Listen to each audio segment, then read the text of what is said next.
2011 NBA Draft, the Golden State Warriors select Klay Thompson from Washington State University. 2011. That's the old commissioner. Rest in peace, David Stern. And oh, baby, oh, baby, oh, baby.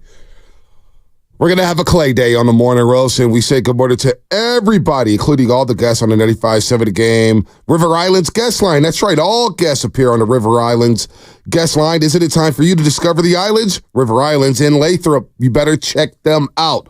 All right.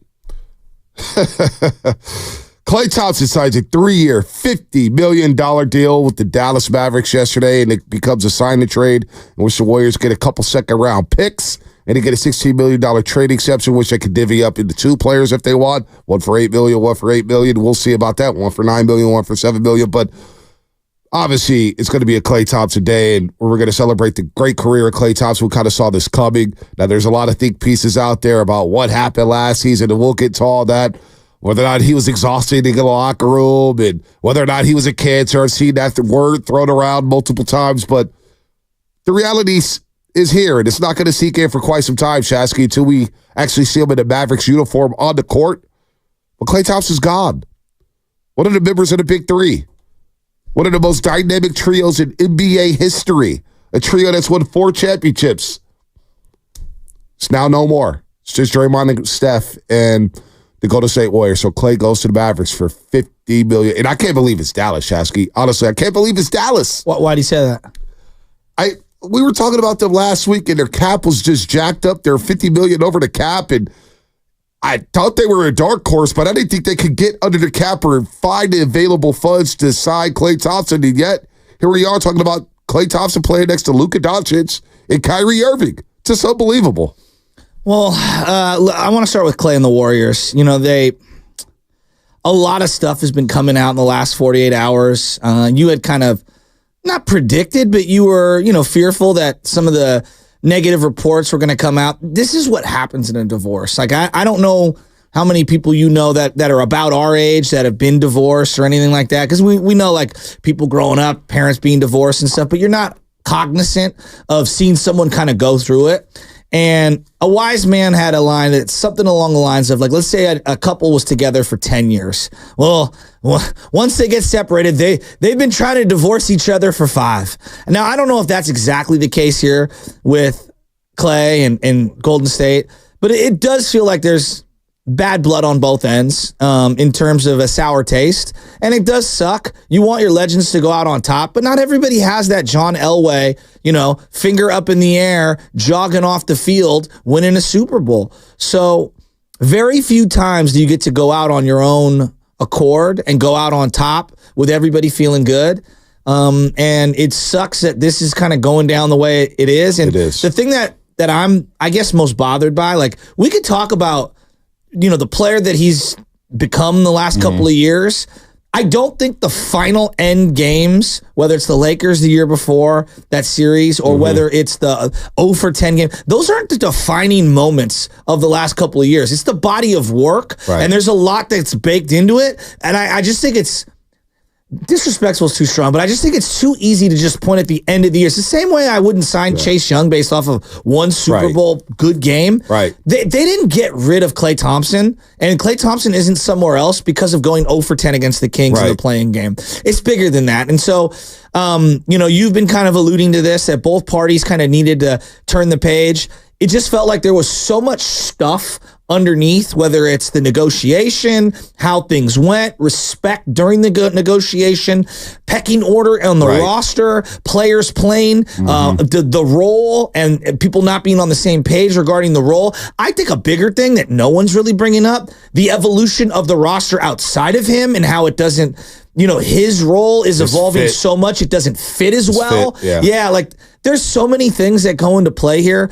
But I do want to give the guy a little bit of dignity on the way out the door. I mean, you're talking about an all-time legend. Again, in our lifetime, for some people, he's their favorite player, but he's 1, 2, 3, or 4 in terms of greatest Warriors in the last 45 years. Not even close. Right? Not even close. And depending on where you rank him, but where you put Durant or where you put Mully or whatever. But like Tim Hardaway. Yeah, but like, you know what I mean? Like we're talking about a legend. And so It has been a little nasty, some of the stuff that I've seen. And look, sometimes you just have to wish someone their best in their new destination and let it play out. Right, no doubt. And I feel like that's where we're at. Yeah, let it play out. And I like, the Melton kid. We're not going to talk much about him today, but I like the Melton kid. I've always watched him, liked him in Memphis. I'm not going to say he's going to replace Klay Thompson in the shooting or whatnot. We're not talking about that. He's a different type of player. But, if they add somebody here to the roster, because the offseason's still not over, and I know they're working hard to try to get a Lauri Markkanen in this system.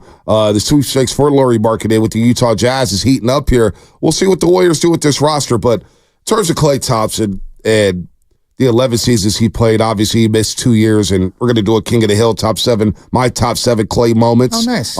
And look, there's a lot of moments. There's a lot of moments, and reliving some of those moments last night, Shasky, watching all the videos and watching all the highlights and watching all the interviews, it just put a smile on my face because I don't want to remember the Klay Thompson we've seen the last 2 years. I don't want to remember the mood swings. I don't want to remember, some of the post-game pressers that made some people uncomfortable. I don't want to remember him coming off the bench and, lighting it. I want to remember the good times. I want to remember, and I think we get so caught up. The Bob Myers quote, when we had Bob Myers on a couple months ago? We had Bob Myers, and we asked him, have you been able to sit back and cherish the championship runs? And he said, Bonte and Joe, I haven't been able to do that yet. And I started thinking, damn, the Klay, it feels like Klay, those 13 years have gone by so fast. I haven't been able to sit back and really enjoy the great times.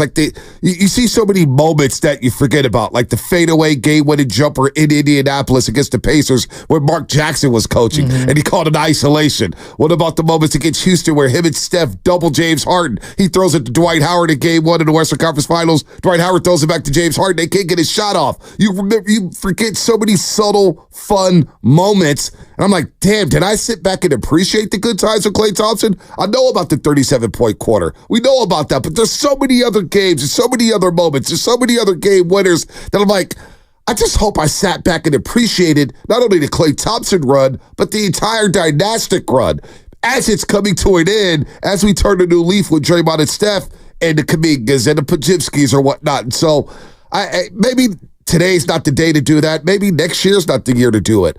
But I was thinking to myself, damn, it went by so fast. Did I, Bonte Hill, appreciate every good moment that Klay had? Let me answer. Most of us don't appreciate what we have in real time. I just look at our society, right? Just before, let me just say, what do most people do? They live through their phone recording everything. I do this, and I'm guilty of it. When do you ever actually live in the moment and soak it in? We just don't. It's tough. We don't. We're not in that society. We want to record it and try to live it back later, but we never go back and view it. Yep. The one big thing that I do want to get into, and I think that this is an important part of Klay's legacy with the Warriors. And I've seen a lot of people, the regular person is never going to relate to the athlete for a variety of reasons. There's the money, there's all that. But you have to understand. I try to explain that all the time. It's just, they thirst for normalcy, and we thirst to get rich, and they're thirsting to be just a normal human being. And I was thinking about this, I always say they can't just walk into a Starbucks like we can. No. They want to. How many people do you know the profession that they're doing right now to pay bills and make a living or whatever is truly the thing that they love more than anything else in the world? Don't know. Not many. And I'm not trying to rib, you and I are very lucky. We love our job and we're very lucky to be able to come in here. It's something I'm very grateful for and I'm very appreciative. Most athletes that are at the highest level have a fire and dedication to that sport that we almost can't fathom. That's number one. And so when I see someone like D Ford or when I see someone like Klay Thompson and their body goes out on them and they are getting quote unquote compensated while being injured, I don't think the average person can even understand how difficult that is. You have taken away the thing that they love the most. And someone like Klay Thompson, and I don't want to get too psychological and down the road, he's not married. He doesn't have kids. His life is basketball. Yep. He is defined in more than maybe other guys in the league. His life has been defined by basketball. And I was thinking about what would cause someone great turmoil. Like being injured, if you have a lot of other interests or you're well-rounded or you have a family, there are things that you could take your mind away to kind of ease some of that pain. It's not going to bring it all back, but you can ease some of it. I can't imagine the journey this guy went through, and I've seen so much rhetoric. Well, they did pay him $50 million a year to rehab it. What? I'm glad you're bringing this up. The thing that I don't think people understand, and I didn't either until I walked onto a field and I saw D Ford, and I could see like this guy loved football more than anything I loved in my life, and it was taken away from him by his body, and it's not his fault, and he was trying everything he could to get back out there, and I couldn't imagine going through that turmoil. Now, most people are sitting back and they're listening to me and they're going, Joe, give me $50 million to sit on the sidelines. And I say, okay, let's say it's your family, because in this equation, Klay's family is basketball. That is his life, is basketball. Rip that away from you for 2 years. There is no compensation package. There's no amount of money for me to take my son away from me or my wife away from me. There's nothing that you could compensate me that would make me feel good. Now, that's what Klay went through. Now, I'm speaking on his behalf. Again, I don't want to get too psychological. No. I want to add to this. I want to add context. I want to add to this because that was your first time ever going down to training camp. Joe Shasky, that was your first time ever going down to training camp. And I remember I was like, dude, come to camp with me. Come to camp with me. And I remember you almost flaked on me. You didn't want to go. You came down to training camp with me.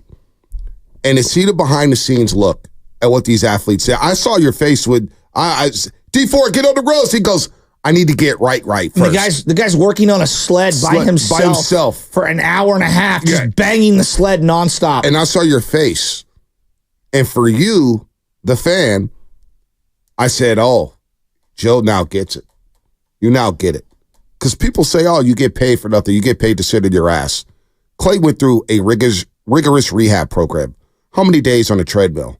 How many days running? How many days with Rick Celebrini, Dr. Rick Celebrini? How the hell did he get close to James Wiseman? He get James Wiseman on the boat because they're rehab buddies. You're doing the same tedious things every day. You can't even walk, so you're going through the fundamentals of just walking again. You're learning how to run again, and it's a very lonely process as Steph Curry and Draymond and all these guys are playing basketball and see them losing the play-in tournament. And you're saying to yourself, I can't help them. And then remember the moment where I think they played the Portland Trailblazers. And Klay was on his way to returning. And Steph and Dre and Steve Kerr had to go back out to chasing her and console Klay Thompson on the bench by himself as he's crying, thinking about, I just can't wait to get back.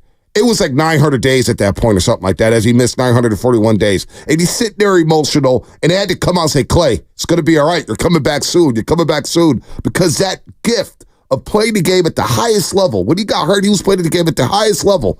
That was snatched from him for 2 years. And as he's making his return, boom, you get hurt on James Wiseman draft night after tearing your ACL and missing the season. So you missed 2 years. And so that moment where D Ford is on that field, and I saw your face and I said, see, Joe, this is what the professional athlete goes through. So when people say, oh, it's just $50 million, oh, you're a pro athlete, you get everything. Well, what about everything that comes with it?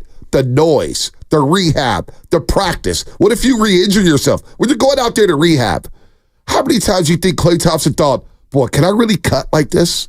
Can I jump? Can I run? What if I re-injure myself? Which is why he didn't work out the entire offseason after the championship. Now he worked out, he just didn't play 505. But I understood why. The guy is petrified of re-injuring himself after a championship. Now, it hurt the team and it hurt him coming back that season, but I understood why, Shasky. Well, and so when people say, well, it's just, you got paid $86 million to do this, you got paid $86 million to do that. Money doesn't always buy happiness, even at the highest level, even with the richest people. Money doesn't always buy happiness, folks. Especially when things are out of your control. And again, this is not a good comp. And people are going to be like, Joe, what are you talking about? But I mean this. Like, my wife and I tried to have a child for the longest time. We were doing great professionally. I've never done better professionally. We had everything. It's not like we're millionaires. We're not in any stretch. But we couldn't have a kid. You know what I mean? It took forever. And so to not be able to have control on that aspect of my life literally made me depressed 24/7, 365. All right. And to your point about social media yesterday, you open up social media and everybody you see has got something that you can't have. So that to equivalency is what Klay Thompson was going through. The one thing that he wanted in his life was to be on that court. And you could tell that did change him. And yes, you get compensated. There's no doubt, but it doesn't give you happiness, and it doesn't fill the void of something that you care about more than anything in the world. And I'm looking from afar. I've never met Klay Thompson, but similar to Durant, everything about his own self-worth is baked into his impact on a basketball court. And when you remove that from an individual's life, imagine how depressed that they can become. And I think about that so much, and all the stuff that's happened since those injuries. I just think we need to be a little more graceful because we don't understand what he went through, and myself included. It's never too late to acknowledge that. But in real time, and this is why over the last 2 years I've been really worked up about Klay Thompson. We had some nasty Klay Thompson arguments where it gets contentious, right? It almost feels like it gets personal sometimes on the show when it comes to Klay Thompson, because that same thing that you just explained about going through the mental hurdles of getting back was something I tried to relay to this fan base over and over again, which is why I gave Klay the benefit of the doubt, because I understood what the hell the guy was going through. Because I understood that you get back on the court after 941 days, and the NBA is completely different. And Jordan Poole's coming, and everybody's having a pool party. And you see them start 18-2, and you're not there to help. And then you come back, and things get a little rocky with the basketball team, and all of a sudden Draymond gets hurt or whatnot. And I understood where Klay was at mentally, thinking, boy, I'm just not the same. I thought I was going to be able to come back and just be an all-star again. I thought I'd be able to come back and become one of the most deadliest two-way players in this league. I thought I was going to come back and be able to guard Damian Lillard and Donovan Mitchell and James Harden. And when those powers get stripped from you and you're batting lit, not only are you coming back from a 2-year absence, but not even 2.5 season absence, and then you're battling the mental hurdle of not being yourself again. So when the last time you played basketball, you're dropping 30 points in 3 quarters. And then you come back and you can barely jump. You come back and you got the headband on you, your lateral movement is gone. And so that's why I got a little upset over the last 2 years with Klay Thompson, thinking, do you understand what the guy's gone through? And not only that, he's one of our homegrown athletes. Would we have done Ronnie Lott like this? Would we have done Dwight Clark like this? Would we have done, I don't know, Will Clark like this? Or Robbie Thompson? Or some of the greats of the greats in this region? And it just felt like, man, we just rained on top of Klay over and over and over. And now all of a sudden you're starting to see the hit pieces. Well, you know what? Klay Thompson's going to go to a situation where they're going to walk the ball up the floor. They're going to play at a slower pace, which I think benefits his legs because he doesn't have to do all that running that he did with the Golden State Warriors. And he's going to be wide open off of dribble drive penetrations from Kyrie Irving and Luka Doncic. And he's going to get wide open 3-point shots. So he's going to go to a basketball place where Jason Kidd is really, and that's the thing. Jason Kidd, think about what he's done with Kyrie Irving and Luka and that organization. Jason Kidd might be the perfect coach for Klay Thompson moving forward here. But back to Klay Thompson and the Warriors, I just can't believe that it's really over. Now, we're not going to see number 11, and the Warriors are going to retire his number. Nobody's going to ever wear number 11 again, as you should. But I just can't believe, Shasky, for the life of me, that it's over, and that I just hope that fans really appreciated the grind and the greatness that he gave us here for over 13 seasons, man. 13 years. It's going to be hard to really put it in its proper place. But to be fair here, and look, I'm granting them all these liberties. The Warriors are at times culpable of some of the, not just behavior, but just some of the ways that they went about trying to ease him back to the team. I felt like they put too much on his plate at times, and maybe that was their reasoning because they understood some of his own mental hurdles. Like, there's a lot going on. Klay, at times, I'm sure he's going to look back at some of his actions, reactions, demeanor, and he's going to have some regret. Like, we all have regret in life. No one's perfect. Nobody's perfect. I don't think in this situation, the Warriors are wrong or Klay is wrong. Right. I think it's a little bit of both. And I think sometimes when you have these kinds of divorces and you have these kinds of issues, this is life. Not everyone stays in every company for 50 years and retires happily and has a beautiful pension and is smiling on the way out the door and has no issues. Mostly in life, things are kind of ugly at the end. And both sides try to win the divorce. You know, like this is human nature. You try. I don't know if it's that deep with Klay Thompson though. Trying to win the divorce. No, I'm saying publicly. I hear you. I know publicly. People want to have a winner and a loser. The narrative and That's whatnot. all. I don't mean from the individual parties. I mean from the people observing from afar. Oh, that person's doing better in life, so they won the divorce, or that person's doing lesser than they lost the divorce. In this one, it's like people really do that. I don't. So me personally, I mean, I just think Instagram is one of those things that it just feels like it's a measuring stick for everyone, a fake one. Because I honestly, in my life, I don't know a lot of people who are. I know a lot of married people, but I don't know a lot of people who've been divorced. Like older people, maybe, like people that I work with here. Obviously, Dan Daly talks about it, and Mark Willard talks about it. That's it. Like my close friends. I don't know a lot of people who have been divorced, so I don't know like whether or not. Hey, man. She's doing great. I'm doing great. Or she's doing. Well, there's a posing that you see on social media, Facebook. That's so damn immature. But that's what everyone does. I know. I agree with you. But I think this is like where I'm looking at this now. And now you're seeing all these people talk on both sides. You're hearing people from Klay's perspective talk. You hear people from the Warriors' perspective talk. This is what I would just say to everybody. Have we heard people from Klay's perspective talk? It just feels like there are people that are saying that, you know, they didn't offer him the level of respect that he maybe deserved. And I do want to get into what a franchise owes someone, because I think there's a misnomer about ownership in sports and how much they owe players. It's kind of already written in how this works. Don't and miss I don't that think break, people doggy. understand it. But my larger point is like, guys, enjoy the good times. I'm rooting for him in Dallas. Obviously not when he plays the Warriors, but I'll be rooting for him. We're going to give him a standing ovation. It is what it is. Yeah. Time moves on, right? Time moves on. But Klay Thompson goes on to the Dallas Mavericks. We'll talk more about it. Brought to you by Safeway. Head to Safeway this week to get ready for the 4th of July. USDA Choice Boneless Beef.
And Klay Thompson, a big part of it, is alongside Kenneth Burke.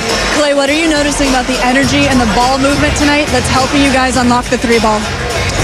It's great on both sides. It's great. Both of them are great.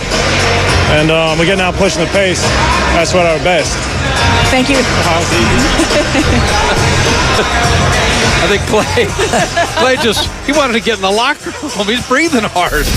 Everybody is when you put up 76 points. I live with these people. I love these people. They're part of my family. This is Klay Thompson, and you are listening to the Morning Roast on 95.7 The Game.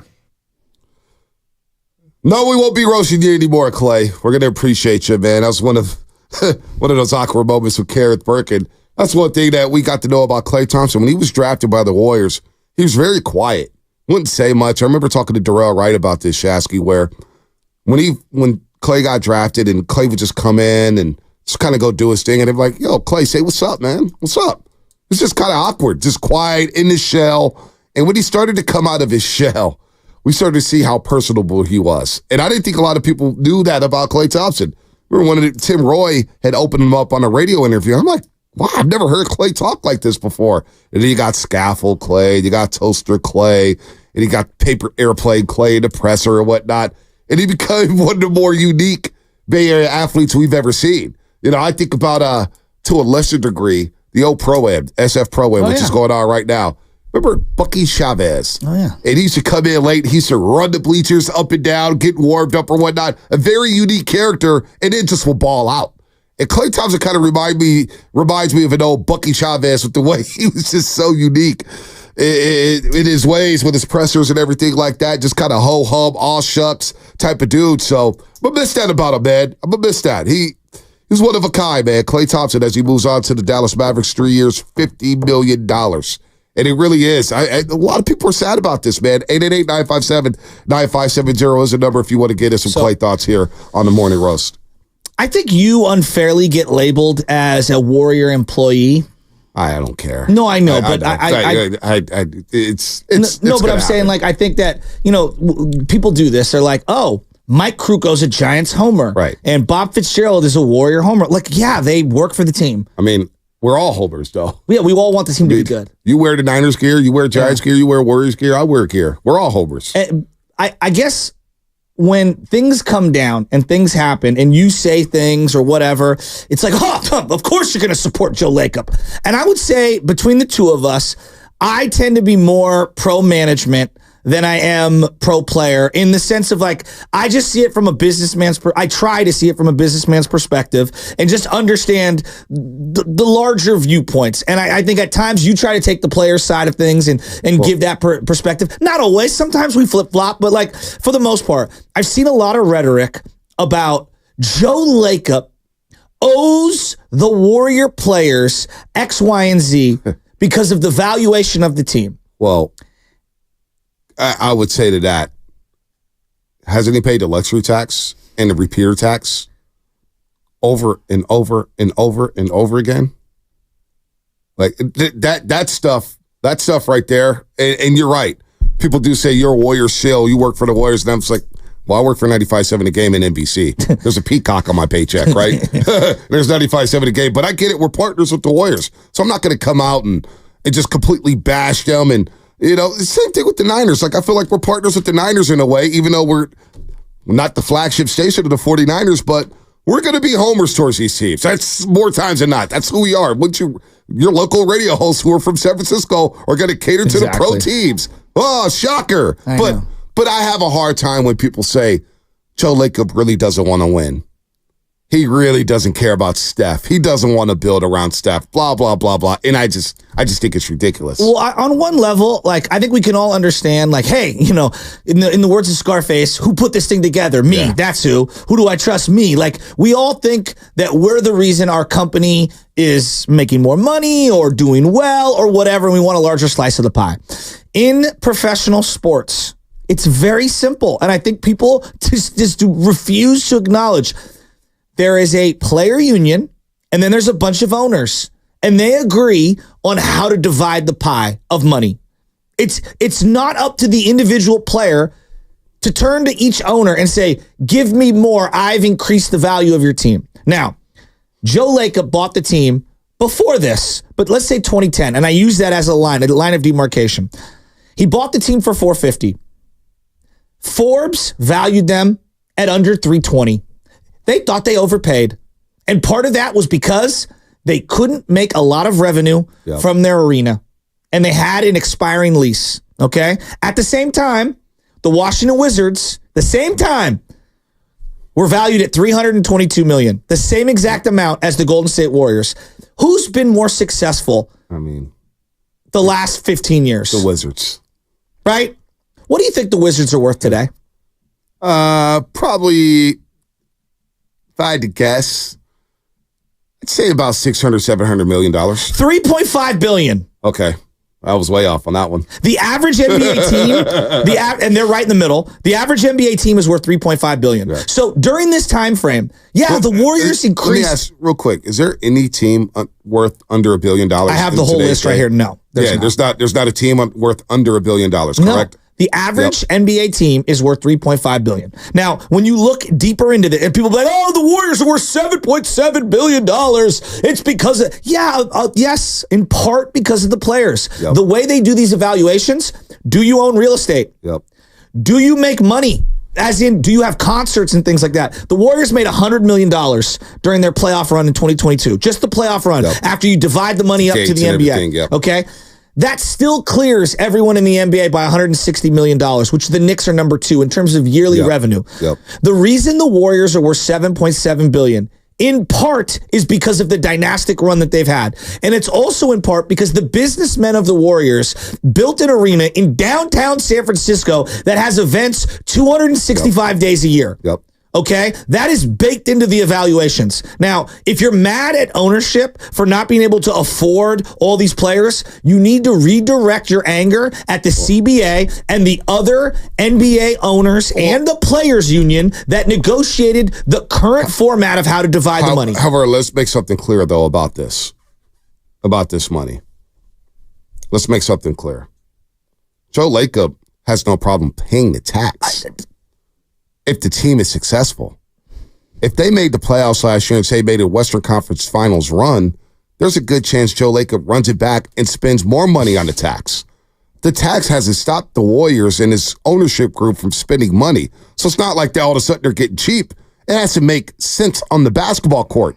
So if I'm paying a lot of tax for a team that finishes in 10th place, then what the hell am I doing? You think Peter Gilbert's saying, "Hey, Joe, come on, man, we didn't even make it out to play a tournament. We got stuck in Sacramento, and next thing you know, we're driving back home, and they're lighting the beam, and we're cleaning out our lockers. This doesn't make financial sense, even with all the concerts, all the comedy acts, all the WNBA. So no doubt. So you're not gonna. So if Joe Lacob wants to take a step back with the payroll, I think he's kind of earned that right, and I'll side with Joe Lacob on that one. I got no problem with the way Joe Lacob has run this basketball team and spent this money with it. If anybody's complaining about the finances and this and that and trying to nickel and dime, well, Joe Lacob hasn't done that yet. He hasn't nickel and dimed and said, like Chris Cohen was a nickel and dimer. Chris Cohen, that's your owner. The Lou Wolf. I mean, like John Fisher. Fisher. Like, of all the people to be angry at, like, and here's the thing. I would hear them if, like, after one contract, they decided to, like, can't afford this thing that we've got going. Klay's on his 4th contract. Draymond's on his 4th contract. Yep. Steph's on his 4th contract. Like, they kept this thing together in an era where player movement has never been more, all over the league. They kept it together longer than anyone ever in the history of the game. It's pretty remarkable given how restrictive it is to keep teams together in this modern day. So, again, I'm not here to say that Joe Lacob's perfect. That's not what I'm saying. But what I am saying is, if you believe they're being cheap or you believe that he did everything he could in this situation. You know what? It's like you always tell me when I get on people about, man, all you Klay haters, and that's mostly social media. Social media is basically a toilet bowl of just crap. That's what social media is. The same people that are saying Joe Lacob is cheap and doesn't spend and only cares about himself are the same people on social media who don't get it. I'm not sure the fan that's not on social media, the fan that goes to the game and enjoys their experience at Chase Center, the way you can exit the stadium and just go out on the 3rd Street or 16th Street. I don't think they look at Joe Lacob like that and his ownership group, Shasky. Why you got your headphones off? Oh, we're good. All right, let's break. Sorry. Sam always wants me to break, and so the way that I show that I'm ready to break is I take my headphones off to appease the producer who's ready to take me out. Huh? Shout out to Flowing. Shout out to our friends at Flowing Water Plumbing and Drain. If we're going to call it to the roast, you better bring it, because if you don't, you will be flushed. Brought to you by Flowing Water Plumbing and Drain. Hey, what's going on? It's Willard and Dibbs. Just to remind you that the Warriors offseason summit is coming fast.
The Morning Roast is live on YouTube right now. Take it away, Bonte. All right, Steph. Klay Thompson, now a member of the Dallas Mavericks. By the way, Donovan Mitchell signs a 3-year, $150 million extension with the Cleveland Cavaliers. There was a lot of rumors about him moving on and maybe becoming a New York Knick, but they've are obviously traded for Mikal Bridges. They have Jalen Brunson. They have Dante DiVincenzo, of course, Josh Hart, OG Anunoby. So he stays in Cleveland with our old friend Kenny Atkinson. Shout out to Kenny Atkinson, who moves on from the Golden State Warriors bench to coach the Cleveland Cavaliers. Where today we're talking about Klay Thompson, as this segment is sponsored by Golden State Lumber, serving the Bay Area for 3 generations. When you succeed, we succeed. Visit GoldenStateLumber.com. I forgot where we left off because the break was so long. But well, what were we talking about? Let me ask you, because I watched it too last night. I don't want to that? spend a lot of time on it. USA Soccer. You know, I got a buddy, Rocco. He was a great soccer player growing up.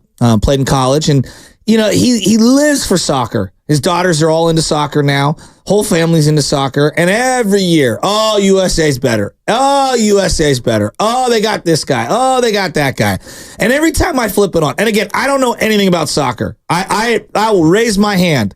I tuned in last night. I watched the pregame. I watched the ridiculous referees come out and not shake hands at the end. I watched the whole thing. Okay, the referees are just absurd. And Uruguay was physically, it was a physical game, very physical. What is up with USA? Well, they're the same team they were 30 years ago. They're, in my opinion, they're more popular. There's more eyeballs on the USA men's national team than ever before, and it's been like that. But losing is nothing new. They don't step up for these big games, whether it's Germany, whether it's Argentina, whether it's Brazil. USA don't step up and win these games. They're the same program. In men's soccer, they're never going to catch these teams. I'm sorry. The Portugals, the Argentinas, the Brazils, the Frances. I mean, this is who they are.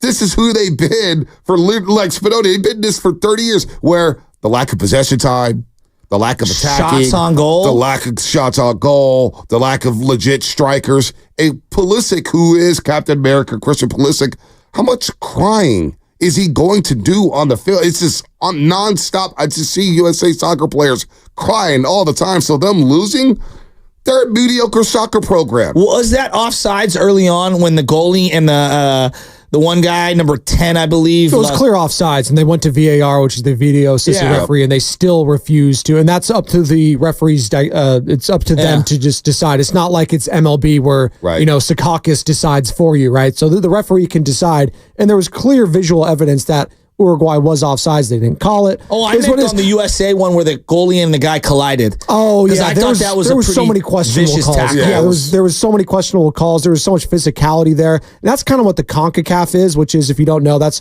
all the North American teams. Mm-hmm. So they're used to that. And somewhat with South America, which Uruguay is part of the CONMEBOL, which is the South American squad. But it really stems from the top, though, to your point, Bonte. Like, until they invest in legit managers, legit people that have player development. Like, we can't keep cycling guys like Greg Berhalter. He's an MLS guy. Yeah. We need someone from the Premier League, someone from La Liga, some European. Like, that's why Jurgen Klopp, which is a pipe dream, and those you don't know who I think he's going to England. I think he's going to coach England. Formerly Liverpool's manager. He's won the Champions League. He's done a lot. He was with Dortmund. He's a German guy. But until they start getting serious about investing money into this stuff, they're cheap. Well, like, that's just what it is. They're cheap, but also I think Spinoni, I think they've tried to invest in a soccer program for a long time. I really do. I think they've really tried to pump in a lot of money. Have they, though? But no, here's the problem that we're missing. We'll get back into Klay in a second. This is what we're missing in America. What do people want to play?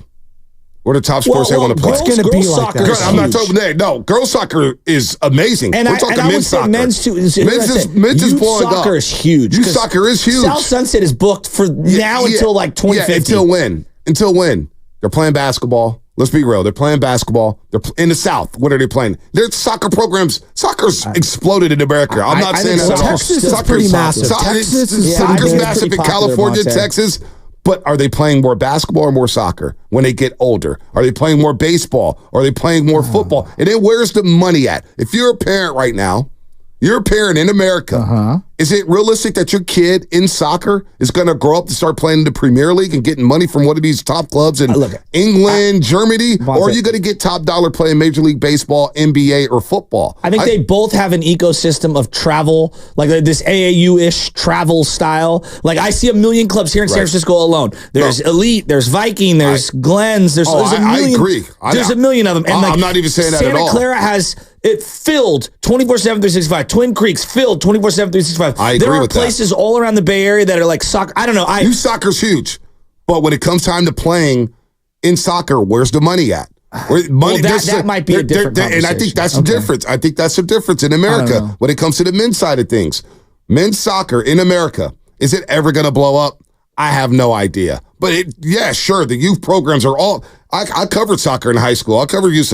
Soccer's huge. Like, it's great. MLS will never be on the level of Premier League in England. Not even close. It just won't. You're not even going to get the money. It's not our national pastime either. Like this sport is the sport in every single one of these other countries. We have enough people. We should be able to. Be more competitive. And we have gotten better. Like the quality of our individual players has gotten better. That's why Christian Pulisic is starting for one of the best teams in Italy. That's why we have players playing in the Bundesliga and all this sort of stuff. Let me ask you this. But as a team, it's just not working. Let me ask you this, though, Spadoni. And you ask you jumping on this. One last thought. If you are, say, you're Latin, or you're French, or you're Italian, and you have dual citizenship, but you're a great soccer player, who are you more liable to play for? Well, it depends on if I'm good enough to play on one of the teams. If you're good enough to play on Italy, you're going to play for the Italians more so than America. But it's usually the opposite. So usually you have guys on Italy or Germany who have dual citizenship, but they're not good enough to make Germany, so they go to America. Exactly. So if you are good enough, you're going to play for the country, right? Correct, and that never is the case for Just me. Whether it's hockey or whether it's soccer, I played a lot of soccer growing up, but it's not one of my quote unquote passions. So as a standalone night where there's no other big sports on and none of my local teams are playing, I was like, I'm tapped in. Let's go. And I was thoroughly unimpressed. And it's just like these are the moments where I expect someone to reel me in. They need their equivalent of a dream team to catch me. Like they need something. And maybe I'm just never going to get in on it. I tried so hard. I watched the whole thing last night. And you know what my big takeaway was? Alexis Lawless, who you were talking about. This was awesome after the game. And Landon Donovan, what the hell is going on with your hair? Right. Yeah. Landon Donovan is. What's going on? What's going on? He looks like a scientist in a movie. What is going on with his hair? Just shave the head. Yeah, what is going on? I don't know what's going on with that. Lawless was flawless though after the game, no doubt. It's a 4. Thank you very much for that one. I think you unintentionally got that. No, we can get back into Klay. I just wanted a quick minute on soccer. That's American soccer. That game that you watched last night is a game that we've been watching for the last 25 years. I'm like, Doc, shoot. Whether it's against Belgium, whether it's against Ghana, whether it's against Argentina, Czech Republic. How many wins do they have in the last 10 years? They have wins, but they just don't beat the really good squads. They can beat the Panamas. They can beat Canada occasionally, Mexico. They can't win They're not even Kirk Cousins. No, they're not even Kirk Cousins. Then what are they? They're Aiden O'Connell. I don't know if they're that. I was going to say Nathan Peterman. And you expect me to be all in? Come on, America. But that's why we watch Premier League. That's why we watch German League. That's why we don't really watch League One, the French League, because that's kind of trash. League. But no, the Premier League. That's how I felt watching that game last night. The Premier League. That's why a lot of Americans love the Premier League. Are you guys going to be locked into the Dallas Mavericks though next year, or what? Oh yeah, a nice little transition. I will be. By the way, the Euros. We get Portugal against France, Germany against Spain, England against Switzerland. All right, that's it. What hurts more for honestly? What hurts more? Like when Charles Haley went to the Cowboys, Dallas Cowboys, like because of the Cowboys and the specific rivalry with the 49ers, that felt big. No, but you know what though? The Cowboys weren't a rival yet when the Niners. I mean, they were a rival. Let me take that back. They were a rivalry, but that rivalry in the 90s wasn't heated up yet. Until the Dallas Cowboys won that Super Bowl with Charles Haley and walked into Candlestick Park with Charles Haley. But at the time of the trade, maybe I'm wrong because I was so young, but I felt like at the time of the trade, it was like the Cowboys are still on the come up. They were still in the middle of their rebuild, and they were ascending. They weren't the Cowboys that we knew with Troy Aikman and the triplets in the 90s yet. No, I agree with that, but you also don't trade him there. And I don't trade him there. History has remembered that as one of the worst trades in Bears. It is one of the worst trades, but nobody saw the Dallas Cowboys threatening the Niners at the time. That's all I'm saying. Fair enough. That's all I'm saying. But like that one hurt watching Charles Haley wear a Cowboy uniform. Well, yeah, it hurt eventually, right? He ended up winning 3 championships with the Cowboys and 5 overall. I have zero negative will toward the Texas Rangers. So when Bochy went to the Rangers, going to Texas, whatever.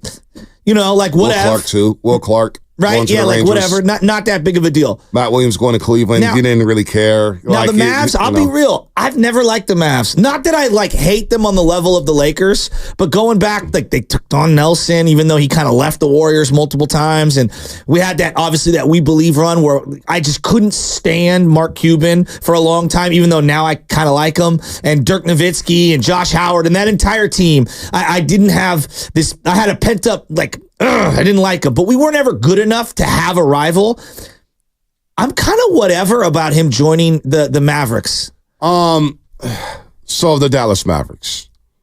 I actually did like Cuban when he first owned the team because he was a transcendent owner. No doubt. Private jets, laptops in the locker room, videos. He made it very, very player friendly, I should say, in that locker room. He was a big player guy, players owner. Now, they started to come up. They changed their uniforms, and they went from the Rolando Blackman days to Sam Perkins to being trash under Ross Perot. Remember, Ross Perot owned the team, and all of a sudden the Mavericks became good with Michael Finley and Steve Nash and Dirk Nowitzki. I was like, this is interesting. And obviously Don Nelson goes down there, so I don't think I've really hated the Mavericks. They've kind of been annoying, but I've always respected them. I've always had a respect for that organization. And then a lot of things happened in that organization that I didn't condone.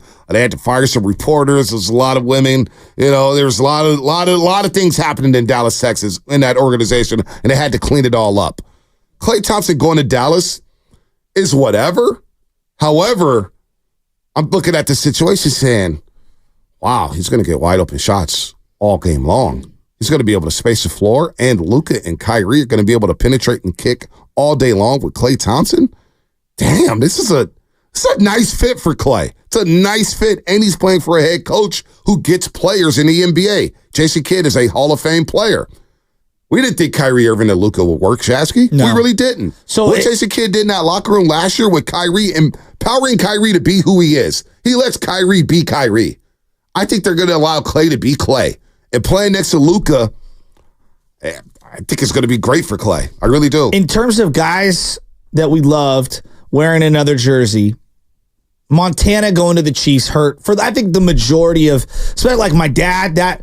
My dad was always a Joe fan. I would argue with him between Steve and Joe, and he would always, Joe would have won this game. I'll never forget 92 championship game. Forever. This is the whole offseason. Joe would have won that game.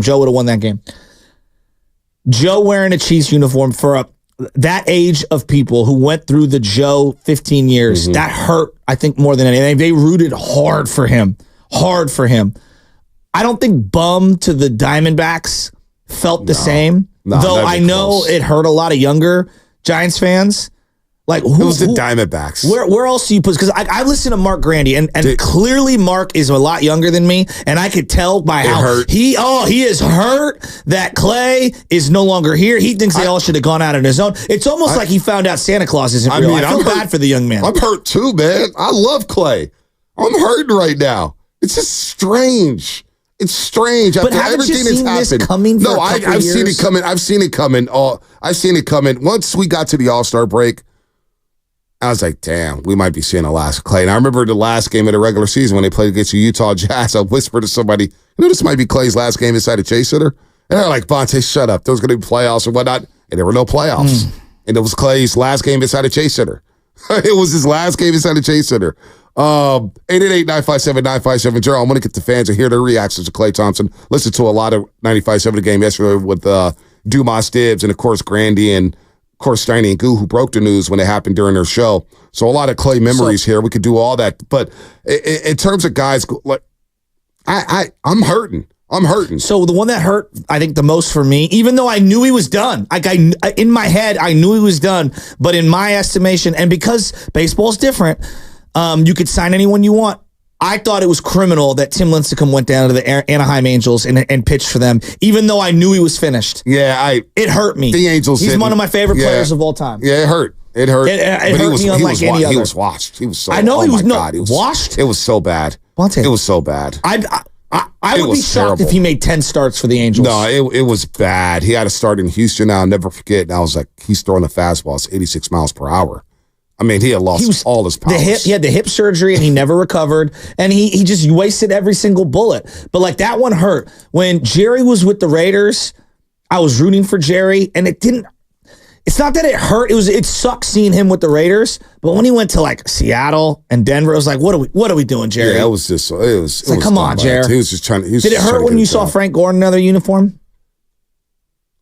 He went to the Colts. It went to the Colts, and it was like, damn, Frank's not in the. It was just weird. It was very. It was more so weird. But that's the way I feel. It was weird. It's funny because like I think that's how I'm gonna feel when Klay goes to the Mavericks. Like, yes, it was time to move off Frank Gore, but I loved him forever. It was so weird seeing him in a Buffalo jersey and a Colts jersey. I'm not going to lie. It hurt seeing T.O. go to the Eagles because he had instant success. It was an 80-yard pass in preseason. Instant success. And he started doing the Eagle thing, and I was like, we gave that up. And we sucked. We gave that up, and we sucked. So I think that was part of it. That baked into it, and him having instant success and being a national star, it was like, that's our guy. I know. And now people recognize him as the greatest receiver in the game right now. Now they do. T.O. hurt. Terrell Owens hurt very, very much. Deion Sanders going from the Niners to Cowboys. That one stings to this day because he was with the San Francisco Giants at the time, and we thought, boy, Giants, Niners, he's going to play in his own city. And he signed with the Cowboys. I remember him playing center field at Candlestick Park, and people started booing him. And I was like, you really went to the Cowboys, Deion? But he also swung the pendulum of power from the Niners to the Cowboys. It not only, like he was still in the height of his powers. Yep. Baron Davis going to the Clippers. That one hurt. It hurt, but I never took the Clippers seriously. No, I didn't either, but I was pissed off at Baron because at that point, he was my favorite Warrior. I just outside of Mully. Well, also just at the time with Baron Davis, like to your point, Shasky, he was like a rising star for the Warriors. He made the Warriors feel cool and relevant, especially after that 2007 playoff run. And then the way he just bolted like that, it was just like I was mad at Kate Hudson a lot. I was so mad at Baron Davis, I took it out on Kate Hudson. Yeah. See, I don't know. I honestly, at the time, they were dating. That was the rumor. At the time, I thought Baron Davis. I thought the investment into Baron Davis wasn't going to work out, and it didn't because I felt like his body was breaking down. Well, he was heavy at the time. Yeah, I was hurt. Like, damn, that's the end of the We Believe era. It's gonna end with a thud, right? You win 48 games and don't make the playoffs. However, I wasn't as upset because one, he went to the Clippers, which I was like, wow, you're gonna go to the Clippers, not the Lakers. Yeah, you went to the wrong LA team. Number one, and number two, I just felt like his body was breaking down. So investing in the Baron Davis in the shape that he was in. Remember how many the We Believe team when he dunked on Karolinko?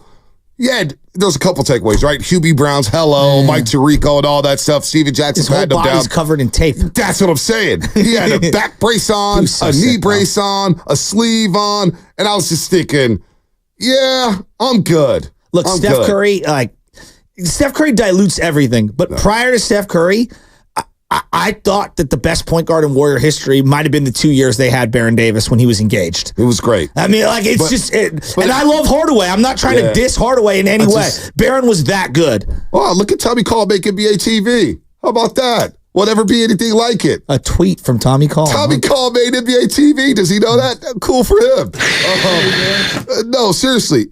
Like Baron Davis, he left, and I was just like, I don't think his career is going to, and it didn't. It didn't. He got burnt. Did he even play 60 games? I don't even think so. But the compensation package was the Warriors overpaid for Corey Maggette, which ended up being a complete nightmare. Yeah, I mean, it was a nightmare. Like seeing Chris Mullin in a Pacers uniform because the Warriors were so bad. I was pulling for Mully to win one with the Pacers, right? Like I'm trying to wrap my head. Like Ronnie Lott with the Raiders made sense to me. He was a USC guy, so that made sense. But when he went to the Jets, it was like Ronnie on the Jets. This one right here. Roger Craig on the Vikings. As you're listening to 95.7 The Game, KGMZ, FM, and AC1, San Francisco, and Odyssey Sports Station, always live on the free Odyssey app. This one right here. Give it to me. 408 and the 510.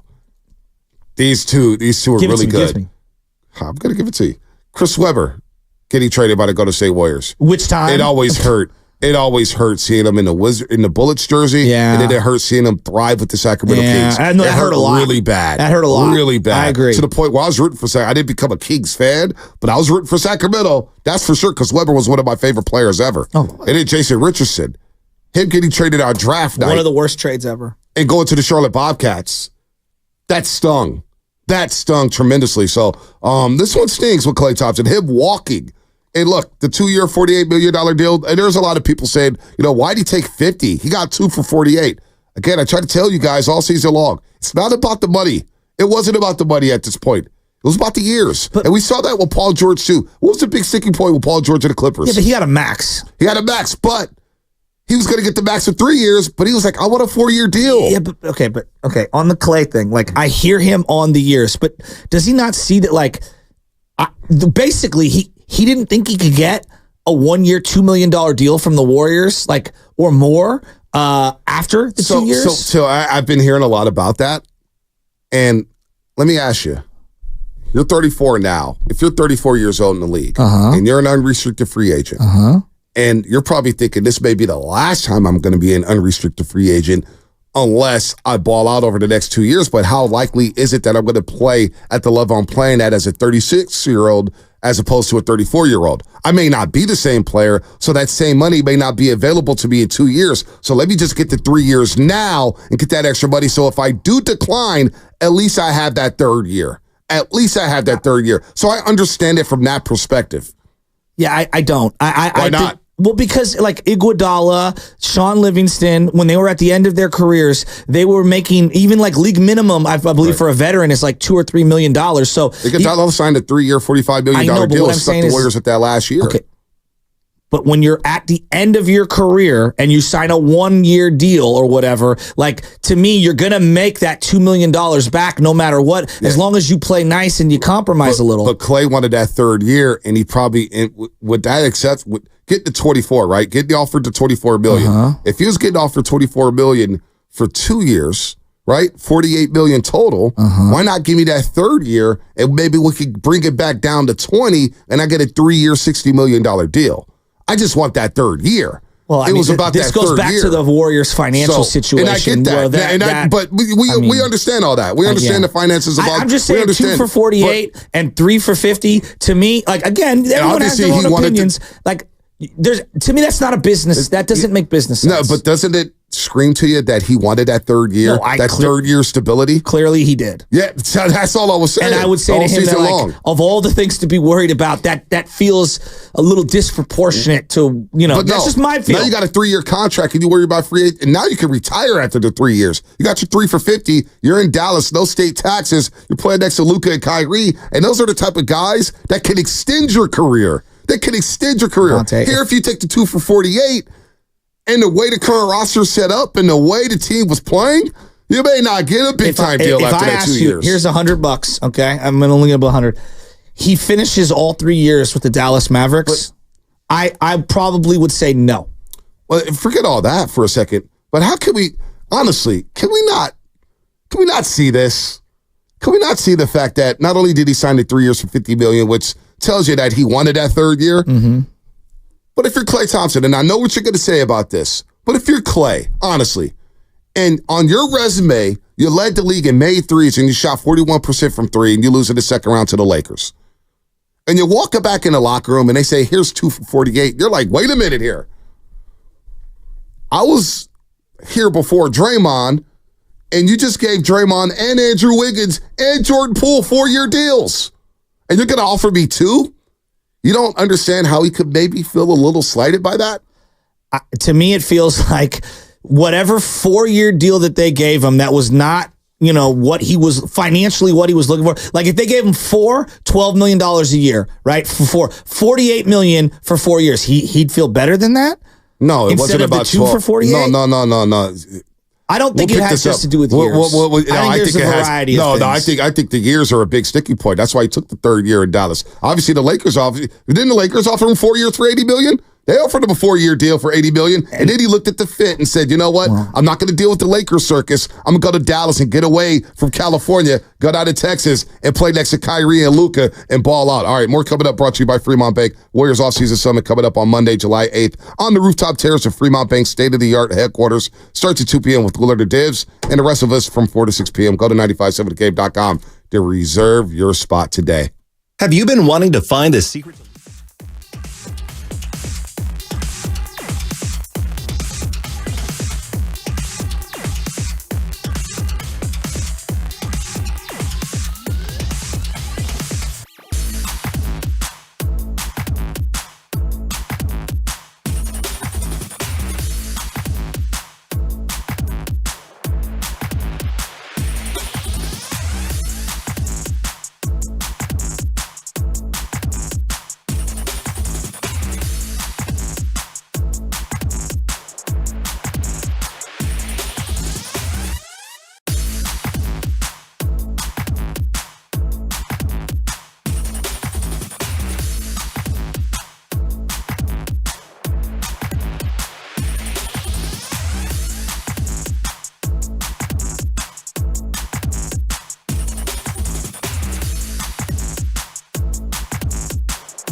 This is Stephen Curry, and you're listening to The Morning Roast with Bonte and The Butcher on 95.7 The Game.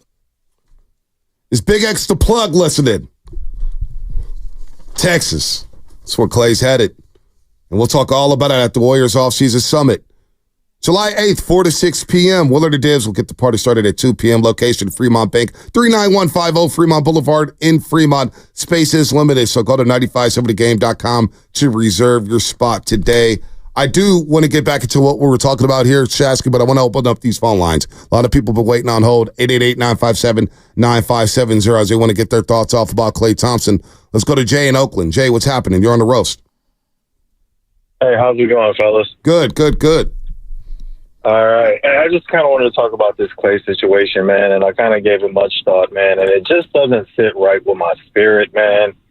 It wasn't supposed to end like this, man, so I'm just thinking of the next 3 years, and I think we all kind of envision how this is going to play out. A lot of people, fairly or not, blamed last season on Klay, but I think Klay was the least of our problems. Now he's moving on to a Dallas team that in all intents and purposes are going to be more competitive than the Warriors. And just seeing how our team, the Warriors, is going to be for the next couple years, and seeing Klay having success with another team, it just don't sit right with my spirit, man. And I just wish things would have just kind of handled, or, just been handled differently. Yeah, no doubt. I think the Warriors, Shasky, had to do what they had to do here. Look, both parties, I truly believe they needed to separate. It was time for Klay to move on, and the Warriors are going to move on. And they signed DeAnthony Melton, who played with the Philadelphia 76ers last year, of course, with the Memphis Grizzlies. He's a tough little defender, can shoot the three ball, can dunk on your head. We'll get to him at some point in the offseason here, but it was time to move on. It's time to evolve, and these things happen. I mean, how rare is it that, for crying out loud, Patrick Ewing didn't finish his career with the New York Knicks, right? Hakeem didn't finish with the Houston Rockets. Jordan ended up playing for the Washington Wizards. How many teams did Charles Barkley play on? You get what I'm saying here? Wilt Chamberlain, one of the greatest players ever. He played on multiple teams. So did Kareem. Played with the Bucks and the Lakers. You know what I'm saying? So these things happen. But for the Warriors standpoint, I get it. It was time to move on. Klay obviously told them it was time to move on, and he moved on. He's gone. 3 years for $50 million. But as we're talking about the contract, I do believe the opportunity to win is one. He's got a great chance to win in Dallas.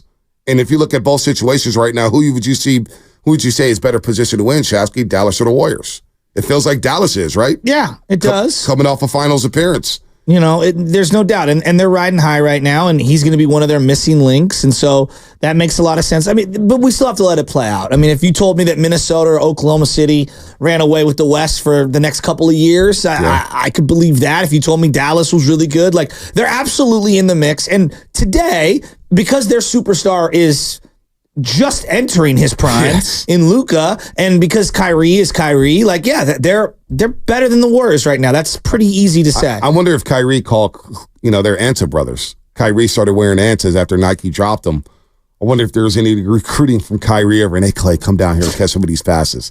The Anta brothers. The Anta brothers. Not what I was thinking. No, I wasn't thinking that at all. I was just throwing that in there. They are Anta brothers. Us. The Antas are going to be, you go from Looney and Klay to Kyrie and Klay. Anyway, that's enough about the Antas. But the years, I do think the years, and I know people are going to say, who cares? Why are you pocket watching this and that? But I do think the years were big here.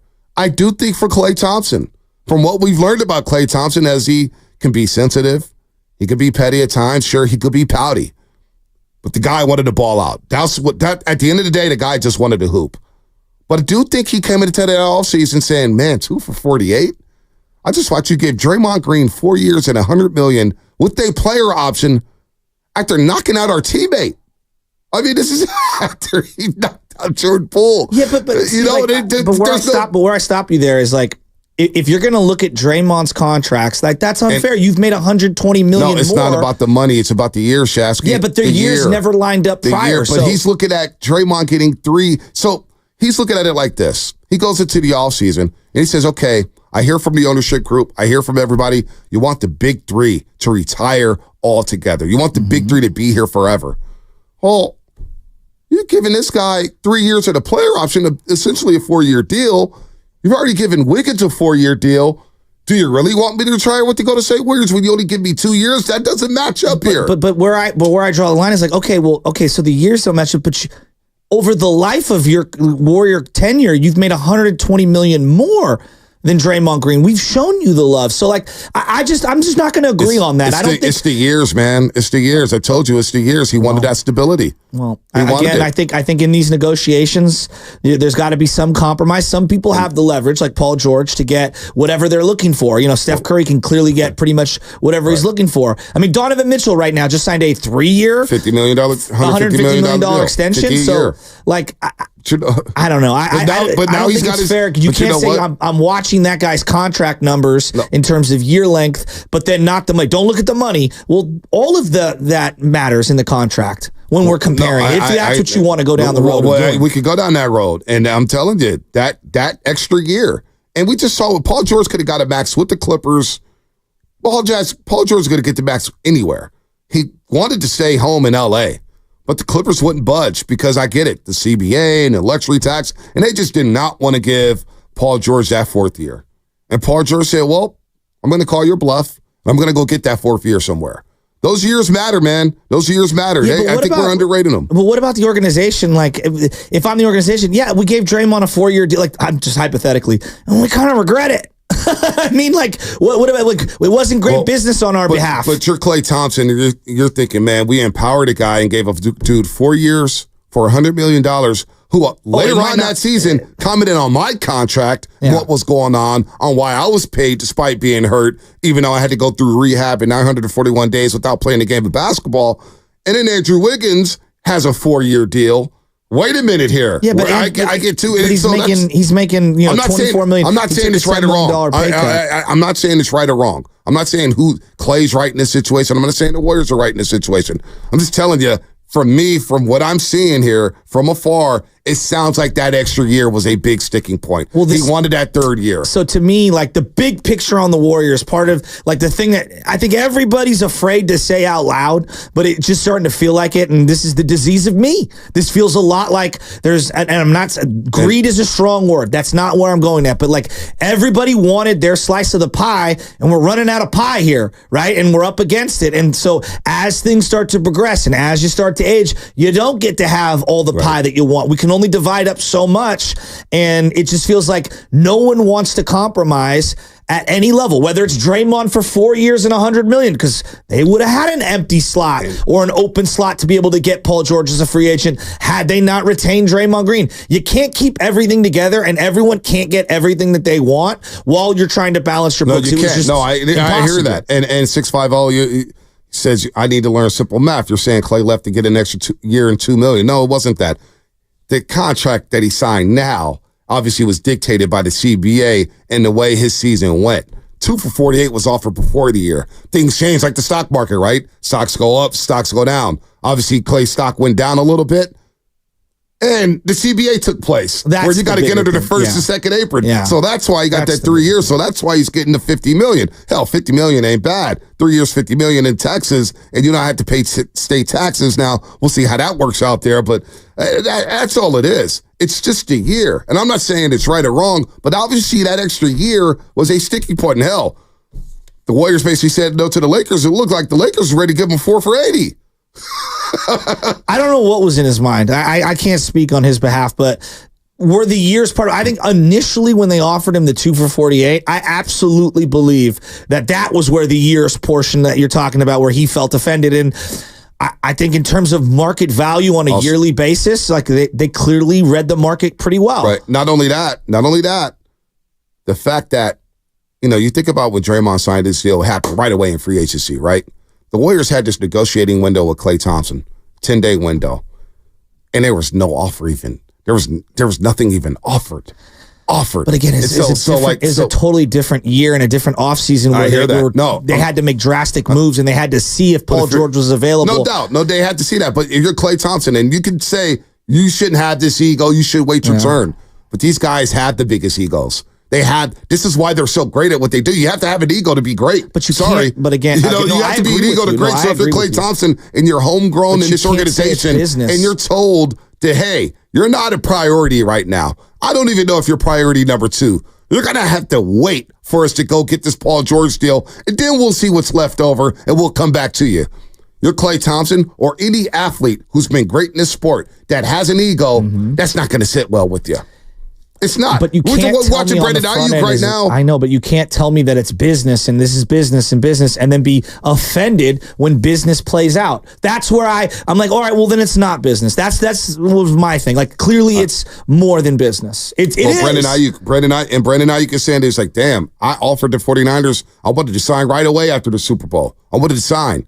And then all of a sudden I start seeing my other teammates getting signed. And then all these receivers are getting paid. So yeah. Things are changing now with me too. Yeah. We're seeing this all the time. You better prioritize these players, or these players will sit back and say, nah, their egos get bruised very, very quickly. Let's go to all the way down in Argentina.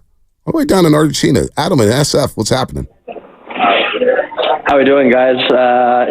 Still down here in South America, but I care so much to call into the morning roast to talk about Klay Thompson. So I appreciate you guys having me on. Love that. What time is it in Argentina? What time is it for you guys? 7:28. Yeah, 7:30. So it's 11:30 out here right now. Wow, 4 hours ahead. But yeah, nothing too crazy. No, I just wanted to call in. Obviously, we kind of knew that this was coming. It's sad that it happened. You know, I was going back last night after watching your guys' tribute video to watch the 37-point game, the 60-point game, and just what Klay meant as a Warrior. I'll never forget that. Just to say that my favorite story was, obviously Game 6 at OKC was memorable, but that day I had just come from a Giants-Rockies game, and I was living in Denver, went to some bar to go watch the game, and every time Klay made a three-pointer, I was just yelling my head off that I ended up actually getting kicked out of the place, but I was like, I don't care. We just won Game 6. We're going to Game 7, and I just wanted to say my own thanks to Klay Thompson that he's going to be missed dearly. He was, my second favorite Warrior during this tenure. And it sucks to see him leave. It really does. Good call, Adam. Good call. I guess all good things come to an end, huh? This is different. 13 years, Shasky. 13 years. 4-time champion. Now playing for the Dallas Mavericks. Let's go to Jason in Sacramento. Jason, what's happening? Hey guys, man, I woke up. I'm going to work right now. Sick to my stomach, to be honest with you guys. I was shocked yesterday. I'm going in. It's kind of sinking in. I'm like, really? Klay's gone? This is absolutely ridiculous. Knowing that now, it was for $50 million, guys. 3 years for $50 million. And I want to know some details, man. I'm a fan. I love Klay. I want to know some details. I want to get to the bottom of this. Who signed off on this? People keep saying Curry signed off on stuff. I want to know what happened. What really happened? And why 3 for 15? Is it the Warriors organization failing, or is it Klay want no part of this anymore? What is it? I'm a fan. I'm confused. I'm sick to my stomach, guys. Klay is a part of this history. Without Klay, we wouldn't have won. Maybe we would have won maybe 1 or 2. Without him, maybe none. I say that I say the same thing for Draymond and Curry. He's made history, just like the last caller said. He made history here. 37-point game. He was a big part of this generation, this young men around in the last 10, 13 years. Klay was the second best, and in some cases, the favorite player of the Warriors. I'm sick to my stomach, guys. This is painful. Well, it's difficult. You can't give career lifetime achievement contracts that everyone wants to every player. You just can't. And again, I feel like a broken record. This new CBA, look, this is going to bring me to an opinion, and we could talk about this down the line. He's earned this, right? But because of this new CBA, and I'll support either one, but he's got to pick one. Steph Curry is going to have a decision at some point.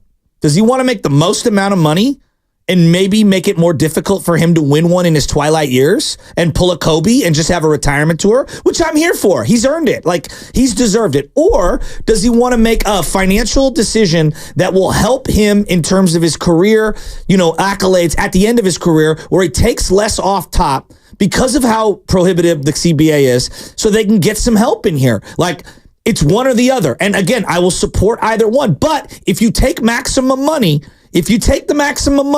all the money allowed, which you've earned, you're not allowed 3 years later or 2 years later to be angry at the situation. Like, where this is headed. The current CBA, if you're a player at 25 years old and you take up $75 million of the cap like Tatum's going to do over the life of his career, you know what comes with that. And so I think Steph's going to be facing the similar situation in a couple of years. Well, it may face it after the All-Star break. It all depends on whether or not the Warriors are winning. And that's a situation we don't want to get into right now. We just do not want to do it. But here's what we're missing, man. I mean, the big three and what they accomplished together. Truly, truly special stuff. 720 games played together. 420 regular season wins. 98 playoff wins. 23 playoff series wins. 6 finals appearances. And 4 NBA championships. And up until they lost that series against the LA Lakers 2 seasons ago, they had not lost the Western Conference Series. I know they lost a play-in game. That's one game. It's a do-or-die game. They had not lost the best of 7 in the West when healthy under Steve Kerr. A decade of dominance in one conference. I don't think we're ever going to see that ever again with this new CBA. In the West as a trio, even though I guess the first one, Dre wasn't as impactful, they lost to the Spurs, the Clippers the following year in the first round, and then the Lakers. That's it. That's it. In the Western Conference. That's crazy. That's it. Wow. The baby Dubs. Wow. Baby Dubs. Baby Dubs. Just hope Steph Curry doesn't want to leave and ring chase. He's well within his right. He's well within his right. What Steph Curry's done for this organization, if Steph Curry said, I want it out, and I don't think that's happening. I've heard nothing about that. But you never know. You never know well, what can happen down the line. Like, for example, if Klay knew what he knows now, does he look at the 2 for 48 differently? But in real time, he's saying to himself, I deserve more, maybe annually. I deserve more years, whatever. Now knowing what we know, like, again, like someone, I'm just trying to think of some of the other guys that are out there. If Malik Monk knew what he knew now, would he have taken an extension a year ago where he gets a couple of extra $1 million? We don't know. Well, also, too, Steph Curry, a guy like Klay Thompson, right? He's already made all the money because I keep hearing this. He got paid all the money. He's made all this money. He made all this money. All right. So if that's the case, if it is about that money, because 2 for 48 was there, I'm sure at the end of the day, Klay was like, you know what? I want happiness. He touched on it in Draymond Green's podcast. He goes, look, man, I would love if we could get that sound, Spadoni. Klay was talking about his mental health. And obviously mental health is huge to him. And it's been prevalent in sports now. DeMar DeRozan's talked about mental health. Kevon Looney's Kevin Love's talked about mental health. Hell, I go to a therapist. I mean, I've done it my whole life. I've been going to therapy off and on since I was 10 years old. It happens. Mental health is a huge, huge deal in today's day and age with social media. And Klay's touched on it. And obviously mental health matters to him.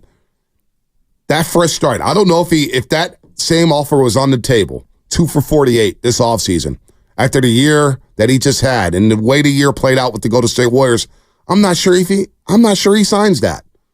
I'm not sure he signs that deal. I really don't know. I think the guy needed a fresh start. He was hinting at that over the last 3 months of the season. I think we saw the tea leaves here that Klay Thompson was looking like, hey, look, I would love to stay here. I would love to finish my career here, but I got to do what's best for me and my mental health. He said that over and over. Over and over. And I can't quantify what's, how he's feeling or whatever. It did feel like he was not that he was gunning for it, but it felt like he was trying to earn it and prove it all year. And, maybe he relaxes if he has some sort of an extension and things play out differently. I don't have the multiverse, knowledge to know how that plays out. Maybe. Let's go to Heather from the Santa Clara Hilton. Oh, that's Heather from the Santa Clara Hilton with her 2 beautiful daughters. What's up, Heather? Hey, I'm just, emotionally hungover from yesterday. But when it comes to Klay, these past few months, I think I went through the 5 stages of grief, when this first came up with Klay potentially not being with the Warriors, I was in denial. Then I went through anger and bargaining. And right now I think I'm in between depression and acceptance, because selfishly, as a Dubs fan, he gave us the highest of highs, but he also, I'm just happy for him. He's a legend in the Warriors organization. So whatever process he went through to get to this decision, and if this is best for him, so be it. But as a Dubs fan, if it will take a few years of rebuilding, then I'm okay with that, because my fandom didn't start this last decade. Guys, I came out of my mom screaming 3 for 3. So ride or die, always for the Dubs. I will say, though, I wouldn't want to be the one who breaks it to Cannon Curry. Thanks, guys. Yeah, Cannon Curry's going to miss Klay. Let me ask you this. Because I see a lot of men. Draymond's more valuable than Klay Thompson at this point, and we don't know what's going on with Andrew Wiggins. Draymond's making $25 a year. Klay's going to make about $16.5 a year. Is Draymond $8.5 million better than Klay Thompson? What do you think I'm going to say? No, sir. No, it's not even just hating. Not even just hating. I'm not even just trying to have a conversation. No, I was thinking about this last night. Everybody says, well, Draymond's more valuable than Klay Thompson on this team. Well, we know about the offensive inefficiencies of a Draymond Green. Is this defense that much better to offset anything that Klay Thompson does? How many guys? $9 million better than Klay? How many guys right now in the open market, how many guys have been acquired at premium dollar for defense? The NBA does not pay. Look, it's valuable, right? Defense is extremely valuable, but it's not something we pay for. We just don't. Very few teams prioritize defense financially. We don't quantify it in these contracts. For example, Paul George.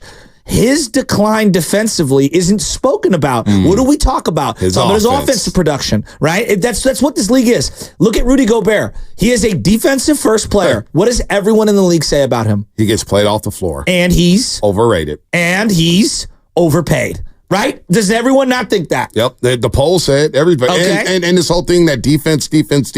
Minnesota had the best defense in the league. What happened in the last 7 games of their season? Yes. Or last 8 games of their season? They got torched. And Rudy Gobert got played off the floor. So defense. I think like Boston played great defense on Dallas. They played Tatum at the 5. But really, it was Dallas's lack of firepower outside of Kyrie and Luka that did them in. You need to get bucket getters in the league. No question. So you're asking me, do I think that Draymond Green is $8 million better than Klay Thompson currently? I don't know, but I would say this.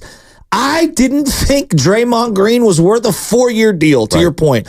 Was he worth 1, 2, 3 in that range? Sure, depending on the money. Did I think he was $25 million a year? No. I didn't. Yep. That's me. Now, again, everyone thinks I'm crazy and I've been a Draymond hater forever. No, I think he's an important, good player, but I think that all the things he brings to the table, people forget to quantify the things he doesn't bring to the table. Offensively, he plays point guard. That's what he does. His assist to turnover ratio for a point guard is not great. Chris Paul has a great assist to turnover ratio as a point guard. Okay, Chris Paul also shoots the 3. But I'm just using him as an example because he played with this team. Shoots the 3 better than he does. Draymond's an unwilling shooter. So they compromises you offensively when it comes to spacing, which no one wants to acknowledge. Is he a great defender? Yeah, he is. Actually, though, he's not the greatest on-ball defender that he was 6 years ago. He's more of a help defender. So now I am prioritizing a center. So now we're going down the list of he's valuable, but to me his value, and if we're just quantifying it, I thought his value was between 14 and about $21 million for a 2 or 3 year deal. I did not think he was 4 for 100. Now, am I splitting hairs? Yeah, because the new CBA is very difficult to navigate when you overpay someone by even $5 million. There you go. And so for all the people that say, no, Draymond's more valuable than Klay, Klay's washed. Klay's a bench player. Well, Klay Thompson is a bench player last year, folks, for the people who say Klay's washed. And if he does come off the bench with Dallas, because it's possible, Jason Kidd will change his lineups left and right. And I think Klay understands, hey, Chris Paul came off the bench with us. I go to a new team. Yeah. I'm the new guy here. Well, Klay Thompson came off the bench in 14 games. And this is just a small sample size. But the future looks bright if Klay Thompson does want to come off the bench, because in 27 minutes off the bench, folks, and you could go look at the game logs and say, well, you played against crappy teams in second units. Well, do the same thing in Dallas, right? You got the same schedule that everybody else does in the NBA. You may play one team 3 times, one team 4 times. It flip-flops. Who knows? But at 14 games off the bench, Klay Thompson, 46% from the floor, 43% from 3, 20 points a game in just 27 minutes of action.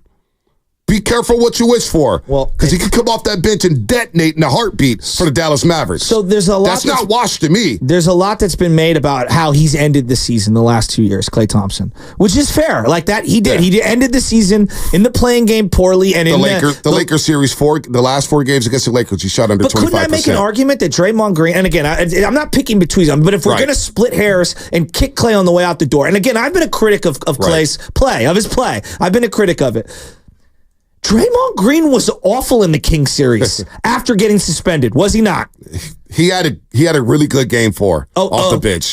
He almost dropped a triple-double. And no, that's not fair. In game 5, he did score 21 points in game 5, which is huge in Sacramento. You said he didn't have a good game in the series. I got to be fair here. He also was part of the reason why they built a big hole. And I thought Looney was as effective as him against Sabonis in that series. He was then solid. You go to the Lakers series. Let's go to the Lakers series. Anthony Davis was able to play 700 yards away from Draymond Green the entire series. Why is that? Because Dre can't shoot. And as bad as Klay was bad. Their offense was compromised equally, not just by bad shooting, but by Draymond Green getting sagged off of by Anthony Davis, who was the MVP defensively of that series, right? So, but no one brings that up. Well, then I go to the play-in game this year. Dre was non-existent. Now, I'm not saying he doesn't bring value. He brings value. But if you're going to cherry pick the end of the season and kick Klay on the way out the door, it's not like Draymond was a world beater either in the last couple of series. No, he wasn't. And not to mention Andrew Wiggins, who also gets paid. What about Andrew Wiggins? Well, he's not homegrown. I know he's not homegrown. Come on. But come on, man. Come on. You ever seen the Liam Neeson movie Taken? That's what happened. I don't know what happened to his soul. That's why I understand if Klay comes into a situation and we can say he should have took the 2 for 40 or 2 for 48, and you look around saying, man, I've played in every game. I played the most postseason minutes in a championship season, coming back after missing 941 days, and I get a 2-year deal as opposed to a 4-year deal. Now, I'm going to take it from the other side here. I want to make sure I'm clear. From the Golden State Warriors standpoint, I understand it. I understand why you would offer a 2-year deal because you had an eye on the CBA and you're saying, boy, if we do 3 years, we're going to continue to be in the tax. I'm not sure that's smart.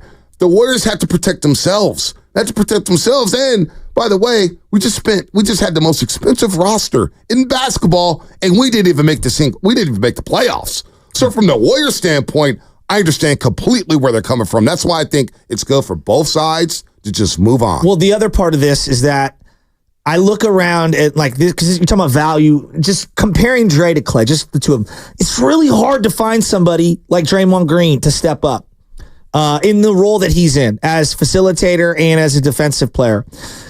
I'm not saying Pods outplayed Klay. That's not what I'm saying. But I think that the Warriors are saying to themselves, can some combination of Melton, who they brought in, Moses Moody, who I'm assuming they're going to keep, and Podziemski offset the things that Klay's bringing to the table, and then maybe add a little more to the table? Well, that's that leap. That.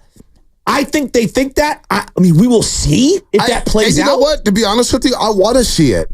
I'm here for a little bit of a change. I'm here for a little bit of a shakeup because things did get stale with this offense, and things did get stale with the Golden State Warriors, and you didn't make the playoffs. After losing in the second round, coming off the championship season, and then not making the playoffs, I'm ready for some change. Unfortunately, it comes at Klay's expense, but honestly, I'm ready to see something different. I'm ready to see Jonathan Kuminga evolve or see if we got a player here. Do we got a future all-star in Kuminga? We've been waiting.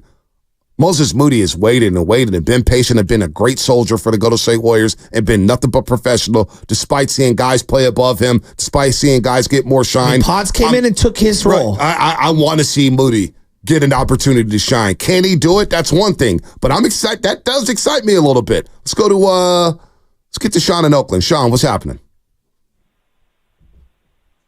Good morning. Thanks for taking my call, fellas. Anytime. A couple points here. Just when we look at the evolution of Klay and how this all began and how it all started, we think back when Mark Jackson said that Steph Curry and Klay Thompson was the greatest shooting backcourt of all time. ABC, ESPN was just laughing. And then 2 years later, in 13-14, that came to be true. So he'll forever be remembered as one of the Splash Brothers, and just what a great career.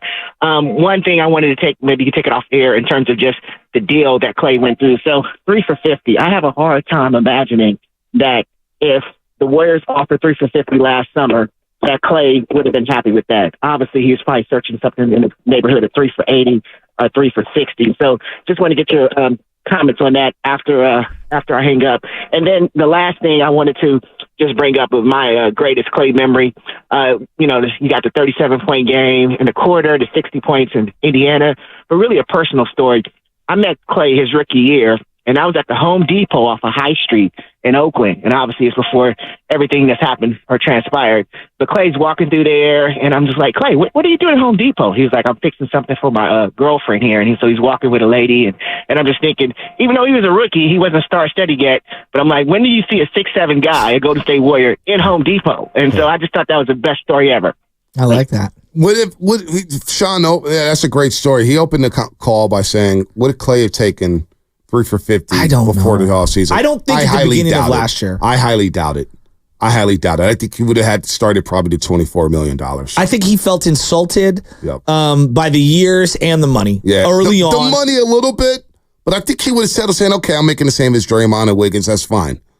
But I really think that extra year was a mistake. Because if anything, we're noticing around the league, these extra years or these player options are big kickers for these players. They want leverage, they want a little bit of control, and they want stability. Now, the normal human being and citizens like us, right, that don't have millions of dollars in the bank, we're like, what do you mean, stability? You got millions in the bank. That's not how that world works. It's not how it works. Let's go to Nick in Berkeley. By the way, Anthony Slater with an article, a great deep dive on Klay Thompson. We'll get into it in the 8 o'clock hour. Nick in Berkeley, what's happening, man? You're on the Morning Roast here on 95.7 The Game.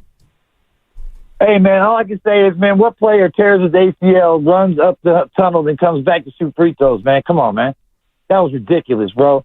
All respect to Klay, man. Like, we can still root for him when he's on Dallas to beat these other teams and, mess up their records a little bit for us and get us closer to the top. But I'm just saying, my daughter took me to the center last year for my first time at the center, first and only time, and Klay went for a double nickel against Atlanta, man. The man just torched him. It was insane. In a double overtime victory. It was just nuts. And I think, Klay coming off of, just a year? Like a year and a half of rehab, basically. Man, those injuries he had, usually they take 2 years each, man. And he did it in 3. So, really, he still might be even better than he was last year. You know what I mean? But, he did play, terrible at the end. And for whatever reason, man, he couldn't buy a bucket. That's just pathetic, man. So, yeah, it's time to move on. We ain't hating Klay. You know what I'm saying? All respect, bro. But let me tell you something. It's time to let the youngsters out of the cage and let them start hammering down some of these dunks, man. I'm telling you, let the youngsters out the cage, man. Give me some Moody. Give me some Kuminga. You know what I mean? Let's keep it moving. Klay Thompson, gone. 888-957-9570. Nick in Berkeley is just on one. He's always on one. He's always on one. What's your favorite Klay memory, man? What's the one you go back to? What's your go-to? There's so many good ones. I mean, not 5, not 6, not 7. His first half, Game 6, Oklahoma City, is what everyone's going to point to. There's no doubt they're going to. I mean, the three-pointer he hit late in the Boston game, Game 4, was an all-time moment. Me celebrating by myself, jumping up in the air. I don't know how many minutes were left on the clock when he hit that shot. They were down 97-90. Midway through the fourth quarter, and it looked like Boston was about to take a 3-1 lead. And it was a total hoist, as I call loaded gun type shot. He had a couple huge shots down the stretch in that game. He had a one-legged one in the first half that was sweet too. Huge. Just because the more and more I think about it, the more and more I'm looking back at 2022, and it's just it's one of the craziest runs that I've ever seen. It was the improbable of all their championships. 2015, improbable. But knowing all the stuff we know now, maybe it wasn't that improbable. But in real time, it felt really improbable. 2022, given everything we know now over what was going on behind the scenes, and wow, I mean, 2022 is an all-time moment. People are going to go to 37 points in a quarter and 5 dribbles for a 62-point game, things like that. I don't know. To me, it's the little things. It's him sitting on the bench in a blowout loss to the Blazers, where he's sitting there and he's looking and he only had 8 points or whatever, and the graphic shows him and he's like, we're going to come back and we're going to smoke them, and they did, and they come back and smoke them. It's the little things like that. Those pictures that I think of in my mind, and when Curry is feeding him the rock in some of his finer moments, the joy that the two of them had playing together and seeing each other succeed, They legitimately felt like brothers connected at the hip. I started thinking about when you talked about the Blazers situation. You know what I'm talking about? Yeah.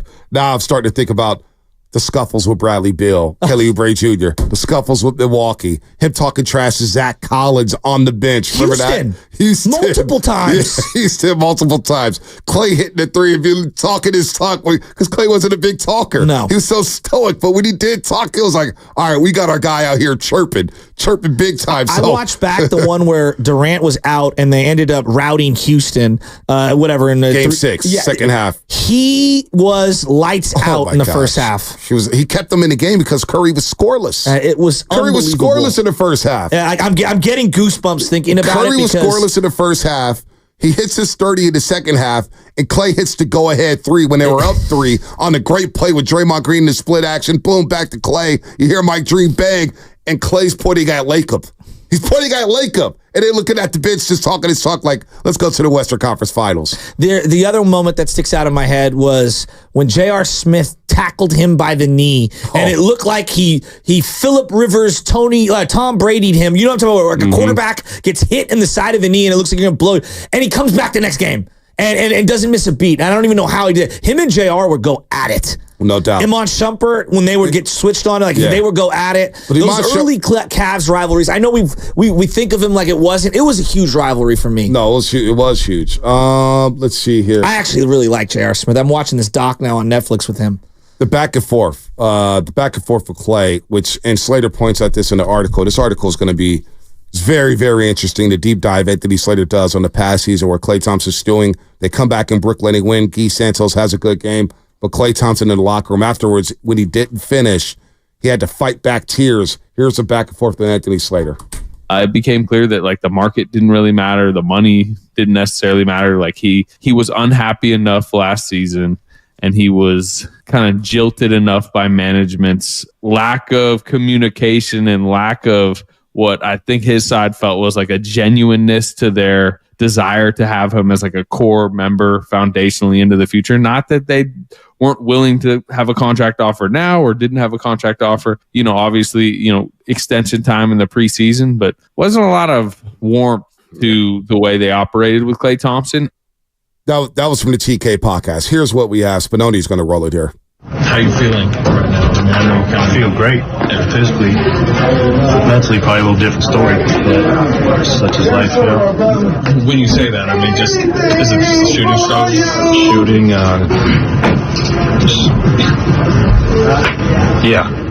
pride myself in that stuff. So what are they talking about? You ain't played to finish the game? I got to finish the game. Follow the response. Who the here? Well, I haven't asked that yet, but I will now. Huh? I said I haven't asked it yet. Oh, you like you bought you. I'm answering it for you. Already. You didn't feel sad. That's obviously going to be a story. That's all good. Yeah, these guys played great. He played great. PP, Jonathan, and Dave. Winning trumps all. Is this an adjustment period for you a little bit? He's done it in a few games, obviously. Yeah. Kidding me? Go from one of the best players. It's hard for anybody, I'll be honest with you.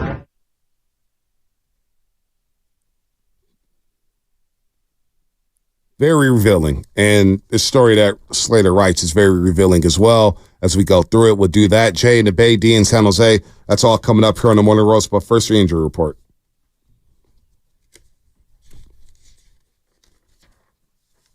Ow!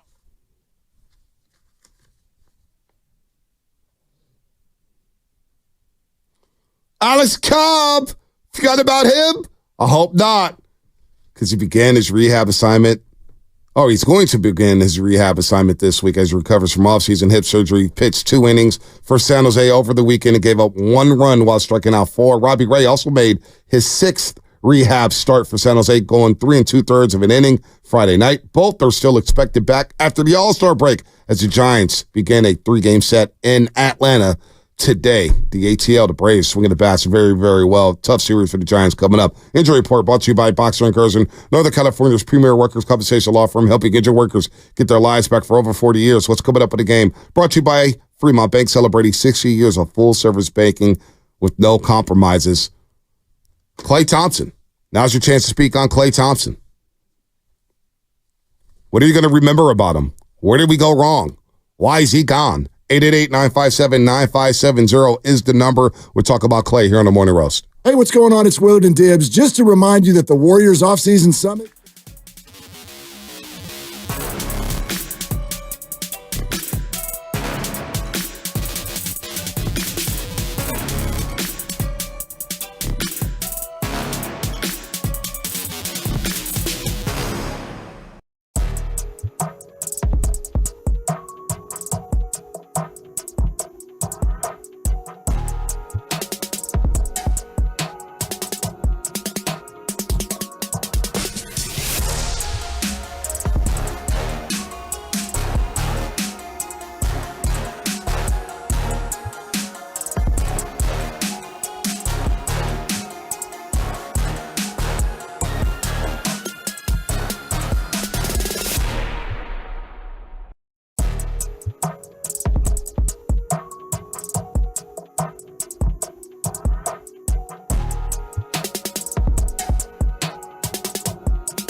Oh, baby. Oh, baby. Oh, baby. Anthony Slater with a hell of an article here with a lot of nuggets about what went down with the Klay Thompson deal as he signed to the Dallas Mavericks. 3 years, $50 million, and he leaves the Golden State Warriors after 13 seasons. It's real, folks. Klay Thompson, the Splash Brothers, they have been broken up, and there's a divorce here. By the way, good morning to everybody out there on YouTube, Twitch, and Twitter, brought to you by First NorCal Credit Union. For a low-rate auto loan, apply online or just ask for First NorCal Financing. Got the dealer. Download the free Odyssey app and listen to 95.7 The Game wherever you go. 888-957-9570 is a number. We'll get to Jay in the Bay in just a second. But Slater, in this article, man, he writes about how this 13-year run has ended with the Golden State Warriors, and it just sounds like last season was not a very comfortable season for both parties. According to league sources, there was a request of Steph Curry not to exert his significant organizational influence and up the temperature with management to ensure Thompson's return. Curry's measured voice, even if it altered the outcome, wouldn't change the genuineness of Joe Lacob and the front office's true desire to have Thompson back. And then, apparently, according to Klay's camp, they were not happy with the fact that the management team told him, hey, look, we got to do what we got to do. We'll come back to you. And they didn't prioritize Klay Thompson in the pecking order. And his decision to leave the Golden State Warriors became easy when the Warriors kicked him down the summer pecking order. So, look, man, they paid a record luxury tax bill last season, didn't make the playoffs. So I get why the Warriors would say, hey, wait a minute here. We're paying for the tax. We can't even get into the playoffs. Well, boy, there's a lot of little nuggy nugs in this story, Shasky. A lot of little nuggy nugs. Yeah, there's a lot. I don't know. I keep coming back to like this business aspect that all the athletes and everybody who's in the professional sports, it's a business, it's a business, it's a business. And if it were a business, I mean, when people are negotiating things out on the open market in normal business transactions, you try to remove emotion.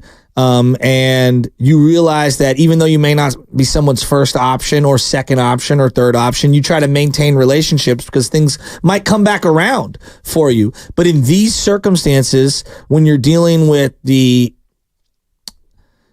small windows of careers, the emotions, the egos, the pride, the respect factor that is earned, it amps up the emotion. And I feel like, the Warriors have a business point of view of saying, hey, look, we don't even know how much we can offer you because we have to find out whether we're keeping Chris Paul. Right.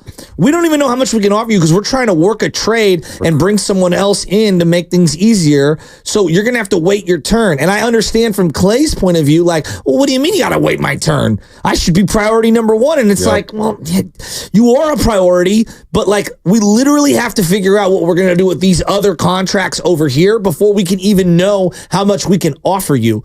So in these situations, I think it's easy for everyone to point the fingers at both sides. And I kind of see both people, like the team's prerogative, the financial prerogative, and Klay's prerogative. Yeah, I see both sides here. I understand where both sides are coming from.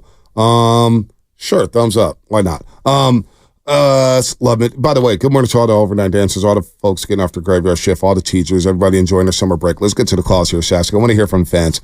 Jay in the Bay, what's happening? You're on the roast.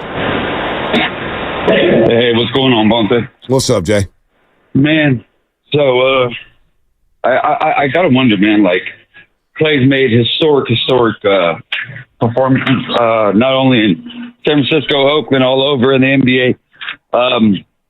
But he left on a very sour note. Like, does that stain his resume that he created here in the Golden State Warriors, or how does that affect him? I don't think it stains his. I think once we get through the next 2, 5, 10 years, we'll be fine. I think everybody will we'll remember the last 2 years, but we're going to really remember the 4 championships and the 37-point quarter and the 60-point game off 11 dribbles and the game sixers or whatnot.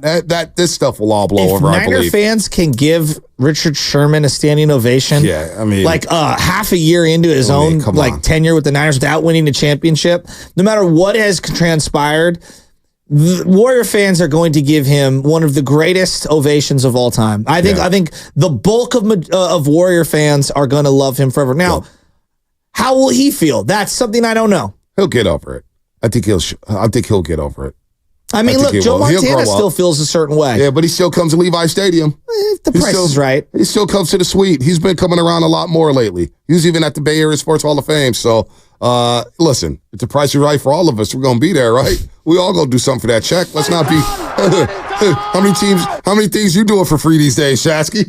A lot. That's the problem. I don't believe you. No, I'm kidding. Coach of Los Altos, I believe him on whatever he has to say. Coach, what's happening? Long time no talk. Yeah, really great show, guys. Love hearing your voice. Love really everything you guys have been talking about. And I've been sort of vacillating between how I feel. Do I feel angry, sad, melancholy, whatever? And I decided to write a quick letter that I would want Klay to have. So if I could just read it real quick. Go ahead. Dear Klay, I hope this letter finds you well. As a dedicated season ticket holder, I've had the immense pleasure of watching you grow and evolve as a player, join the Warriors straight out of Washington State University. From the moment you stepped onto the court as a rookie, it was clear you were destined for greatness. Your journey's been nothing short of inspiring. I've watched in awe as you shattered records, delivered unforgettable performances, and demonstrated remarkable resilience. Your three-point shooting, defensive tenacity, and calm under pressure have brought countless thrilling moments to us fans.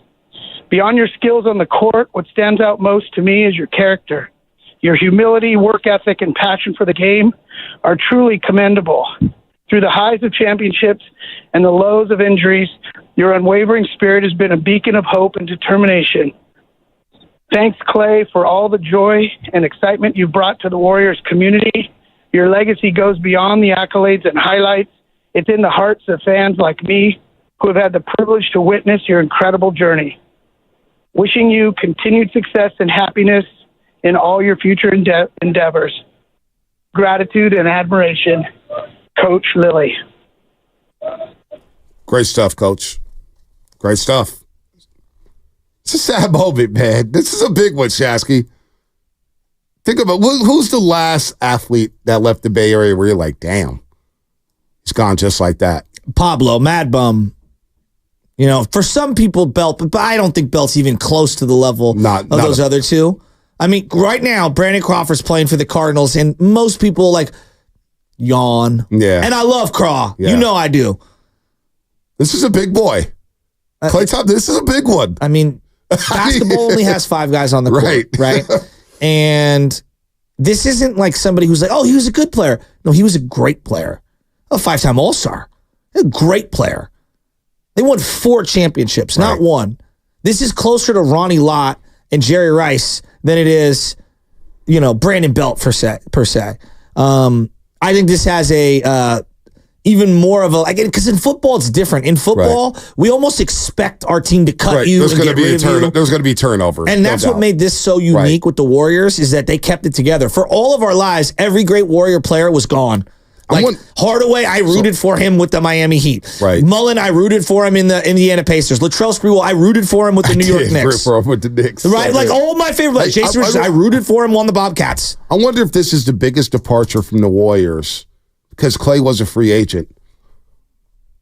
I'm not sure how Rick Barry got to the Rockets. I don't remember. Obviously, there was a money thing with the ABA. There was a money thing with the NBA, ABA, yeah. But obviously this is later on. Like he we're talking about the end of his career. I'm talking about the end of his career. I wonder how that ended because he won the 75 championship. The next year in 76 when they lost in Game 7, you hear the stories about Rick Barry and how he was just out of it because he felt like his teammates didn't have his back. But I wonder if that was a big blow to people in that time. How big of a blow was that? Because I'm just thinking about the Warriors. It just moving.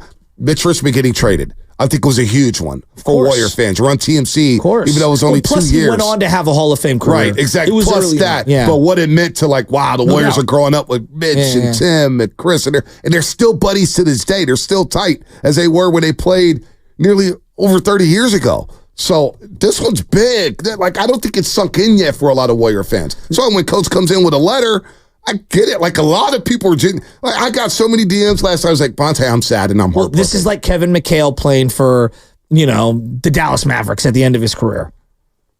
Or, even though Robert Parrish started with the Warriors and went there, like that's how people are viewing him. And it's something similar to that. Or and I don't think he's as impactful as James Worthy, but he's up there. It's like James Worthy playing somewhere else. Yeah. And he didn't. James Worthy ended up finishing his career with the Lakers. But Byron Scott ended up moving on. Like, he played for the Pacers. Who else did he play for? He played for a couple teams. Played for a bunch of teams. Yeah, but he left the Lakers, played for the Pacers. Had a good run with the Pacers. They made an Eastern Conference Finals with Byron Scott. I saw a lot of Tony Parker to Charlotte comps, and see, to me, but Tony was a lot more like Klay still has something in the tank. Right? In today's day and age? What are you saying? Like Tony Parker was done. No question. Tony Parker was cooked. Tony Parker felt more like Brandon Crawford with the Cardinals. Like Patrick Ewing with the Magic. Yeah, it's like literally the last stop. And the way he left and that relationship with Kawhi, I don't think sits well looking back. Yeah. I think a lot of Spurs fans do not like that because they was damn sure wish they still had Kawhi. Right. And I think that was the reason that he pushed for a trade. Right. This one, I got to play it before we get back to the lines. I got to. Yeah, I don't think this is equivalent to Tony Parker, but I would say this, like, this is just my feeling.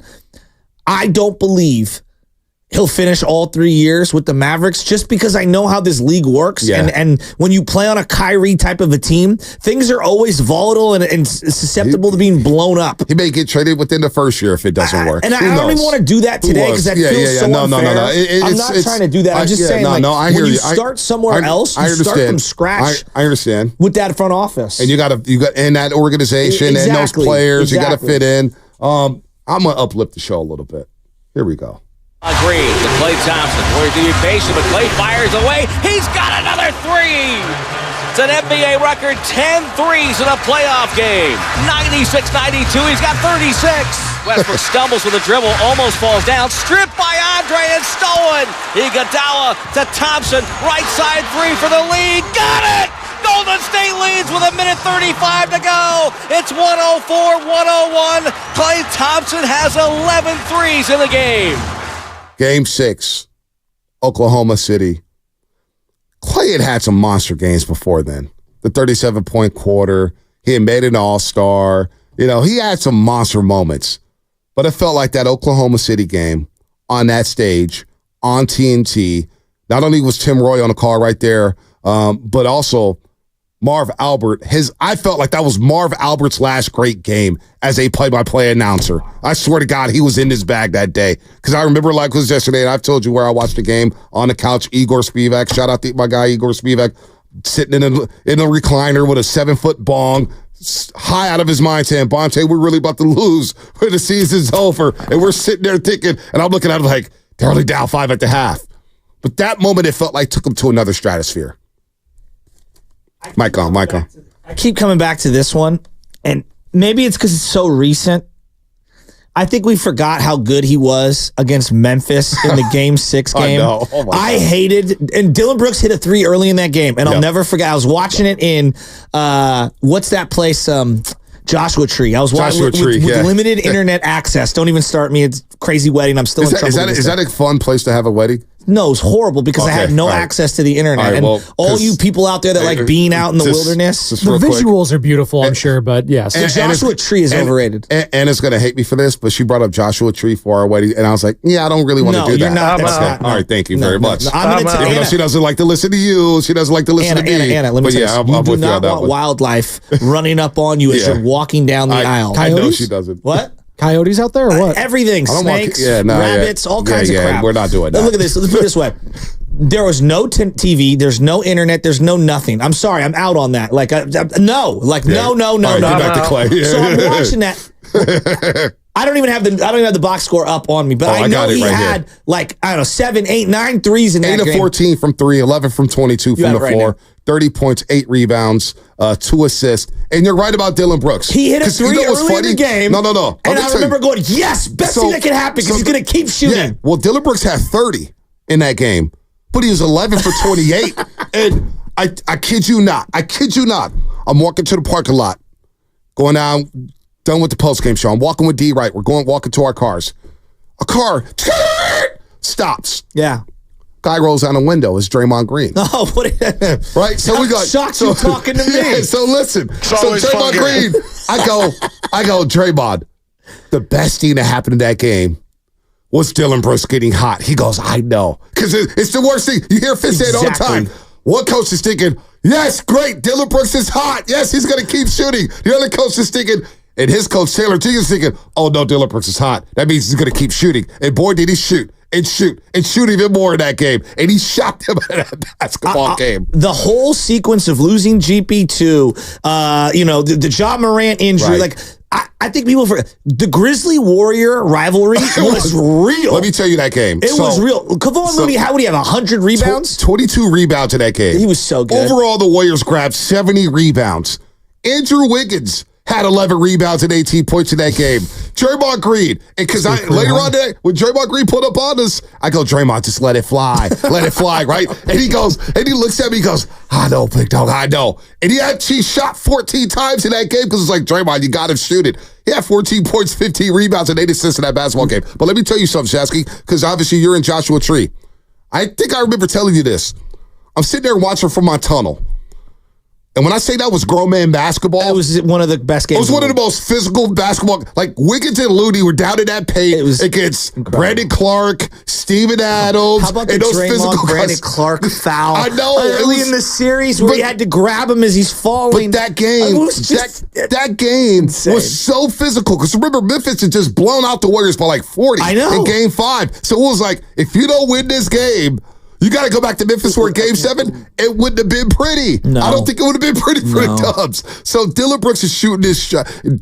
Jordan Poole and Desmond Bane are getting into it. Who was the point guard that was killing us in that game? The little guy for Memphis. Oh, the backup who was playing Tyus really well. Jones. He had a good series. 8 assists, 9 rebounds in that game. Melton, the new member of the Golden State Warriors. 8 points, 3 of 6 from the floor, only 11 minutes. I remember he was getting into it with Poole. And I thought to myself, I actually thought it got so physical in that series. I actually thought they didn't play Melton enough in that basketball game. They really didn't. That's why, we'll get to Melton. I kind of like this little move. He's got to stay healthy. He's got to stay healthy, but I like this little move for the Warriors with Melton. That guy gets up. He's got some athletic. He's got to stay healthy, no doubt about it. But he can guard, man. That guy gets on the perimeter. He can lock your ass up and put you in Alcatraz. So we'll get to Melton at some point in this offseason. But that game with Klay, forget Klay Thompson with 8 points. Because I remember in the third quarter when the Warriors were struggling to take a lead and they were turning the ball over. And Steph one time threw it out of bounds. And I remember the crowd just exasperated like, oh, man, what is going on here? Can we just get over the hump? And there was Klay Thompson, Game 6 Klay, throwing up the sixes, going 11 for 22, 30 points, 8 rebounds, 2 assists on the way to a 4th championship. Damn, we got some great moments with that guy. Let's go to D. D's been on hold for a while in San Jose. D, what's up? Hey, how you doing, buddy? Good morning. What's up? Good morning. Buddy. All right, we're going to talk about Klay right here. Let's just break down the facts. Klay Thompson at the beginning of the year when we tried to offer him that 2-year, $48 million, you went ahead and denied it. That was a divorce right there with the Warriors. He already divorced us when we tried to give him that contract. Then he tried to say allegedly he went ahead and said, what did he say? He said that we, you know what I mean? At the end of the day, we gave you $140 million. You went ahead and got hurt 2 years in a row. If there was no loyalty, we could have went in and pushed you in the bushes and be like, okay, to go do that thing. Get out of here. Flush this guy. I'm not hearing that today.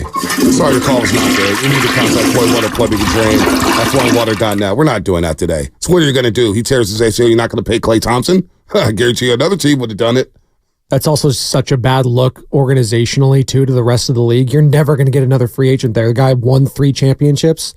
Oh, yeah, sorry, Teresa kicked him to the curb. Come on. It's silly stuff. Let's go to Chris in Redwood City. Chris, what's happening? Hey, morning, fellas. Yeah, the last couple of days, it's a time for reflection. You want to think back on all the good times that Klay brought us, I'm never going to meet these guys. This is just a sport. I don't have any skin in the game, you know what I mean? But some of these guys, they create lifelong memories for us. I mean, the 37 and a quarter, the 60. I remember where I was at. I was down in San Diego visiting some buddies. We're locked in on the first half of that Game 6 against OKC. And we're like, man, I don't know if it's going to happen. And we're like, you know what, let's go out. Let's go get a bite to eat. We'll go somewhere with some TVs. And we ended up seeing one of the greatest, individual playoff performances in the history of the game. You know, and that's the type of stuff that I'm going to remember about Klay. You know, I will say this, though. Klay is a person. He's very passive-aggressive. He is petty, like you guys talked about. You know, I think he's kind of immature, and he lets stuff just weigh on him. And you could tell the last couple of years, it's like, man, I'm not getting my dues. I'm not getting my respect. He's wearing that number 77 jersey, talking about, well, I guess they don't respect winning. They just want stats and blah, blah, blah. So, you know, he gets in his feelings. But I will say this, you know, it's a time for reflection, all the positives. I'm not jumping on what that last caller said, but they did offer him 2 years, $48 million at the beginning of the year. Those 2 years would have lined up exactly with Curry's contract, and then Draymond has one additional player option on his contract. So I hear a lot of callers calling in, oh, we love Klay, and then it seems like there's no middle ground. It just seems like the other side is, you know, F management. They didn't do their due diligence to get Klay on board, blah, blah, blah. But I'm like, it's somewhere in the middle. Yeah, it is in the middle, Chris. It is somewhere in the middle. Both sides are culpable here. Klay Thompson not taking the deal and being in his feelings. Klay Thompson was in his feelings. He is in his feelings, but other players on this team has been in their feelings. We've seen, hell, Draymond Green talks all the time. And it's susceptible, right? It's susceptible. We see things happen all the time with this team. We see things happen all the time in sports. It's a great call, Chris. I think that's Chris in San Jose. Sounds like him. It's a great call. Go ahead, Spino. You about to say something? Oh, well, no. Anthony Slater in 7 minutes. That's going to be awesome. Our 95.7 The Game Warriors Insider has been all over this. I think it was Chris in Redwood City. But to your point, but that sounds like Chris in San Jose calls. You know all the Chris. You know all the Chris's. I remember voices. You're a man of many talents. Cross. There you go. Remember Steph was crying on the... Do people just forget? Steph was in tears on the court this year. Emotions are getting to everyone on this team right now. Yeah. Everyone. And the fans. We have letters. I mean, soliloquies. Good Lord. Let's go to RJ at Fairfield. RJ, what's happening? You're on the roast. Man, you're going to flush my call anyways, man, because what I was about to say was... Wait, what'd you say? Wait, RJ, what'd you say to start the... What'd you just say there? Well, I thought you were going to flush my call, man. No, I'm not. Why would I flush your call? Why would I flush you? I never flushed you, RJ. Okay, that's Chasky that he might flush me. But, okay, all right, then I'll go into what I was saying there. I think Klay left because all the scrutiny he was getting, man. He went 0 for 10 in the King series. He got put on the bench. And then this whole year he looked like he was unhappy, man. So I think this move to the Dallas Mavericks is a move where, you know, he wants to stick it to the Warriors and see what the Warriors look like without him, and then maybe y'all appreciate him. But, you know, hey, I'll see you at Fremont Bank, man. Are you coming to Fremont Bank, RJ? You coming with your kid? I'm waiting for this. I'm waiting for my email to come through. I signed up, but it ain't coming through. You know, RJ, I assume I'll hear you before I see you because you'll be the one wearing cowbells, correct? I'll be wearing my Mike Bibby jersey with my throwback Sacramento Kings hat. You know, Remember the good old days. I'm not mad at you. Days where you lost to the Lakers in the Western Conference Finals. When we got hosed in the Western Conference Finals. Why'd you flush him? Give me a break, RJ. Why'd you flush him? You know what the best part this is? Call was good. This is as close to a championship as Kings fans can get. They feel responsible for the breakup of the Warriors. Good for them. Oh, man. I guess it's like the 82 Giants feeling good about knocking the Dodgers out. Yeah, I mean, well, that was a highlight. Joe Morgan. Shout out to him. Rest in peace. You need to contact Flooring Water Plumbing and Drain at flooringwater.net. We'll get to David in just a second. Anthony Slater coming up on the other side as we get to this article about Klay Thompson as he signs a 3-year, $50 million deal with the Dallas Mavericks. But let's uplift it. Let's play some of the highlights. I don't want to be doom and gloom. We got all offseason to talk about his contract. Post highlights? No, Klay Thompson highlights. Oh, Klay Thompson highlights. I want to celebrate Klay Thompson and the career he had. No matter what, all the bygones, whether they're, we're going to get into Slater or what happened this past season. But then I want to go back to some of the memories of Klay Thompson. Okay. I really want to do that today. I want to shout out Klay Thompson. He spent 13 years here. I'm not trying to kick him on the way out. Nah, that's not fandom to me. That really isn't. All right, that's all coming up. Brought to you by Life Source Water Systems. Hi, it's Sherry, owner of Life Source. For 40 years, families have been loving our Life Source.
I'm reading this article that was just released this morning. Bonte, this article was released? This article was released this morning. Yeah. Published this morning. From Anthony Slater in The Athletic. How Klay Thompson's 13-year run with the Warriors splintered so unceremoniously. It's a brilliant read. You should check it out right now. And I believe we are efforting Anthony Slater right now. Yep, absolutely. We are efforting him. Let's get I was going to get to the call for a second, but no, we'll get Slater on in just a second. Instead, we'll play a highlight. You want to talk about the Game 6 Memphis game? Please that give we it all to forget me. about? Poole stutter steps, drives on Jackson. Hook pass up top. Thompson fires away. 5 for 5 beyond the arc for Klay Thompson. Looney gets the rebound to Curry. Looped it ahead to Draymond. Draymond accelerates to the rim. Finds Klay Thompson. Left corner. Fires away. Got it! 3-ball left corner pocket. Thompson loads up a 3 right side. That's good. Klay, as he does, has come to play in Game 6. Curry to the front court. Finds Klay. Klay, crowded by Bane, takes a rhythm dribble jumper. It's good. 2 plays they need to run right now. You know what they are. Get Klay the ball. Klay, come get the ball. Curry, deep 3 on the way with 1 on the clock. Back rim miss. Looney again. Finds Thompson. Loads up a triple. Good! And that's the great voice of Tim Roy. Maybe we get great 925. City Mobile text line. Let's get Kate Scott on to talk about Melton. Maybe we could do that. Former Sixer. Former Sixer. All right, let's go to the River Islands. I'd rather ask her for a copy of Madden. Or that. Well, get that. I know people like that. Oh, you got to say it again? Why? All guests appear on the River Islands guest line. And that is Anthony Slater. Of course, this is time for you to discover the islands, River Islands in Lathrop. Check them out. Anthony Slater with a great piece this morning. Slates, what's happening, man? You've been working overtime these days. I see you on the porch, on NBA TV. You're everywhere. Well, I mean, that's June 30th, July 1st in the NBA. There it is. Klay Thompson, 3 years, $50 million with the Dallas Mavericks. You mentioned last week when you came in studio that this divorce was probably going to happen. But there's some interesting nuggets in your story about the Phoenix situation back in Brooklyn. What's the biggest nugget that you discovered here during this whole process of finding out that Klay Thompson's going to leave? And when you started writing the story, what's the one nugget that sticks out to you? Oh, I don't know, because part of it, the story is like it is very layered, and it is like I do think it's a 5-year story, as I put it, right? I think it does go back to the ACL tear, which obviously leads into the Achilles tear, and the differing rehabs he had for that, and what that just did to his mindset and how he was always kind of chasing his old self that he, pretty tragically, from a sports perspective, never got his 29, 30, 31-year-old seasons really.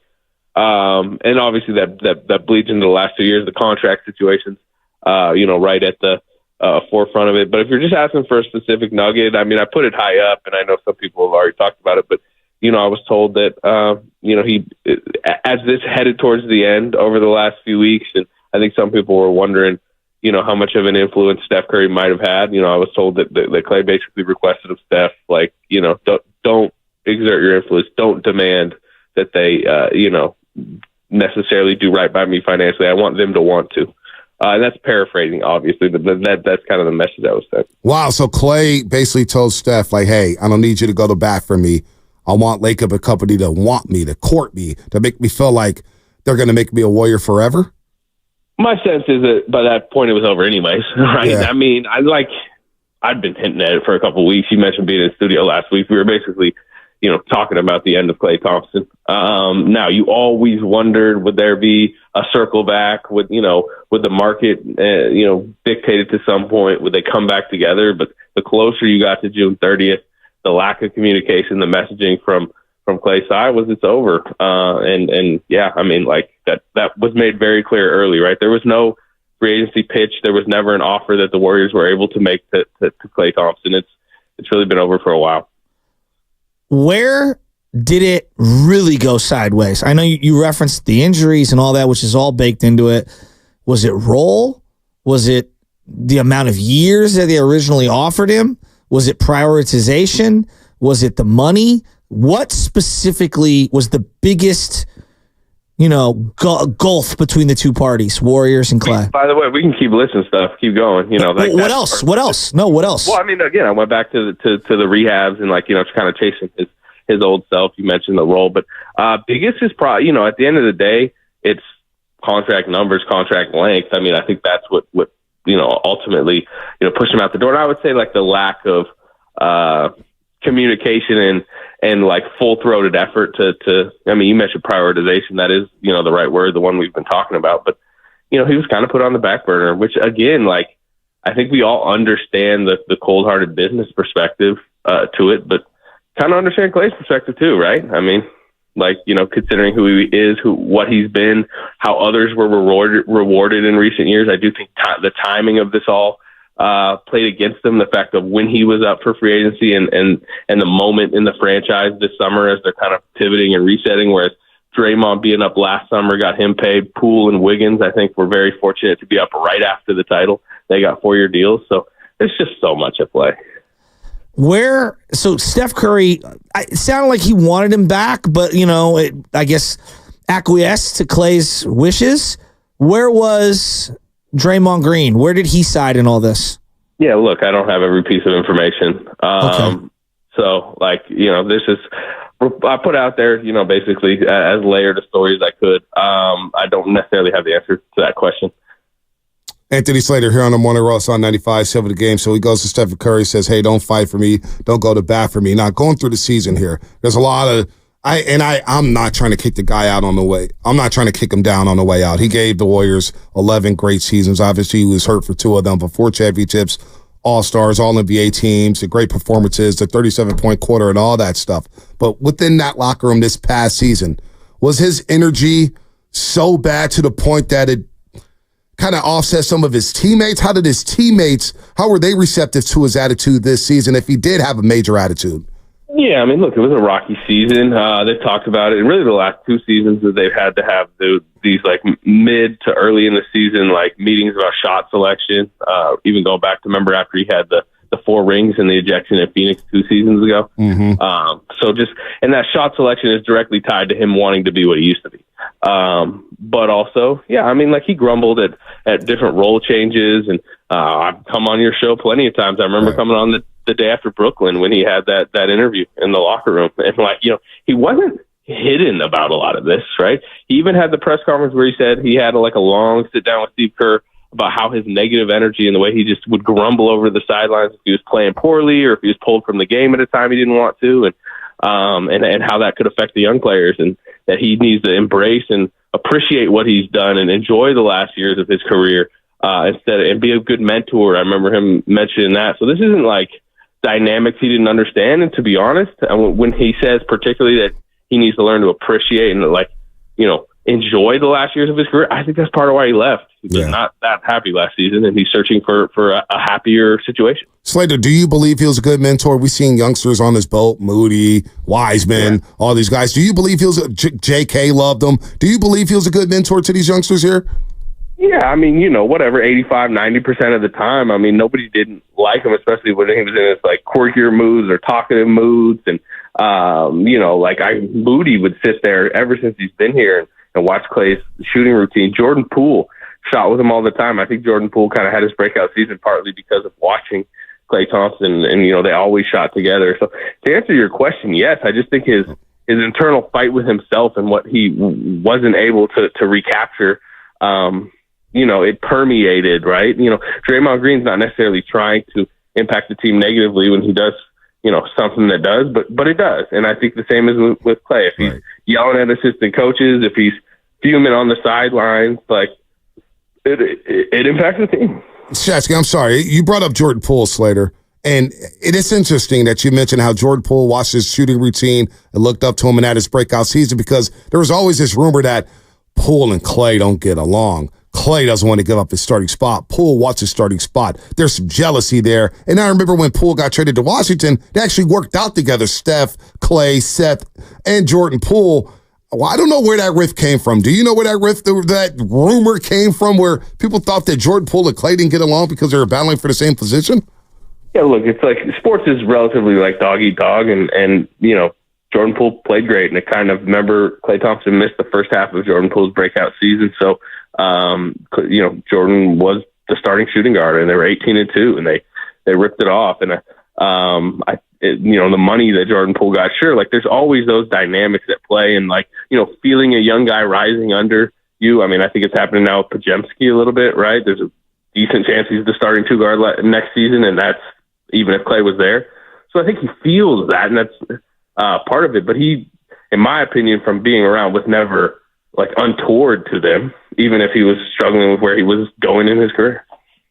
Was there anything that the Warriors could have done if they could retcon one thing? Like, for example, just hypothetically, not having him start when he came back, ease him off the bench. Like, is there something that they look back on, or you think that they would look back on and say, maybe we didn't handle that appropriately? I mean, they might have been destined for this anyway. I'm just saying, hypothetically, in like a multiverse, is there one particular thing that sticks out more than others?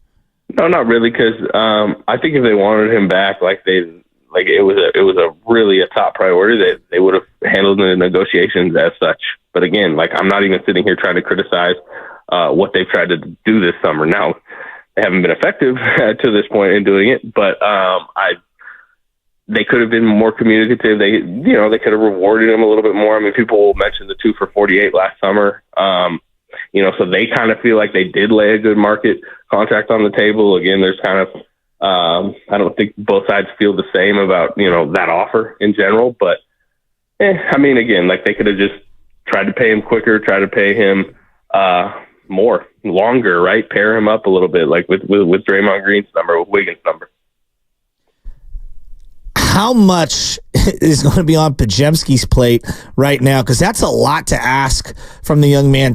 He's not the only person. They got in Melton. Who knows if Moody stays? It feels like he'll be in the mix here. I mean, one player to offset the impact of a player who's been here as long as he has, that's a lot on this young man's plate, is it not? Yeah, the most confident person that he will succeed is himself. So, I mean, I don't know if y'all ever talked to him. I haven't. No, I've talked to Pete. Pods is confident. There's no doubt. He doesn't lack confidence, that's for sure. I mean, it's basically like, what have y'all been waiting for? He's doing the Team USA Select Camp this week with Trace, which I think is interesting. I mean, like, obviously Steve Kerr had something to do with that decision. We'll see, because I think he's already shown he's a really good role player. The charges, the passing, better defender than you think, just sharp player. Rebounder, right, for the guard position, one of the best in the league. But you wonder how high he can scale his game up. And that's what the next season, but really the next several seasons will be about, like how good a player can he become? And I think they're going to give him the chance. They're really high on him. Long term, you think he's a 1, a 2, a combo guard? Like, what do they envision him as? Combo guard. I don't know. Although, I did a big story about him mid-season. Had all the, you mentioned the confidence with several stories, him yelling at Draymond and scrimmages, stuff like that. But within that, Draymond basically hinted he thinks that's like the future point guard, like post Steph Curry, in year 5, year 6, like that's your starting point guard. So we'll see if he gets to that point. I would say more combo guard, but there's a lot of people internally that hint that it might be at the 1 eventually post Steph. All right. So how's the ownership group feeling right now? Now that Blow is not over here, and they probably had a hint at it that Klay would move on. Do we see an evolution within the offense with Steve Kerr? Do we see Kuminga? We don't even know if Kuminga's going to be here, because I guess they're still in on Lauri Markkanen. What have you heard about that with this Warriors brass? Yeah, I mean, they are in on Lauri Markkanen. I don't know if Lauri Markkanen is getting traded or not. I think Danny Ainge is the only one that truly knows the answer to that question. But that's one of the dominoes right now in the league that's holding some stuff up. Is do the Jazz move on this or don't they? And the Warriors are definitely in the mix from what I gather. We'll see. As far as the offense, Steve Kerr said it. They need to change up some of what they did. I mean, they've been saying this for a couple of years. I think they did some for Kuminga last year. They just got to do it more. Andrew Wiggins. What's the status with Andrew Wiggins? And I guess the Warriors, they had a mutual decision with Andrew Wiggins for him to not play for Team Canada. The Team Canada GM came out and said, actually, it wasn't mutual. We cleared him. What the hell is going on with Andrew Wiggins, Anthony Slater? Yeah, he might have been cleared by Canada, but it can't not be a mutual decision. The Warriors are not allowed to tell him he can't play. Gotcha. Now, they came to the decision that they wanted Andrew Wiggins, and Andrew Wiggins, acquiesced, obviously, that, get ready for the season. He had a lingering ankle issue that bled into the summer. He hasn't necessarily been in the best shape coming into camp the last couple of years. Last year, I think it was more about that rib break he had in the Lakers series. But I think, from what I gather, they want him to get right for camp. So Wiggins will be back in his locker room, you think, if you had to bet on it? Look, there's a lot on the table right now. Again, as I was told, it was a mutual decision. And part of the messaging was this is not, we're not shopping him. They're not dying to trade him. But it was also not they're having active trade conversations about a lot of things right now. So, it's not to say he couldn't be in a trade, but that wasn't why he was pulled from Canada. Well, what does the framework of a Lauri Markkanen trade look like? Yeah, I don't like the exact pieces. I would be a little bit up in there, but I will tell you, we're talking about a lot of picks, right? I think that's kind of the meat of the deal. And the Warriors have some appealing picks into the end of this decade, particularly if they're unprotected, because we're talking about probably the end or a post-Steph Curry era. So, the bleaker it looks for the Warriors, the better their trade package actually looks in a strange way. No doubt. We have Anthony Slater here on the River Islands guest line. All guests on 95.7 The Game appear on the River Islands guest line. Is it a time for you to discover the islands, River Islands in Lathrop? Last one for you, Slater. How's this fit for Klay in Dallas? Because I actually like the fit for Klay Thompson in Dallas. How do you see it? You studied this game inside and out. Yeah, for sure. They play kind of a little bit of a bully ball style. Luka's going to slow the game and control it. I would have, liked him in LA with LeBron, but Luka's kind of a younger, similar, European LeBron, right? I mean, right. So spot up, movement stuff. You got Kyrie out there, so he's your, Klay's kind of your number 3 scorer in a sense, and probably the starting lineup. He's Derek Jones Jr. defended so well. They did bring in Najee Marshall probably to shoulder some assignments, but I do think there'll be a spotlight on Klay's defense as we get, into the playoffs next season or during the season. But yeah, I mean, if you were going to script a team for him to be on at this stage of his career, I mean, you just want Luka Doncic as his point guard and another scorer like Kyrie out there to take some other pressure off him. Wow. I'm stuck at you saying European LeBron James because he doesn't play any defense. So I'm just trying to quantify how that's even possible. I mean, LeBron has some defensive seasons, but not in a while. Well, I mean, he's 40. I mean, come on. You know what? Very fair. Very fair. Slates. The argument for Luka would be he's younger, but what? I mean, we were talking about the offensive. No, I know. I'm teasing. Yeah. I'm No, and teasing he's you, dropping Slates. triple I'm doubles. teasing you. If they don't get Markkanen, say the Warriors try to swing a deal for Markkanen, where do they pivot to? Yeah, I think there's other mid-tier potential, trade candidates out there, sign and trade type candidates. They've at least, talked to Chicago about a few things. I wonder about DeRozan. I wonder about Levine, although that contract is nasty, a little scary. But the other thing is, and this is the path that I think will, dishearten the fan base most, is there's a chance that if they don't get anything done, this is kind of the roster, right? You add a couple minimums, you trust youth, and you go into next season probably being picked by people as the 9th best team in the West or something like that. So how does number 30 Stephen Curry feel about that? Because that question will start to loom as we get closer and closer to the All-Star game. To say they struggle out of the gates here in the Western Conference, and they're struggling, and they're in the same situation they were this past season. How does Stephen Curry feel about that? Will we see an extension for Stephen Curry? Will we want to say, you know what, I'm going to be here no matter what, even if it looks like the Kobe years with the LA Lakers at the end of his career? We'll see. This is a big week for that, those alternative realities. How does he necessarily feel? Well, right now, I mean, I think he's kind of within conversations with the Warriors front office and ownership group about trying to get himself help. Now, one thing that is very clear is the Warriors are willing to use a lot of these future picks to try to get him some significant help, right? They would have been used at least one or two of them would have been used in a Paul George opt-in and trade and Markkanen the same. So they're trying now. If they fail, if this is a questionable younger roster heading into next season, and if they start off struggling, every single one of his press conferences, especially leading up to the next transaction season, which is typically the trade deadline, will be interesting. Slates, you've been good to us over the last week, man. Keep up the great work, man. Hell of a story in The Athletic right now. Check it out as he goes through a deep dive on Klay Thompson. And really, it starts in 2019 when he tears the ACL. Slater, good stuff as always, man. Thanks so much. Yeah, all right, fella. Thanks, buddy. Anytime. Anthony Slater here on the River Island guest line. All guests on the 95.7 The Game appear on the River Islands guest line. Isn't it time for you to discover the islands? River Islands in Lathrop. Go ahead, Shasky. I'm Got to get that in. Take people behind the scenes. I get frustrated at times. This show has a lot to say, and at times we are going to interrupt each other because that's what guys do. We get in a group, we talk sports, and we yell over each other, and that's going to happen. That from Mark Willer last week. Mark Willer said the same exact thing. I didn't know that. He said Considering Mark's never yelled at anyone. I don't want to get into a fight like that. Mark Willard, I believe, said the same damn thing last week. I was listening. I swear to God, it was either Mark. It was on that show. Well, that's interesting because I've never heard Mark talk in a way that I said, "Yeah, me and my boys talk like that." No. Well, interrupting. You guys love to do it. I'm going to interrupt. Put words in his mouth, though, please. But these are. You can't interrupt during the reads. That's all I'm saying. It's the 5 reads. People pay for that. That's all. Sorry, River Islands. Lucky us. Why are you getting salty? I'm going to be the first to the trough with this take. That's cutting people off. That's what I do.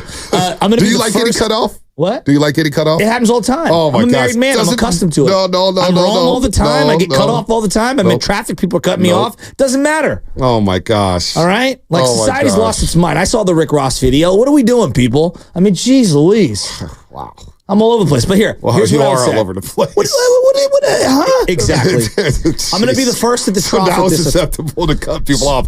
Good luck to me in the future. What are you talking about? We can respectfully disagree. It's called creative tension.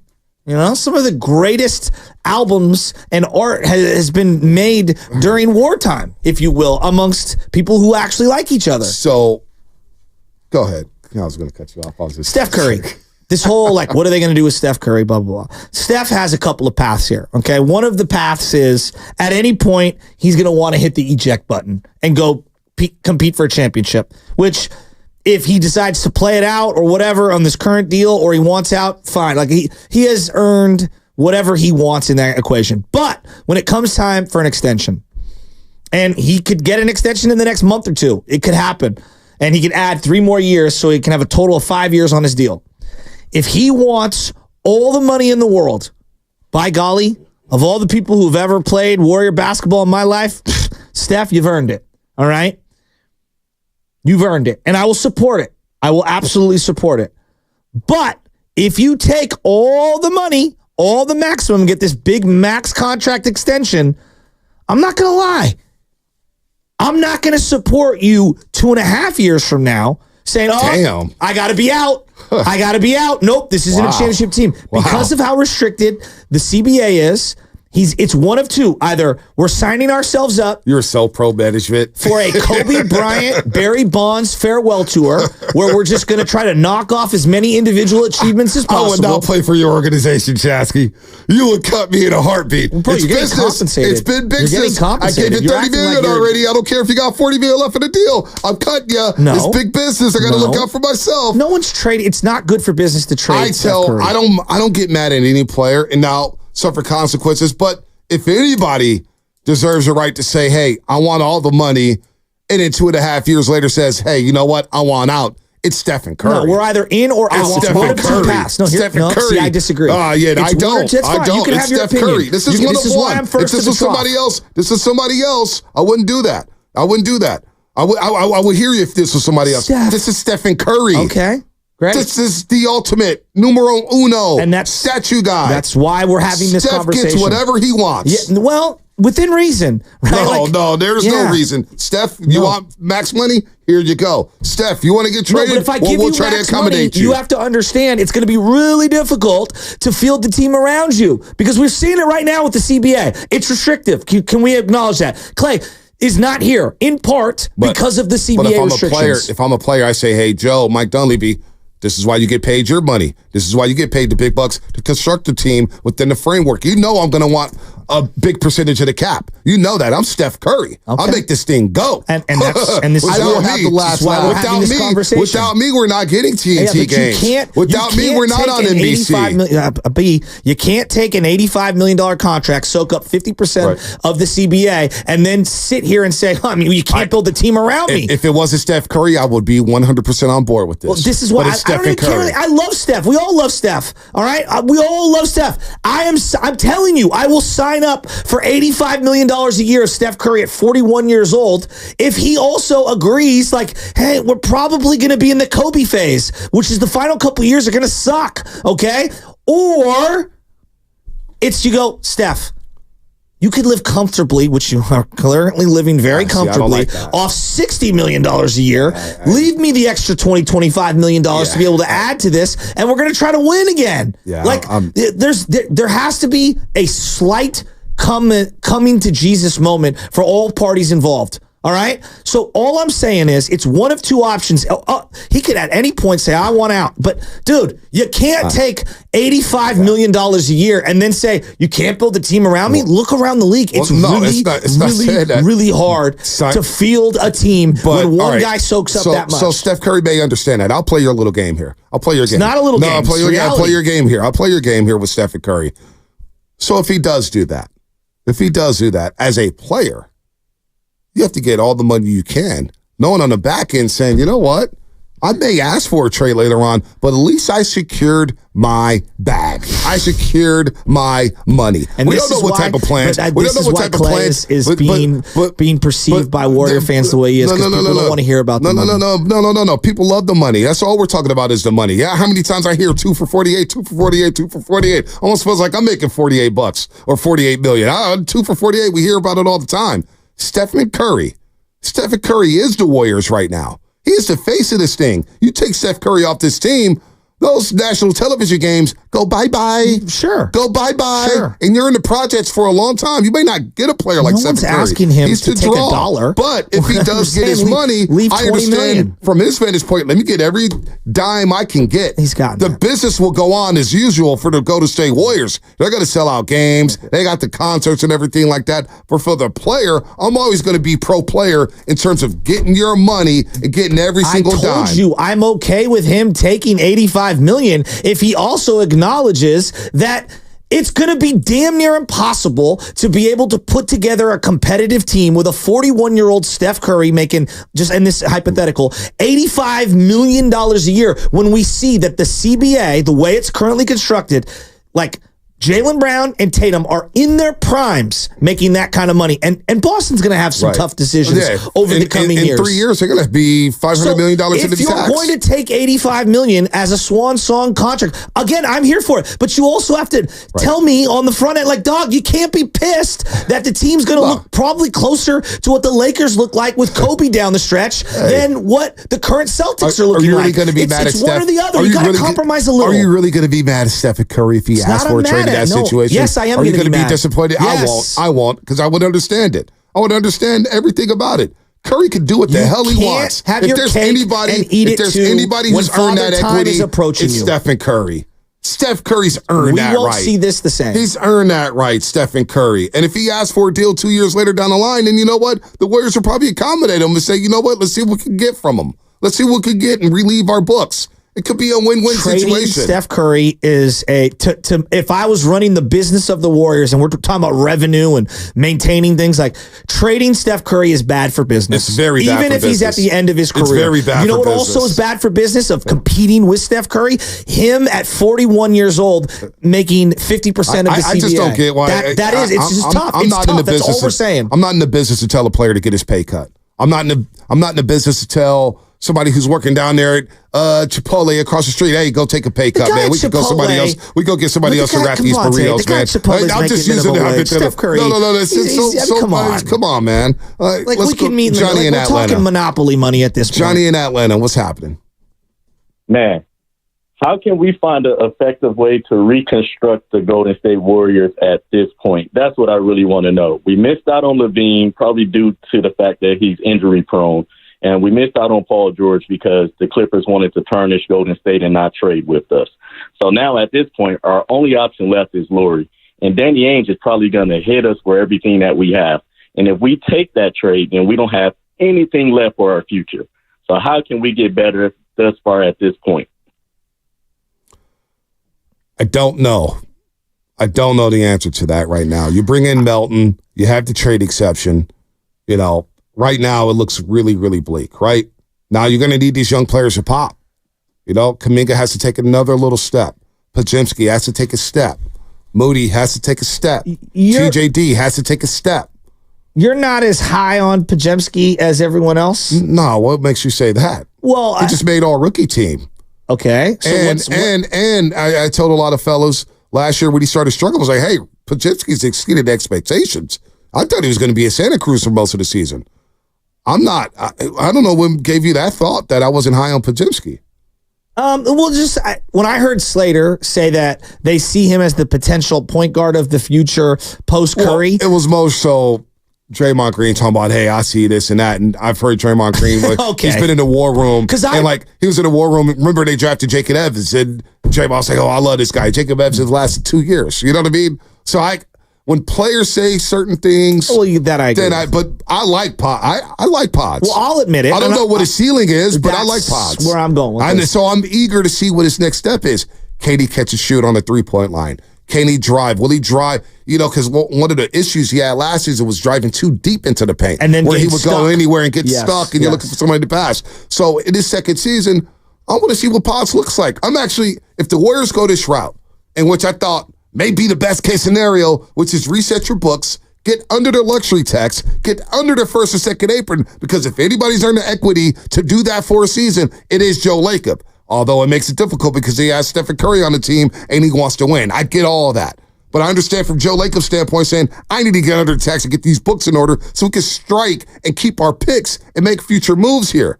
So in that sense, I want to see Kuminga have some runway. Yeah, I want to see Moody have some runway. I want to see Podziemski and TJD get some runway and see what the hell we have on this roster. Because for the last 3-4 years, we haven't been able to see the youngsters so much. And there's been this argument within the fan base and nationally, when are you going to play the youngsters? Well, forget the youngsters, trade the youngsters for some help. You know what I'm saying? So if this is going to be the case, to me, okay, at least I get to see what these youngsters have on the table. And I'm willing to see that. Well, regarding Podziemski, I think he had a really good year, and he surprised the hell out of me. First team all-rookie team. But I'm going to be real. I'm questioning out loud, is this a guy that could ever be first, second, third team All-NBA? Probably not, because there's just not a lot of spots, right? And I'm looking around, and it's very difficult. I hope I'm way wrong on this. I think he's right now, if I'm asking about projections, he's a glorified role player, some sort of a, fringe starter, 6-man, can have a lot of impact. And believe me, that's a great draft pick. If I told you the next 10, 11 years that he ended up being a 6-man and a fringe starter for the Warriors, that would be a great draft pick. But to then make the next leap to All-Star, All-Stars are hard. Well, yeah, I don't know. Klay is an all-time legend. He's a 5-time All-Star. Let's before we start talking All-Stars and All-NBA, let's just see if the guy can play over 82 games and be a consistent player. Well, that's what I'm saying. Because All-Stars more so, when you start getting to the All-Star game, it starts to become about popularity. And you start to get the fan vote because you're popular. Sure. Or you do something cool. And there's a lot of players who have all-star type seasons who don't go to the all-star games because they're not flashy. Well, what's De'Aaron Fox, a one-time all-star? Yeah, and he should have been in the all-star game at least 3 times. I would agree with that. You know what I'm saying? I think that speaks to how difficult it is to be a great player. He's not flashy. He doesn't talk trash. He's pretty good. You know what I'm saying? But he's damn good. Yeah, he's pretty good. He's an all-NBA point guard in my opinion. So that's a great example. Could you see Podziemski being some version of a De'Aaron Fox? I have a hard time seeing that. They're different. De'Aaron Fox is quick as hell. But his shot is improved dramatically. Podziemski doesn't have that speed. That's true. He has more size. He has more size, but he's not as athletic as De'Aaron Fox. I agree. But can Podziemski make everything work? And this guy was grabbing rebounds at a rapid rate as a guard. Yeah. So he was filling up the box score in terms of 10, 5, and 5 games. Can he have a lot more? I don't know, 13, 7, and 7 games. 14, 8, and 8 games. Can he be that type of player? I don't think nobody's looking for Podziemski to be an all-star. The guy who we all hope to be an all-star is Jonathan Kuminga. He has flashed more all-star potential out of all these young players. But can Podziemski be a winning player? Winning players are like Derek White for the Boston Celtics was a winning player for them. Will he ever make an all-star game?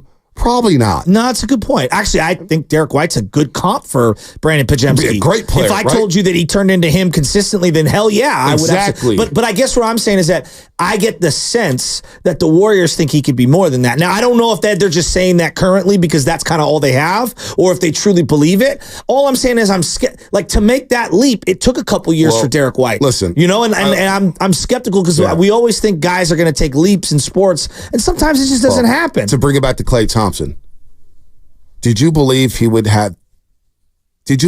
make the leap to become an all-star? Because I had my doubts on Klay Thompson. I thought, and I'll never forget this. I remember being adamantly against the Kevin Love trade. It's one of the few times I've been right and stuff. I was like, no way. But I had a different comp. I said he reminds me more of Kobe in terms of his attitude. Klay Thompson. And me and Rocco went back. My boy went back and forth. I was like, you cannot trade Klay Thompson.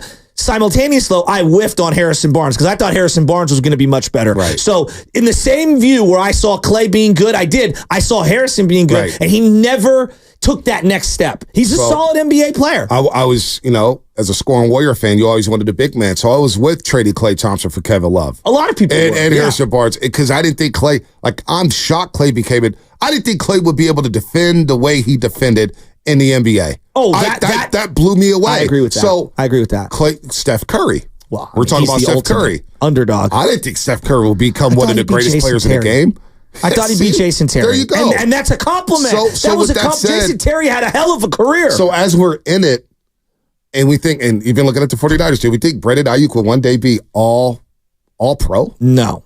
Did we think Deebo Samuel will be all pro? I thought Deebo would be good, but not what he turned into. Did we think Brock Purdy would be one of the 6 best quarterbacks in the NFL? No. No, we didn't. So with these youngsters, Kuminga, Pods, TJD, and Moody, we have to give them the proper runway to see what they are. We have to see 50 games. And the 50 games may not be pretty. Who knows what the record may be? Could be 25-25, could be 30-20, could be 20-30. Well, we don't know. But you got to give these young guys a runway to properly evaluate them. But some guys, and I use Harrison Barnes, they hit a wall and then they're just kind of like stuck. Right. And like some guys like McCaw never materialized, like ever. Like that McCaw could easily be Moody. We don't know. Moody could also take it to a whole nother level and like, hey, he just didn't get opportunities and he didn't get runway.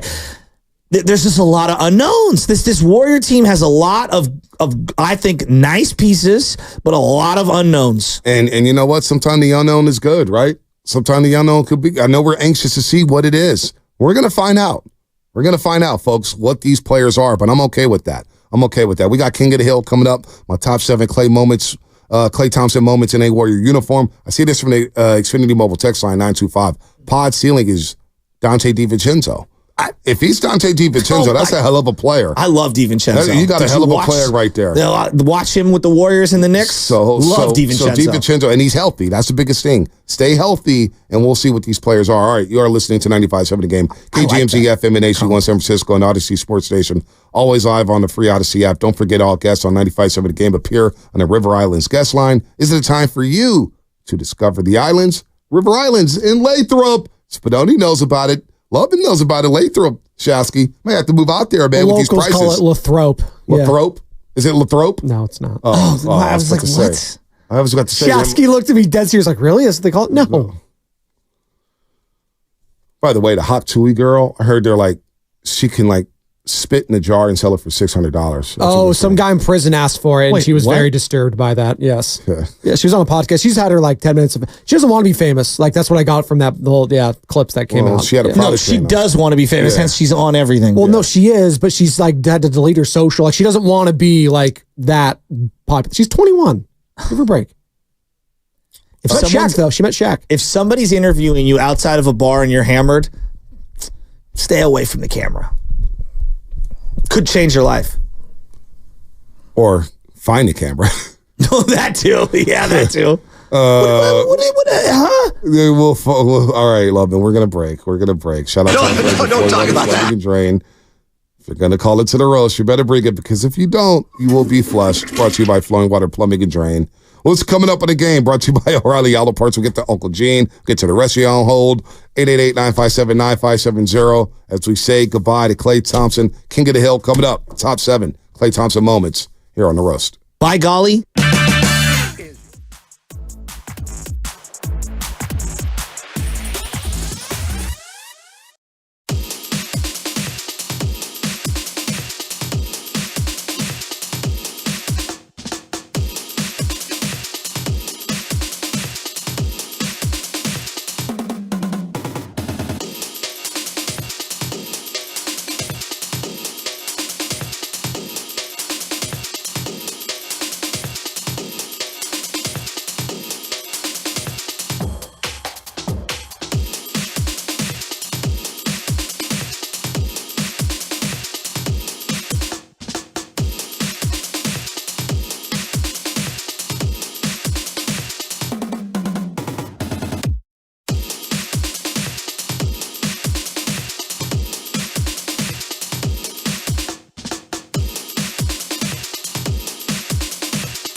The Morning Roast with Bonte Hill and Butcher Boy Joe Shasky, two Bay Area homegrown legends themselves, everybody.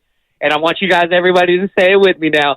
The best part of waking up is the morning roast in your cup. Oh, give it to me. Yeah.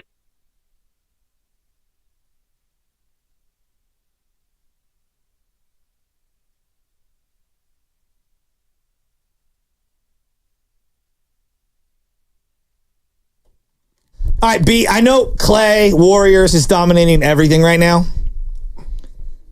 In the multiverse, if this all doesn't happen, you know what we're talking about nonstop? Brandon Ayuk.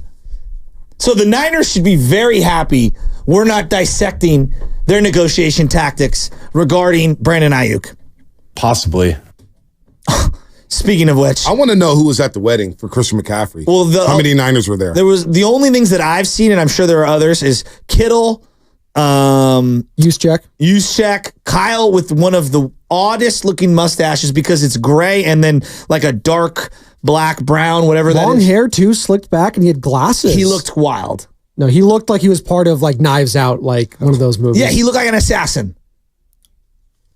I just want to know who was at that wedding. Why? Why do you care? Because I want to know if IU got the invite. Was he? I want to know if Debo was there. If Baby Ches has a birthday party and you bring invitations to school, you have to invite everyone. That's the rule, right? But if you do it secretly on the covert mission, if you will, you can invite whoever, but don't put it in people's faces.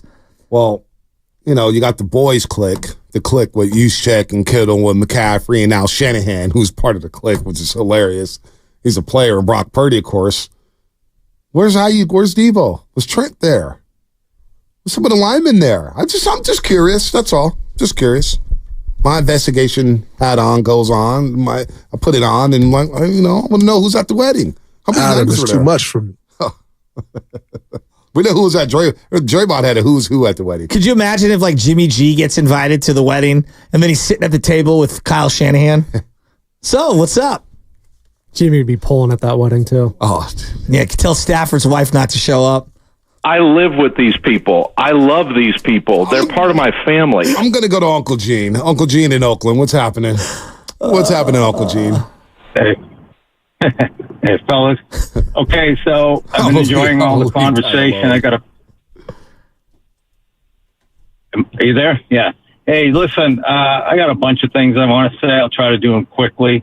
First of all, I'm very, very sad about the whole Klay Thompson leaving and the way it went down. I agree that I think that there's a lot of blame to go around between the organization and Klay himself. Part of me wonders, though, if Bob Myers had still been the GM, whether it would have happened like this and whether there's a possibility he could have still been with us. But anyways, it's over. Maybe the best we can say about this is now it makes it official. Would have accepted maybe 2 years ago. But why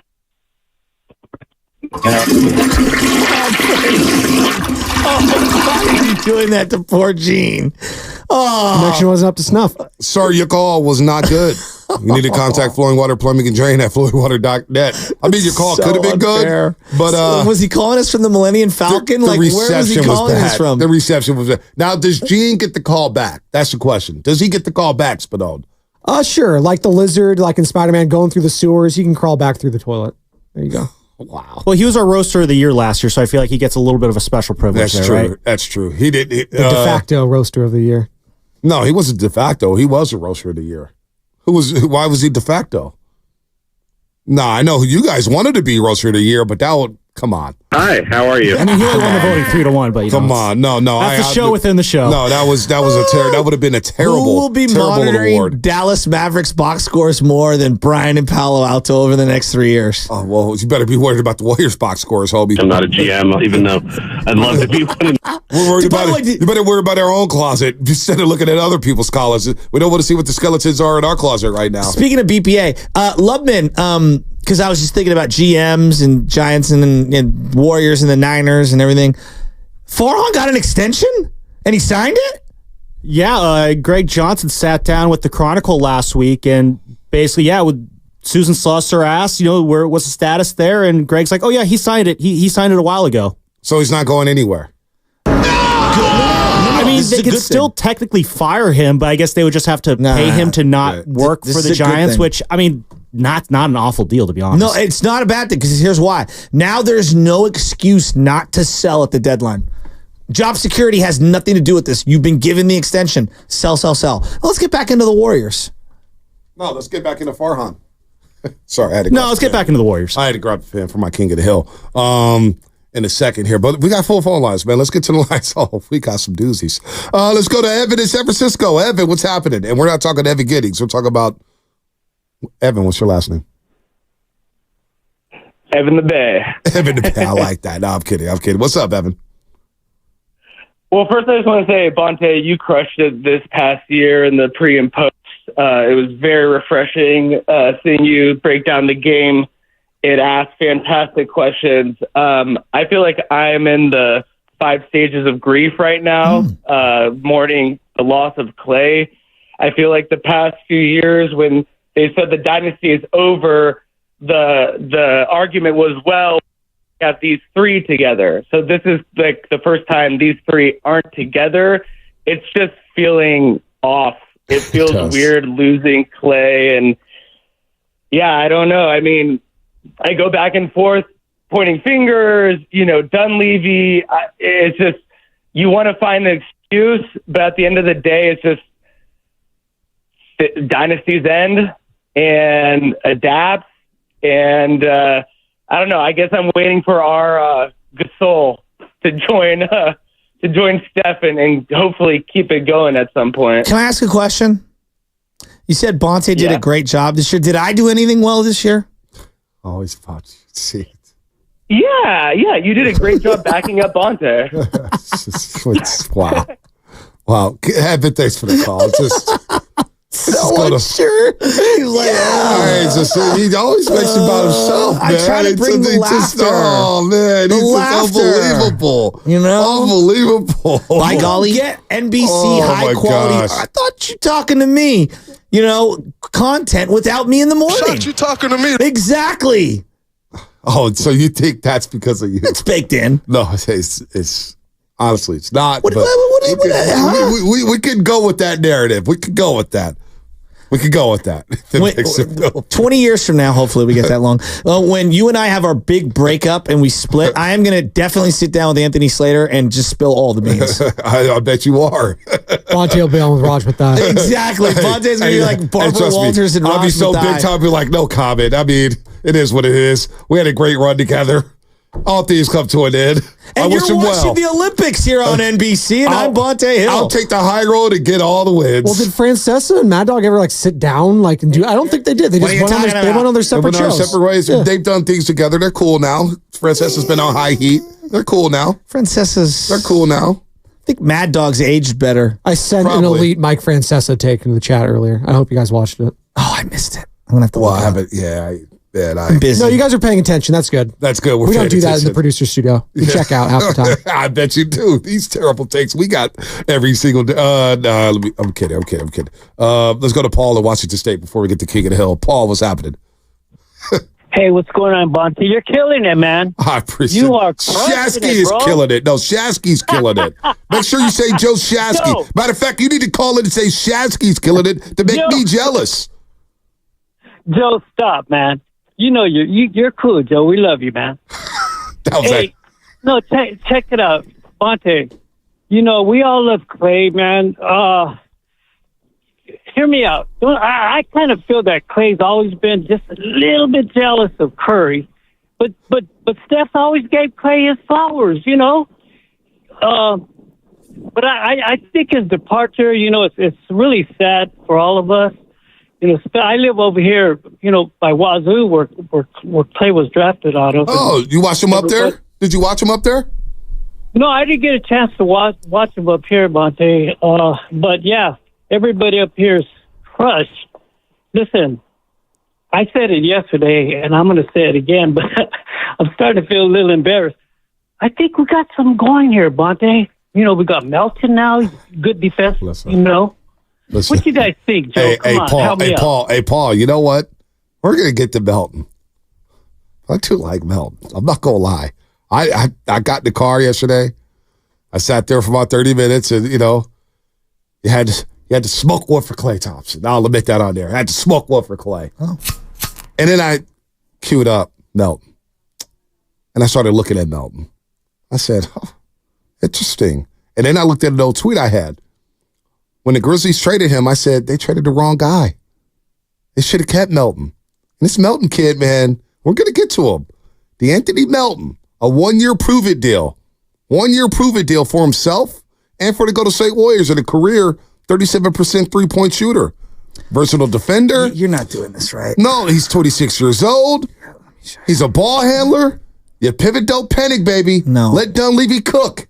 Melton ain't bad. Melton ain't bad. If you're going to defend the roster, you have to do it in a way that's Bob Fitzgerald. And I will do it no, like no, I'm no, Bob no, no, Fitzgerald. no, no, no. I'm defending the player. No, I know. I'm defending the player. So ask me, are the Warriors better today with Melton? Ask me the question, and I'll turn into Homer Joe. All right, hey, don't disrespect Fitz like that. No, I'm channeling my inner Superman Fitz. All right, go Fitz. Ask me the question. Are the Warriors better today? Well, you got to understand what this league is. You got to have lateral quickness. And if you don't have youth and athleticism, then you're falling behind the times. I mean, when you have a young player like Brandon Pajemski, he's going to take a leap forward. Did you see what he did last year? He led the league in charges. And when you have a young player like Moses Moody who hasn't had an opportunity to knock down shots, you assume that the young player is going to get more dynamic from beyond the arc. And then when you add in a Melton, who is a playoff-proven player, he just needs to stay healthy. When you have that combination of guys and the growth of a TJD who can be that rim runner, who can be that guy that you can funnel into the paint. The Warriors are clearly better today than they were yesterday, and it's not even close. You have to understand, this league is about youth and excitement, and that's what the Warriors are presenting this year. Well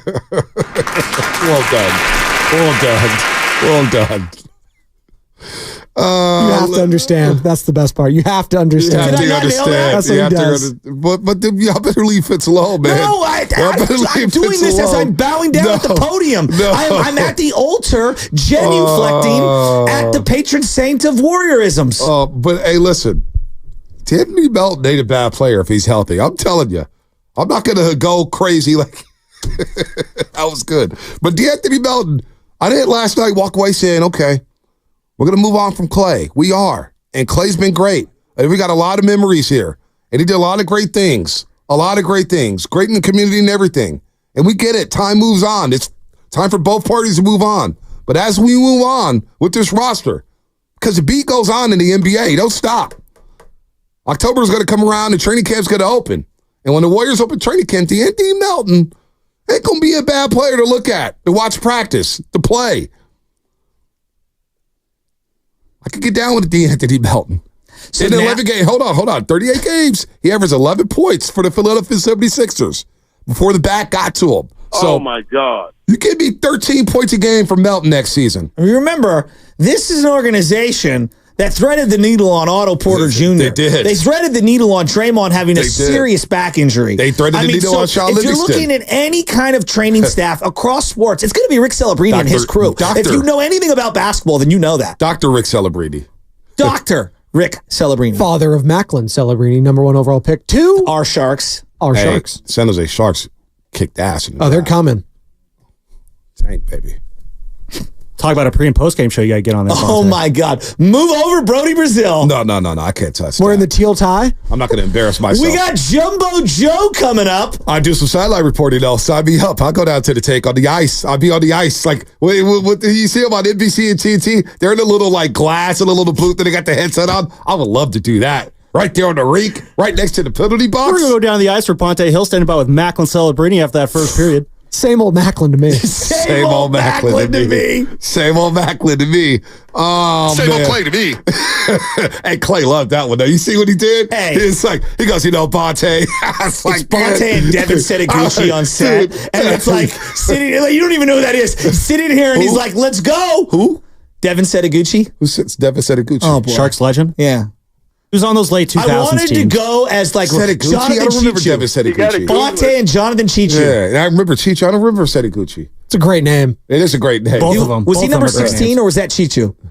Remember Chichu. That did warm my heart, though, when Klay said, you know, Vontae. It's like, God, Klay. Same old Klay to me.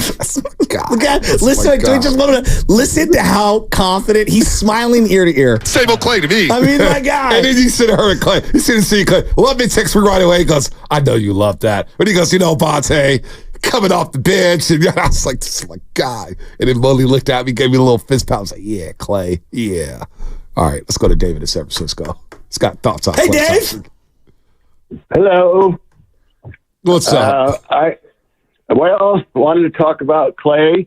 As a lifetime Warrior fan, I'm 80 years old. I've lived in this city my entire life, so I've been watching him that entire time. In fact, I was at the game where Klay got the 37 in the third quarter in the 60s. So I really miss Klay, but at the same time, I'm sorry that at this point he really couldn't acknowledge that he wasn't the same Klay as he was 5 years ago, and kind of took it personally. I don't think he would have had to leave, if he had seen it a different way.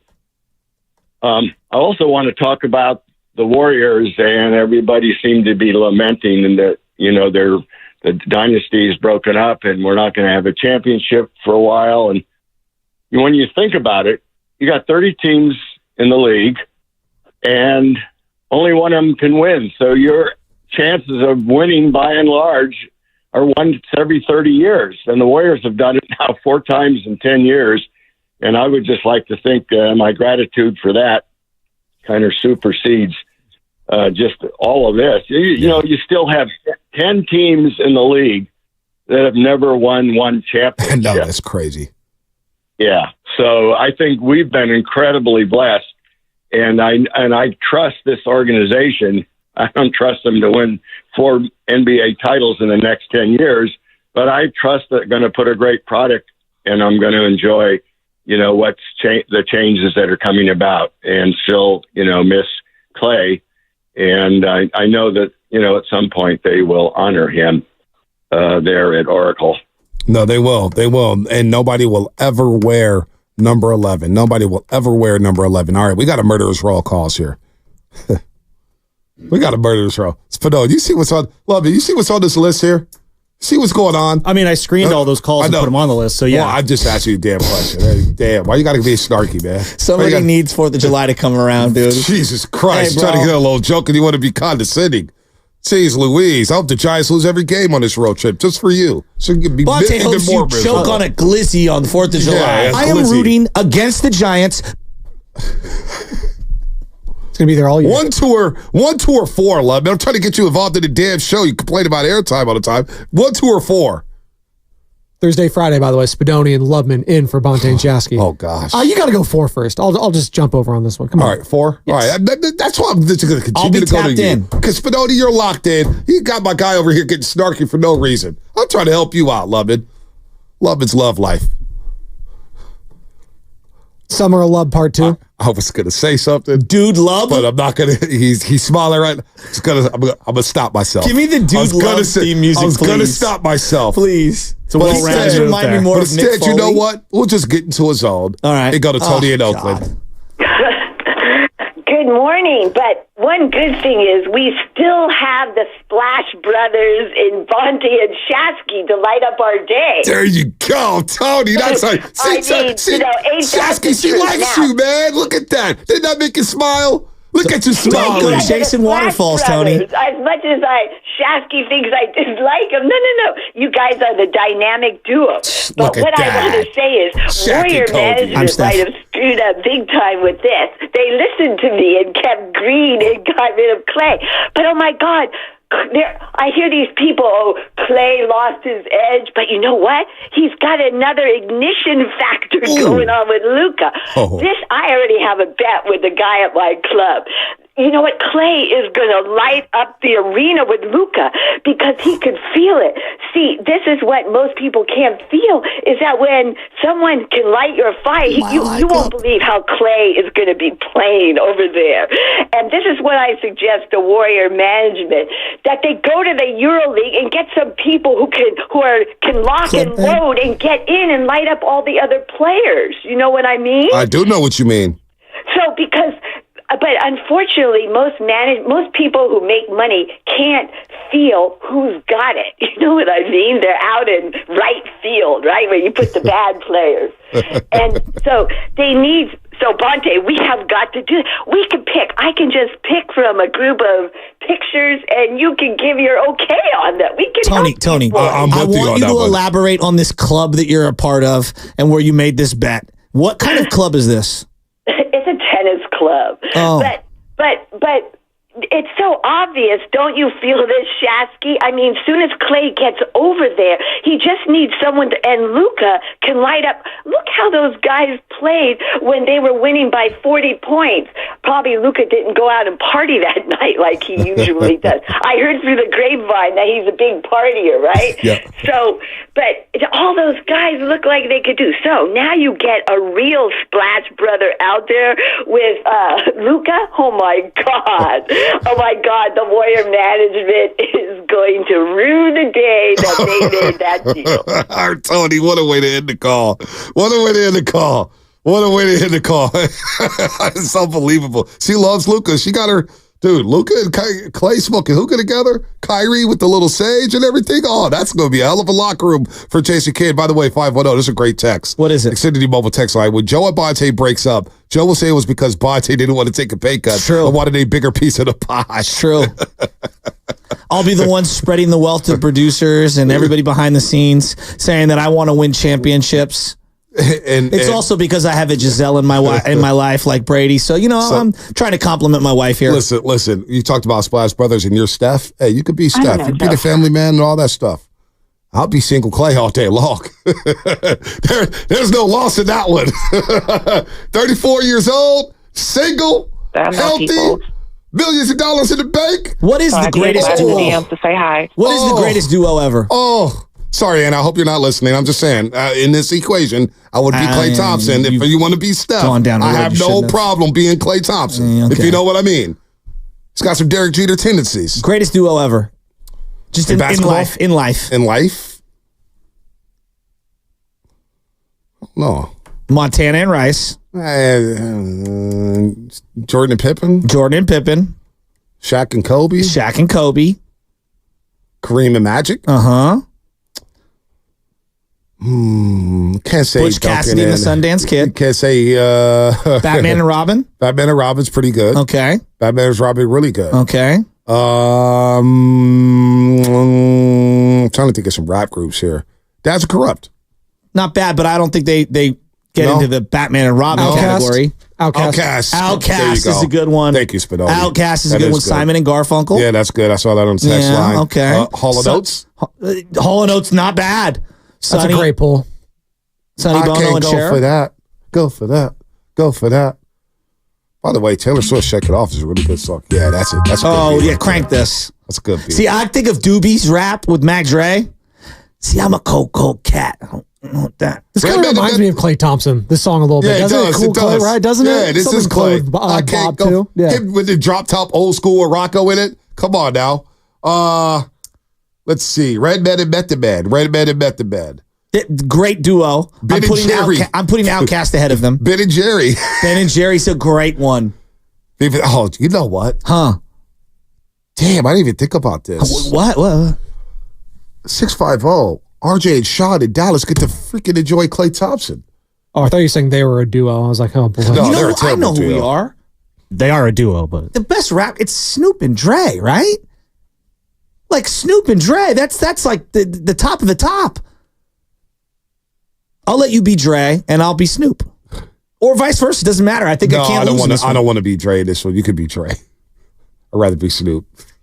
I am the more thoughtful one. I'd rather be Snoop. The minds, the brains behind the operation. You also Bert carry and Ernie is a great one. You also carry a lot of baggage like Dre. Yeah.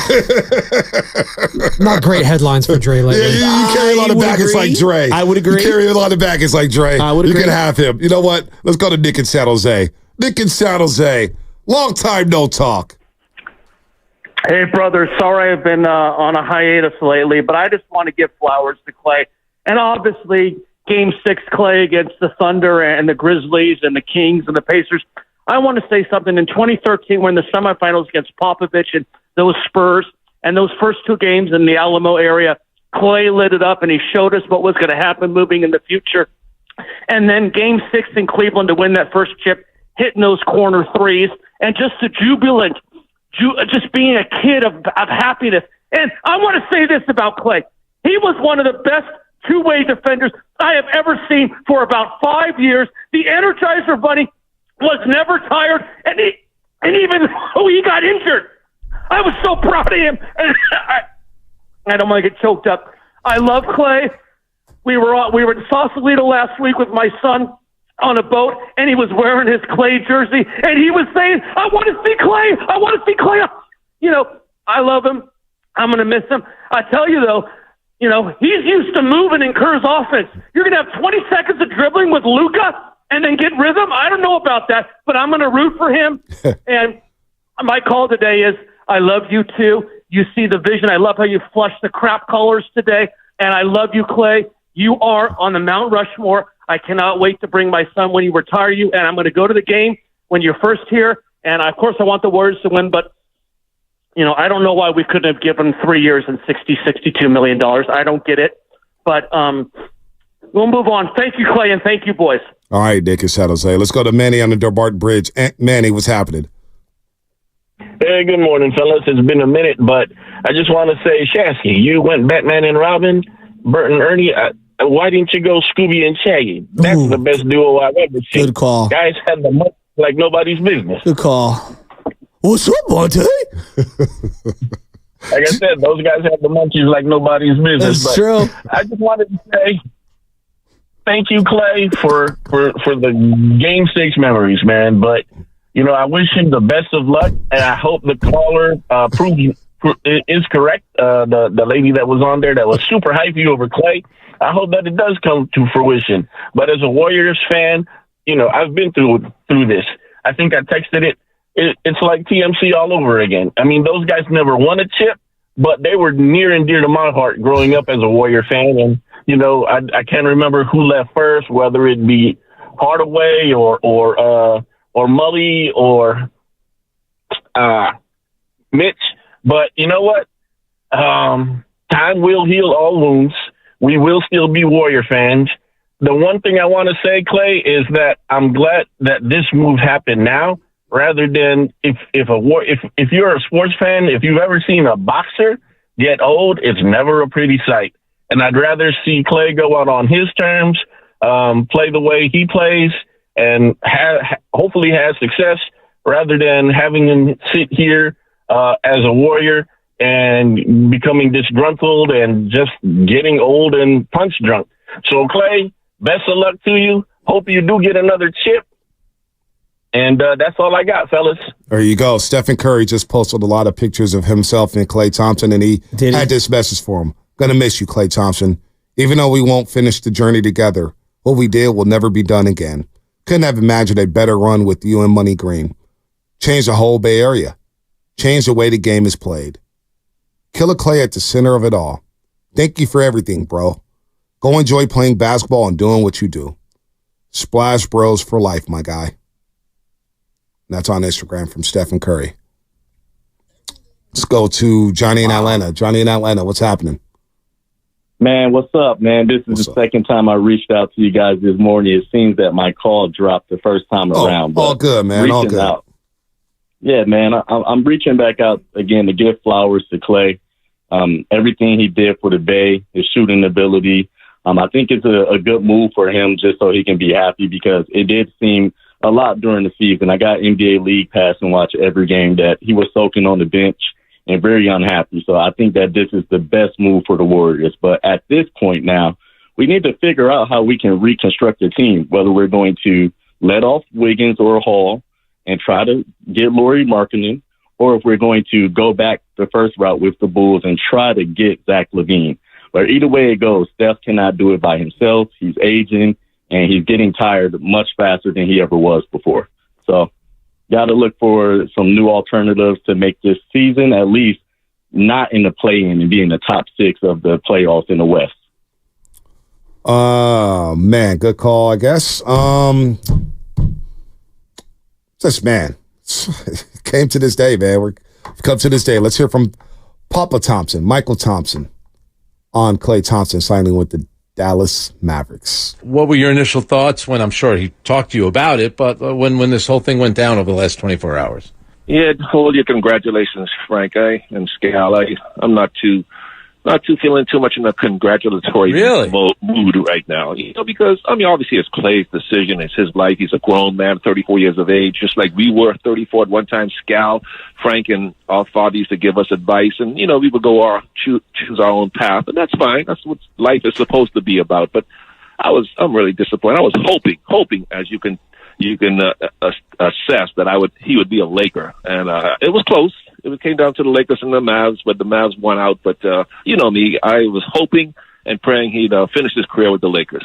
How close was it, and how involved did you get in trying to connect that? When he told me that the Lakers were talking to him and or going to talk to him, and the Mavs too, obviously I tried to sell playing for the Lakers. Obviously that's the right thing for me to do and the proper thing for me to do, and I felt like it was the correct thing for me to do, because I really believe in this franchise. The franchise has been so good to me and my family, including Klay. He grew up a Laker fan. He grew up idolizing Kobe Bryant, like most players his age, most kids his age. So I just thought it seemed like it would be the perfect fit for him to finally come back home, because we always talked about him playing for the Lakers. If he was not a Golden State Warrior, where else would he want to play? And, of course, being a fan of Kobe's, he would have loved to have played for the Lakers, but he had a chance, and when the chance came, he chose the Mavericks instead, and I'll live with it. I accept it, and I'm happy for him that he's happy with his decision, but, yeah, of course, I tried to sell him on the Lakers. It's Michael Thompson on with Frank Isola, Frankie Ice, and Brian Scalabrine here. We got Fast Five coming up here, and I'll lead Fast Five into this great montage, 37 points in a quarter. Klay three. Yes, sir! Oh, man!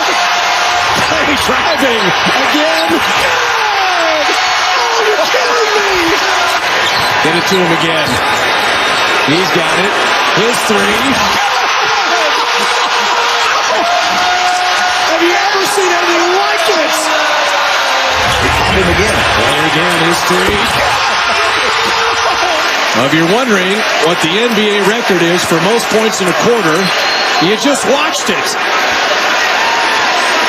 George Gervin at 33 and a quarter. And Klay Thompson has 50 and 37 in a quarter. Klay Thompson, I'm going to repeat that, 37 in a quarter. NBA record 9 threes in a quarter. Record still stands. 13 field goals in a quarter. Record still stands. And he told Tim Roy after the game, Klay Thompson, I was just trying to shoot until I missed. Honestly, I took like 4 heat checks, but they just kept going in. Then there was a couple that went after he got fouled. He just couldn't miss. Unbelievable. That was back on January 23rd of 2015 when the Warriors were on their way to winning a championship for the first time in 40 years. It was damn near 10 years ago, Shasky. Time flies. And that game, I remember that game, that night, I decided not to go to the Kings game. I was like, oh, Sacramento Kings, whatever. Friday night, I'm chill. I regretted it, which led me to the decision when they played the Pacers back on December 5th of 2016, and he scored 60 points on 11 dribbles. That Monday, I was thinking, it's the Pacers. I'm not going to go to this game. And I literally, when you go on, you're coming down Oak, you make that turn on the golf. What is it called? Oak to Oakland. Fell to fall back home into San Francisco. That's what I was taught. I pulled over right before crossing Market Street. I pulled over, and I sat there for about 10 minutes like, do I really want to go to this game? It's the Pacers on a Monday night. And did you? I ended up going to the game. Because I thought, I was like, you know what? The last time I thought about this. Bougie Bonte had to be seen. No. It didn't have to be seen. I just had to be in the building because you never knew when history was going to be made with those Warriors teams. And history was made that night when Steph Curry dropped 60 on 11 dribbles. Fast Five. Oh, cut me off. I didn't. It's the show. You just interrupted me. I will have the last laugh, and I will get what I want. You had never heard that? Oak to Oakland? No. Fell to fall back home? No, I know. I've heard that. That's what I was always taught in terms of the directions of the streets. Yeah. That was something that I was always taught. Right. No, but I just pulled over. I was just like, yeah, I'm going to do it. Interrupting you. Where's that other from? I will get the last laugh no matter what. It's every day. That was you and your fantasy baseball league, and they really made you upset. I will have the last laugh, and I will get what I want. And you're not in the league, right? Yeah, I left the league, and now they're begging me to come back. They tried to send me some updates on the league, and I left the conversation ASAP. Guru doesn't even talk to me about it. That's when you know you've got somebody rattled. I want my money. I want my money now. 100%. I'm going to be sitting down. My final thought is this. 15 years, hopefully. 25 years from now, hopefully. And I'm going to be like, yeah, it was never enough for Bonte. He couldn't understand that the role that we needed him to play needed to evolve over time. We needed him to take a lesser role. We had to incorporate that third wheel. Hey, if this show goes off the rails, I will get ahead of the narrative. It's already baked into the iPad. Okay, this happens, I'm going to do this. This happens, I know he's going to say this, so I'm going to do that. If he says this, I'm going to do that. This is when I know I'm in trouble. The new host of the Draymond Green Show. It's me, Bonte Hill. What up, Day-Day? Think that could happen? Is that possible? Same old Klay to me. My final thought, the biggest loser in yesterday's happenings around the NBA wasn't the Warriors losing out on Klay Thompson. Where are we going? It wasn't, Greg Berhalter, although he should be fired. It was Rob Pelinka. Whiffing again. Guy stinks. You wanted Klay bad? Spadone, did you want Klay? Someone. No, honestly, Spadone. D'Angelo Russell. When I saw that was the thing, they were never going to do that deal. Right. Like, the Warriors would never do that. And they don't want to take back money. That's what I gathered yesterday. They don't want a player. But were you in on Klay wearing that Laker uniform? Yeah, I didn't think, but for 4 years, $80 million, that was a little surprise. They had to overpay. I was like, that whole thing to me was like, yikes, you can't get anyone? It's looking bad right now. I'm glad Klay didn't go to the Lakers because that fan base is just different. He has one game where he goes 2 for 13. And that fan base just treats you a little differently. Let's go to London. London, don't be snarky. Oh, man, it's a great week to be subscribed to the Garlic Fries and Baseball Guys podcast. Tyler Rogers joining the podcast this week. We had a great conversation over the weekend. So, possible All-Star. We did talk about that a little bit. Also, the origins of his submarine delivery. Lots of fun stuff there. Make sure you're subscribed wherever you listen to podcasts. That will be coming out later this week. I hope Warrior fans don't get to the level of toxicity that Laker fans are at. Oh, boy. Boy, it feels like we're close. Getting weird, huh? It's getting weird. It's getting weird. Steph Curry with a goodbye to Klay Thompson. Draymond Green, I'm sure, will have a goodbye for Klay Thompson soon. Maybe it'll come on the podcast or whatnot. I heard somebody in the green room said that today is a legacy show for Matt Steinmetz. Why is it a legacy show? Because he lives for days like this. No. I thought he lived for yesterday. He lives for every day. See, the thing with Matt Steinmetz I'm going to agree with, Steiny and I, these are always legacy shows every single day. Evan, Devone, and Grandy. Yeah. They're going to be coming in your face on Sunday. God. See? And look, my God. Did Tom Brady ever take a game off or a playoff? Yeah. The Titans' final game with the Patriots when he threw a pick six. Well, that's the only time. Maybe I'll do that when I leave this show. Throw it in. Mail it in. But other than that, all right, let me stop. That was Fast Five brought to you by Xfinity at home or on the go. You get the fastest internet to all your devices. And I'm sorry, Alex Cobb. By golly. Hey, what's going on? It's Willard.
Justin, don't tell me to pray and you don't say what for. He brings the perspective. Yeah, I they both have a great point. Get off me, text line. He's truly one of a kind. That is whack. Oh, my God. And he's doing a great job. I need you to man up and say what you really want to say. Simon, you're doing a great job. John Sally. And together, they are Steiny and Guru. Yeah. On 95.7 The Game. All right, I needed that. It's the day after the day. About a day ago, Klay Thompson made it clear he's going to the Dallas Mavericks.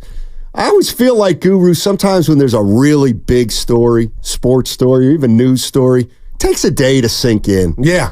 And yesterday we had just found out the news and reacted. But today it kind of feels like, okay. It's really time to talk about Klay Thompson, his 13-year career, what he meant, what it means that he's not here anymore, and where the Warriors are at.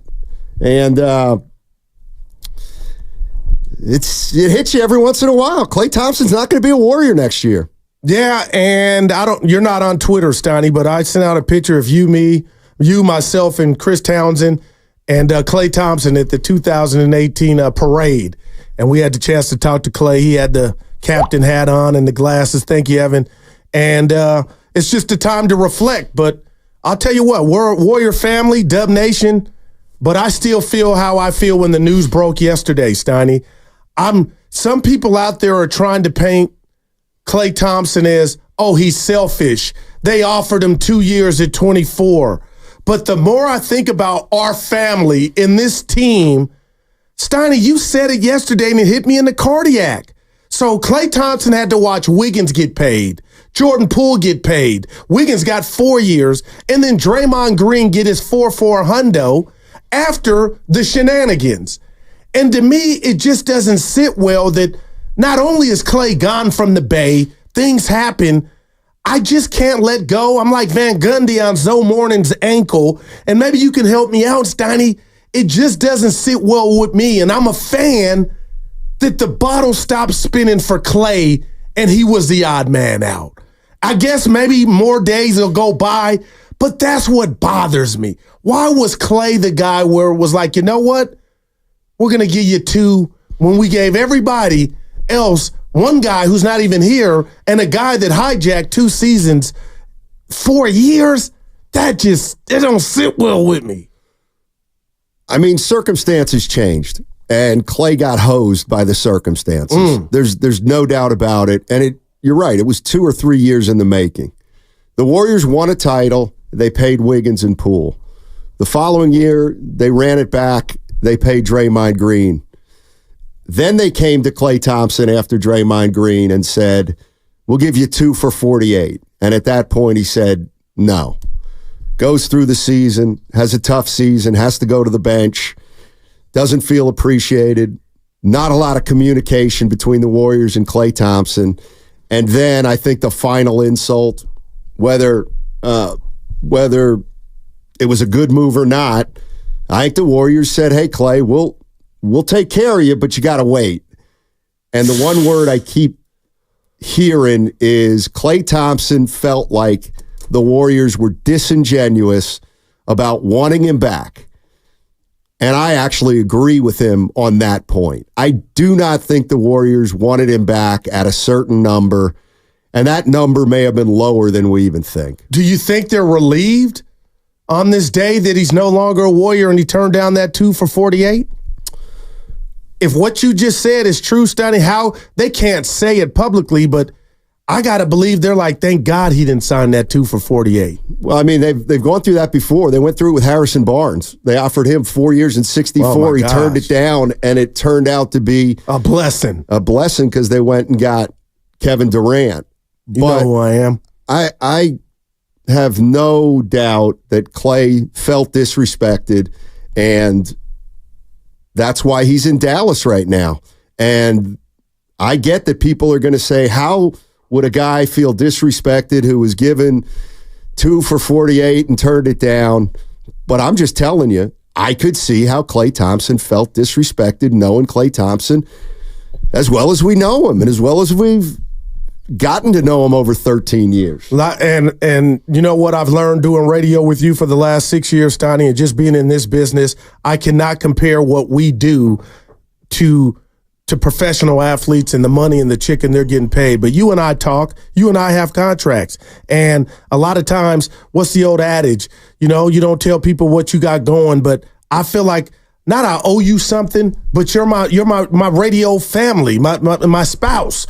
And I share things because I want to, and I feel better about it because I feel the H word, honest. As crazy as that may sound. So, Stoney, I say all that to say is, I mean, do you think different of me that if I were Klay Thompson, I would have felt slighted about that 2-year offer?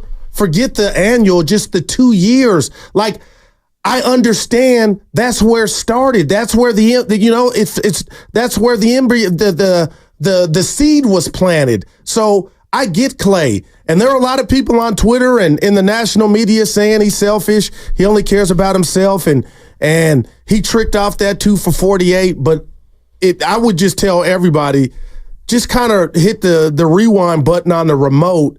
And when you do that and see where this thing started, you kind of can understand how Klay was not only dealing with trying to fight back physically, but mentally watching guys get the bag that have done lesser, you know, to help this team win 4 rings. I feel them. Well, I don't think there's just one reason. I think there's a lot of reasons. And I think one reason he ended up in Dallas, and this might be a slap in the face to Warrior fans, but he wants to win another title. And I think he knew he couldn't do it here. I really do. And I think he's going to be a great fit in Dallas. I mean, I know everybody says, well, they got ball pounders. Well, they also have a guy who can get the ball into the middle of the paint, kick it out, and Klay's going to get a lot of open shots. So I don't blame either side. It takes 2 sides for this to happen. I'm just saying I can totally see how Klay felt disrespected, and I can also totally see how the circumstances conspired against Klay Thompson and put him in a position that just was different than Draymond, than Poole, than Andrew Wiggins.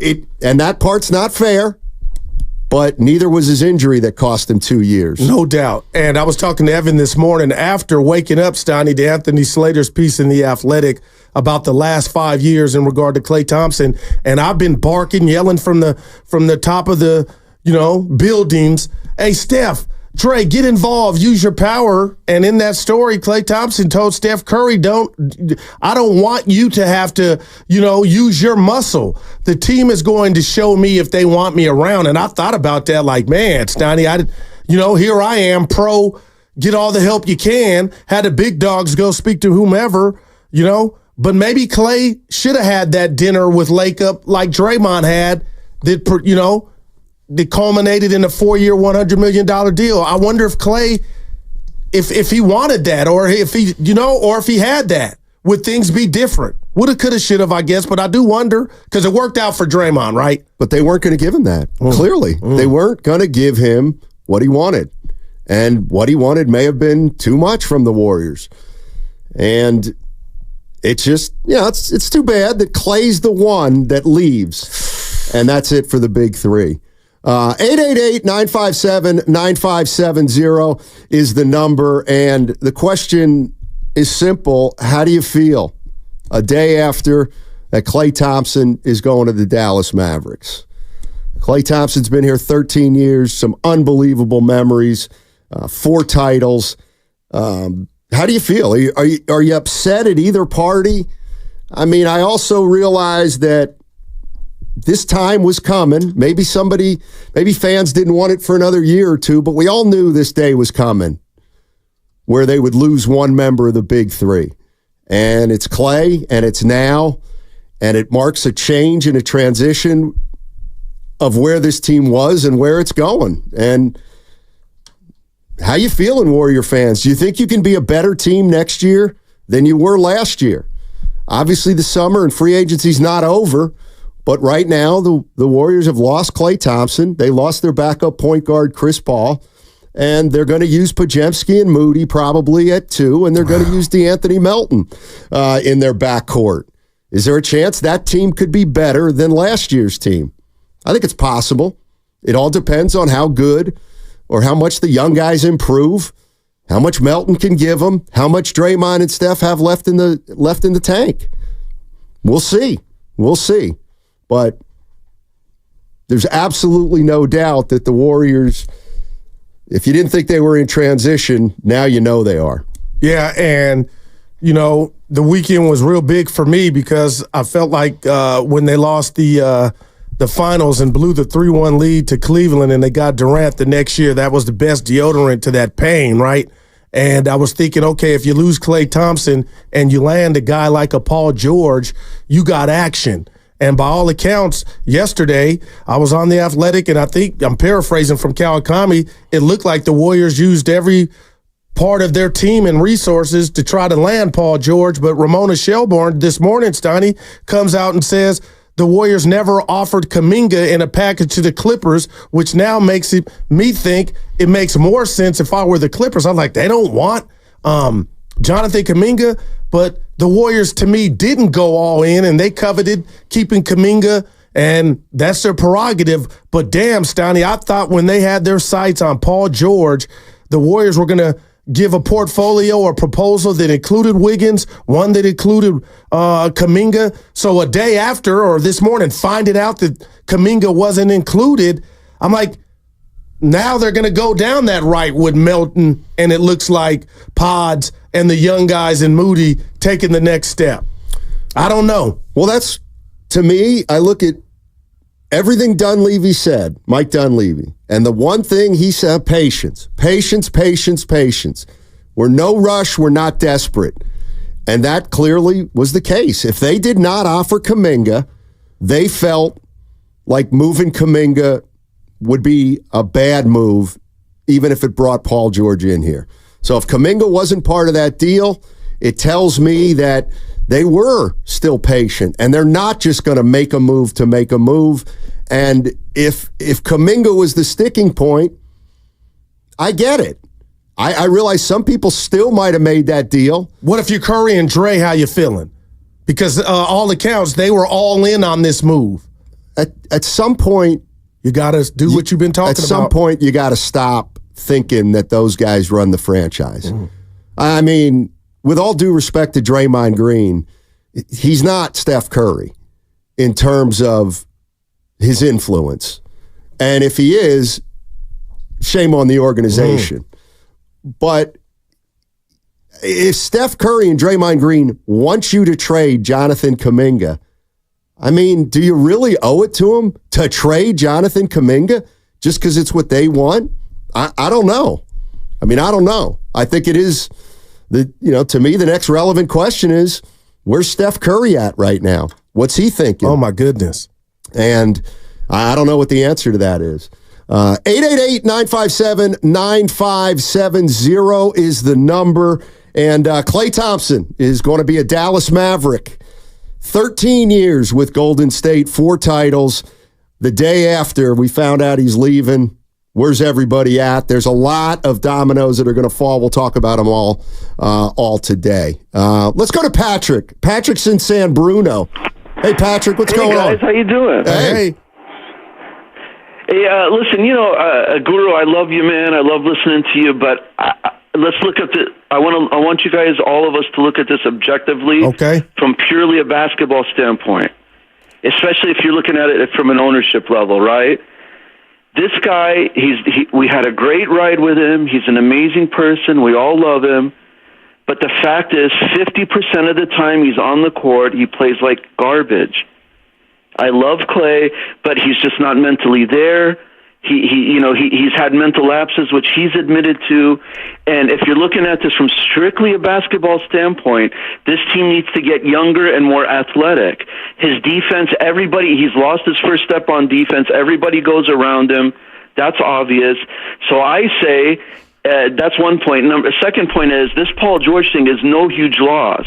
Trust me, at $200+ million, this guy played 74 games last year. The previous 5 years, I think he played 50+ games. you're taking a huge risk with $200 million when you could take that money and invest in younger players and like OKC did and see what happens. I mean, I understand all this sentimental stuff and it's great, but if you're looking at it from pure, like what an owner would be looking at or a GM, you know, it is what it is. I agree. You got to move on. Yeah, but I completely agree. Okay, I hear you, Stoney. But what if you're Steph Curry and Draymond Green and that window is ticking and you almost got Paul George and you almost got him because you want to take advantage of what's left of Dre and Steph, and all of a sudden you don't want to include a young player?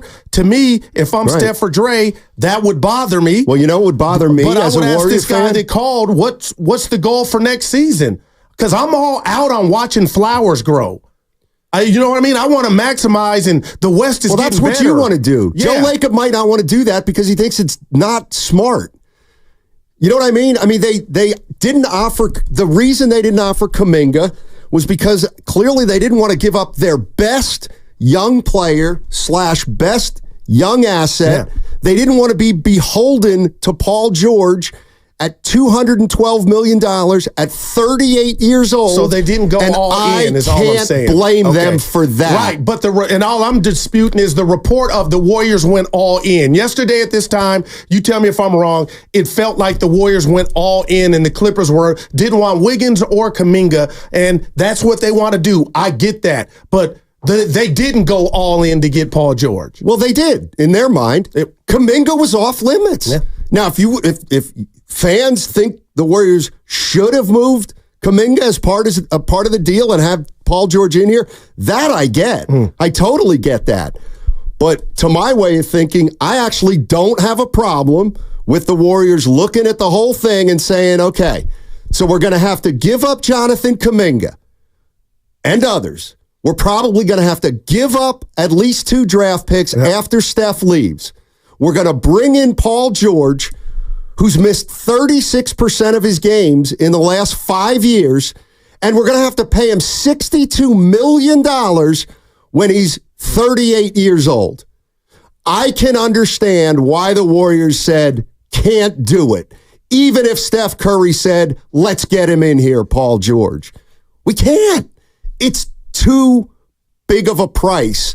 It's the kind of thing that could linger for 4 or 5 years afterwards. He's so too old. I mean, the argument I think we're going to have is, and I think it's the right one, is would you have included Kuminga or not? And I don't know what I would have done. I was leery. I'm leery of Paul George at 38 under contract. I am. Are you leery of Steph Curry in 2 more years? Because right on the table that's where this thing is headed. Okay. And we talked about the 2 timelines, regardless of who came up with that or not, but you're really still dealing with 2 timelines. Is Steph and Dre going to be okay with this team changing diapers of watching? Okay. And as a fan, I'm spoiled, Steiny, so I'm just telling you, I don't know. We talk about it in nauseum about how great the West is, and these teams are coming. I don't know what the Warriors are now. I don't know. I don't feel like they're better. Especially when you're thinking, and all weekend long, Paul George might be a Warrior. Well, the one thing I've said over the years, and I think it was proven yesterday, and maybe what we're seeing is the old days are over. And what I mean by that is, hey, if you think Klay Thompson was done wrong, he was done wrong by Lacob. We saw Lacob just for the first time, essentially be a killer. Yeah. We don't want you, Klay. We're not paying you. You're too old. You're deteriorating too much, and we just don't want to make that investment. Okay, then what? Steph goes, you know what? Let's get Steph back. Let's get Klay back here. No, Steph, you don't do that. You can't do that anymore. You're 36 years old. And here's the other thing. You're right. Steph Curry's is eligible for a contract extension in the fall. If I'm the Warriors, I'm not giving him a contract extension. And if I'm Steph, I might not want one here.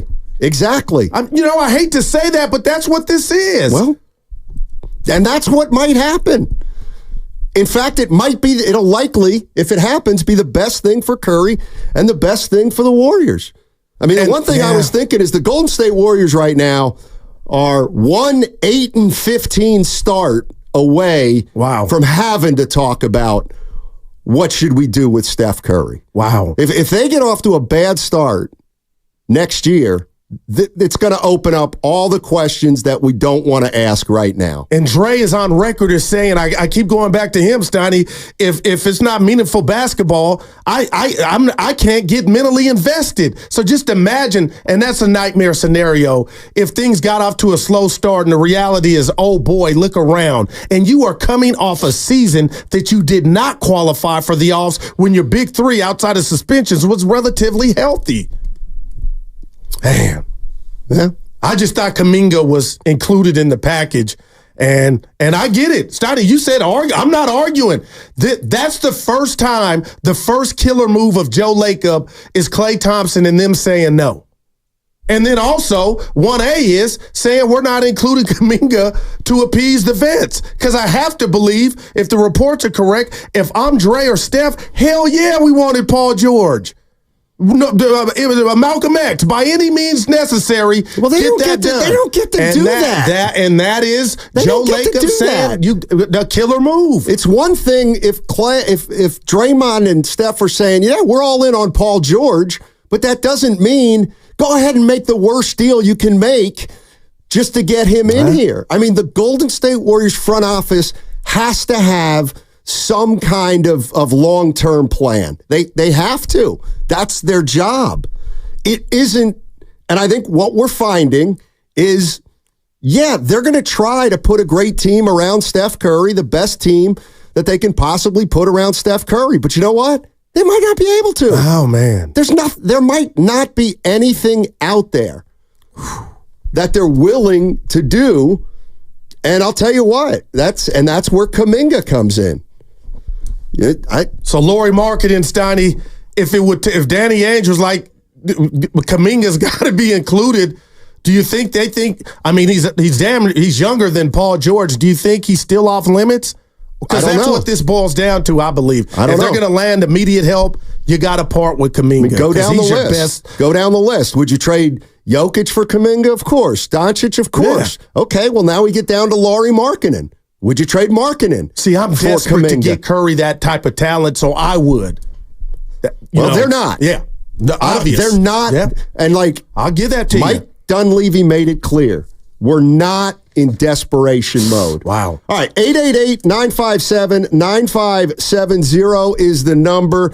How you feeling, Warrior fans, the day after the day when it became known that Klay Thompson was going to Dallas? 888-957-9570. The Warriors Offseason Summit is coming up on Monday, July 8th on the rooftop terrace of Fremont Bank's state-of-the-art new headquarters. Starts at 2 p.m. with Willard and Dibbs live, and the rest of the crew come in at 4 from 4 to 6. Go to 957thegame.com to reserve your spot today. Want to save on some of the biggest names in streaming on the network made for streaming? Now through September 20th.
Right side, good! He's got 60! He's the fourth Warrior ever to get 60 points. And the last Warrior to get 60 was Rick Barry back in 1974. Now, back to Steiny and Guru on 95.7 The Game. All righty. Klay Thompson headed to Dallas after 13 years with the Golden State Warriors. If you had Klay Thompson as the first of the big three to leave, unfortunately, you won. Klay Thompson is the first of the big three to go. How you feeling, Warrior fans? 888-957-9570. A couple things real quick here. James Wiseman has signed a 2-year deal with the Indiana Pacers. James Wiseman. This is James Wiseman. That is great. 2 years with the Pacers. Who cares how much money? Who cares? I'm happy he's still in the league. $7 million. Look at how much? 3.5. 7. I'm guessing 7. Numbers haven't been released yet. Yeah, well, take 7 to the bank, Evan.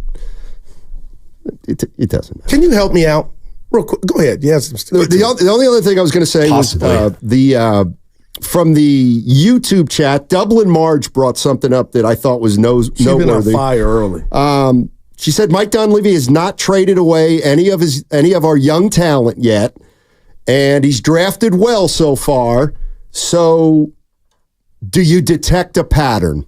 Meaning, this team is really starting to turn the page and put an emphasis on young players and young player development. So 2028 playoffs.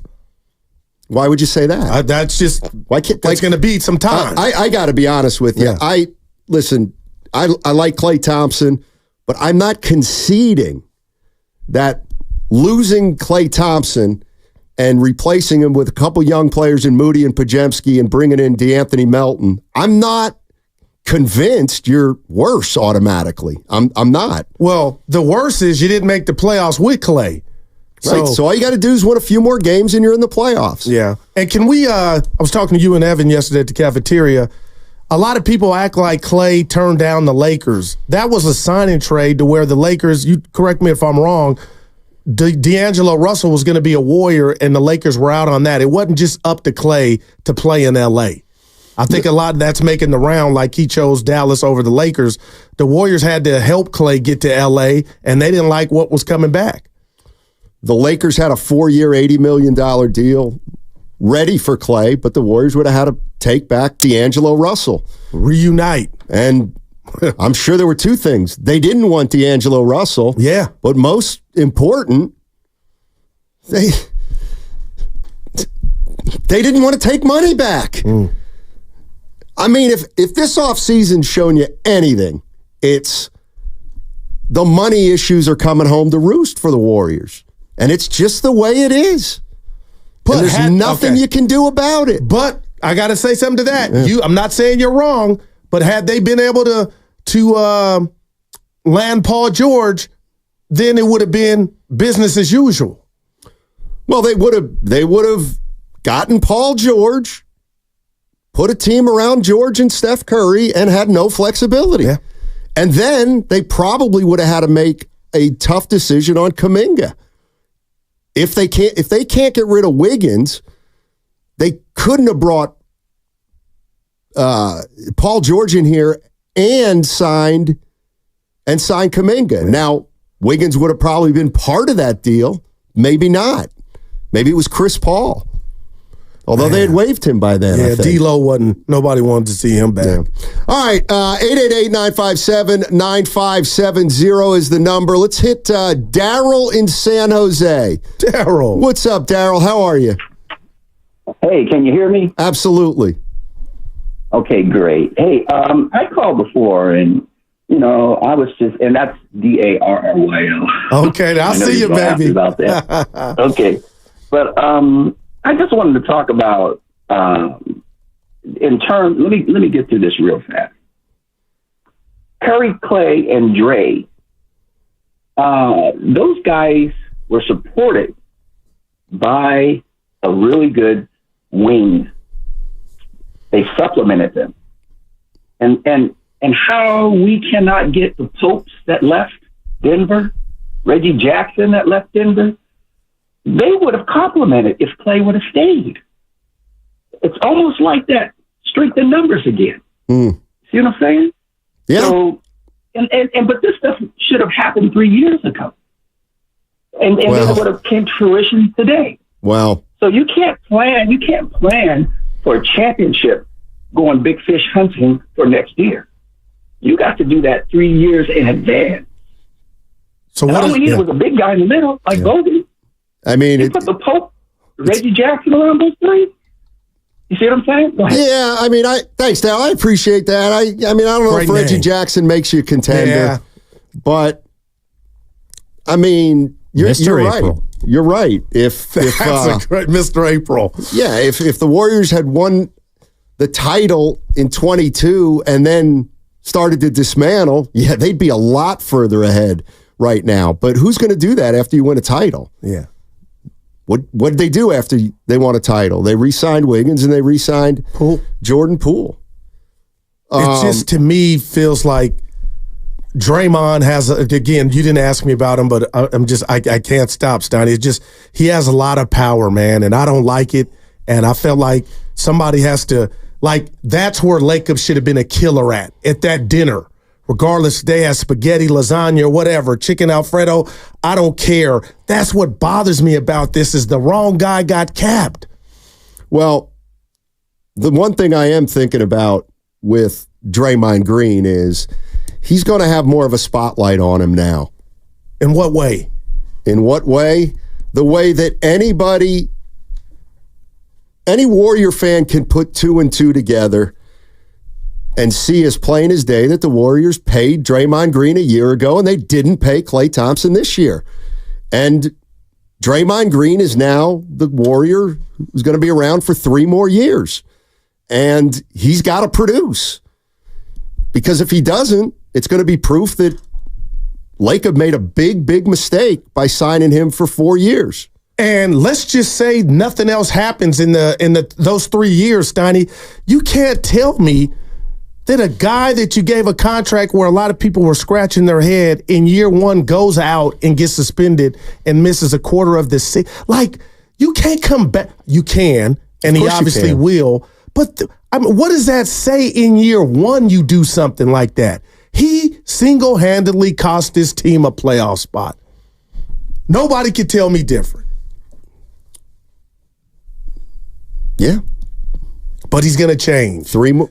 Well, I don't think he is. Oh, okay. Well, I mean, you do. You're the one who thinks he's going to change. You said he's going to be on great behavior now. You don't need me to help you, but you said spotlights, because there's going to be a spotlight him on and off the court. And the off the court stuff scares me more than because he's fine when he's on the court. Well, he was fine. He's also another year older, and he's declining. The Paul George thing, here's what I think they decided. Talk to me. I mean, they basically looked at Paul George and decided that he didn't make them a championship contender. Like, I don't think getting Paul George made them a championship contender. And I don't think losing Klay Thompson automatically makes them a lottery team. So I think the Warriors But how do you replace that 18 and 39% from 3? As much as we want to throw stones. You replace it with better defense. You replace it with a better playmaker. You replace it with a guy who does, 2 guys who do more, and you get better in every other area. I love you, but Steiny, everything you just said, the playmaker.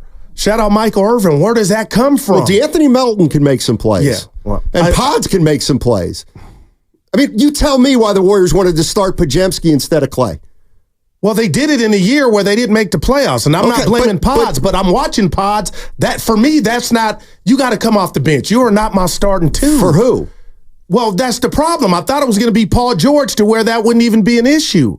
I like Pods. I don't like him in this role if that's what they're going to do. I like Melton. I don't like him in that role. And what's funny about Melton, as young as he is, he had back issues at a young age, and he only played 38 games, and all of a sudden, we don't even care about, it seems like that Carfax report, but when it comes to Klay Thompson, we're fixated on the games that he misses.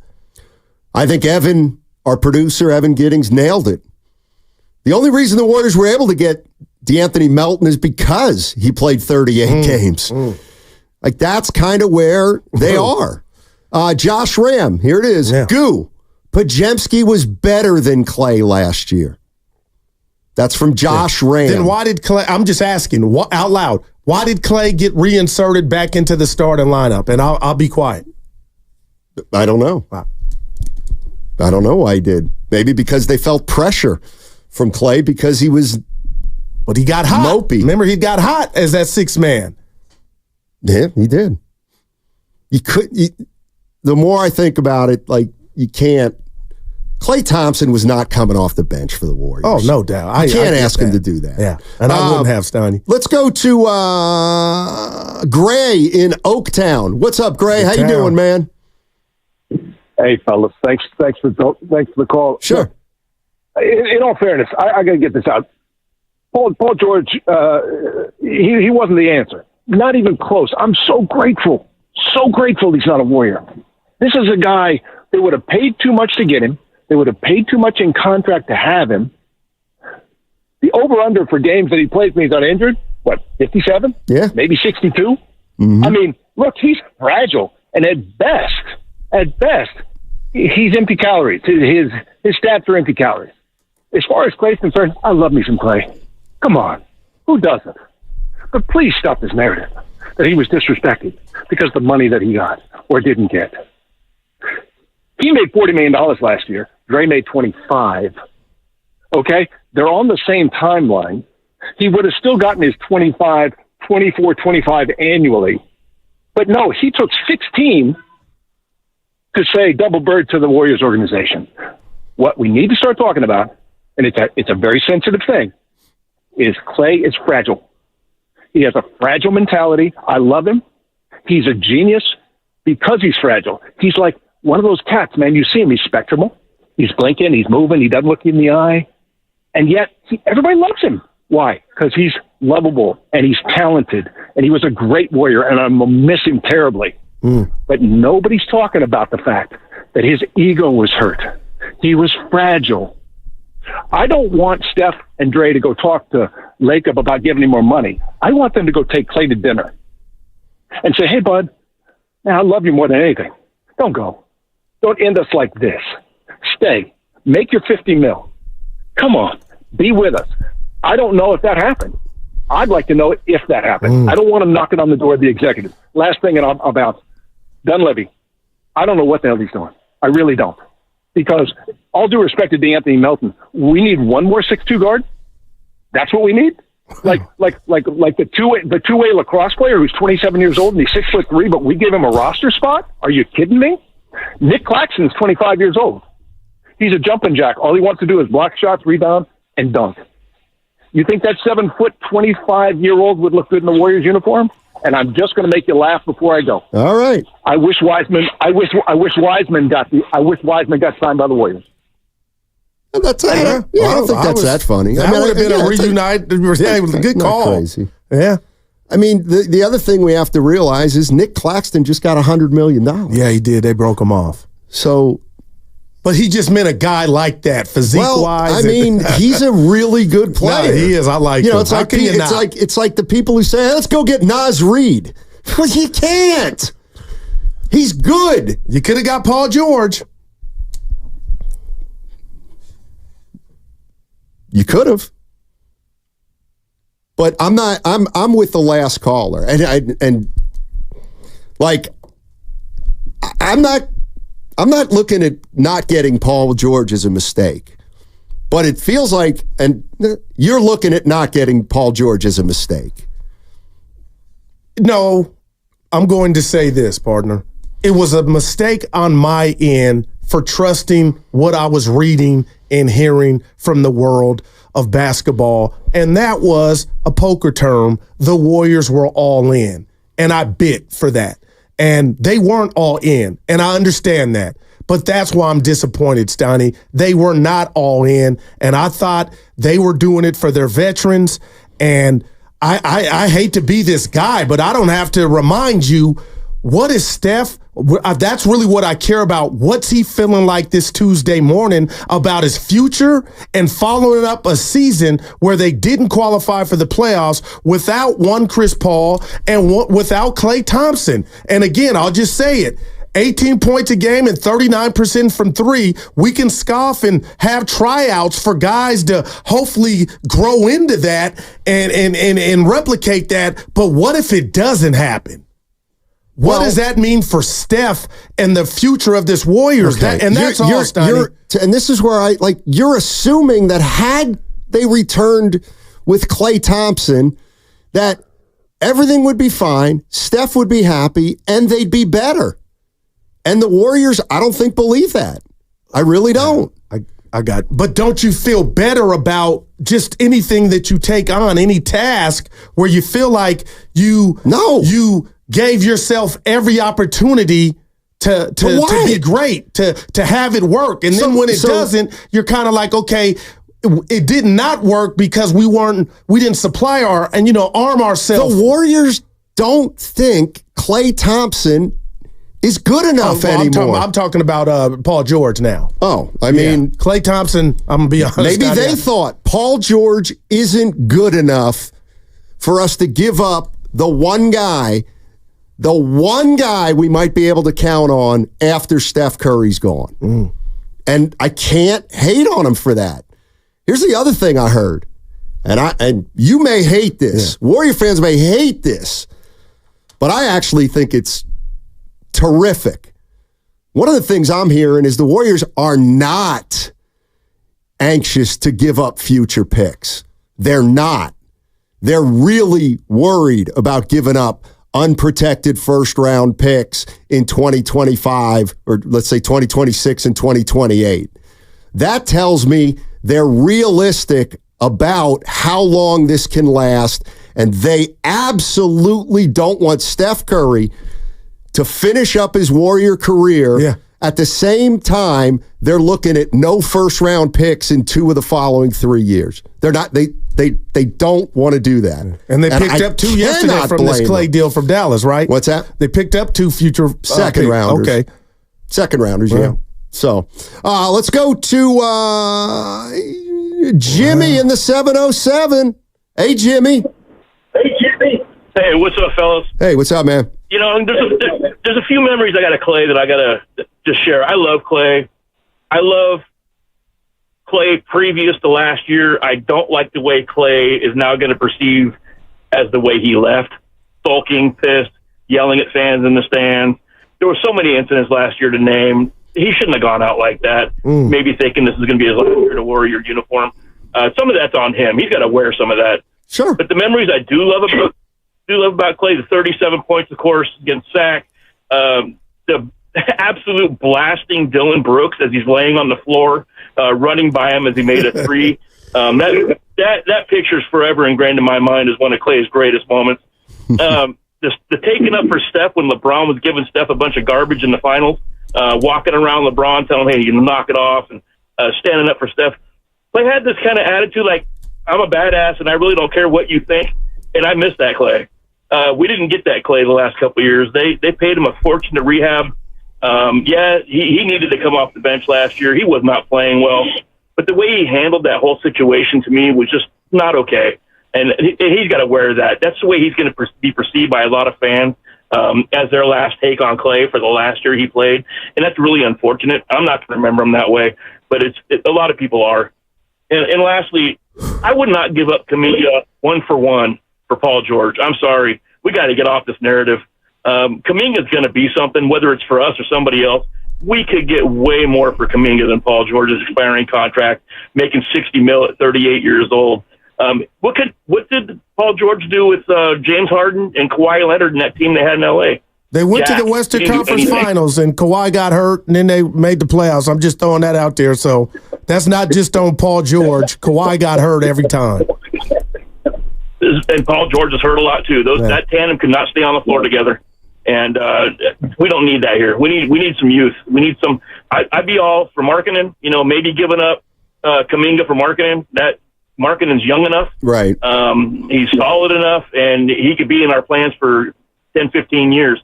But 35, 36, 37, 38-year-old Paul George, no thank you. I'm so glad that's off the table, and we're not even talking about that anymore. Well, we're talking about it now because Goo thought the Warriors were all in on that one. All in to me meant we weren't giving up Kuminga. We'll give you everything else but Kuminga. And we can't think about how Steph and Dre are feeling right now because we really don't know. Every time we think about the way Dre may be feeling, he's proved he's thinking the complete opposite. So, I think Dre, some of his tweets and some of the things he said about Klay in the last 3 or 4 months has kind of been a telltale sign for me that maybe he wasn't all in on Klay. I bet you Steph is, but I don't think Draymond was. Yep. Thanks, Jimmy. Appreciate the call. Yeah. From the 707, I'll let you fire back because it's addressed to you. Guru, the Warriors are all caps, not better with Klay. Podziemski and Moody are better all-around basketball players. It's that simple. The second best player we had last year is Kuminga. You can't trade him. All right. And I have nothing to, rebuttal, but the organization backed that up. But I'll say this about Moody. And it's funny I'm here now, a year later. I was the president of his fan club. And at one juncture last season, Steve Kerr sat him down and told him, you know what? You're not going to be in the rotation. Credit to Moody for staying ready. And the same thing happened with Kuminga. He had to go to the press to get his minutes. So now a year later, Klay's gone, and people are going to double back and tell me feel better about the season because those two players that Kerr at different junctures of last season thought that they couldn't help at certain points are now the go-tos and replacements. I'm not saying it's impossible. I'm just saying, get me marketing, get me Paul George, because I would sleep better at night thinking those guys that are already proven more than the Pods and the Moody's of the world, I'll sleep better and feel better about the Warriors bouncing back in the West as opposed to two guys that at different junctures the coach felt like couldn't help. But that's what it is. Now I'm supposed to look at those two who I like as different players. No, not different. Yeah. Just young players getting better. And you got they're young players. You got to wait a couple years. Yeah. And you know what? To me, I'm ready to wait a couple years on the young guys as opposed to what I think we're all starting to realize. There's no move out there that's going to make them a championship team. I don't think. I just don't think so. It's really over then. Well, and that's why we'll see what happens. But there's still I'm not thinking this is desperation. I'm really not. And the reason is because I'm not looking at this as championship or bust. I'm looking at this as how are we going to get better next year? Super chat, Eric Han, $5. Again, Guru is right. Kuminga going on year 4. When will he be, quote unquote, a player? And Moody and Pods are not it. Guru is right. That's Eric Han paying $5 for that. All right. 888-957-9570 is the number. We'll get to all your calls on the other side, and there are a lot of them. What's coming up on the game is presented by Fremont Bank, celebrating 60 years of full-service banking with no compromises. That segment was brought to you by Lucky California. Don't miss Lucky's 4th of July sale this Wednesday and Thursday only with breathtaking.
NBA champ Klay Thompson says he looks up curious, but still quickly walks underneath. I usually observe if the piping and stuff is new, or if sometimes, something looks like it's been there a while. I kind of try to avoid. Now, back to Steiny and Guru on 95.7 The Game.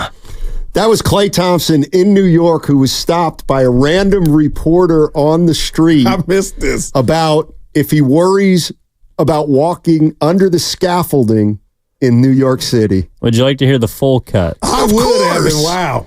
Yeah. Klay, you kind of had a viral video this morning where you're just randomly talking on the street with a news report. Just how did that happen? I was walking, and she asked me if I wanted to do an interview. I said, sure. And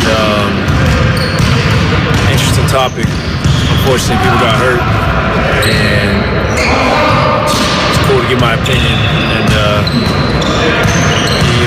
be an active citizen in the community. Did she have any idea who you were? No, it was great. It was nice. Did she just ask you your profession and you said NBA player? No, the cameraman recognized me, but she asked my profession, just what I thought about the situation. So I answered it truthfully. That's great. One of a kind. Had you heard that before? I had. Yeah, I had heard that. That was a while ago, but interesting. We're talking about Klay Thompson, no longer a Warrior. Man. And there's something you want to do, but I want to say first, like here's where I don't know how fans are with the Warriors, but here's where I'm not on to Twitter. I'm not operating under the premise that this team can realistically get back into contention in 1 year, let alone win a title. Well, maybe that's my problem. I'm viewing this team as it is. We're coming to the end of a dynasty. This core has been together 12 years.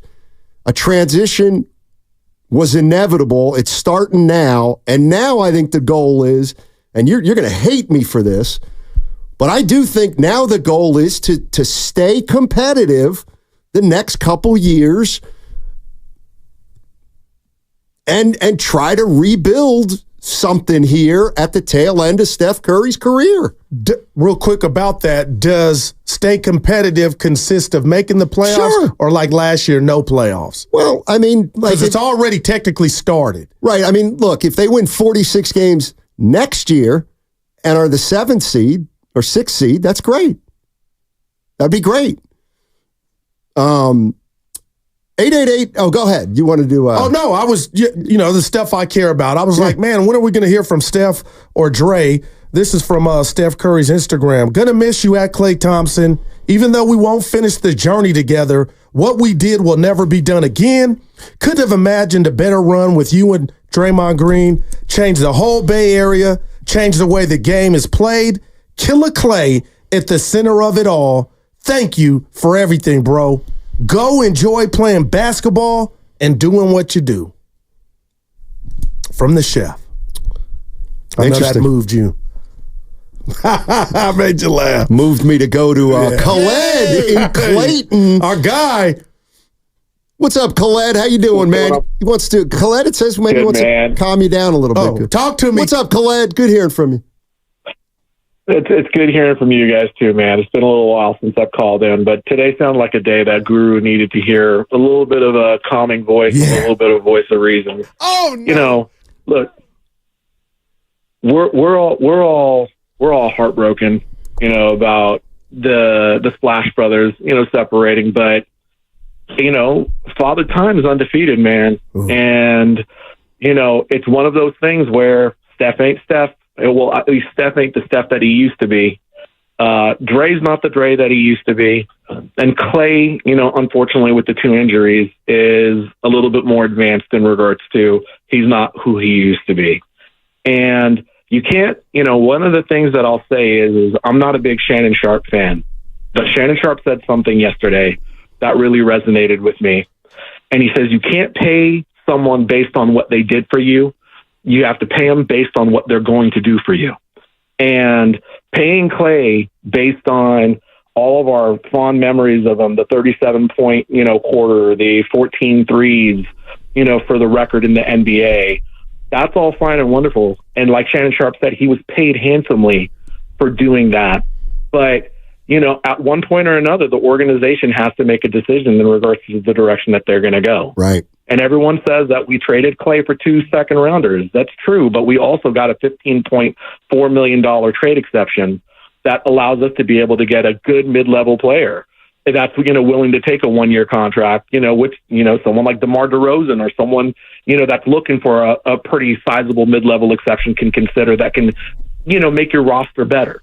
And they picked up DeAnthony Melton, good player, but everyone right now is romanticizing about what was, and we now have to be at the point where we're looking at what's going to be, and giving away the farm for a PG-13.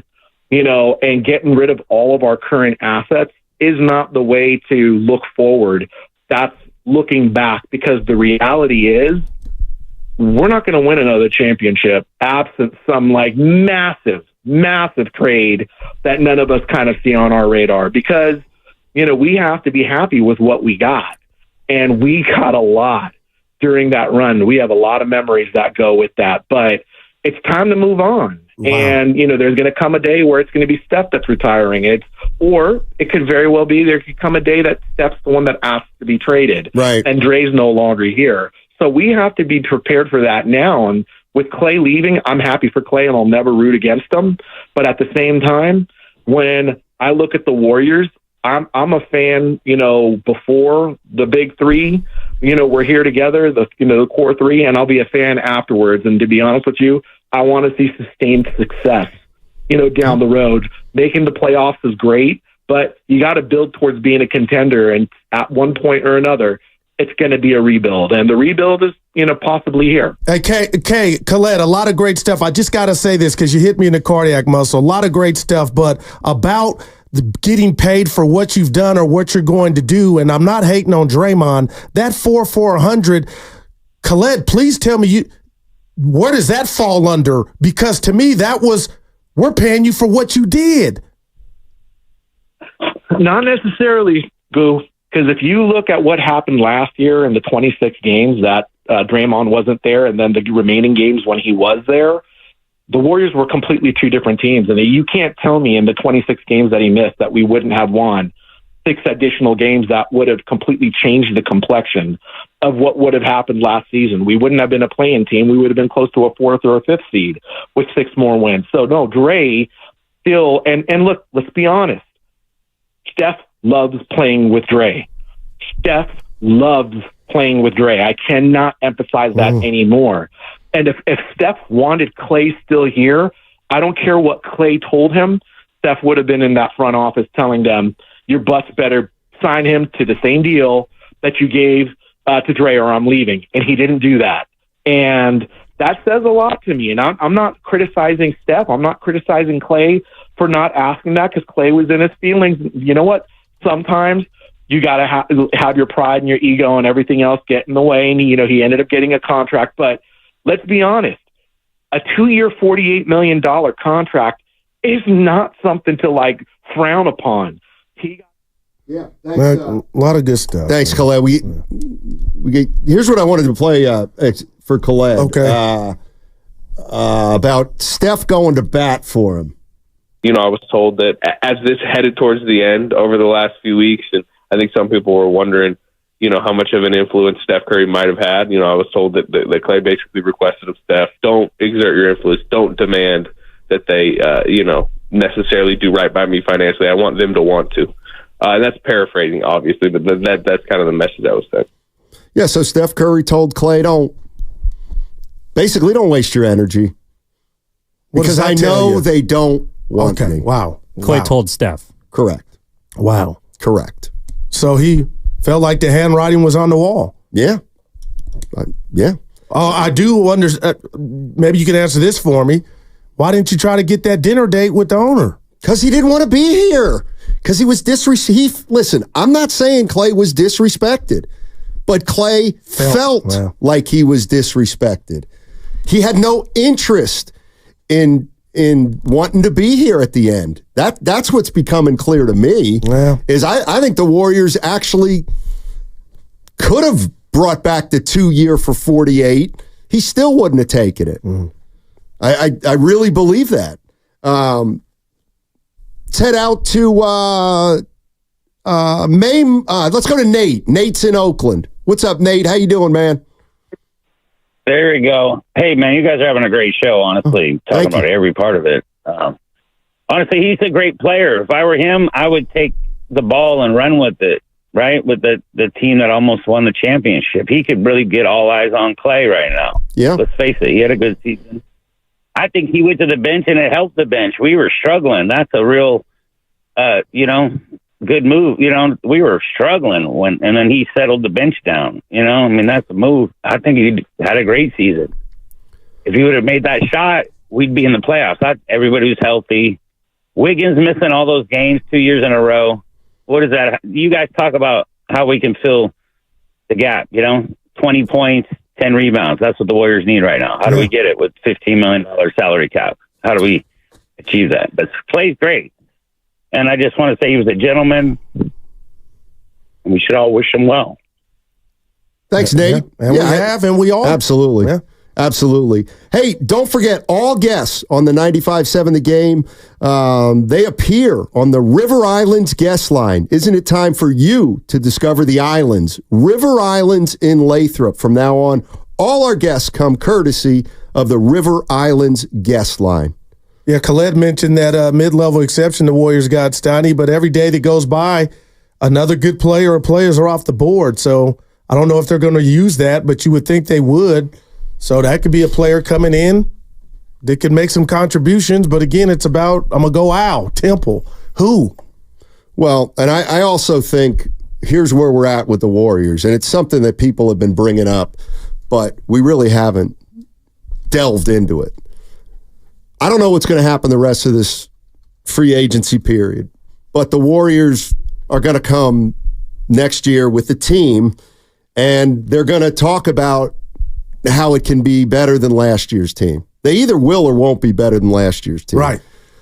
But look, if the Golden State Warriors get off to a bad start and the trade deadline comes around next year, at that point, you're going to have to talk about moving Steph Curry. If next year goes sideways, then you're going to have to talk about moving Steph Curry.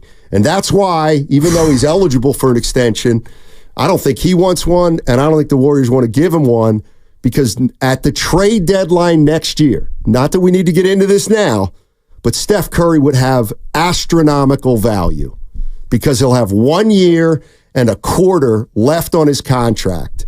And there will likely be a team out there that thinks if they get Steph Curry, it'll push him over the top in the next year or two. Wow, so man. I think that's obvious. And here's the reason I think it's obvious is because Joe Lacob just told you. He just told you that he's in transition. They are. Yeah. Let's go to, let me see who's been waiting the longest. Let's go to Austin in San Jose. Our guy. Hey, Austin, how you doing, man? Hey, what's up, my guys? How you guys doing, man? What a great discussion. A couple things I wanted to say, Guru, real quick. I just want to dismiss the whole disrespect of Klay thing. I think we gotta get past that. Klay is basketball royalty, not only in terms of his performances, but he grew up in basketball. His father was a player, just like Steph's father. So these guys understand the business of basketball, man. I mean, you go down to the court and play with your friends, and that's one thing. But these guys grew up in the business of basketball, and they understand that you probably don't finish with the team you start with. That's just the nature of professional sports, man. So I don't think this is something that Klay. And here's the other thing: after 12 years of a relationship, there's no way that Joe Lacob and Dunleavy didn't go to Klay at the beginning of this whole process and tell him exactly where they stood. There's no way they would blindside Klay and have Klay out there dangling. So I think we should dismiss that as well. Klay knew exactly where he was with the Warriors, and he decided to go in a different direction. So I think we have to accept that and not try to look for a reason why somebody did something wrong. I don't think anybody did anything wrong. I think it was just a question of Klay wanting to move on. We still love him, but he's entitled to move on. It's no big deal. The other thing I wanted to say, guys, was this whole thing about Steiny. This is where we disagree a little bit with the direction. Now, I know what I wanted to say. I don't believe, Guru, that we were ever serious about PG3. I felt like after I thought about it and listening to the guys over the weekend, it felt to me like a Giants move almost, where the fans were sold on the fact that they wanted PG3. I'm now wondering whether that was ever the case, because look at what happened since. They went from all in supposedly on PG3 to what they've done since. I have a hard time believing that they didn't know. If you're going to offer a guy $250 million in commitment, there's no way that Joe Lacob and company didn't know that he was probably going to opt out with the Clippers. So as soon as he opted out, they knew where they stood at that point. So I'm going to give these credit for not being stupid. They know exactly what's going on. Right. So the fans need to believe that we were all in.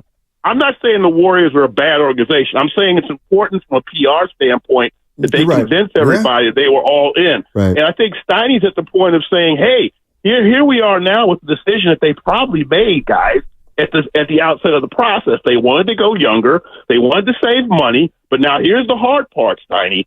That going young thing is great. But remember, I just looked up the ticket prices, and the Warriors are number one in the league in ticket prices.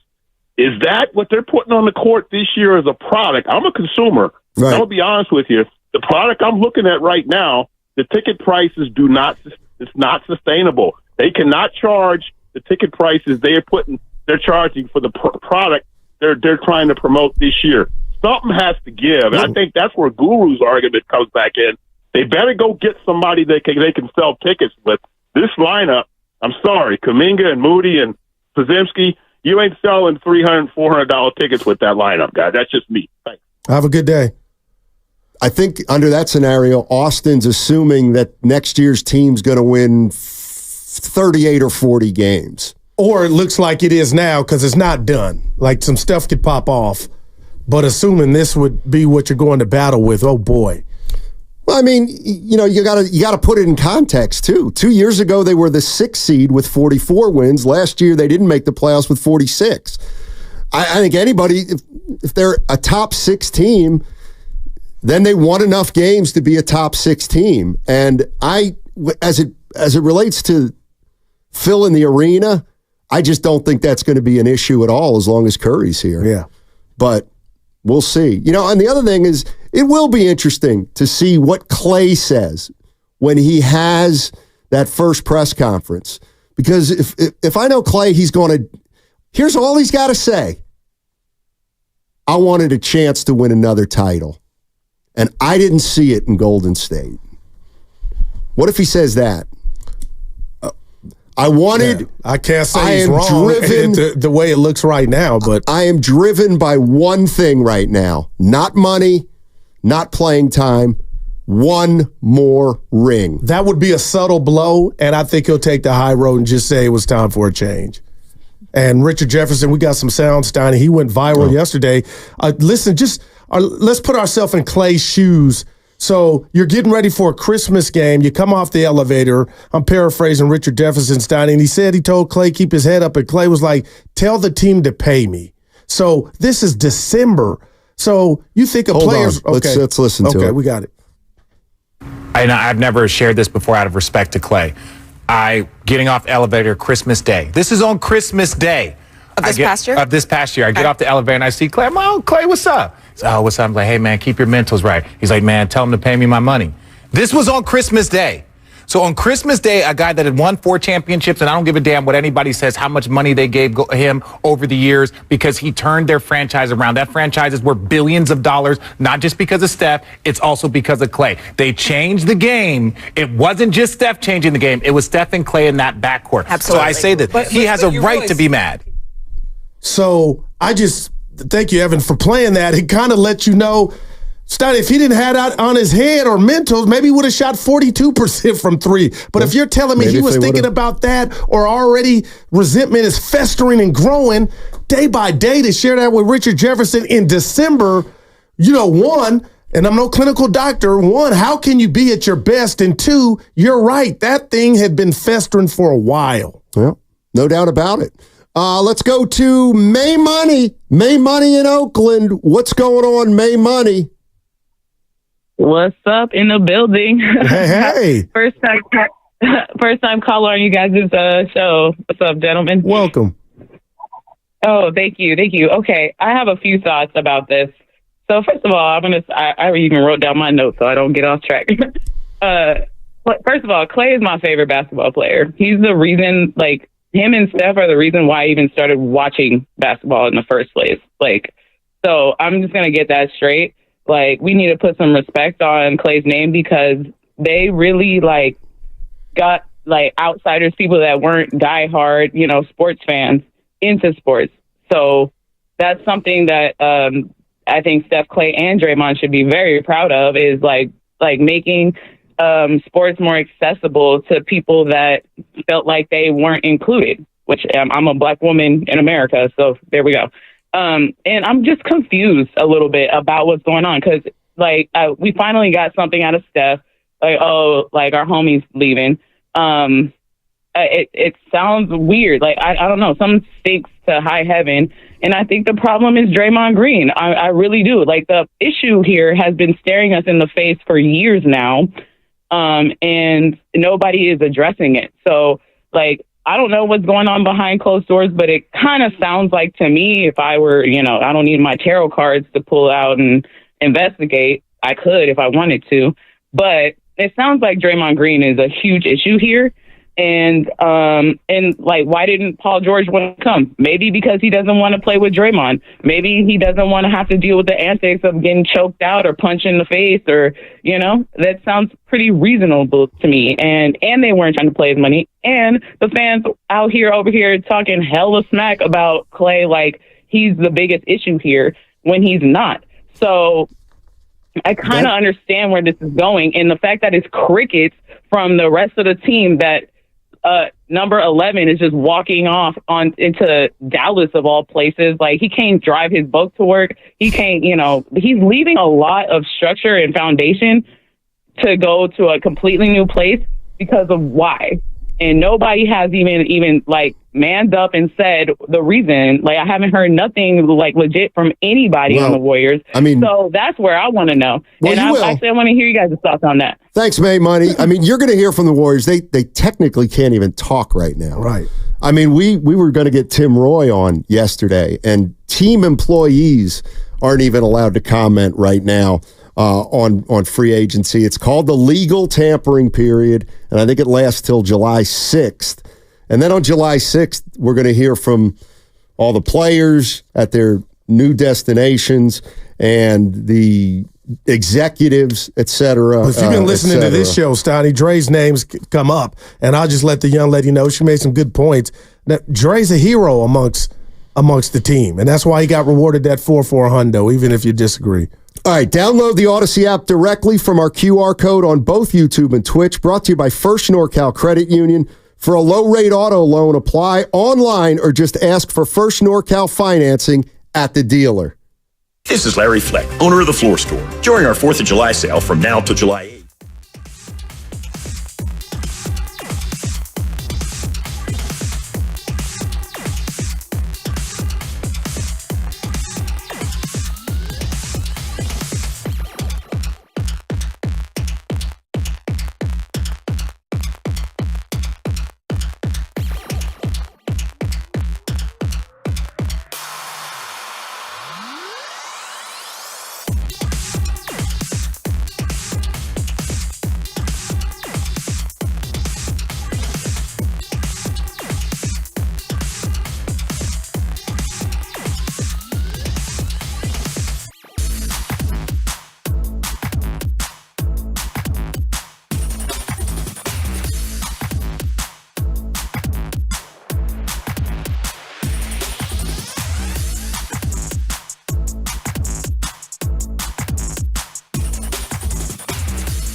downtown. 11 of 13, 5 of 5. He's got 27. Curry front court to Thompson off a screen. The three ball's good. Klay Thompson is on fire. 6 for 6 from 3. He's got 30. Curry pogos the ball to Durant. To Thompson. Pulls up for about 30. Got it! A Klay tray. Ball deflected. Draymond's got it. To Klay. Left wing. Takes a 3. Got another one. He's 8 for 8. Thompson gets free right side from Curry, and there goes another one. 9 for 9 from 3. Curry finds Thompson right side, loads up another one. Oh, you kidding me? You've got to be kidding me. Ridiculous. Klay Thompson hit it from the sideline, 10 of 10 for 3. Now, back to Steiny and Guru on 95.7 The Game. That sound courtesy of Tim Roy. Wow, man. Quick $5 super chat. What number is Klay going to wear for Dallas? We're not going to find that out for a few more days. Yeah. We got Monty Poole at once. Monty Poole, 1 o'clock, NBC Sports Bay Area. We're talking about Klay Thompson, who is leaving the Warriors. First of the big 3 to go. And we're asking the questions, what happened? I mean, what happened? Wow. And Anthony Slater was on the TK podcast, and he was asked about how all this started and what each party felt toward each other. It became clear that like the market didn't really matter. The money didn't necessarily matter. Like he was unhappy enough last season, and he was kind of jilted enough by management's lack of communication and lack of what I think his side felt was like a genuineness to their desire to have him as like a core member foundationally into the future. Not that they weren't willing to have a contract offer now or didn't have a contract offer, obviously, extension time in the preseason, but wasn't a lot of warmth to the way they operated with Klay Thompson. Wow. Not a lot of warmth. Yeah. And I read Anthony Slater's great piece in The Athletic too, Stoney. And let me just run this by you, Evan, and the listeners. We hadn't talked about it. You remember the Clipper game? They were down 4. They were at home. And Pods hit a big 3. And then Klay did an intentional foul. And Kerr had that incredibleest look like, what the, And the next game was Utah. And Stoney, that was the game that Klay came off the bench. So we could all say, I don't know, what you feel now looking back on it. It was a demotion or whatnot. But just think if you were Klay Thompson, how you felt after making that bonehead play, because that's what it was. And you looked at the players like, Klay, what are you doing? It was a mistake. But you think about the first game after that was Utah, and he came off the bench. Just think of how you would, and I says, I wonder what his relationship was with Kerr, and he talked about it. They had to have 4 meetings to talk about what was going on, but I do wonder just about the relationships he had with his teammates and others, Steiny, in this difficult year that was for Klay Thompson. Well, I'm sure it was a two-way street. I'm sure Klay came into the year and the team knew that he wasn't pleased with what was going on with his contract situation.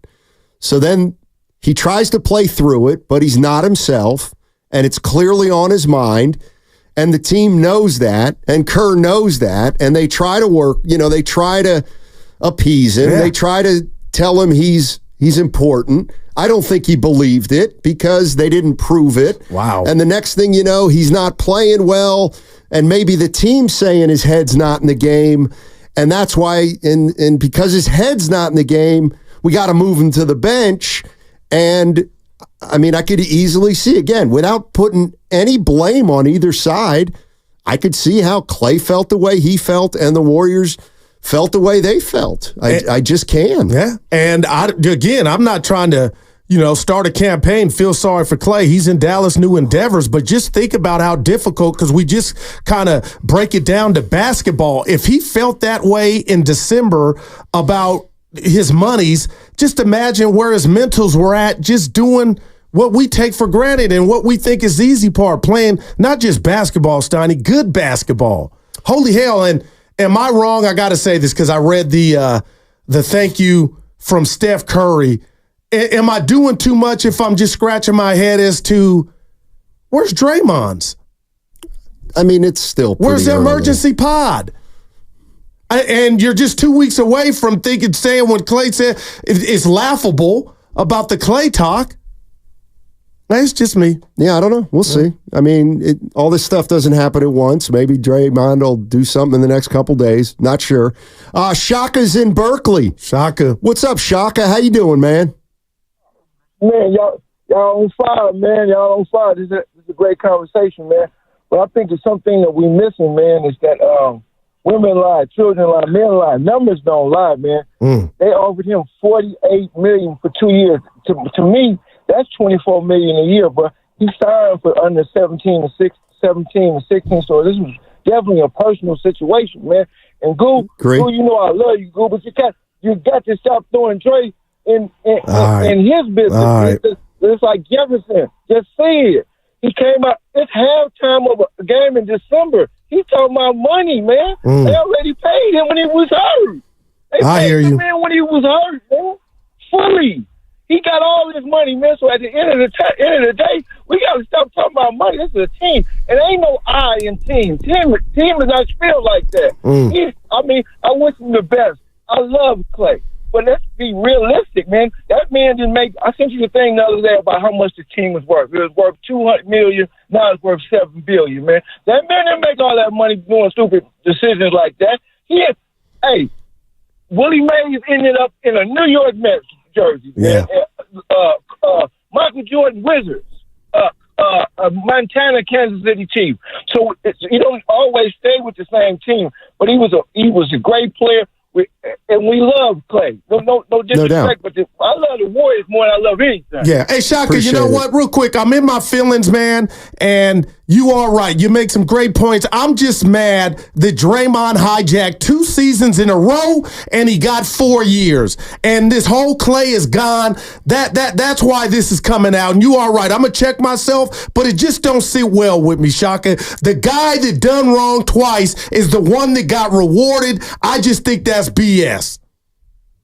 But Warriors were always looked at as a soft team. I've been a fan since '74, since Clifford Ray was the center, or Rick Barry. Yeah. We've always been known as a soft. Draymond changed all that toughness thing, and he's been rewarded by the owner. And I see nothing bad about Dre getting his money. He's only getting $25 million a year. Yeah. He's only getting $25 million. He's making more money on TV. So it ain't about the money with Dre. Klay is crying about money. It's all about me with Klay. You never hear Draymond talking about me. I don't know if it's fair to say Klay was me. Podcast, but I hear you. But Anthony Slater on what was the reason that Klay ended up walking away? This is from the TK podcast. One of the things that made me more sure he was leaving through this process was I do think from the Warrior side where they miscalculated was, Joe Lacob, really, the Lacobs, when they did this with the Andre Iguodala, the businessman Andre Iguodala, it was that like CEO versus, businessman type negotiations. And really with Draymond Green last time too, where it was leveraged plays and each side was kind of playing this game of chicken and, who would blink first, how much money could the player get out of the team, all that. I was told on the Klay side, like, that's not how he plays. Once you make your leverage play and hardball him, he just has bye. And I know even when I put out the story that like, hey, this is going in a really bad direction, I think people were like, oh, this is Klay trying to make the Warriors up their offer. And it was like, no, like he's just decided it's over. Yeah. He's not trying to play this game. He's looking for a new home. And, the truth is 2 steps back. I think we can both understand why the Warriors would not want to pay him a certain amount of money and prioritize other stuff. But it snowballed to this moment where Klay Thompson is just walking away. That's Anthony Slater on the TK podcast. Yeah. Can totally see it all. Yeah. I mean, without any judgment on what should have happened, what shouldn't have happened, what Klay did, what the Warriors did, can easily see how this whole thing transpired over the course of a year. Yeah, and Steiny, maybe more than a year. You know what I mean? Maybe. Yeah, you talk about Jordan Poole, watching him grow and possibly be his replacement, but he got rewarded, and so did Wiggins. So I'm fixated on Dre, but Dre was just another example, and everybody got their funds, but Klay Thompson. Dave is in Los Altos. Hey, Dave, how you doing, man? Hey, I'm doing great. Thanks for taking my call. Love the discussion. Love you guys. You guys bring great analysis to the game of basketball. So thanks for that, and thanks. So, with all due respect to all the callers and all the commentators, I'm really tired of hearing all this crying about Klay. I loves me some Klay. I loves me some Rocco. I loves me all that Instagram on the boat. I love Klay. I have more clothes with number 11 than I do have number 30. But let's do the math. He stunk it up the Lakers playoff. He stunk up the play-in game, 0-10. He had slow starts in the 22 season, 23 season, beginning of those years, And he's in the 40s, 30s, 40s somewhere in terms of 3 percentiles. There's like 30 or 40 people that had better percentiles than threes. Warriors need 3 things. They've needed it for the last 2 years. They need a rim protector. They need somebody that can consistently go downhill. And they need a number 2 scorer behind Curry. And that was his job. And he's not getting it done. So let's just look at Klay on that last game in Sacramento. He was done. He was not happy. He said on the Draymond show he needed to focus on his mental health. Right. And Klay and Draymond and everybody in the organization wants him to be happy. And in his mind, he could not be happy given how he was playing, given the respect that he felt he needed.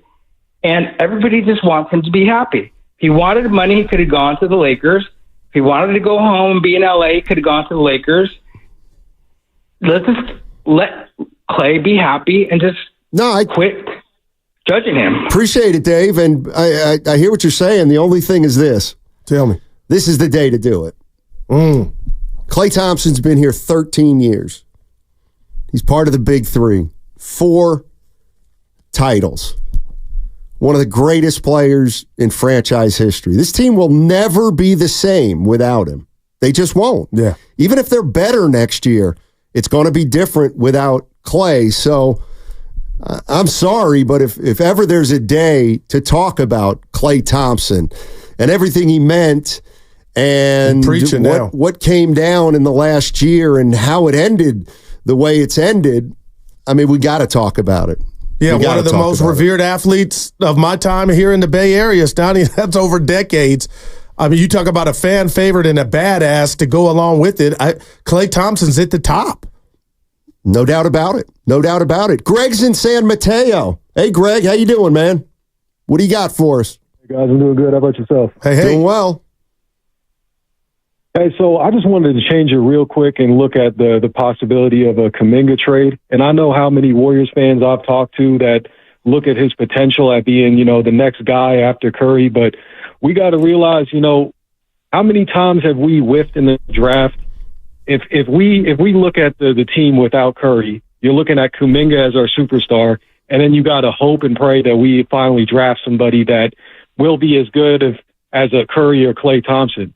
Without Curry, our team, realistically, if we look at it as real Warriors fans, we're probably not going to be very successful for the next, 10, 15 years unless we get really lucky. So unless this Warriors team can leash somebody like the Utah Jazz into accepting Wiggins and whoever else we could trade them, we got to get rid of Kuminga to get Laurie and maybe look at the possibility of somebody signing like Miles Bridges, or if DeMar DeRozan will accept some kind of mid-level whatever. I don't even know what's possible. But we got to look at, the realistic possibility of this team being terrible once Curry's gone.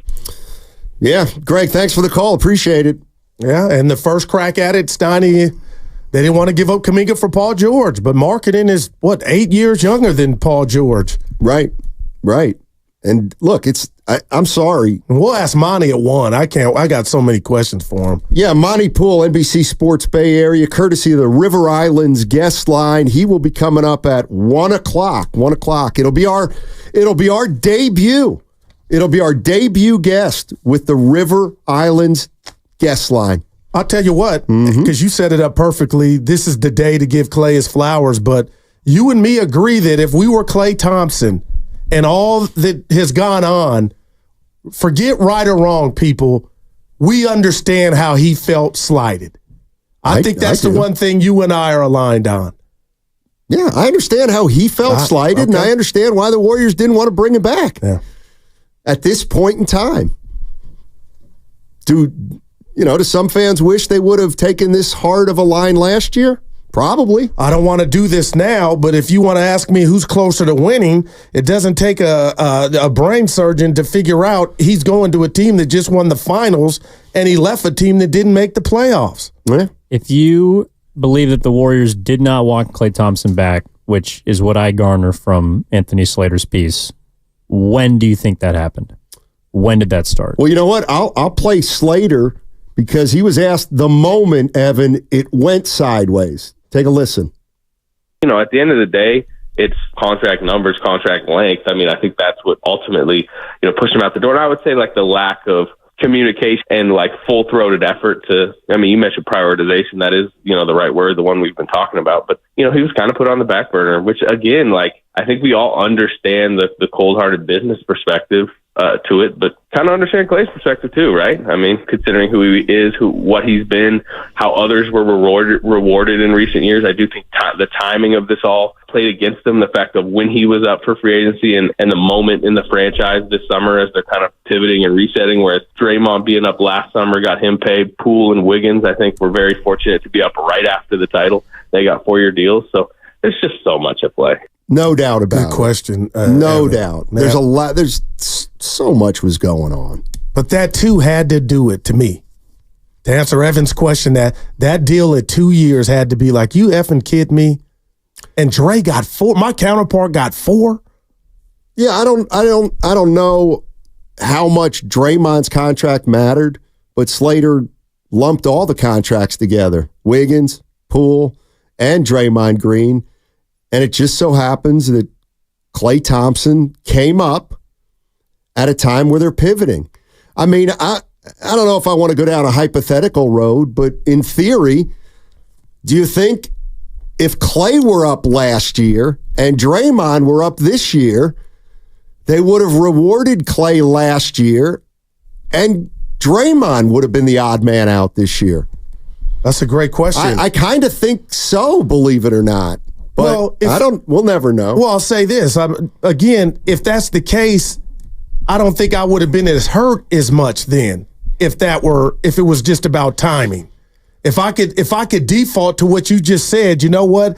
Had I been Dre, I would have got that same deal, but I think Klay feels like he wouldn't have because of the fall off from his play.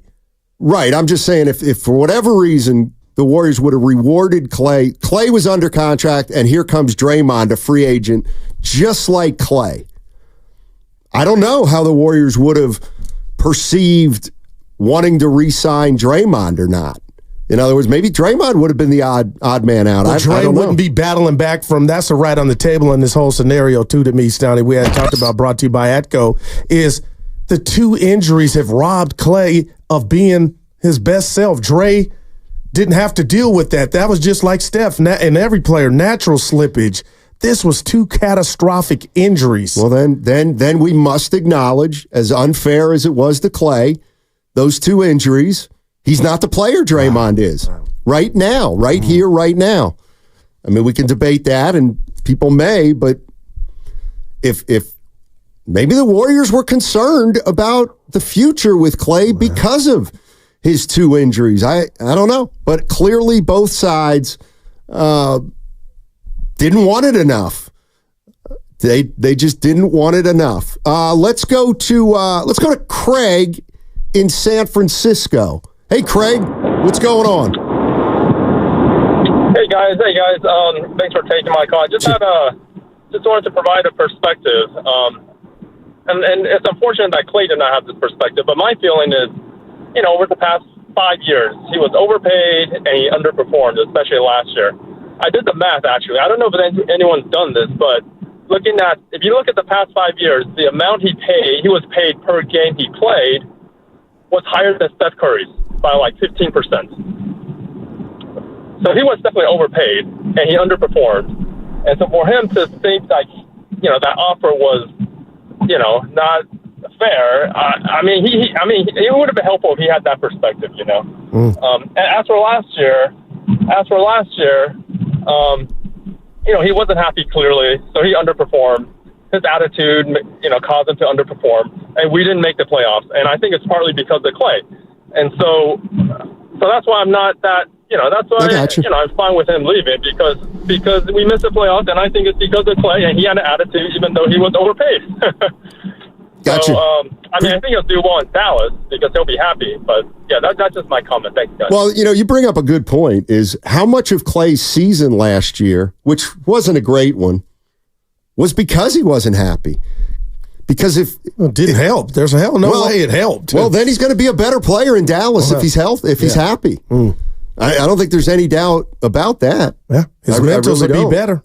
So I also think there's two ways to look at his injury. And injuries. I've said it before. Whether you like it or not, NBA players have guaranteed contracts. The minute they sign a deal, it is guaranteed no matter what happens. So I actually am not, I do not subscribe to, well, the Warriors paid him for 2 years of not playing. He should be grateful. Anybody would have had to pay him that. No, every team in the NBA would have had to pay him that money. That's just the rule. And I'm sorry, I just don't view Klay rehabbing for 2 consecutive years as paying him for nothing. He earned that money. He earned it, even though he was rehabbing. That's the way I look at it. Yeah, and I'll tell you what, you go in there when it was all said and done, and the Warriors offered him 2 for $48. Steiny, the more I think about it, the other day I felt different. Yesterday, after everything he's endured and what was taken and robbed of his body from an athletic standpoint with those injuries we talk about, Steiny, I got to be honest, the 2 for $48 was fair as hell.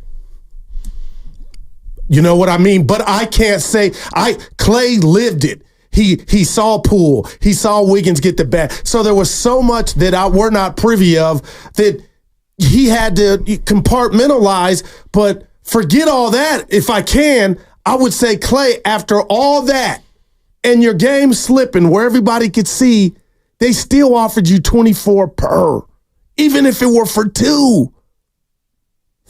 Dublin Marge on the YouTube chat. Klay signed the max contract after he was injured. Lacob didn't have to pay him. And now I'm seeing something on the Xfinity mobile text line. Didn't they re-sign him in the hospital? They could have waited. Are you kidding me? You guys are absolutely kidding me, right?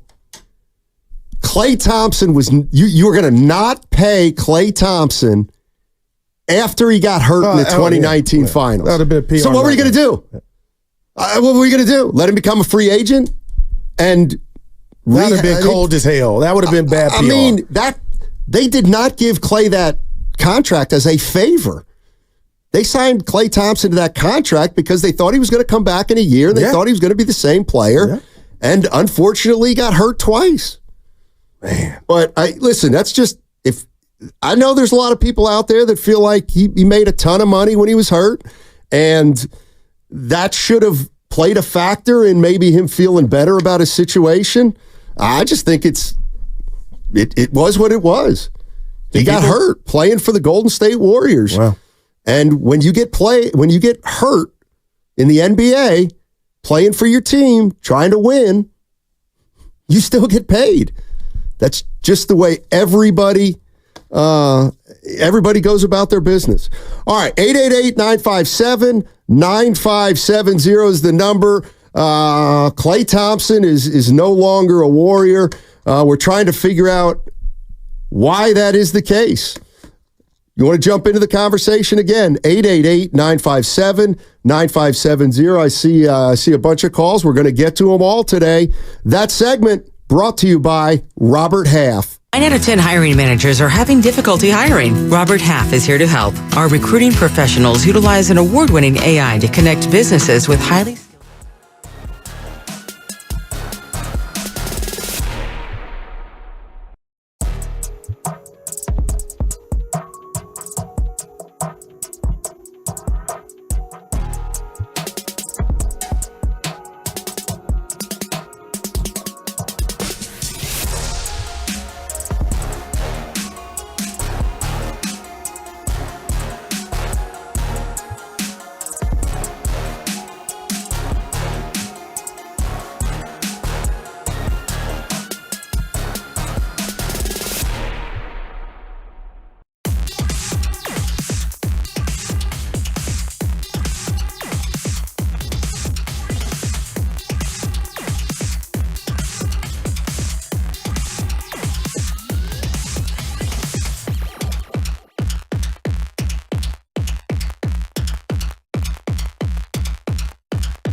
part of it is alongside Kareth Burke.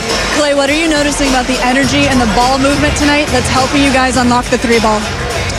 It's great on both sides. It's great. Both of them are great, and we're getting out pushing the pace. That's what our best. Thank you.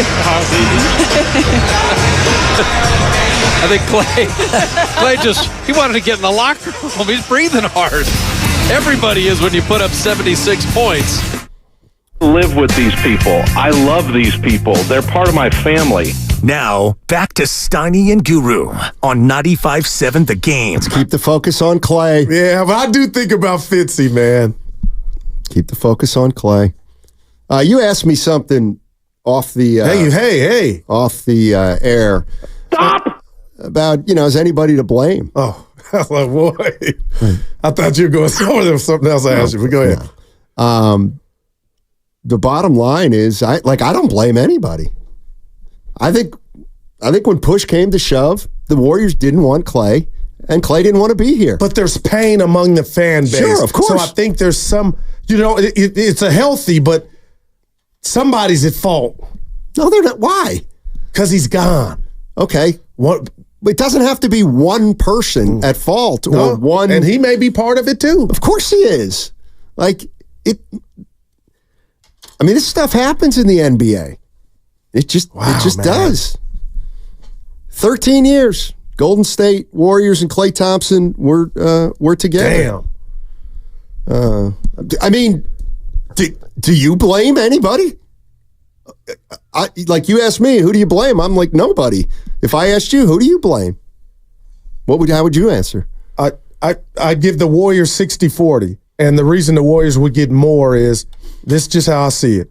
Yeah. You never once stood up to Draymond Green. Not once.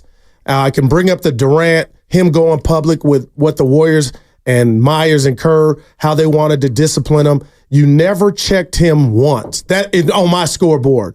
But you turned into a killer when you said, you know what, Klay, you're slipping and you need to come out of the starting lineup. You knew that wasn't going to sit well, but yet that was the battle you chose. And there was collateral damage with that. And the worst part about that, Steiny, to me is you put his ass back into the starting lineup. So what really did you accomplish?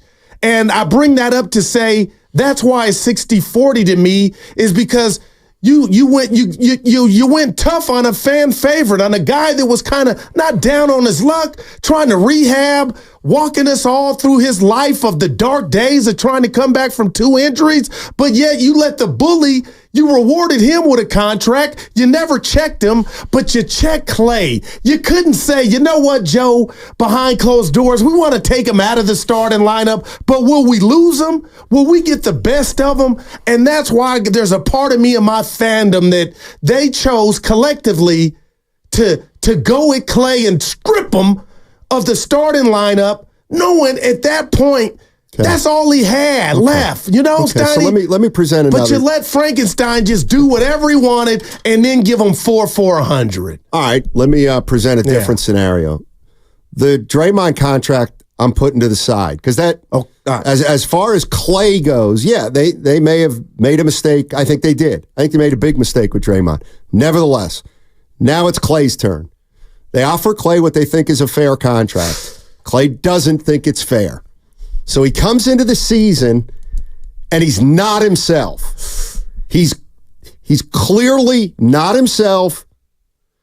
It's on his mind. He's not the Klay Thompson that we know and love. Everybody in that organization now, looking back, knows damn well why. Because he wasn't happy about his contract situation. So if Klay is acting despondent, okay, and he's not helping your team, this is where I part with, I don't care if he's Klay Thompson. If he's hurting us, we've got to move him to the bench. They moved him to the bench. And you know what? He handled it pretty well. So then they put him back into the starting lineup, maybe because they thought his head was in the game more. But it does sound to me Like, all the Warriors knew that Klay wasn't happy. Klay wasn't at his best. And the Warriors and Kerr and Lacob and Dunleavy said, you know, if this is the way he's going to play, we can't keep him in the starting lineup. I don't know. No, and real quick here, before you grab a call, Stoney, it's just funny to me, you know what you know. And I always thought it was about Klay fighting the battle of what he used to be. And that's what was on his mind. But now I'm sitting here thinking he was going up or just showing up, driving to the arena, driving home, getting ready for said game with the Richard Jefferson sound on Christmas Day. It was about the Benjamins. Like, usually is. How can you be at your best with that on your mind? I mean, I thought it was all about the round ball and the metrics, and I mean, the bottom line is he was in a contract year and he didn't have a great year. Yeah. Now, I mean, I thought he was okay, but clearly the league didn't think Klay was better than $24 million a year. Yeah, at least the player last year. Let's go to Dennis in San Francisco. What's up, Dennis? How you doing, man? Good. How are you guys doing today? Doing well.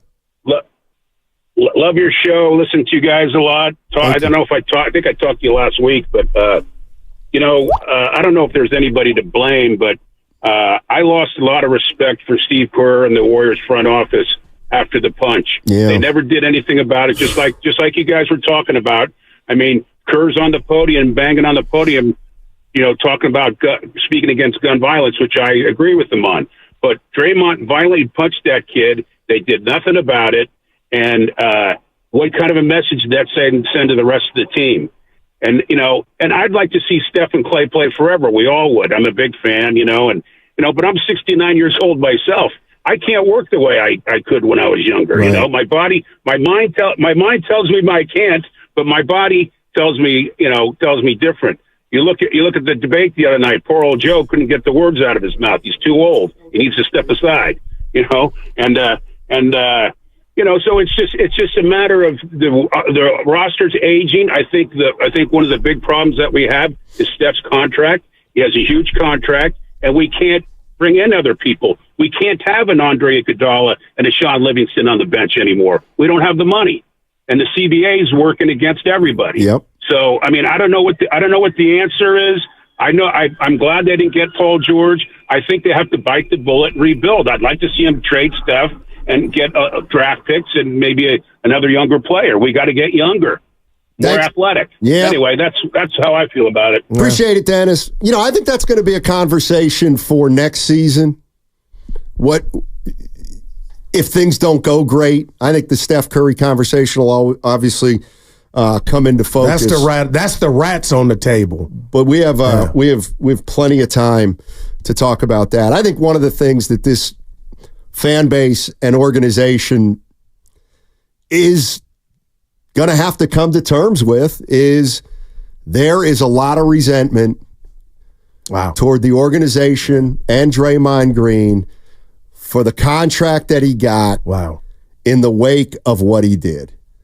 And it bothers too many people. How do I know that? Because every fourth or fifth call brings up Draymond Green and how the organization kind of failed the organization by catering, kowtowing, whatever you want to call it, to Draymond Green. And your partner's doing it, and I'm trying not to, man. Let's go to Tim and Martinez. What's up, Tim? How you doing?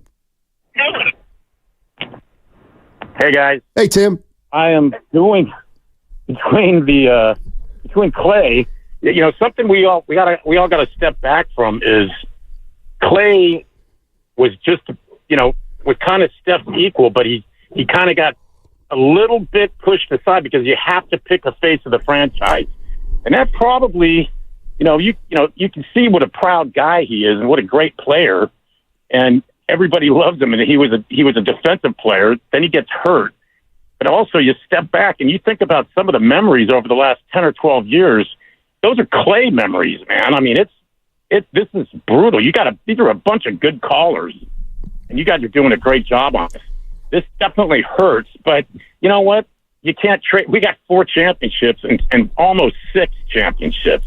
And then he went down, and then he went down again. And the day that we draft Wiseman, I mean, when you really think about it, this has been some crazy. Yeah. And I've been a Warriors fan. I love hearing these Warriors fans come in and say, I've been a Warriors fan since 2005. I've been a Warriors fan since the 60s.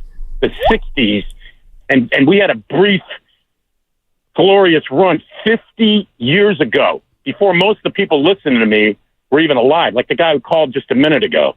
And now we've had this just unbelievable run, and eventually the Warriors, you know, they could have handled it a little different maybe, but I think what you guys have said lately, probably you, Steiny, more, is sometimes you just need a change, and hopefully Klay goes down there and gets it back, but he's never going to be that defensive player again. He's never going to be, you know, that what he was. And I'm thinking about it. I told your call guy, I go, thinking about Kyrie, Luka, and Klay out there trying to play defense, you know, I don't know how that's going to work out, but they can probably score 1 million points, you know, and this just is going to hurt. There's no getting around it. Right. Klay is getting his money. When he talks on Christmas about getting his money, and you can just see what a proud guy he is, and I think there was a little bit, you know, maybe even subconsciously, that he sees what a transcendent player and person and celebrity that Steph is.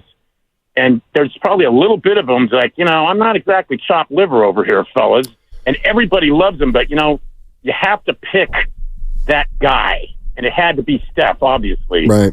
But I just wonder, you know, all these things factored into it. And this was never going to be easy, man. No, and, exactly. I really appreciate your callers. You guys have some great callers as usual, and you guys are doing a great job. This is Hey, thanks Tim. Yeah. Appreciate it, man. Shout out Tim. Thank you. Appreciate the call. Purvis Short. What does he have to do with anything? Well, he's been a fan since the 60s. Gotcha. Yeah. Yay! Gotcha. There you go. Thank you, Evan. You know, he said what was inevitable. One. I can't wait, Stoney. Courtesy of the River Islands guest line. Look at my guy. It'll be the debut on our show of the River Islands text line. I'm sorry, guest line, and it will be with Monty Poole, NBC Sports Bay Area. He covers the Golden State Warriors. Best thing that was said today was by the last caller. This was never going to be easy. Yeah. Of course it wasn't. But it sounds like this started early, maybe some years ago, Steiny. This, you know, we act like this was, I think Klay knew what time it was a while ago. Yeah, a year ago. Or right about now. Or after the chip when he watched Wiggins. Well, he didn't know. He's assuming, okay, Wiggins gets paid, Poole re-ups. I can't wait for me. And then it was like, let's go to Jason in San Jose. What's up, Jason? How you doing, man? Oh, I'm doing pretty good. How about yourself, guys? Doing well. Awesome. First time caller, long time listener. As a previous caller said, you guys are doing an awesome job. I had a question for you, though, Steiny. I've been hearing you say that, Klay, you know, a player gets paid, a contract is guaranteed, but Klay signed that contract while he was hurt, not before he was hurt. So they pretty much gave him that money with no guarantee that he would rehab or ever play another game. So they guaranteed him $200 million while he was hurt. So my opinion is, you know, they might feel that he is not appreciative of that contract. And then they offered him 48 for 2, right? Last year, 48 for 2, or this season, he refused that. He said, bye, Felicia. He signed the contract 50 for 3.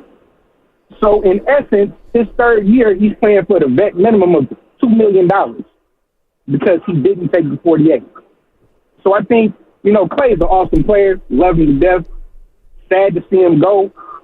But I think greed is what broke up this dynasty. Thanks, Jason. Appreciate the call. And again, I'm not disagreeing with the caller that the Warriors didn't do a solid for Klay. Oh, it was. Yeah. Well, it was one injury. But so they assumed he was coming right back. The first injury was never career threatening. Gotcha. The guy had ushered in 3 titles, would have been a 4th, and he got hurt and he was going to miss the whole year. Any team would have paid him at that time. No, even with that injury. I think everybody agrees now, with you. Okay, I hear you. Should Klay have been grateful? Maybe some people think he should have been more grateful. Well, what does that look like? I don't know. Yeah. That's a good question. Or something he should have remembered doing this negotiation, Steiny? Yeah, but I'm not disagreeing with any opinion of any caller because I think there was a lot at play, and I think everybody's got merit with what they're saying. Was Klay a little greedy? Yeah. Did the Warriors really want Klay back? No. Did they do right by him? I don't know. 2 for 48 was good, but not good enough. Yeah.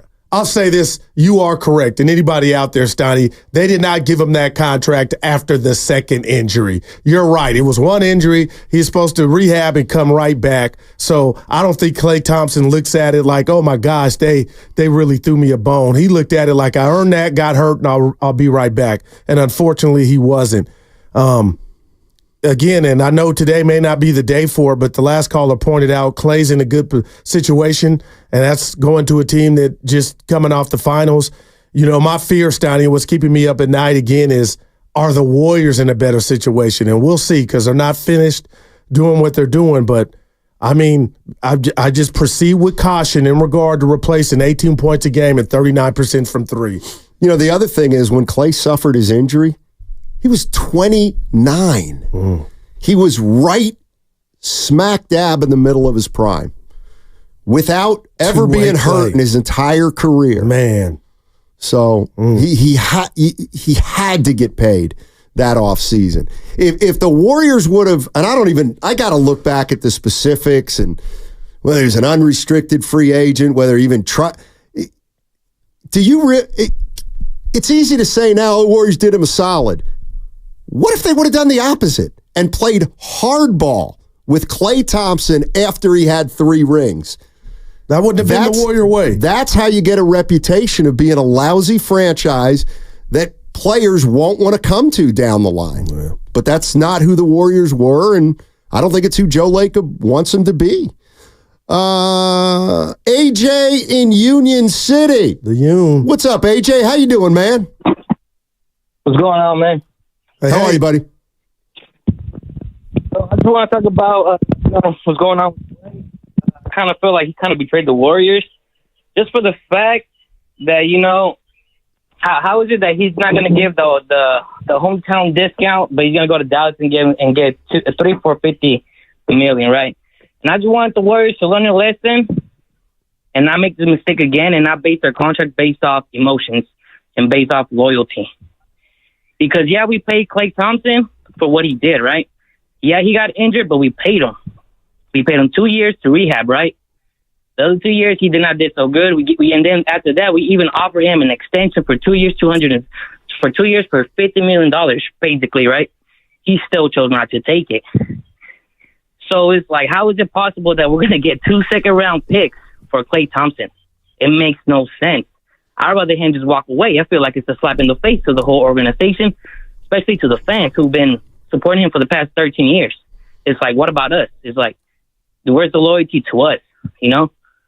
And also, it's like, how is it possible that with KD, we was able to get D'Angelo Russell, a first-round pick, and we was able to flip that into Kuminga and Andrew Wiggins? It's like, it makes no sense what Klay Thompson did to us. I personally feel betrayed. I don't know how you guys feel.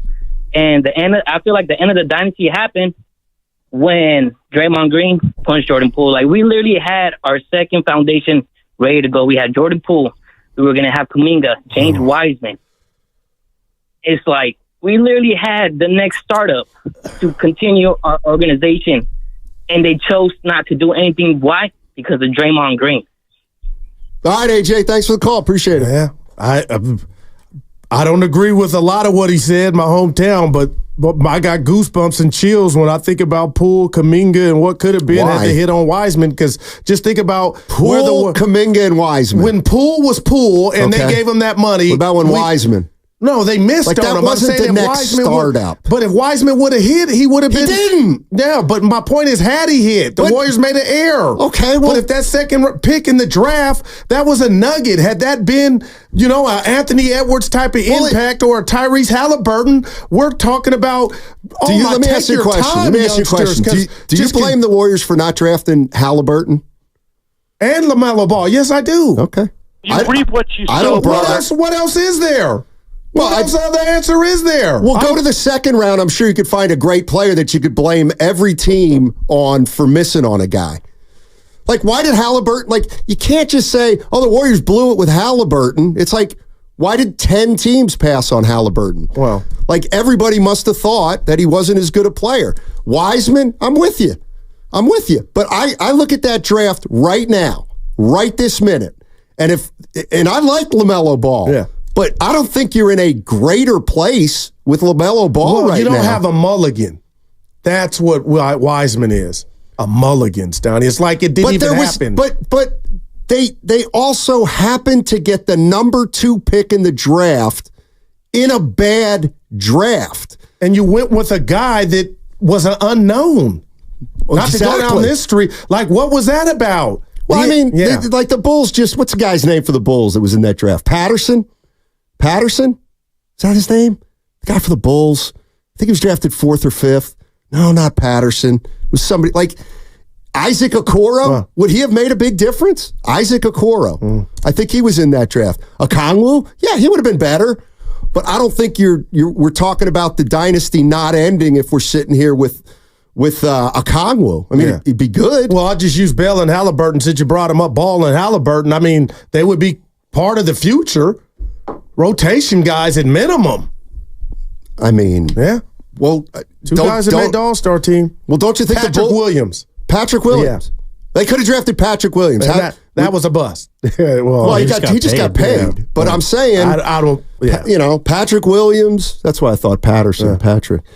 I mean, if you look at that draft, I can't even remember who. I bet you who went after Ball, but before Halliburton. I don't know. About 8 guys that are completely mediocre. But it doesn't change the impact of missing on that pick. Well, to the degree that you did where the guy is gone. But my point is they didn't, to me, I don't say they missed on Michael Jordan. He wasn't in the draft. But you won't allow Halliburton and Ball to be 2 guys. And, I'll say Ball. I'll give you Ball. And Williams, you said he got paid. Like, those are 3 guys that their teams are, hey, here you go. They're part of the future. But it's not the difference between the Warriors being in great, like, if the number 3 pick would have, like, if LaMelo Ball hasn't been hurt for the last 2 out of the last 3 years, and the Charlotte Hornets had made the playoffs because LaMelo Ball can be a number 1. You say it would sting more. Yeah, then we can say, boy, they really blew it. And I would rather, of course, I'd rather have Ball than Wiseman, but the reality is there are a lot of teams that came out of that draft with less than a star player. But again, I don't necessarily I don't think there's a player other than Halliburton who would make them discernibly different right now. But why did he go 13th? Like 10 other teams could say the same things. It's like why Brock Purdy was the last pick in the draft. People missed. Exactly. And the Niners didn't. Let's go to Chuck. You know what? Let's hold off on the calls right now because we got to take a break in about a minute. The one thing the caller said that's a joke: Klay Thompson didn't betray. Right. That was the part I didn't agree with. I mean, like one thing, and here's the other thing about Klay. This is going to pass. Any feelings of blame on the Warriors or on Klay, it's going to pass. He's going to get all his stuff retired here. It's going to end well. Well, if he goes and wins another title, it's going to hurt. I think. Yeah, I guess. Oh, but he's going. But that's why he's leaving. He's leaving to win another title. But we know that's probably 4% of it. He's been sliding we don't and know he feels that. disrespected. We lived it, Steiny. He didn't get his money. That was years ago. Like, this didn't just start. It didn't wake up feeling disrespected. Right. But I'll tell you what, if the Golden State Warriors maybe had a legitimate chance at a title, maybe he would have signed for 2 for $48. Like, I think what some people are upset about is Klay Thompson's smart enough to know this thing's over. Wow. And that's why that was a big reason why he didn't want to come back. All right, coming up at 1 o'clock, courtesy of the River Islands guest line, Monty Poole. Monty Poole, NBC Sports Bay Area, going to join us. The Warriors Off-Season Summit, it's Monday, July 8th, and it's going to be on the rooftop terrace of Fremont Bank's state-of-the-art new headquarters. It starts at 2 with Willard and Dibbs live, and the rest of the crew show up at 4, and from 4 to 6, we go do the summit thing. Go to 957thegame.com to reserve your spot today. Free agency updates on 95.7 The Game is presented by T-Mobile. Switch to T-Mobile and you can get tons of benefits and still save on every plan.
mode unlocked.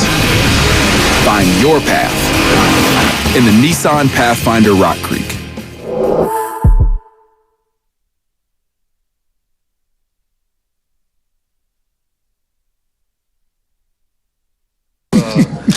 You and yourself yet, bro? It says 3-time champion. It say 3-time. Oh, snap. Yeah. Klay just Googled himself. It say 3-time champion already.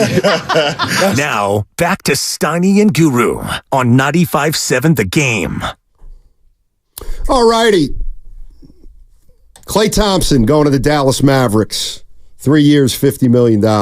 You said something at the very end of the last segment, and you know me, Goo. Yeah. I overthink things. By the way, apparently there was a super chat from the great Rich Mitchman. Oh, we missed it. It said, did the Dubs pay Draymond Green too much? Jonathan Kuminga's not very good. Okay, thank you. Do you really think if Klay Thompson gets another ring, it's going to hurt?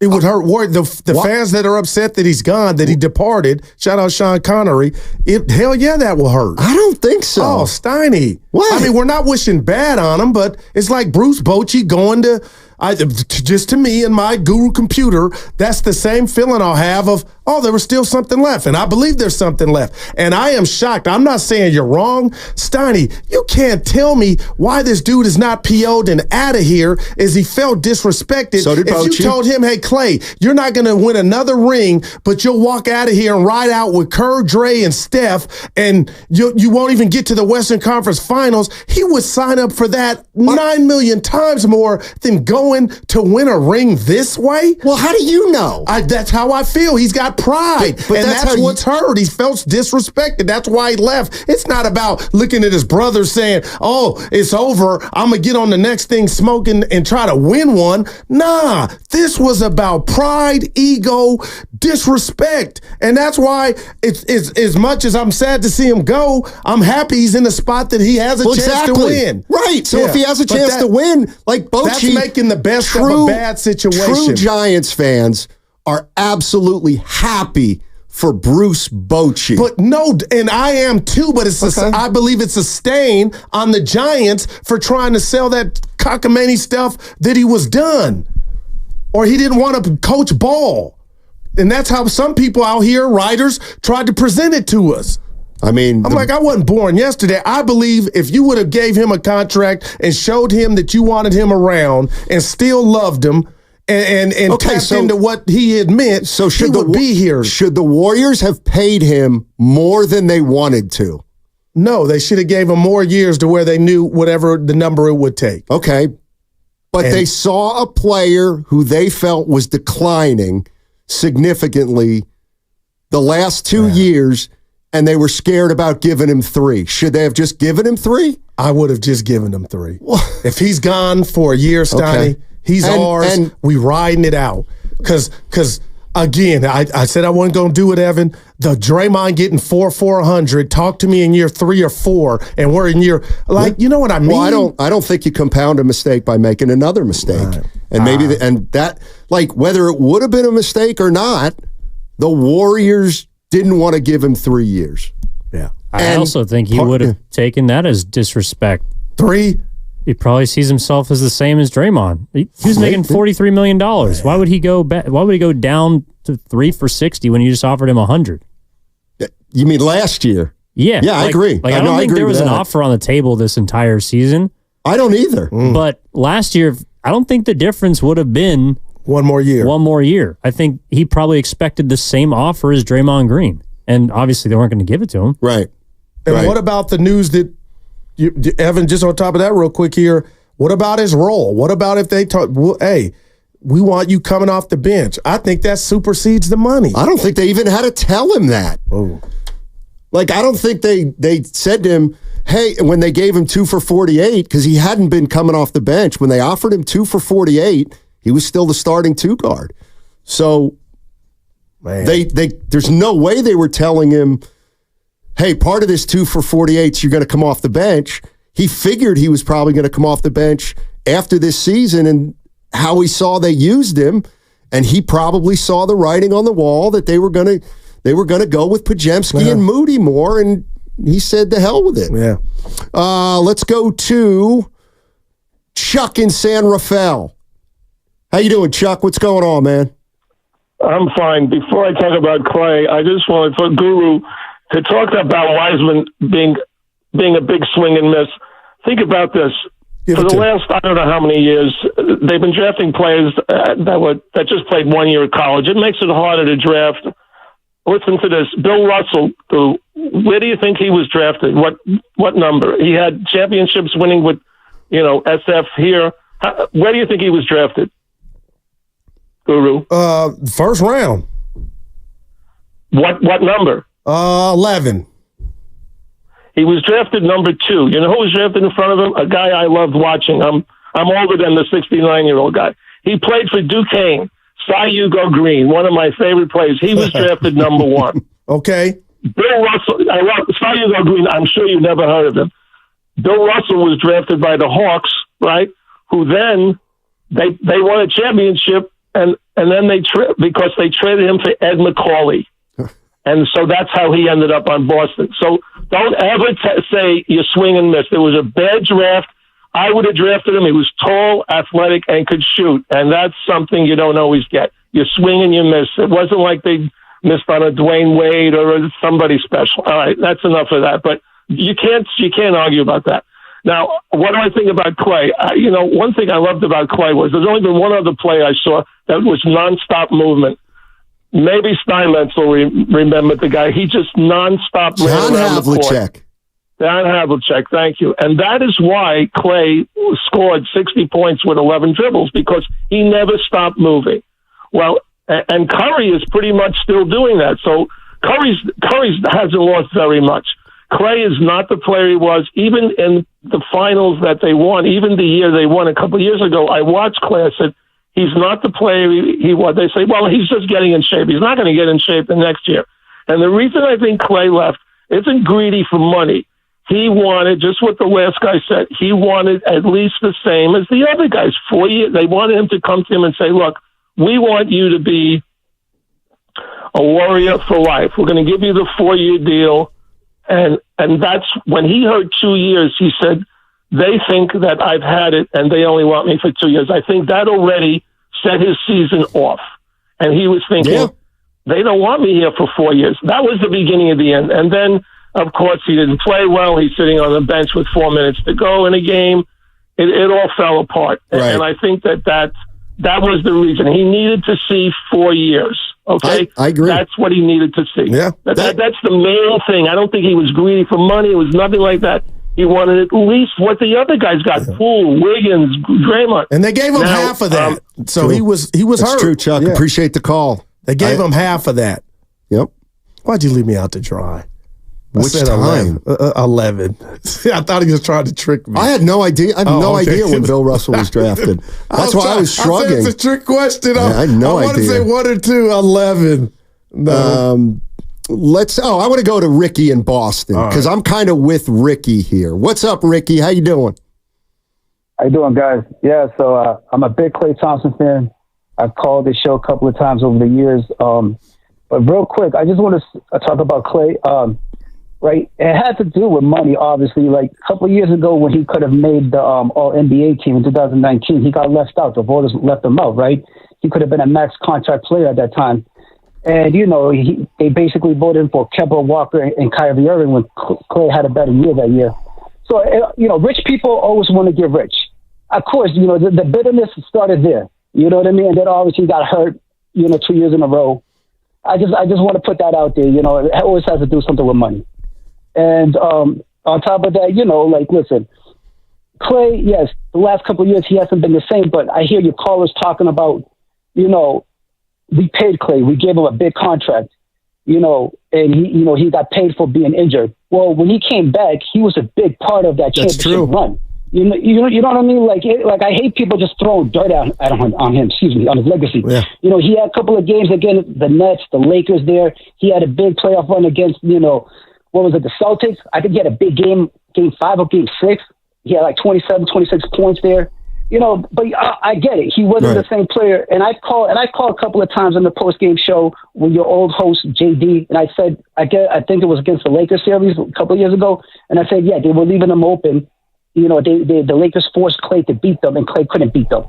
Right now, I said Klay looks like an average player. He doesn't move around. He misses shots. What made Klay special is that he can give you 20 points and limited shots. Right. And now Klay needs 20 shots to make 20 points, and that's not what Klay is. You're not special any longer. Ricky, I understand. Yeah, Ricky, you hit the nail right on the head as far as I'm concerned. I kind of think, I'm kind of with you. I feel like Klay's taking more heat than he should right now. And I do feel like, because I got something for you. I do feel like there's a lot of people that are really bummed, obviously, that, and I don't know if they blame him, but they think he's every bit as much as at fault. And I kind of agree. I mean, to me, this would be a day where let's remember how great Klay Thompson was. Yeah, he was unbelievable. I got something for you. And that year, the last against the Celtics, 2022. If I asked you who led the Warriors in minutes in that series, who do you think? Klay. What about our guy yesterday that we hadn't got? It's kind of went viral, Steiny. Dumas, our guy yesterday told us in the crossover that Klay wasn't as loud as Draymond, but there were antics. How did you think of that the rest of the day? Because that's I didn't think of it the rest of the day. Yeah, but I'm just like, it goes, the reason I bring that up is it goes to what you're saying in regard to him taking heat. I don't think that had anything to do with why would Klay take more heat than Draymond Green? You know what I mean? Well, no, it's just he's being portrayed to be like there was some stuff going on. He wasn't happy with his role, and he was causing some ruckus behind the scenes. I mean, and Dumas is around the team, but I'm just saying that I saw it in real life. Some games. Well, I showed you. Then say it. He's a head case. No, I'm not saying that. I don't think that had anything to do with the 2 for 48 vanishing or them not wanting to give him more years. I thought it was just about his play. I'm sure it was mostly about his play. Because the Warriors gave Draymond Green $100 million, even though he's a nightmare. Right. And it obviously was because they still thought and think he's a damn good player. So they would have easily tolerated Klay if they thought he was as much of a contributor as Draymond Green. The bottom line is what the Warriors have shown the last 2 years is Draymond was more important than Klay. And that's another thing to me that's obvious. The Warriors prioritized Draymond Green over Klay Thompson. Mike in Livermore. What's up, Mike? By the way, coming up in 15 minutes, courtesy of the River Islands guest line, Monty Poole, NBC Sports, Bay Area, covers the Warriors. What's up, Mike? What's going on, fellas? So unless I'm mistaken, I keep hearing people call in and talking about the length of the contract. They offered him 2 for 48. That would line up with the end of Curry's contract. And Draymond, I believe, has 2 years plus another player option. And Draymond's not picking up the player option unless Curry, gets another deal. So their contracts would have lined up if Klay would have agreed to it. So I don't think it's about the length. I don't think it's about the money. I just think he's not happy. I mean, he doesn't think he's getting his just due, his respect, whatever it is. And Goo, I'm going to come down your lane a little bit here. You keep bringing up Draymond and the antics, and I understand it. Like, that's a whole nother conversation, but you got to separate that from like their play on the floor. And the fact is, Klay is no longer a top 15 shooting guard. I mean, he might not be a top 20 shooting guard. You're talking about a guy who can't play defense. He can't play one part of the game. 50% of the game but is he done. Won't knock a teammate out on his ass, and he won't get suspended 25 games. So give me that. That's what Klay Thompson won't do. And then real quick, I think you are so wrong if you think ego and pride don't come into play. Klay getting 2 years, he could give a damn about who that aligned. He wanted the Brett Favre. He wanted 4 years. That's what Wiggins got. That's what Draymond got. And I know how you feel, but that's a big deal. Yeah, I mean, that's kind of what I'm saying is there's the basketball player, and then there's the human element of these people, whether it's Draymond or Klay. And the human element is Klay feels disrespected for whatever reason. But the fact of, we love him. He's a legend. He did everything. He built the franchise from the ground up in some ways. But you can't deny the other fact, which is the player that he is now. Right. Is, you know what I mean? It's not good anymore. He might be a bottom 10 shooting guard. And you go back, I personally think it was a ticking time bomb for Lacob. You go back to that series against the Lakers. He's the main outside of not being able to rebound the basketball, Lonnie Walker going off. He's the main reason they lost that series.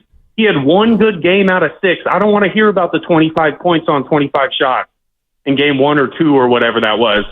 So for me, I think this year was a test, and Klay failed the test. Lacob looks at him and he's like, all right, we need him to change the way he plays. He wants to go to this Ray Allen role. He wants to do this, that. Well, you got to show something then. You can't be going out there and taking 20 shots a game and shooting us out of the game, getting benched, and then pouting when you played bad and you deserve to get benched. So, I don't know. I just think you got to separate the player from the human, Goo. That's all. Thanks, Mike. Appreciate it. By the way, if you heard, what was the name of the caller? Mike. Yeah. Boston. That's what I've always found fascinating.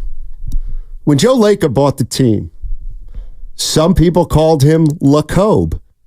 Joe Lacob. And I asked Kirk Lacob, how do you pronounce your last name, Lacob or Lacob? And you know what he said? What? Doesn't matter. So they've heard both, but the Bay Area and everybody has settled on Lacob. But 12 years ago, Kirk Lacob told me, yeah, I've heard Lacob, and that's fine. How about that? Wow. Hey, little nugget. Well, it's like Nahegan when it's Nahegan. Yeah, but he just let the people call you Steeny. I've seen you. I don't like and that. You answered that to was it. Wiseman. That's one of the reasons Wiseman's out of here. James. If you don't know the name of a guy on your flagship station, we're going to trade you. It's that simple. Let's see. I'm taking calls in order. Melinda in Livermore. Hey. Hi, Melinda. Hey, buddies. I want to make a comment about the income you guys keep talking about. I think what the front office should do is to take their little spreadsheets of all the stats of all their players, sort of by position, and then show only the stats. You don't know who's making them, right? Mm-hmm. Pay them by those stats and their commitment to make for the new season. If they don't make numbers or even close to them, that's how it's based on their income. When did you come up with this, Melinda? When did you come up with this? On my paper. I like the idea. Unfortunately. Okay. Thanks, Melinda. It's just a business, any other company. But the title, he's smart enough to know, Klay, to know the right for the title is over. Especially them taking him out. But he's too old, too slow, as well as Wiggins and whoever else I'm forgetting. Yep. But I think they should pay him by the performance. Well, thanks, Melinda. Then they need to.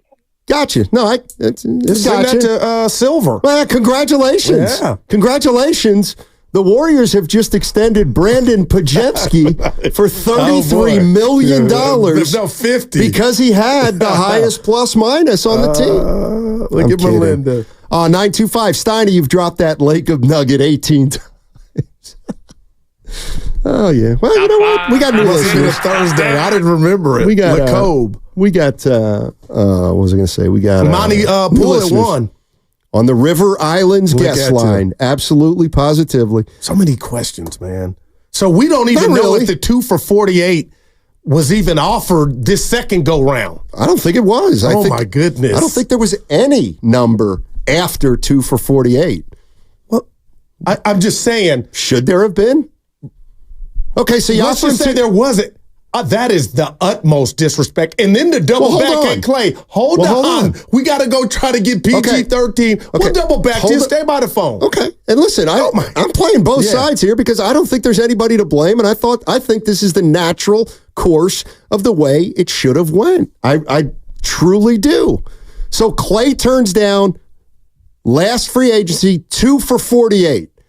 So what should the Warriors have done there? Negotiated with him all season long? And they probably would have said, yeah, we're not coming off 2 years. Okay? So then... Because remember, throughout the season, we thought maybe, they'd meet... Well, the Warriors didn't think that. Okay, so that's my point. They didn't offer him a deal this offseason. Wow. And so what should they have done? Shown him what they thought his worth was, but obviously they did that by the goose egg. And I always thought the 2 for $48 was, we could just default to that.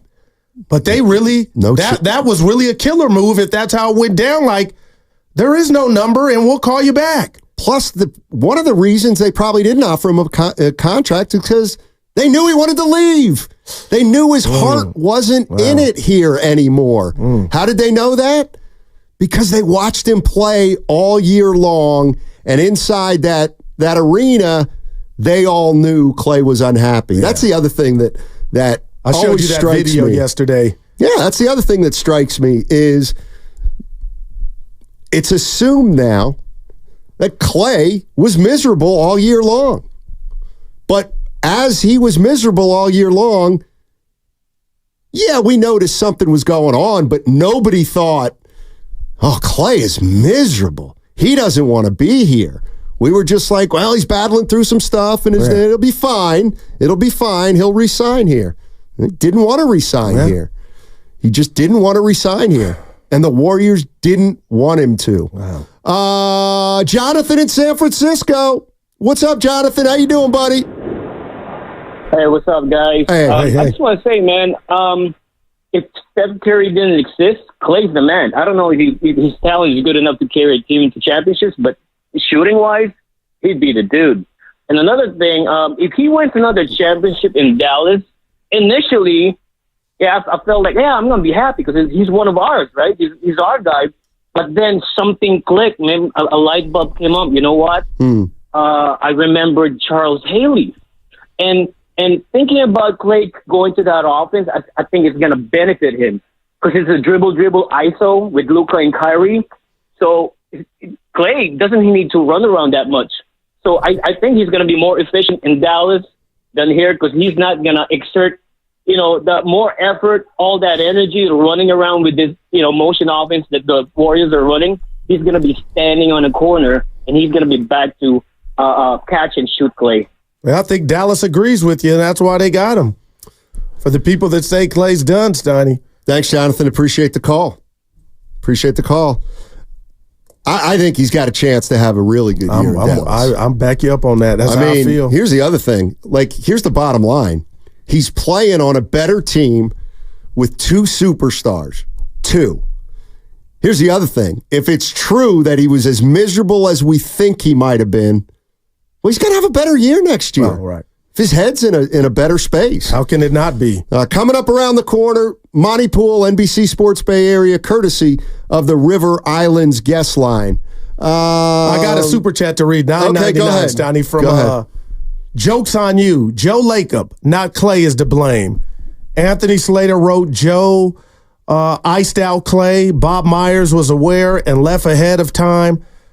They won't trade Kuminga for PG. Lacob's guy. Lacob is the new Jerry Jones.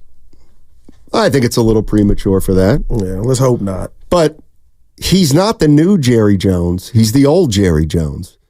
Because Lacob has always been the man. He's been the man here since he bought the team. Well, he's got 4 titles. I was going to say you want him to be the old Jerry Jones because old Joe Lacob has 4 championships. Yeah, what I'm saying is it always comes down to Joe Lacob. Right. Always. All right. On the other side, like I was saying, Monty Pool, NBC Sports Bay Area. He'll be coming on courtesy of the debut of our shows. I'm excited. River Islands guest line. That's right. Monty Pool on the other side. Hey, download the Odyssey app directly from our QR code on both YouTube and Twitch. Brought to you by First NorCal Credit Union. For a low-rate auto loan, apply online or just ask for First NorCal financing at the dealer today. He scored 37.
All right, question number 2. How much longer until you break Ray Allen's 3-point record? I mean, you're in the booth right now, so it's your job to know these stats, to be able to do the quick math. And you're supposed to be able to tell me. I don't know where Sammy's at. He's supposed to punch the numbers. Come on, man.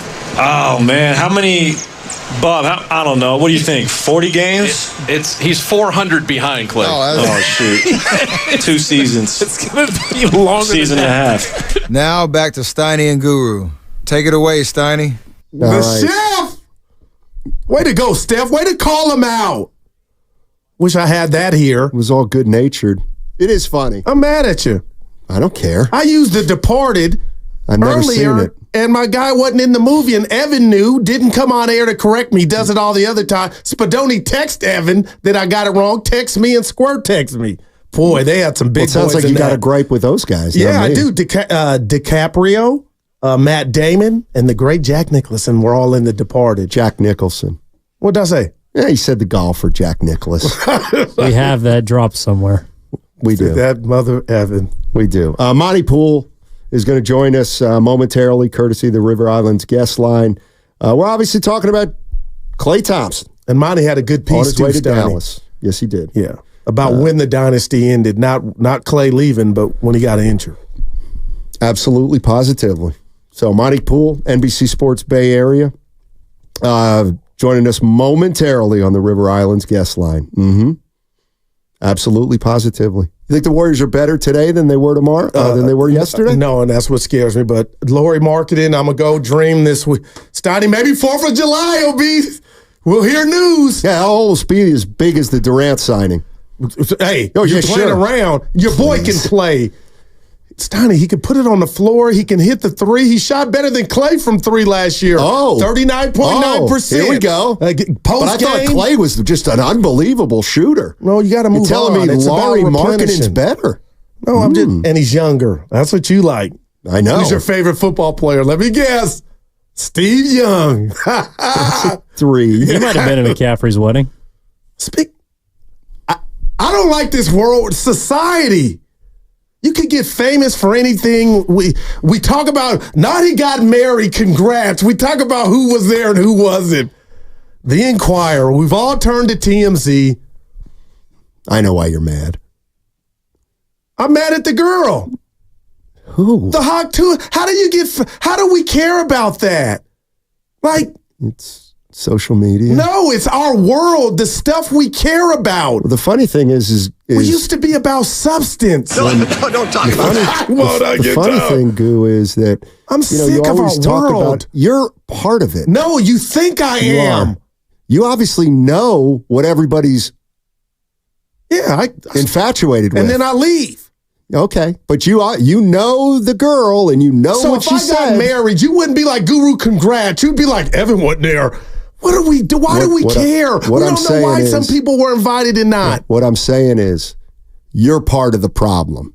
Okay, I'm part of the solution. Actually, you're not. If you continue to subscribe to this crap, Look, you're on Twitter. It's your fault. I'm not on Twitter. I'm on there for sports. Oh, okay. Now it's turned into something else. You know all about other stuff. Yeah, when I was out, I heard you talking about Kendrick and Drake. I didn't like any of that stuff. Why? Because it was pitting 2 icons against each other. Like Draymond and Klay. What's the problem? Oh, boy. I'll give you a 1. I mean, you can't. Be careful. You can't sit here and say that Kendrick Lamar made Drake look awful, but, Drake's still a god. Well, apparently he's not, because he got put in his place. I met the criteria. I love that sound. And he is absolutely right. It doesn't change his songs that he made. He is absolutely right. Where's Monty? We got him. He coming. What you going to lead with? Probably Klay Thompson signing with Dallas. I'm going to give you a 3 for that. I would assume. I got a lot of stuff written on my piece of paper that I haven't gotten to yet. Yeah. Let me tell you what's happening here, everybody. Although we're going to talk more about this in the days to come. Mike Dunleavy, he's setting up to be the fall guy. There's no doubt about it. That is Lee Majors. There's no doubt about it. No doubt, Stoney. I'm starting to think, you know what? Joe offered the job to Kirk, and Kirk said, not right now. Why am I laughing? Not right That's pretty now. good material, Stoney. Stoney at the punchline. And the other thing is maybe Mike Dunleavy was brought in here to do exactly what he's doing. You pull off a trade, though, for marketing. Get this thing going in another direction. Yeah. We'll hear about Mike Dunleavy then. Possible. Yeah, I hope they need him, man. I mean, to me, Lauri Markkanen wins the press conference, and we'll see how he fits in. But you're right. Oh, you'll win that press conference when you get Lauri Markkanen. Unless it's for Kuminga. We got him? All right. Let's head out to the River Islands guest line. We're joined by Monty Poole, Warriors beat writer for NBC Sports Bay Area. Here's an open-ended question, but I'll open with this, Monty. How did we get here with Klay Thompson poised to sign with Dallas? There's a lot to it, a lot of layers there. The bottom line, I guess the short version is that this is a case where, in many ways, pride and ego overcame sort of sentimentality. I think there was a part of Klay that never wanted to leave, but I think what's happened over the past year, going back to last summer and during the regular season, so many things happened that he didn't like. And, he did feel at times disrespected. I think he felt he'd earned more than he'd gotten. And so by the end of the season, I think he was looking for something different, something new, something fresh. You don't know how it's going to work. And I thought for a while that, sometimes people start heading for divorce and then cooler heads prevail when money gets waved around. I thought there was a possibility that could happen here. But the money wasn't going to get waved around. So when the money wasn't waved around, it wasn't like, okay, all's well that ends well. It was more like, well, here's who we are, here's where we are, and here's why we are here. So Klay wants something different, and the Warriors were starting to move away from him, changing his role, didn't like that, and so here we are. Monty, let me ask you this, and thanks for your time. We had Jay Dumas on yesterday, and he had said behind the scenes, it wasn't loud as Draymond, but there was some stuff going on with Klay and how, he was disgruntled and how he showed that. You're around the team every day. Did you see any of that throughout last season or the seasons?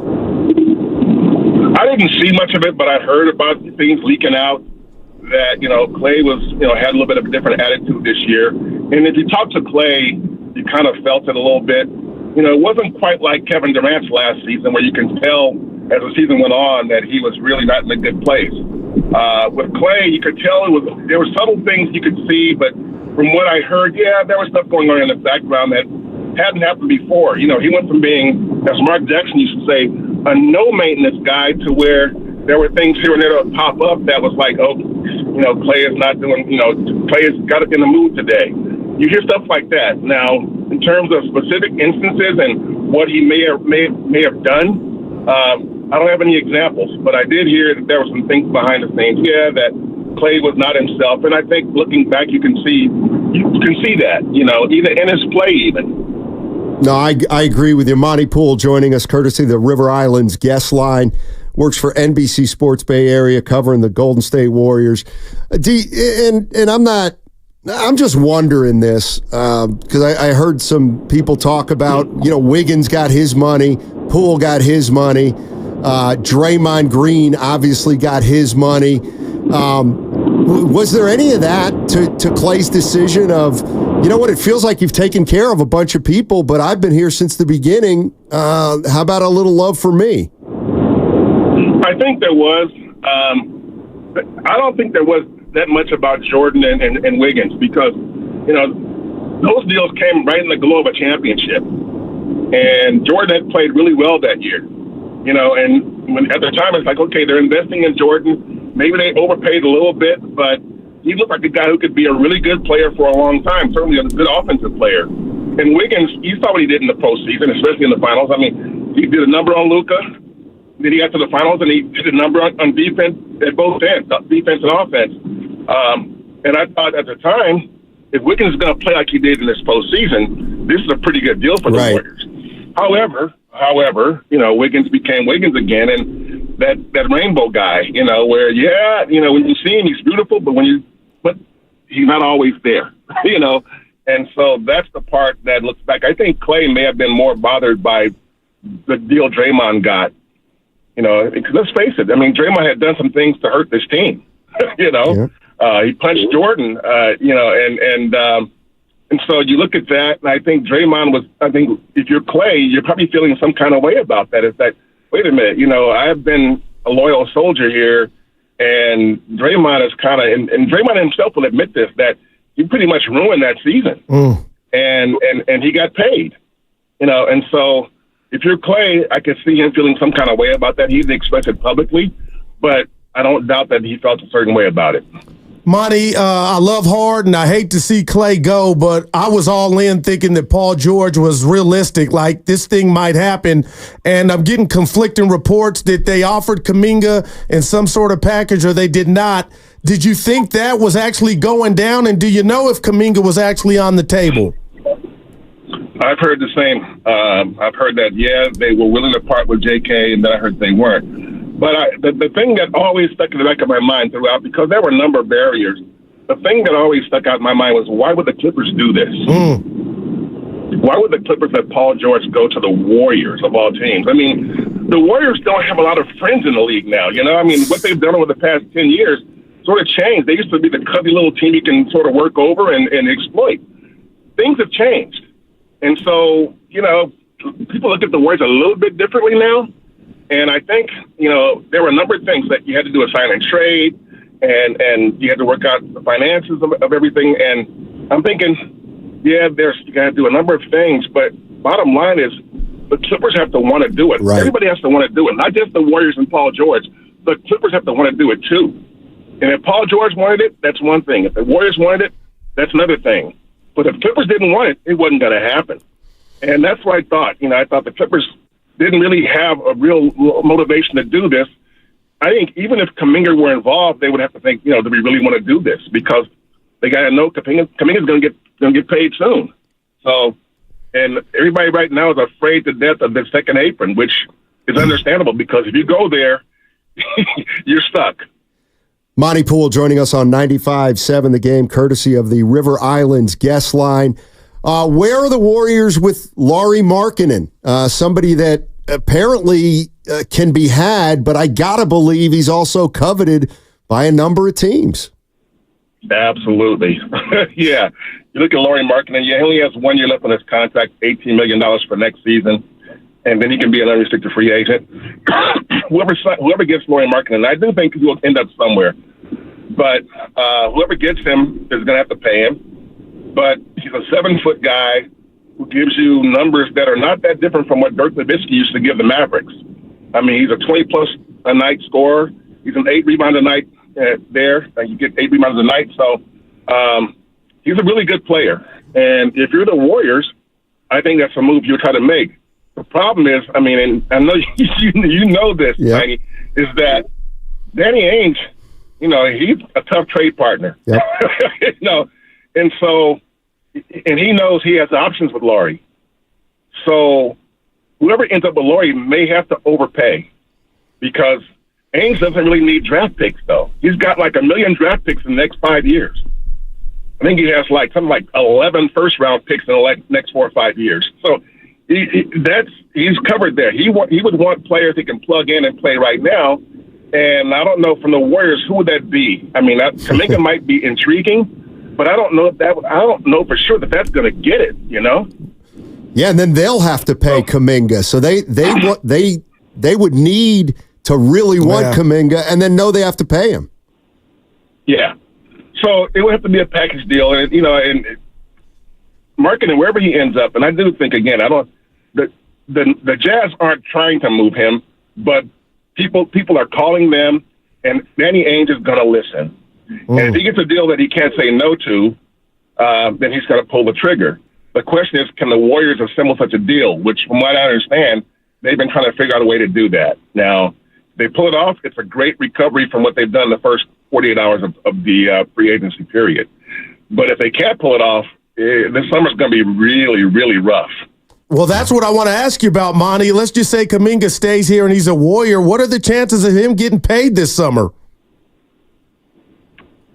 The first thing they would do, I think, is look back at the Jordan Poole situation and say, okay, did we pull the trigger too soon on Jordan? Should we have waited another year? And so that's the cautionary tale that may or may not influence how they feel about Kuminga. I know Joe Lacob loves Kuminga, does not want to trade him. But not everybody is as in love with JK as Joe is. And Joe can be swayed. I mean, Joe was reluctant to move James Wiseman. But there were enough people in the building that thought, you know what, this is the right thing for us right now.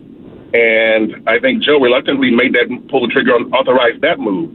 JK might be a little tougher because if you think about it, and they move Jonathan Kuminga, that will mean that of those years when they had really high draft picks and a chance to sort of restart the Warriors, that second timeline thing, what do you have left? You got the 5 teenagers in over 3 years, and only Moses Moody would be around. Wow. Yeah. You know, you lost Wiseman's gone. You know, then the next year they bring in Patrick Baldwin Jr., Ryan Rollins, both teenagers. They're gone, and so you have Moody and Kuminga still here. If you trade Kuminga, then you're looking at those drafts and going, did we just fumble away a bunch of drafts or what? Unless you get, to me, a guy who can plug in right now, because to me, if they're going to insist that the priority is to maximize what is left of Steph's career, his effective career, that means you need players like Paul George, obviously, so you can plug in right now and be a stud. And, you know, I know they were looking at, well, they weren't looking so much, but I know Zach LaVine is available, very available. And the Warriors are like, if you're the Warriors, you're thinking, you know, Zach's exciting, great athlete. He can put the ball in the basket. Yeah. He ain't going to defend very much, but he can get buckets. And that would be an option if the Warriors like what comes back. I mean, what they have to give up. But LaVine is on the books. He's going to make like average of $46 million the next 3 years. So it's a ton of money. And that's, I think, is going to scare some people off, and why whoever ends up with LaVine, who I think will end up someplace because Chicago is really wanting to move him out, I think that can be an issue there. It's his contract. That's going to be the burden there. So you look at LaVine, that's going to be a tough one. And so there are other options, but in terms of star caliber players, Markkanen is the one who I think would be the best fit and obviously the best deal given his contract, and the Warriors can then decide what they want to pay him or extend him if they were to go after him. But a guy like LaVine would be tantalizing, but I just don't know if, you know, I know the Bulls and Warriors have discussed this already, and the Warriors didn't like what the Bulls wanted, and so therefore that ended that conversation. So I think you look at that, and the Warriors, if Zach LaVine comes here, that means some things have changed, and the Warriors said, okay, this is something we can do. And I don't think they want to trade Kuminga, and obviously it's going to be hard to get a star player that you can plug in without moving Kuminga. Wow, Monty, I agree with you. I told Steiny he disagreed. I'd go pick LaVine up from the airport because he can't put the ball in the hole. I want to talk to you about the dirty little secret, Monty, and I'm just looking at the Warrior chessboard from my perspective. If this thing doesn't get better, what is Steph Curry thinking? Because to me, him and Dre should want Zach LaVine, not waiting for some eggs to hatch, and by the time they hatch, it might be too late. What do you think Steph Curry's thinking about getting immediate help? I think he wants it badly. I think he wants it badly. And so and the Warriors know that, and that puts a certain amount of pressure on them to do something, which I think they will.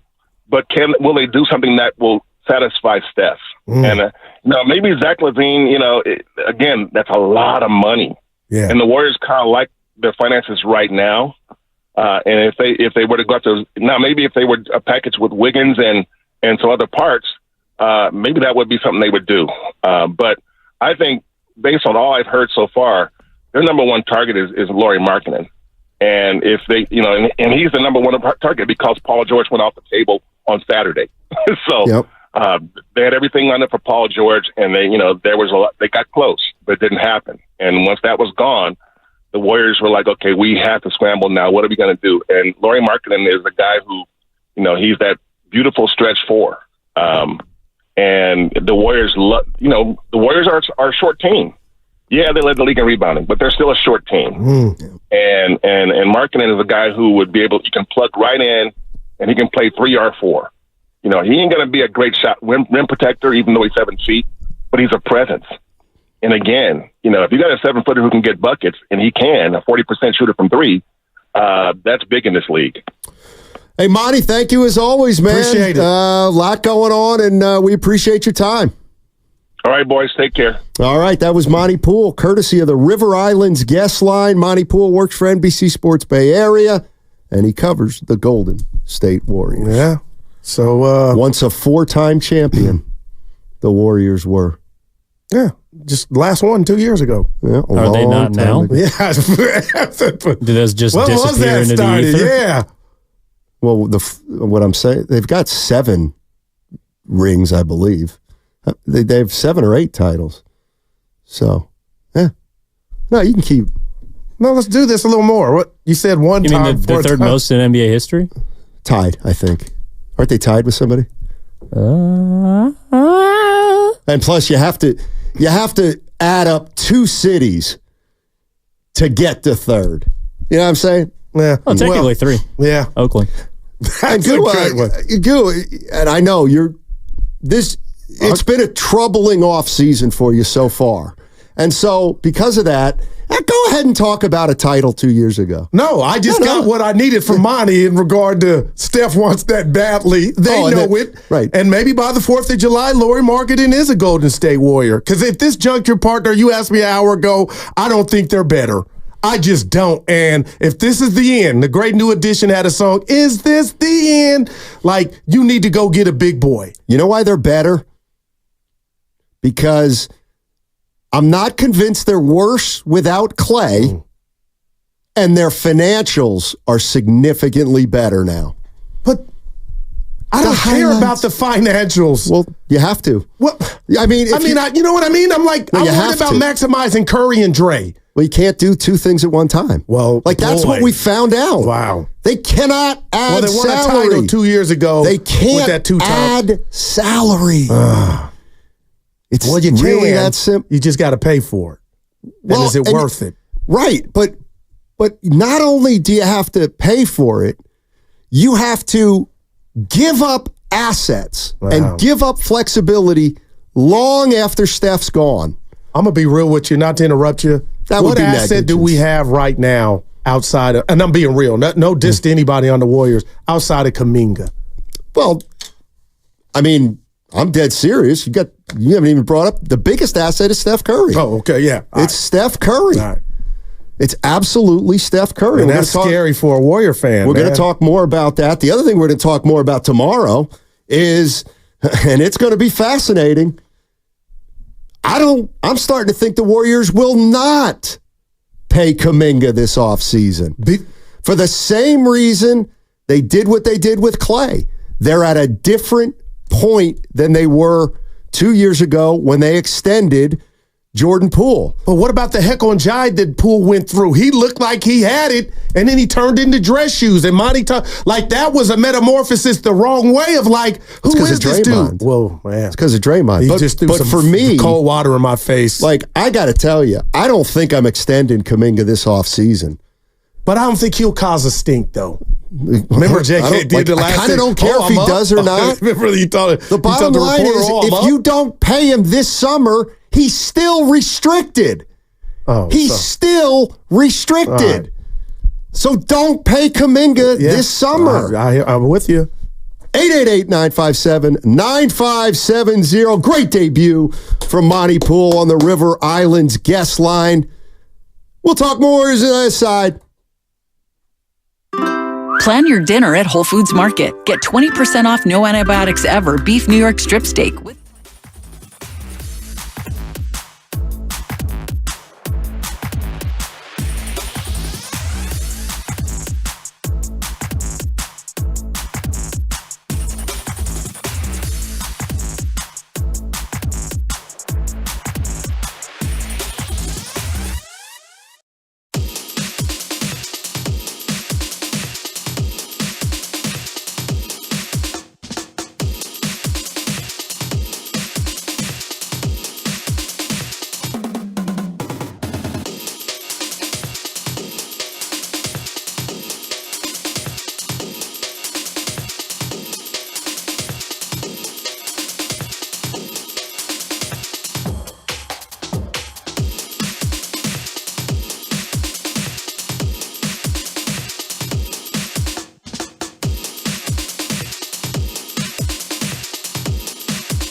I'm not doing Paul George.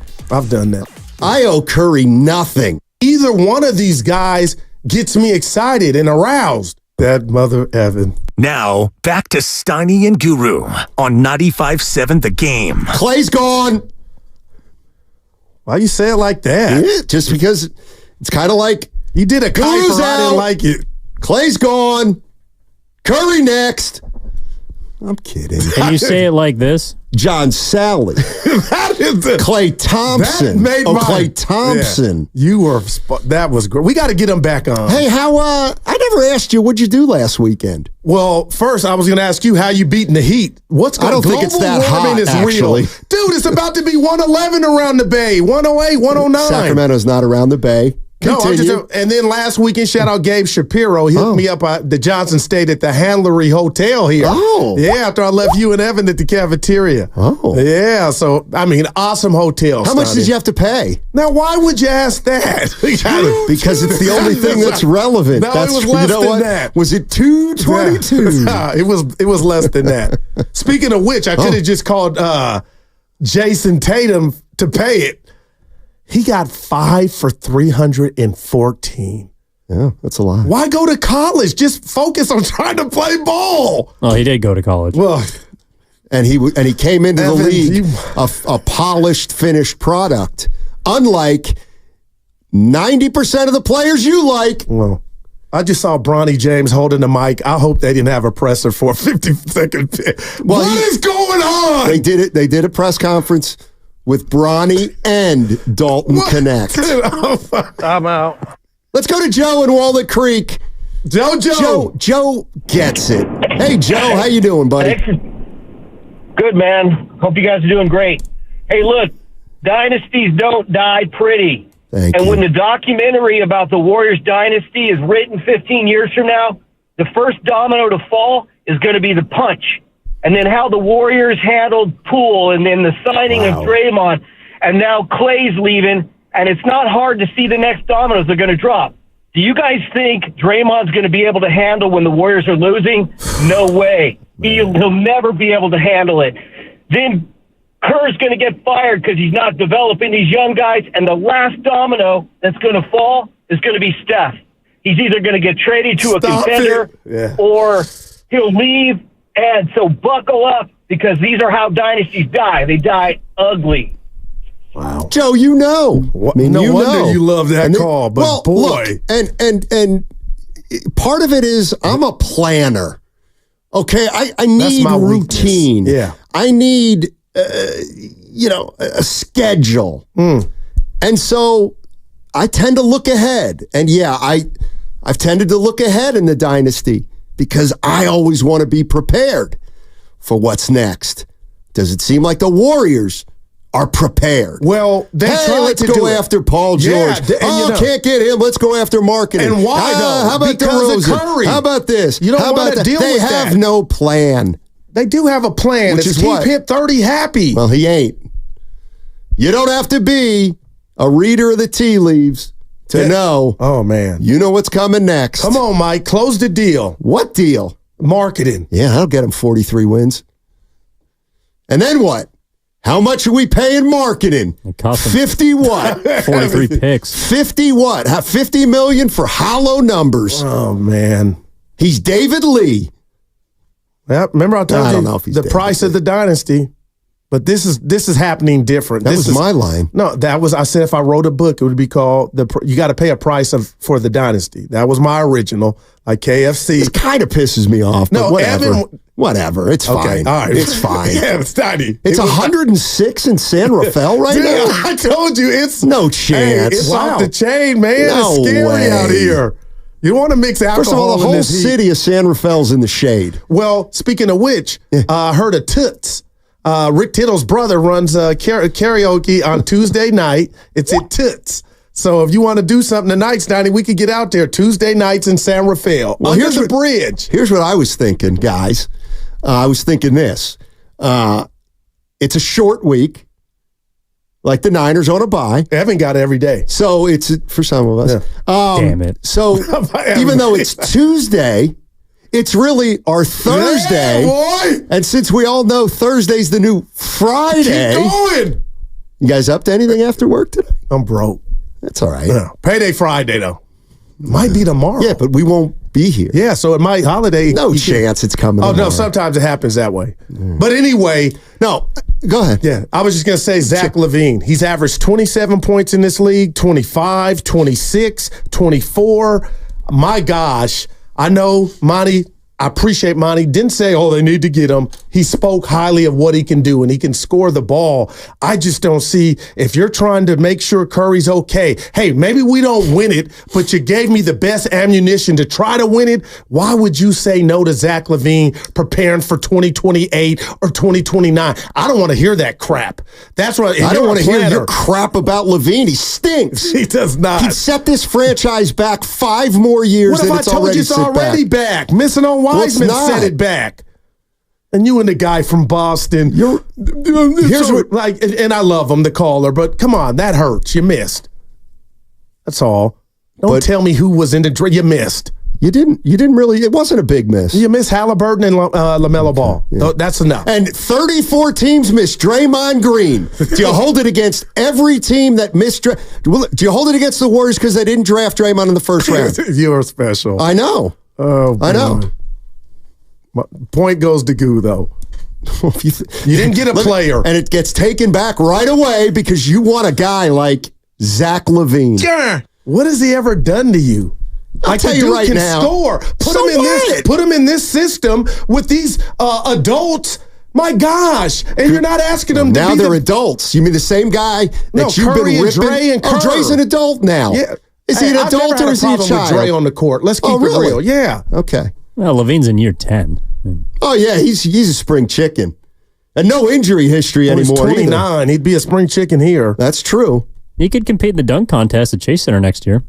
By the way, that's a reason alone Evan, for Goo to go get him. That's the reason to avoid a disastrous first half. Could you imagine if they don't? I'm being real. I know. Yeah, turn my mic off, dude. I need a V8. Steiny, Zach LaVine can help you. That's all. I don't know that he can. I don't know. What D'Anthony Melton can if you give him the benefit of the doubt. That's what you don't get. I like Melton. That's what you don't get.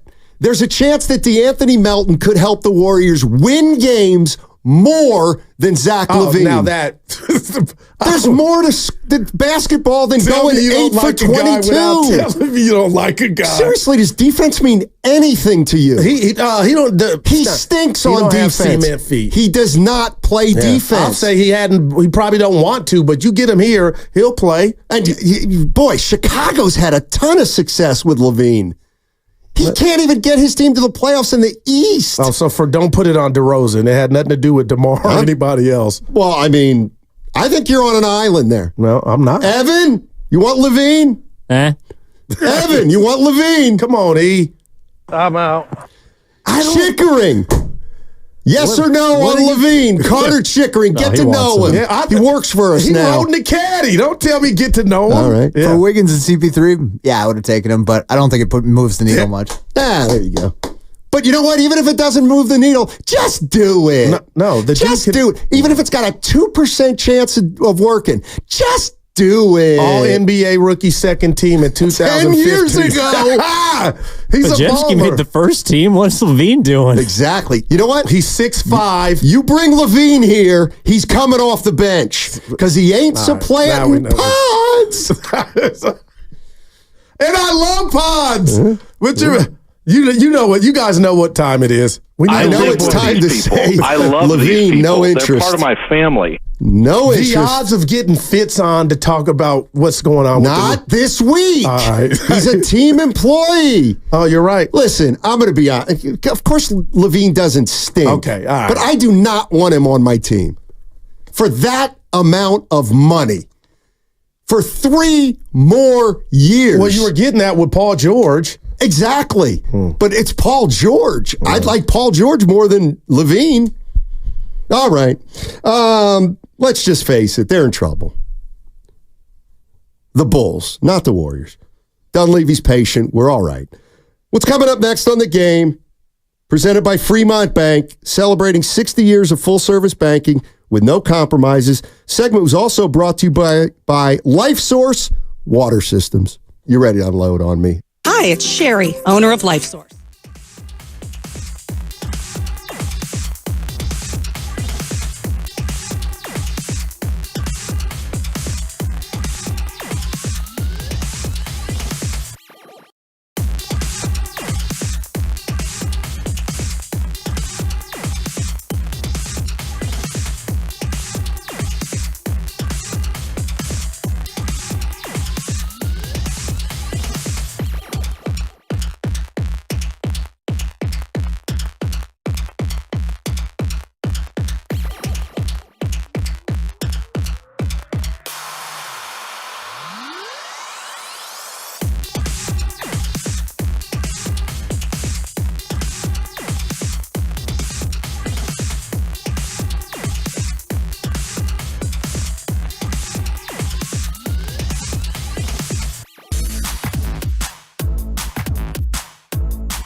Klay Thompson, John Sally. Now, back to Steiny and Guru on 95.7 The Game.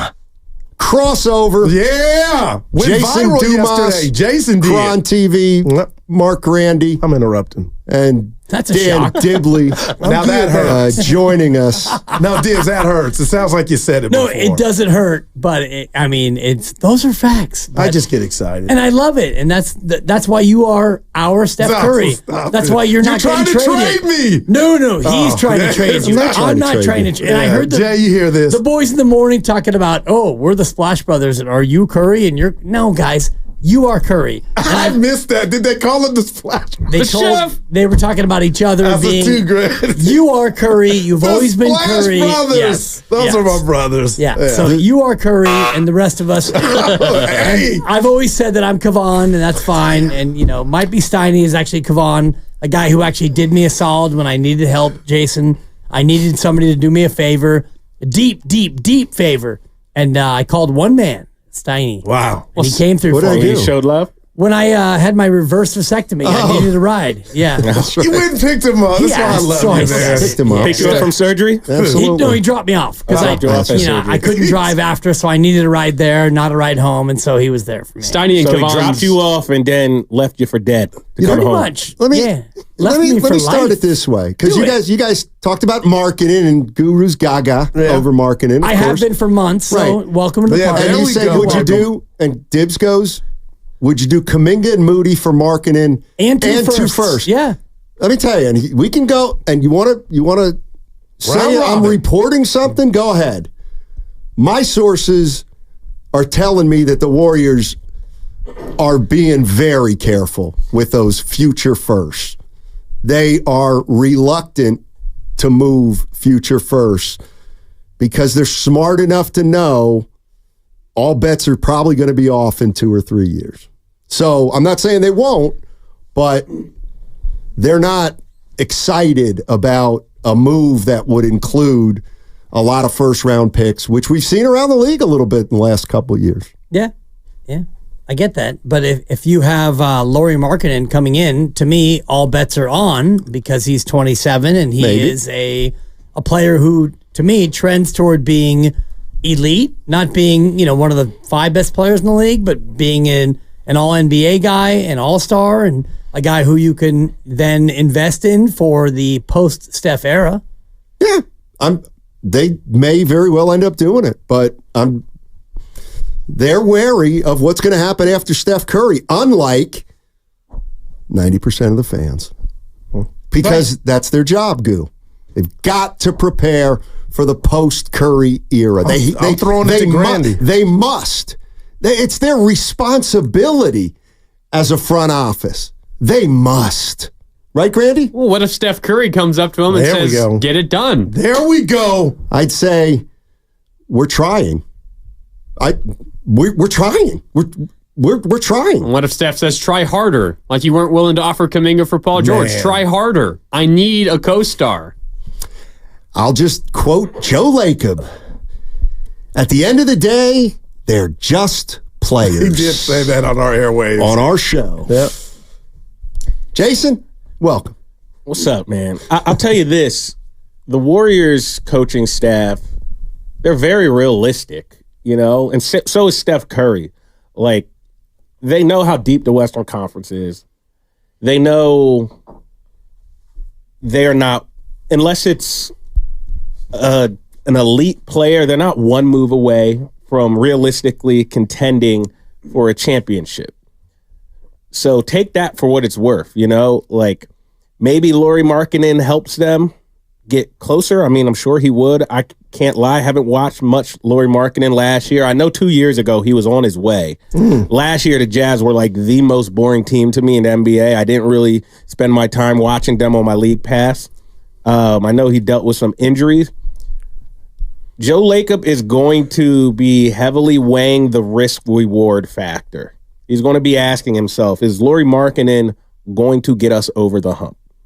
Whether you think he might or not, that's, that's a different thing, but it matters what he thinks. Well, you guys tell me this because I'm doing guru math. Steiny will say, and like vodka, Absolutely, they were the 10th seed. But in my mind, had Draymond not got suspended, we're looking at a 5th or a 6th seed. So you add marketing to that 5th or 6th seed, you're closer to getting over the hump than what it looked like on paper, 10th, from you really weren't the 10th seed. So you get a guy that marketing is the NBA prototypical player now. He can put it on the floor, shoot the three, give you post game, play a little D like he's perfect. But to your point, I mean, that might be that's minus Klay Thompson, minus Chris Paul, and potentially minus Kuminga and Moody to get that guy in here. Plus DeAnthony Melton, and plus another piece or two. Maybe a couple future firsts. Well, we'll deal with that when we have to deal with it. Right. Because you're going to have to deal with once 30's gone, But right? I think the point... You can't do both, Steiny. Yes, you can. You can't rebuild when you got 30 and 23. Well, let me tell you what you can't do. Rebuild after Curry with no first-round picks. Mark? So then the question becomes, how much is Steph's next 2 years, final 2 years, final 3 years worth to you? I just shared with you what I thought. Would you do it or no? The answer is everything. It's worth everything because beyond that, you don't know what any first round pick could be. It could be James Wiseman. It could be, a pick that you don't necessarily love.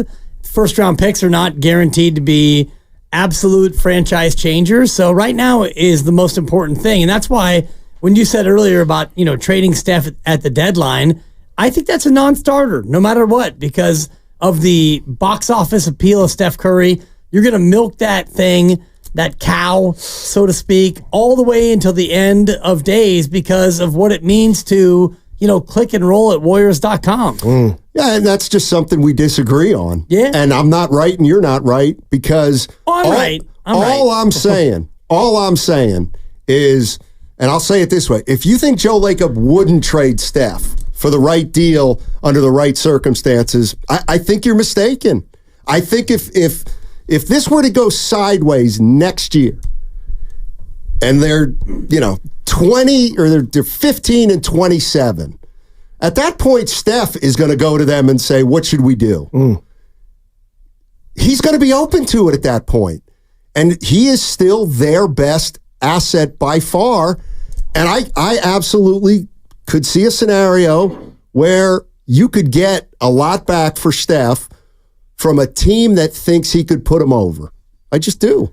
I'm not saying they're going to do it. He's a one uniform guy to me. Of course you could get a lot for Steph. Yeah. That is just obvious, but I don't see that scenario ever playing out. You can't never say never. I mean, Peyton Manning, Tom Brady, they played for different teams. Those are guys who you would have never thought maybe 3-4 years before it actually happened. But with Steph, Steph seems, to me at least, just from the outside looking in, he doesn't have anything to prove anymore.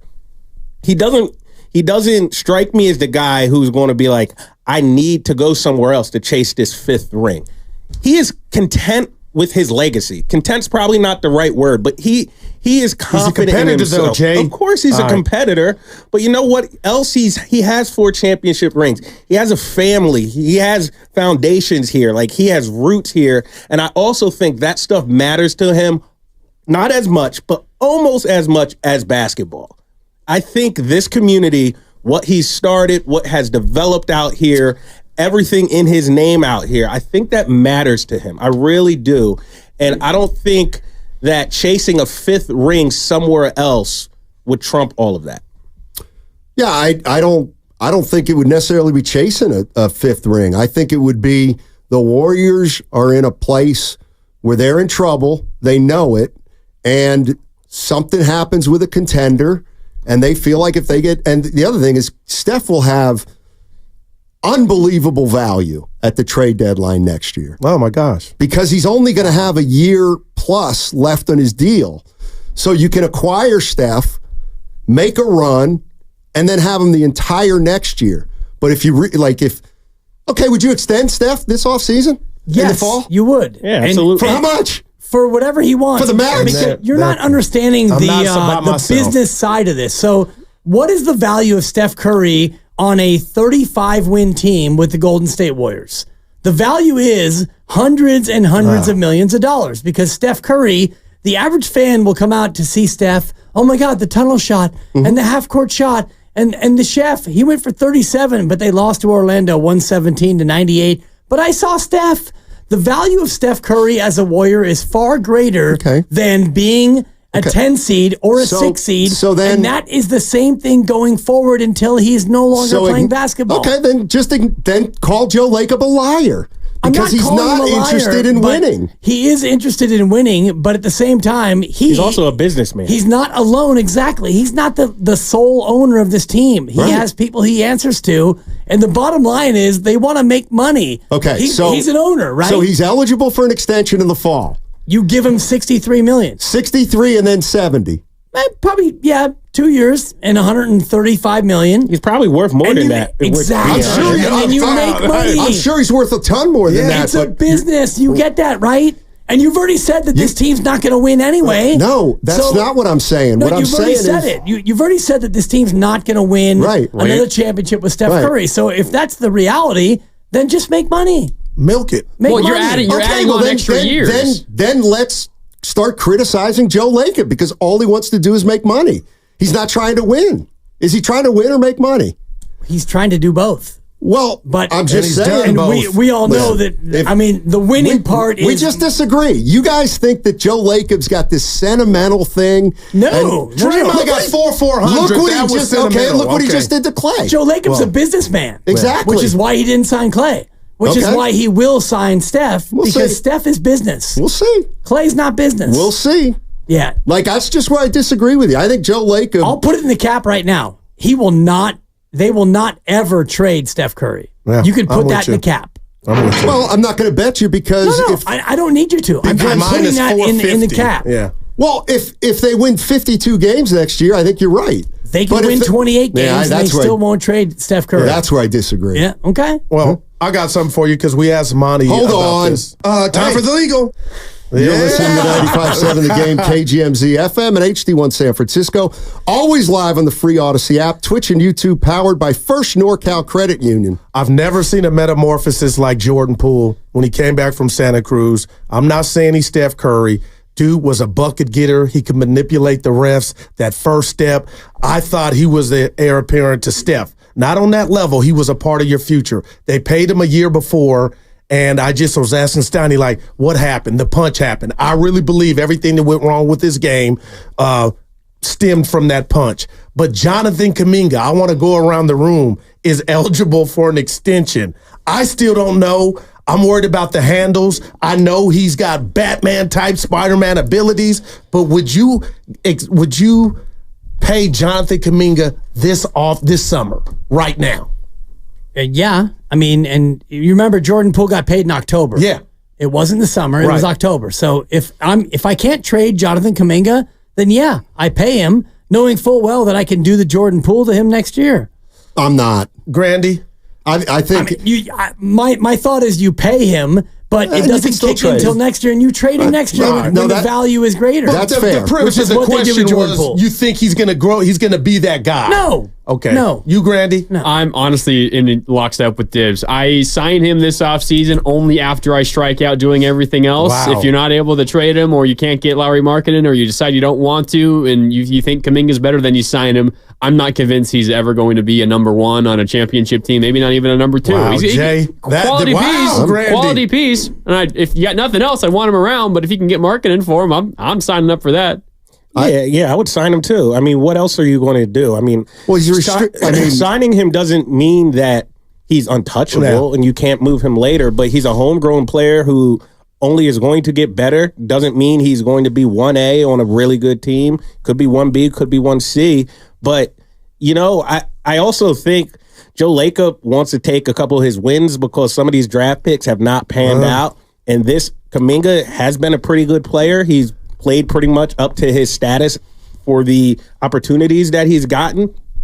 And I kind of also just think that matters when you draft a guy and he gets better every year. Unless you can trade him objectively for someone else who is better, you keep him around and you grow him in-house and you continue to groom him into the best player he can be. But like I said, just because you sign him and lock him down for more years, it doesn't mean like this guy is untouchable and he's going to be here for I just meant, would you guys marry him? And it sounds like you guys are marrying him, but I'll cheat if I see something. I would. That's how you get the answer. Well, here's the other thing. It's an engagement. I believe if this offseason's told us anything, the rules have changed. The rules have changed for the Warriors.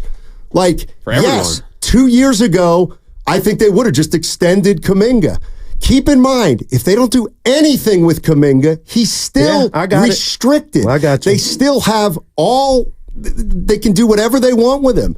And so, if you're telling me, why isn't this different than Wiggins and Poole? Like, they should have just, if it were 2 years ago, they'd re-sign Klay and sign Kuminga. But it's not 2 years ago. They're not re-signing Klay.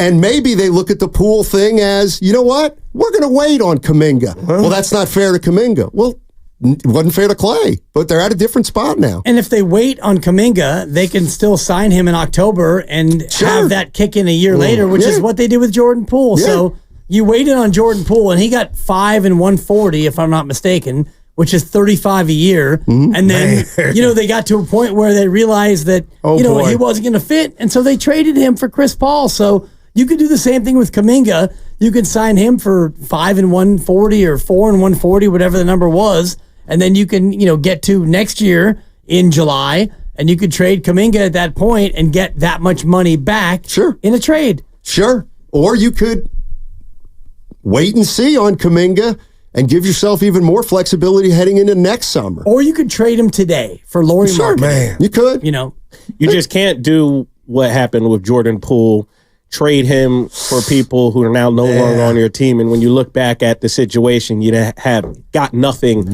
for a guy who is like the third best player on the championship team. Yeah. You can't do that. That was malpractice.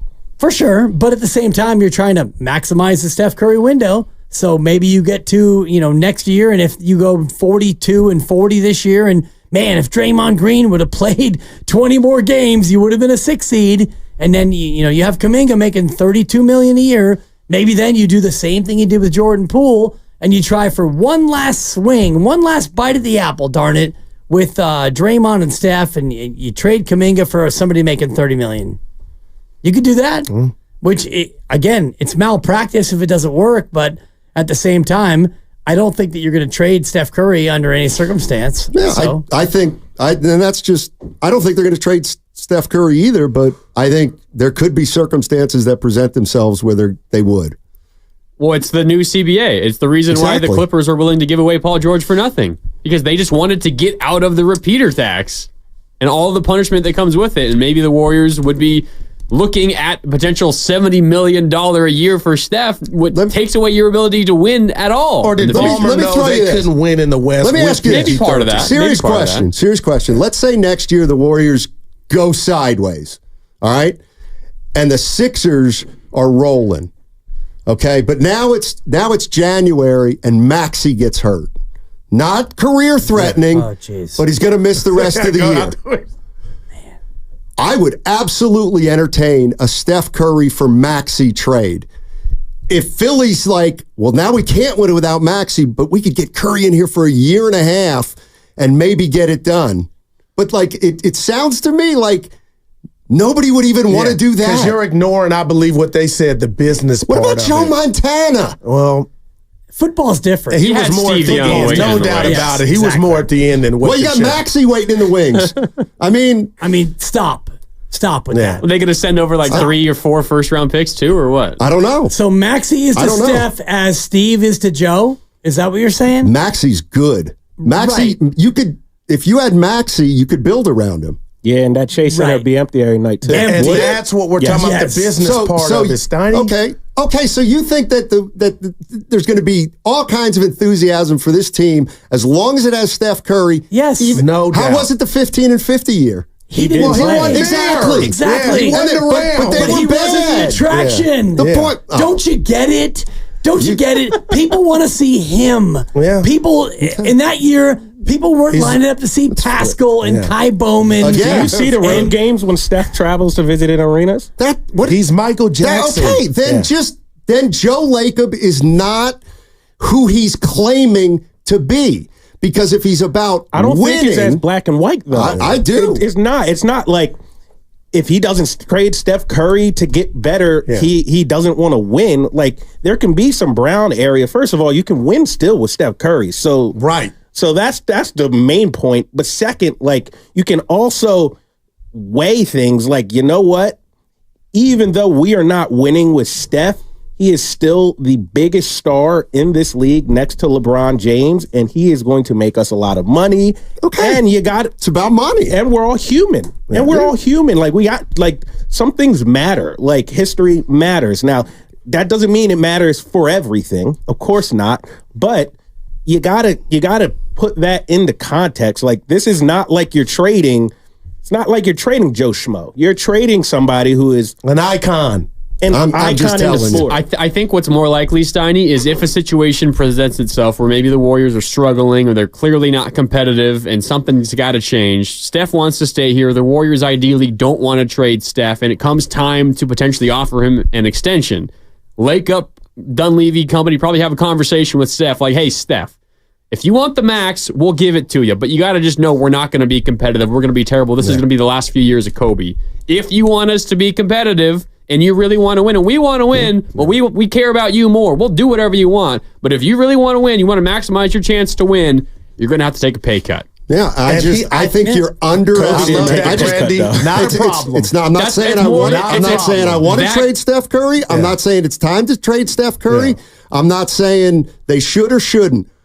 All I'm saying is I think you're underestimating Joe Lacob and what he might be prepared to do to get this thing back on track. It would be a PR disaster for him, Stoney. Would it? Yeah, I really believe I think you're overestimating his sense of competitiveness. I think at the end of the day, if you're an owner, job number one is to make money. I'm telling you Steph right Curry now. is the one who makes if money. Steph Curry goes to Joe Lacob this offseason and says, I want you to extend me for the max, he's got to say no. He has to.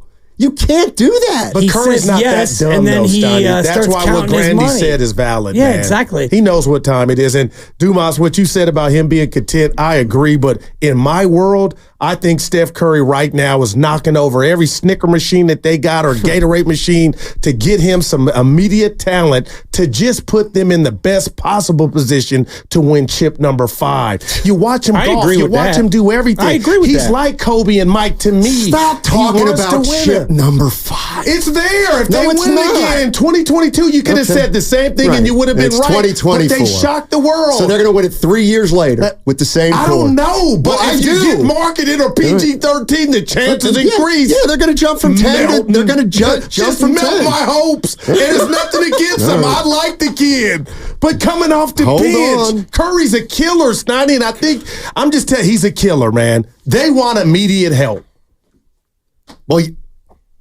Well, I'm just telling you. I'm just telling I think you you're that- underestimating Joe Lacob. LeBron is opting out to take less to help his team win. Well, he's not going to take less anymore because they struck out. Well, I mean, Steph did who's that in never taken 2019. less? Steph did that in 2019. Steph's never taken less. Yes, he has. Never. Yes, he did. No, he didn't. took And in less fact, to he help- didn't. to No, help. you're wrong. When Klay got signed, that No. offseason after he tore his ACL. Steph has never taken less money. Yes. Dre has and Klay has. And in fact, Joe Lacob would not give Steph a no-trade clause I in his remember that last part. contract, which like all the stars get. But I always thought Steph, he took all he could. Yeah, I did. All right. Yeah. Well, have a great show. Yeah, we'll be listening. On 95.7, The Game. They're longtime friends. Let me tell you something real quick about Dibs that I'm sure not everybody knows. And first-time partners. Hang in there, big guy. There'll be brighter days ahead. Now, these two homegrown Bay Area boys finally come together to take over sports talk. Get the hell off of my doorstep. Major League Baseball, you stink. It's Willard and Dibs on 95.7 The Game. Welcome in, Willard and Dibs here on 95.7 The Game. Mark Willard out, though, for this week, so it's Mark Randy and Jason Dumas sitting in for Mark Willard. Dan Dibley here, as always, on 95.7 The Game. Welcome in. Happy to be here with you guys, and we're eager to keep this conversation going around Klay Thompson and the Golden State Warriors. Of course, Klay Thompson is no longer on the Golden State Warriors, signed a 3-year, $50 million contract with the Dallas Mavericks, and now the question becomes, where do the Warriors go from here? But Dibs, Jason, good to be back with you once again. How you doing on this beautiful and hot Tuesday? Very beautiful day out in downtown San Francisco. I'm good, just trying to see what the Warriors' next move is. Still kind of coming to grips with the fact that Klay Thompson is gone and the Warriors are going to be different next year because of that. But you got Steph Curry in his prime, so, there's always a chance that this team does something. You just don't know what it is yet.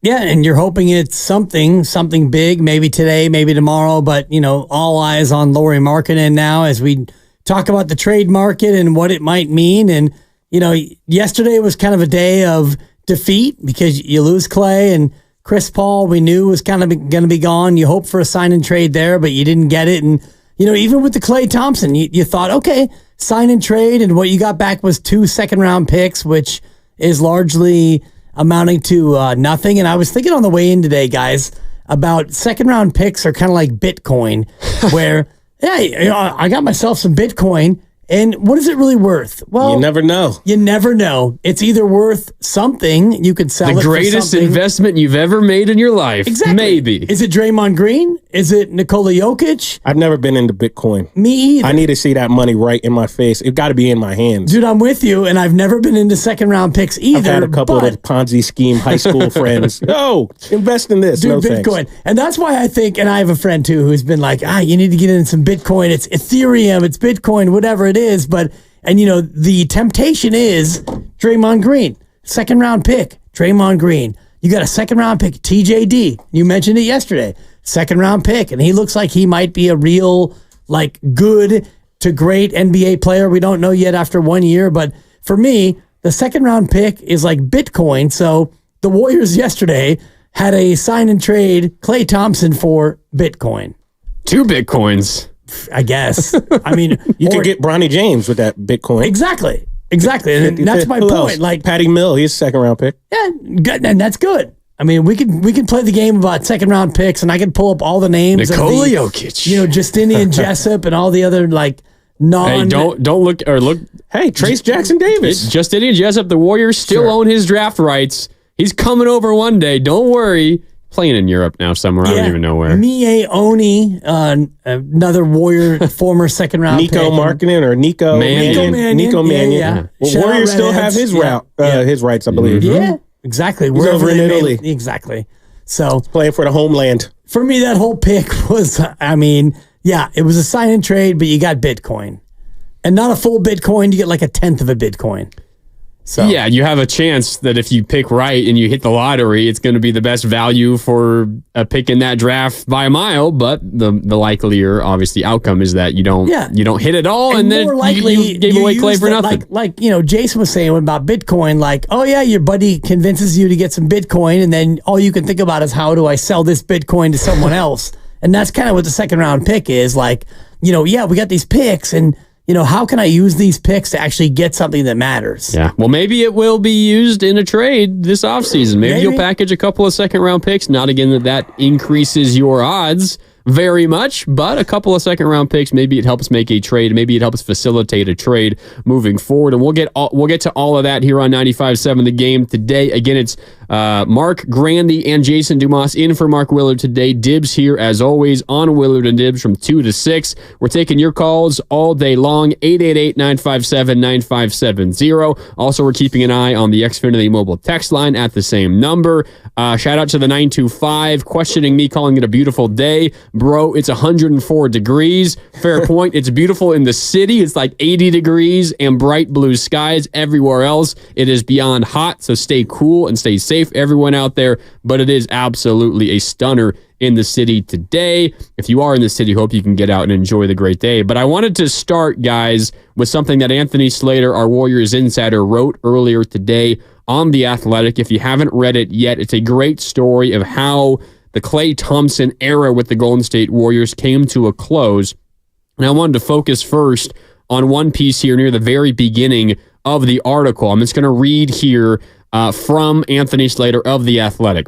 Quote, "It's been a layered 5-year path to this divorce, splintering last season, sprouting earlier, and finalizing in the last couple of weeks, where among the conversations Thompson had, league sources said, was a request of Stephen Curry not to exert his significant organizational influence and up the temperature with management to ensure Thompson's return. Curry's measured voice, even if it altered the outcome, wouldn't change the genuineness of Joe Lacob and the front office's true desire to have Thompson back."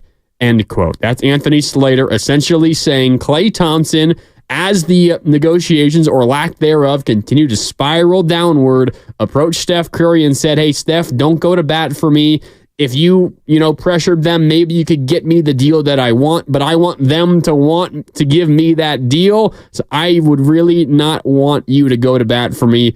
Kind of surprising. He didn't want Steph Curry to have his back in that sense.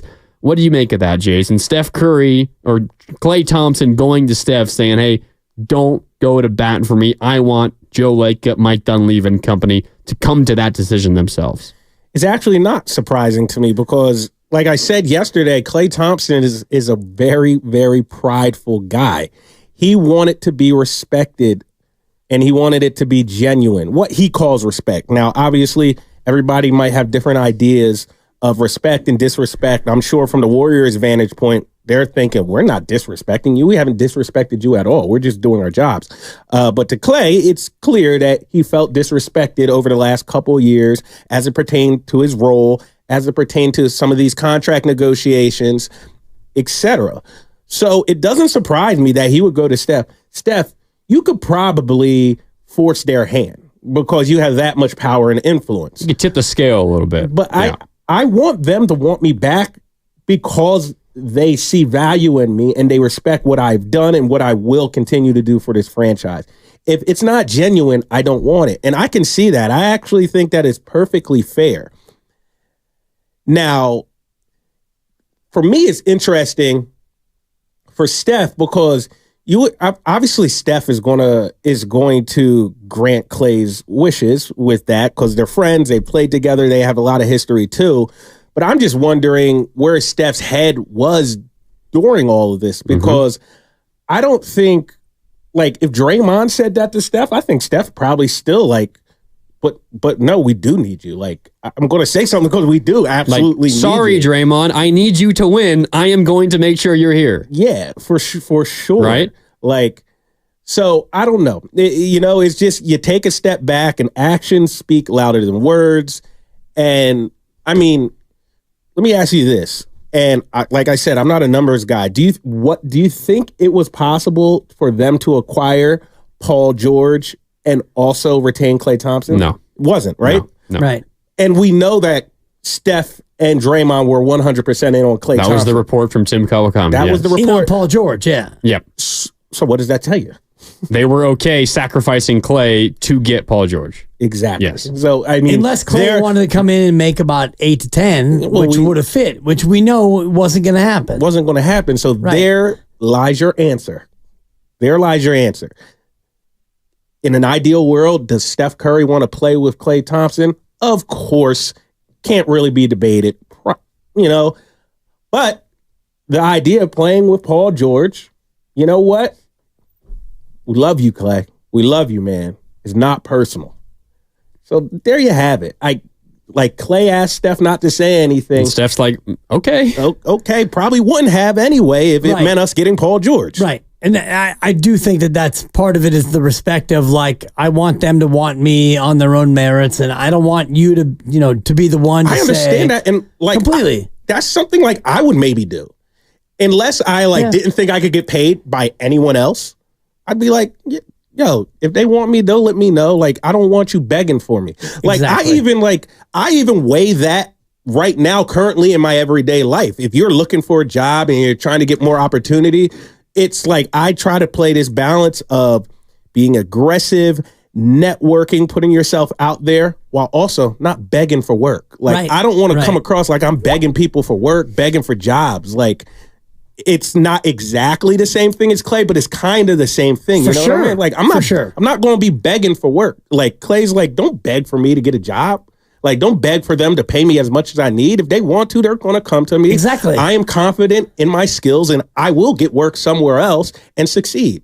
So I agree with Klay. I have no issues with him doing that. And I'm sure Steph was like, yeah, I get that. I mean, not that he would have done that anyway, but just to hear that from Klay probably felt like, okay, Klay, I get it. I know where you are. And, I'm sure Steph is in the same boat where he probably won't ever have to be in that spot because he's Steph Curry, but his levels. Get it. Yeah, there's levels to it. And so for Klay, he's making 42, and then he knows he's not making 42, and he got offered 2 and 48, which is 24, and now he knows that deal's been probably cut in half. And so does he want to go hat in hand and have Steph like really beat the drum for him to make the Warriors bring him back, or else? No. For what? An extra $2 million a year so that he feels like he's, beholden to Steph, and he feels like he's going to devalue himself? It's embarrassing. Yeah. Right. Now, I guess, like, if you're just playing devil's advocate and you're looking at all sides, I mean, obviously hindsight is 20/20, but looking in reverse, I guess Joe Lacob and Mike Dunleavy could have been more transparent with Klay and just been honest and been like, Klay, we value you. We really do. There is a chance we could get a max level player who we have to sign to a max. We would like to have both of you. It would take a lot of creativity on our side, but we would like to have both of you. Will you hang out and wait for us to see this through? Then we will come back. It might be you taking a little less money. Maybe it's us releasing some player, whatever the case might be. Will you give us some time? And at least you did it, and Klay, who would probably say, no, I'm good. Right. At least you can tell yourself, we asked him, and he said no. But they might have had that conversation, to be fair. We don't know for sure. They might have, but it felt like by the time they got to that point, it felt so much more broken by then. Because everything I've been reading in the reporting from respected guys, it was like no talks. There was no. Right. So it was just cold, and it was like, we're going to get to you when we can. And like I said, I don't blame ownership for being that way, given the context and who they were going after. But if you want to play devil's advocate, that could have been fair too, because Klay Thompson played for this team for 13 years and accomplished a lot. You could also make the case that even if they approach it that way, say they just didn't say anything to him, didn't tell him what their plan was at all, and left him to figure it out himself, and then say they went and had that conversation that you're talking about, Klay probably reacts the same way. Yeah. Right? Like, and whether or not they told him or not, he's still going to be upset that he's not their priority and still want to leave. And I would imagine. You're right. And I do think that it goes from October when the 2 and the 48 was offered all the way up till now. And now you're trying to say, okay, Klay, can you wait? Can you hold out and like hang out for maybe 3 and 36 or whatever the number would be? They never got to that point. But what happened to my 2 and 48 back in October? Is that not still there? Well, no, Klay. He wanted 3 years. Right, he wanted 3 years. And so he wound up getting 3 and 50, which makes the 2 and 48 seem like a sweetheart deal. But my point, Mark, was you're right. The answer would have probably been the same. So like at the end of the road, it probably didn't make a difference. But it's just the fact to be able to go to bed at night and say you did it. Yeah. So Klay can't go around saying, they iced me out. They didn't talk to me. Like, there's something to be said about that. You're right. Just a little bit of integrity, although it probably wouldn't have changed anything. And mind you, I'm not even grilling the Warriors for not doing it. I'm just kind of playing devil's advocate, and I can see that thought process. I can see how he's like, you know what? It's kind of like this. We've probably all been in this situation. You apply to a job or you reach out to somebody wanting something or an opportunity, and then you don't hear anything for 2 weeks and you send that follow-up email. When you send in the follow-up email, you already know it's like a wrap. It's over. Right? It's a wrap. Geez. It's just a formality. You're asking. You're kind of sucking up your pride just so you can tell yourself you tried. But in the back of your head, you're like, if this was going to happen. I'm moving on. If this was going to happen, we would have had engagement. And you're also by now. putting that person or that organization in a spot where they have to like respond to you. Yeah. Like, okay, not yet. We've moved on. Right. Okay, fine. Just tell me. Just one tell way or me the that other. exactly. Yeah, exactly. All right. Which is completely fair. It is. All right, we got to hit a quick break. I want to keep diving into this, and there's some more from Anthony Slater that I think is incredibly interesting. We can, I think, figure out what Steph Curry is thinking, or at least as it relates to Klay Thompson, what Steph Curry wants to do, what you want out of Steph Curry, what do you want as your franchise pillar, what do you want him to do, and potentially demand the organization does. All that and more coming up. Tim and Bob, I see you on hold. We're coming to you on the other side. And a reminder, our Warriors Offseason Summit is coming up a week from yesterday, so Monday, July 8th, on the rooftop terrace of Fremont Bank, state-of-the-art new headquarters. It starts at 2 with Willard and Nibs live, and the rest of the crew joins them from 4 to 6. Go to 957thegame.com to reserve your free spot today. Willard and Dibs with Dumas and Grandy in alongside Dibs. Coming up next on 95.7 The Game.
Now, back to Willard and Dibs on 95.7 The Game. Welcome back.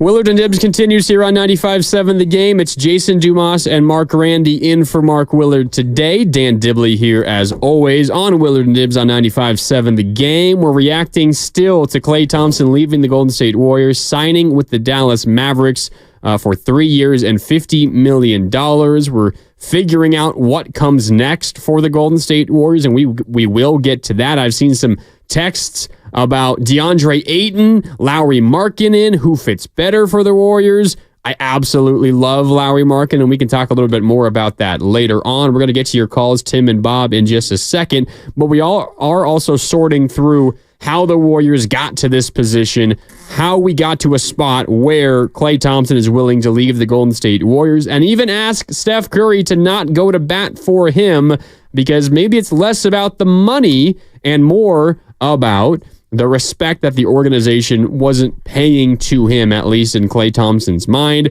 If you missed it, Anthony Slater on the Morning Roast earlier today, and he said, Klay asked Steph, hey, don't swing the bat for me. I was told that as this headed towards the end over the last few weeks, and I think some people were wondering, how much of an influence Steph Curry might have had. I was told that Klay basically requested of Steph, don't exert your influence, don't demand that they, necessarily do right by me financially. I want them to want to. And that's paraphrasing, obviously, but that's kind of the message I was saying. And I don't know how you guys immediately reacted to that, and it's something we were just getting to on the other side for a couple of moments. To me, that sounds like it got to a point where it was contentious enough that Klay Thompson was ready to walk out the door, and the Warriors had no intention of changing their offer, and Steph Curry hadn't yet gone to bat. Because if Klay is asking Steph to not, it implies that Steph hadn't at that point. Right. And it seems relatively clear to me that at least from a basketball perspective, maybe it was eating up Steph emotionally, but from a basketball perspective, Steph was also on board with the plan or the potential of Klay Thompson leaving the organization. Of course. And, at the end of it, when you get down to that point and it might be, hey, can you do me a solid? Can you talk to management? Then you don't want to do that. It reminds me of my junior prom, Grandy. And it was before either one of you was alive. And, I wanted to go with Kara Adams. And so my friend Carrie Gallagher was friends with Kara. And, and Kara is now married with 2 adult children, as we all are. It's a good name. She's probably a babe. Actually, she was. Yeah. And, I was trying to outkick my coverage. And so, I was trying to... Kara's somewhere Dude, in Petaluma, it's funny because I hope she's listening right now. I've actually mentioned her before, and it's gotten back to her, and she's like, "Oh my God, would you please stop?" It's like that. It's like the backup quarterback at Georgia with Matt Stafford. Oh, Matt God. Stafford, Kelly Stafford. What are you doing? So I asked Carrie Gallagher and I asked Jen Dole to both, put in a good word for me, and it didn't work out, and I felt terrible because of that. And so Klay is unlike me, where he's like, don't go to Carrie Gallagher and don't ask Jen Dole to try to, bring it home with Kara Adams. Just forget about it. I don't want your help. I don't want the nudge for junior prom. I'm good, and I respect that. I wish I had more self-respect, and so I kind of admire Klay for doing this, because Klay doesn't want to have it be like, hey, Steph, could you do me a favor? Could you ask Joe to extend me a contract because, I want to be here? And no, forget that. It's embarrassing, Grandy. I'm embarrassed for myself. Yeah, and I get that totally. It's not about you, Klay. It's about me. I've had an experience or two like that as well. So my question, I'm not going to share those though. Shout out Kara Adams wherever she is. I'm an open book.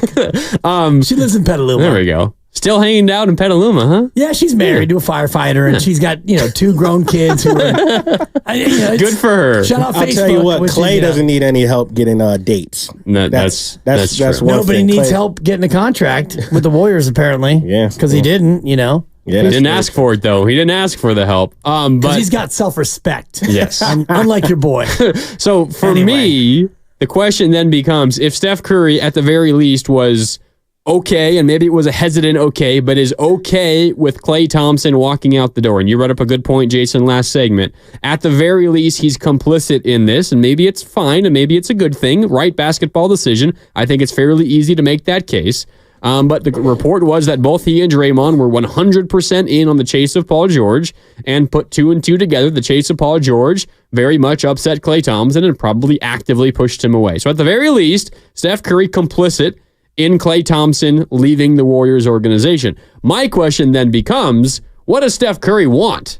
If it was Paul George over Klay Thompson, now you don't have Paul George, now you don't have Klay Thompson, what does Steph Curry want at this point moving forward? Probably the best teammates possible to win another championship. I mean, you know, it's a risk they took and it didn't work out for them. I don't necessarily blame them for that. I mean, you wish they were able to execute it, but they couldn't. You know, they can't force the Clippers to take their deal. I know Ramona Shelbourne reported that Jonathan Kuminga wasn't involved. Personally, I have a hard time believing it. You know, maybe that's something she was just told, but I don't want people to go rush over to TK's Twitter, but TK said something along the lines of, in trades, there's balances. You got to risk money and players. And I agreed with him. It's like, I don't think that trade didn't happen because they were hung up on either Wiggins or Jonathan Kuminga. I don't. After the fact, GMs, they're going to tell you anything. I mean, look, Kuminga's on the roster now, so there is kind of a benefit to saying, no, we are never going to trade him because he's still here. You know, you hear your name. Some players hear their names get dangling in trade talks, and they shut down. They don't want to play for the team anymore. So you never know what's really, really true. I'll just say that the Warriors took a risk, and they weren't able to execute that risk that they took, and it probably cost them Klay Thompson as well. Moving forward, what does Steph want? I would imagine, I don't know for a fact, but I would assume Steph wants them to go chase another big game. I mean, like, they're big game hunting. And that's Zach LaVine to a degree. Obviously, his injury history is tough. And I think we're going to hear from Doc later, right? About we got Doc Vandy at 4. Yeah, we'll ask about LaVine. So we'll be able to ask him what that is, a foot injury, right? With LaVine. Yeah, we'll be able to ask about that foot injury and how it's affected him, because LaVine was dynamic before that foot injury. There was a reason he got that contract. I mean, like, he was really good for a couple of years. He's a bucket. So maybe LaVine, maybe it's Lauri Markkanen, maybe there's someone else who no one is talking about. And that's always the thing that you need to keep an eye on. I don't know who that person would be. I would have to scour some NBA rosters, but there's always someone else. There's always someone else. And I think I've still given Mike Dunleavy a chance. I've seen a lot of people on our text line and a lot of people on Twitter just killing Mike Dunleavy. You got to give him a chance. I mean, he's had 2 drafts, but he didn't really have. I like his pick this draft at 52. Quentin Post. Ideally. Stretch 5 out of Boston College. I like the pick. I like the player. He can shoot. He can pass for big. Ideally, that's what the Warriors need. Last year, we already know he had an A on his draft with Pods and Trace. Yep. So, this is his real first true. I mean, I guess you can judge him on that Jordan Poole trade. Was that him or Bob Myers? That was him. Yep. In the moment, seemed smart. Yeah. But now that you waived Chris Paul, it's kind of My thing is, let him get through this offseason before casting judgment. Agreed. He comes from a basketball family.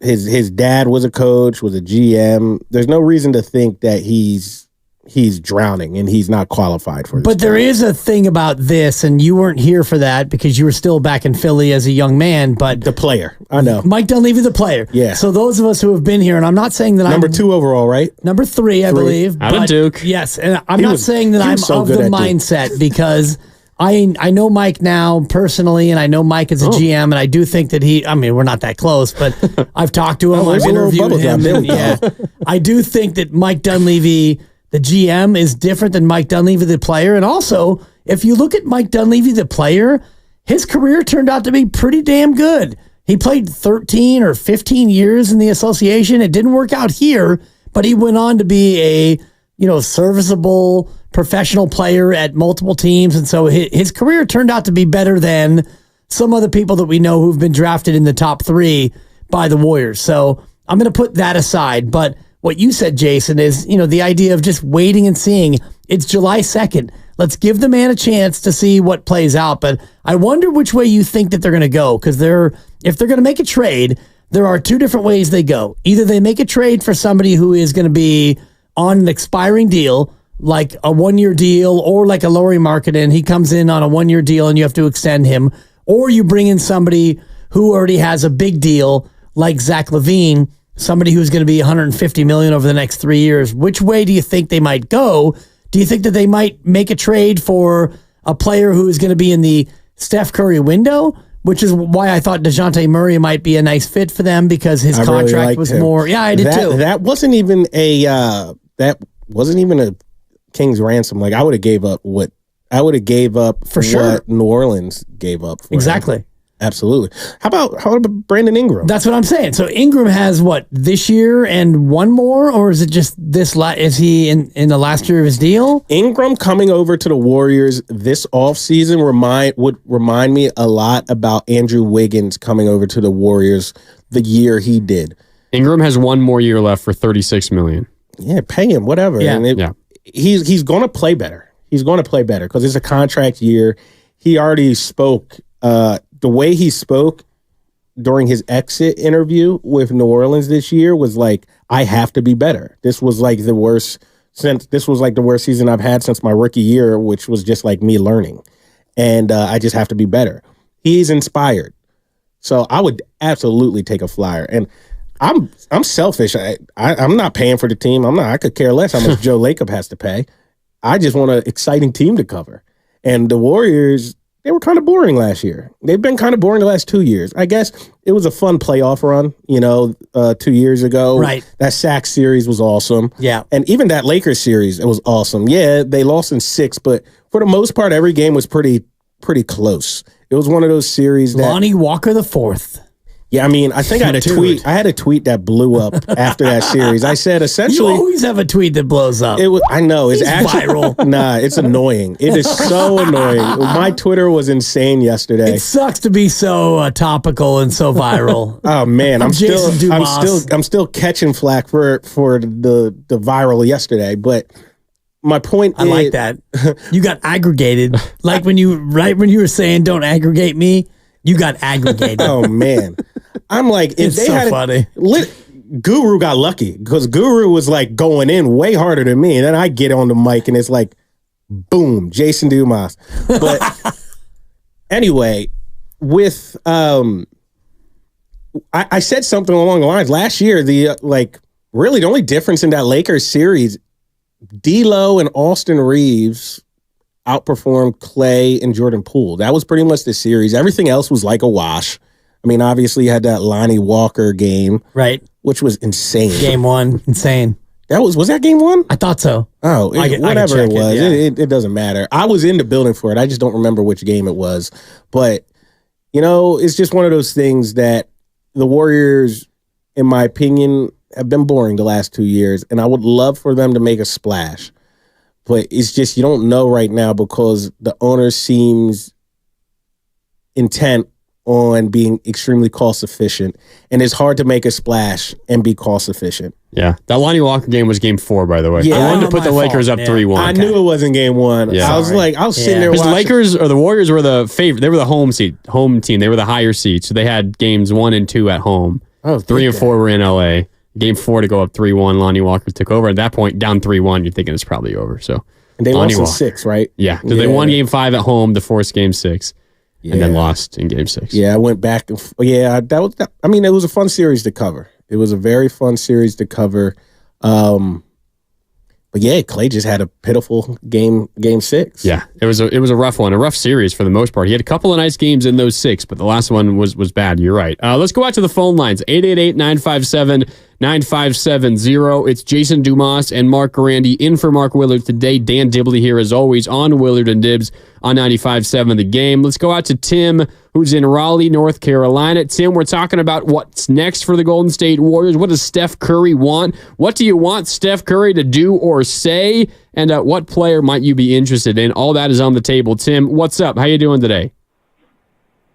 What's up, guys? Hey, I just had a comment, a couple of things, and it sounds like Dumas, you might be kind of where I'm at on it, because Grandy, you and Diz definitely said y'all willing to kind of do whatever to get Markkanen. And my thing is, Markkanen was considered a bust from Chicago, Cleveland gave up on Markkanen, and Utah, I don't remember not one thing he's done, but now we're going to bring him to us, and he's going to be a franchise player, and we're ready to give up Kuminga and the world for him when we got our own homegrown. I just think sometimes everybody else's person is always better than what you may have in your own backyard, right? And I just, it's hard to believe. Like this kid, I think he averaged 20 and 8, and we got our own player who went up to like 17 points for the season, 20 points basically the last half of the year.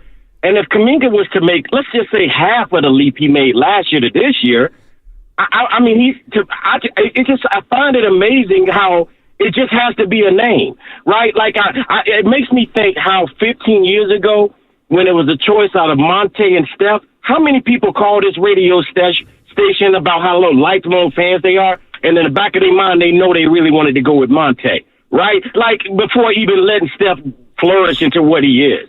Like, we just already so hyped to try and go get somebody else's stuff when we may have some in our own backyard. Lauri Markkanen has done nothing in the league. I can't give you one memorable hot game. I mean, even when he played against us in Utah, I'm pretty sure he didn't do hardly anything out there. And I think we were missing players. So now we're ready to give him $50 a year because he's tall, 7 foot, and can shoot threes, but he'll be our fourth team, but he's going to be the franchise for us? I just don't get it, fellas. Like, why is everybody else's got to be better than what you got that you're growing internally yourself? You know, I just love how we just so with it. I don't see Kuminga being a 1. I don't see him being a 2. I don't see him being this. But somebody playing in Utah who was terrible, we ready to come in and build a franchise around him? Well, he's an all-star. I mean, he averaged 26 and then 23 the last 2 years, so I wouldn't say that he's necessarily a comp for Kuminga. Yeah, I get a 7-footer who can shoot the 3. I get it. I get what he's saying. I get his general point. Sentiment. He's, obviously going a little overboard in saying that Lauri Markkanen isn't special. Like, I mean, we're not talking about a top 5 player in the NBA, but, he was an all-star 2 years ago. Yeah. Probably would have been an all-star last year if he didn't get hurt. He's a good player, and he's more accomplished than Jonathan Kuminga. But that is not to say that Jonathan Kuminga can't grow into a special player. And I understand and actually agree with that caller that homegrown talent needs to be taken care of, needs to be valued as well. I mean, the Warriors built a dynasty on homegrown talent. Those 3 guys, Steph, Dre, Klay, homegrown. So, and like I said, I think Jonathan Kuminga is going to be really good. I also think Moses Moody, I think higher of Moses than I think the consensus does. And, Steve didn't play them as much as I think he should have over the past couple of years. I mean, you can't really say anything about Kuminga anymore. But I mean, even Kuminga had to go to the papers.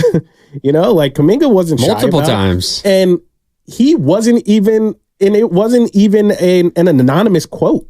Like, he put my name on it. Tell him I said that. I have lost faith in Steve Kerr. Yeah, you know what I mean? It wasn't like sources says Jonathan Kuminga has lost. It was like, no, Jonathan Kuminga told me he lost faith in Steve Kerr. It was pretty straightforward. So I do think there is something to be said about valuing your homegrown players. So I agree with that. I really do. But I mean, Lauri Markkanen, you guys were talking about it. 23 points, 8 rebounds, 2 assists, 48% from the field, 40% from downtown, 90% from the free throw line. He's a 7-footer who can space the floor. He's not a great rim protector, and he's not going to be great defensively. I get that. But on the offensive end of the court, he is the perfect big to pair with Stephen Curry. And you look at the rest of the Warriors roster. You have Steph Curry, non-shooter, non-shooter, non-shooter, non-shooter, non-shooter, non-shooter, non-shooter, non-shooter. The whole rest of the roster, you can't shoot. Lauri Markkanen, a 7-footer who can space the floor, hit threes at a higher rate than Klay Thompson did last year, and he's a 7-footer. He's the stretch 5. You play alongside Draymond Green. He makes Draymond Green better because he's able to kick it out to shooters. And Draymond Green is going to be your 5 defender on the other end of the floor. You can put Lauri Markkanen on somebody else. You can try to hide him on somebody else. I'm of the opinion, guys, that Lauri Markkanen is the perfect teammate of Stephen Curry, specifically on the offensive end of the court. And I get the hesitation to not want to give up on Kuminga. And if it costs Kuminga and Moody, and if it's Kuminga and Moody and a pick, or even just Moody and 3 first-round picks, and those picks might end up being top 10 picks down the road. You don't really know what the future is going to hold. For me, though, the difference with Lauri Markkanen as opposed to, say, Paul George, why I would much rather have Lauri Markkanen on my team moving forward than Paul George. It's Lauri Markkanen's 27 years old. And for my money, he's way better than Jonathan Kuminga is right now. Doesn't mean that can't change. But Lauri Markkanen, unless something disastrous happens and he suffers terrible injuries, which is certainly possible, but it's possible for everybody. It could happen to Kuminga as well. Unless he suffers terrible injuries, guys, I can confidently look ahead 4 years in the future and feel that Lauri Markkanen is still going to be a franchise centerpiece for you. You can't say that about Paul George. Paul George is going all in for the next 2 years, and it's saying to hell with everything else. Lauri Markkanen gives you a solid piece alongside Steph Curry now, and 4 years from now, when Steph Curry is gone, when Steve Kerr is gone, when Draymond Green is gone, we know Klay is already gone, that's a quality piece to build around at that point, or has value at that point to trade away and reset then. He would be 31 years old in 4 years. That's still in your prime. Lauri Markkanen, for me, is the prize of the offseason if he does become available, and the bottom line here is Utah has to decide to trade him. We don't know what that is. Paul George opted out, became a free agent. He was gettable for a lot of teams. If Lauri Markkanen is available, guys, he is by far, for everyone that was available, in my opinion, this offseason, he's the number one guy I'd want alongside Steph. And I do think that he will be available. If you look at Danny Ainge and his track record as a president, as a GM. Yeah, his track record of fleecing people. Well, and his track record of rebuilding, though, of bringing in picks and rebuilding. I understand. It's what he's done. And so if you're looking at Markkanen, if you're Utah, do you want to give Markkanen the max and build around him? You could, and certainly, you probably should, because he's that kind of a player, or you can try to fleece the Warriors. And I don't know if fleecing the Warriors involves Jonathan Kuminga. We'll find out if he really is that future piece. I don't necessarily think that he is. If I had a choice between Markkanen for the next 5 years or Jonathan Kuminga for the next 5, the choice for me is easy. It's Markkanen. Yeah, I mean, that's fair. That's not something I'm going to debate you on, and honestly, I don't know the answer. I personally don't know the answer. I wish I've been able to watch Lauri as intently as I wanted to, especially now that he's such a high topic of conversation in the Bay Area. Yep. What I do know is Jonathan Kuminga has improved every single year. I know Jonathan Kuminga working his butt off right now. All you gotta do is follow a guy on Instagram and you see all of these workout videos. Now, granted, trust me, I'm not jaded. I know, it's easy to post workout videos and make it look like you're working. But I know a lot of people who know Jonathan Kuminga. I know people in Jonathan Kuminga's circle. He is working. He is very intent on it. Anthony Vereen is on the coaching staff with the Golden State Warriors. He works out Kuminga a lot before the games and in the offseason. And I know he speaks highly of Jonathan Kuminga as well. So, I'm kind of all in on Jonathan Kuminga. I mean, I don't know what his value is across the league, but in an ideal world, the Warriors flip Andrew Wiggins, not Jonathan Kuminga. Yeah, that would be ideal. Yeah, if you could potentially get Markkanen without giving up Jonathan Kuminga, it might cost you an extra first-round pick, but maybe that's worth it to do, because then suddenly you've got some length, you've got some athleticism to pair with Steph, and you got some shooting with Lauri Markkanen as well. All right, time for a break here on Willard and Dibs. It's Dumas and Grandy in for Willard today. Dibs is here as always.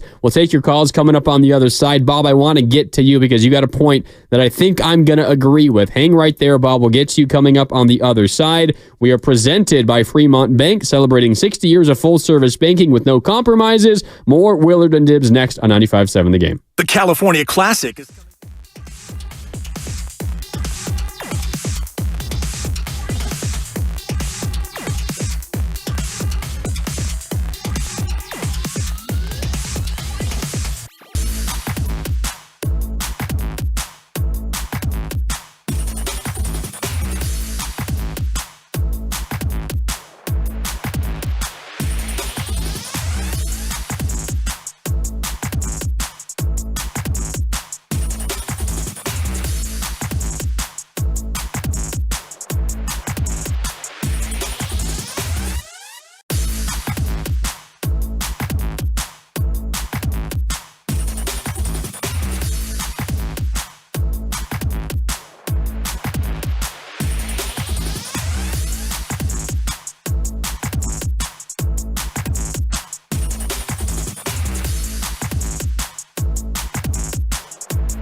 My fault. Now, back to Willard and Dibs on 95.7 The Game. Welcome back. It is Willard and Dibs here on 95.7 The Game, but as you can probably tell, it is not Mark Willard in. Jason Dumas and Mark Grandy with you alongside Dan Dibley, as always, here on Willard and Dibs on 95.7 The Game. Thanks so much for tuning in. It's a hot one out there. Hope everyone is staying cool and staying safe, because it's hot enough to where it gets a little dangerous if you're hanging out there in the sun for too long. 110 degrees in some areas. Man, look, I'm a summer baby. I love the heat.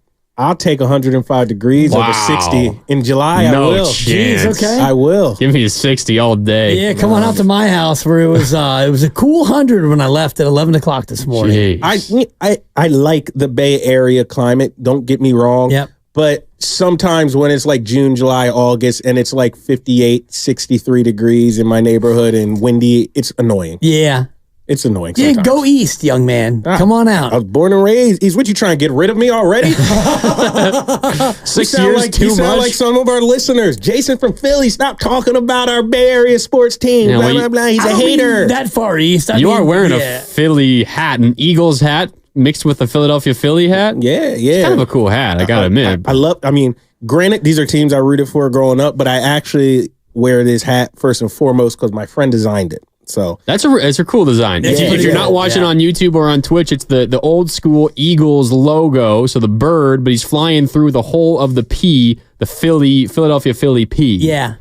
It's a nice hat. Cool hat, man. But yeah, for sure. I'm a summer guy, born in June. I like being at the beach when it's like 95 degrees, sun's out, guns out. But you know what? I love the Bay too. Don't get me wrong. Good. And I'll say this to you because I've said it on the air so many times. There is no city that I root against more than Philadelphia. And the fact that y'all, and we're going to put hockey aside because who cares about hockey, honestly. But they do in Philly. Broad Street Bullies. But we don't out here, although we do now with Macklin Celebrini. Shout out the Sharks. But the fact that you guys have 4 titles in the past 44 years makes me really, really happy.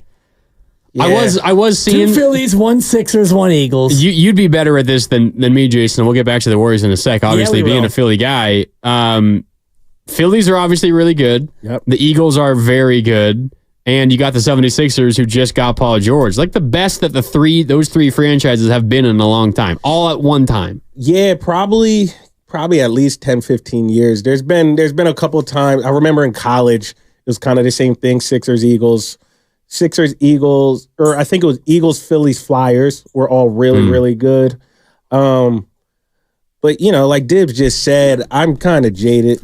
Win a championship before I get to, like, the Phillies had a bomb squad for like 5 years, and they only came away with one championship.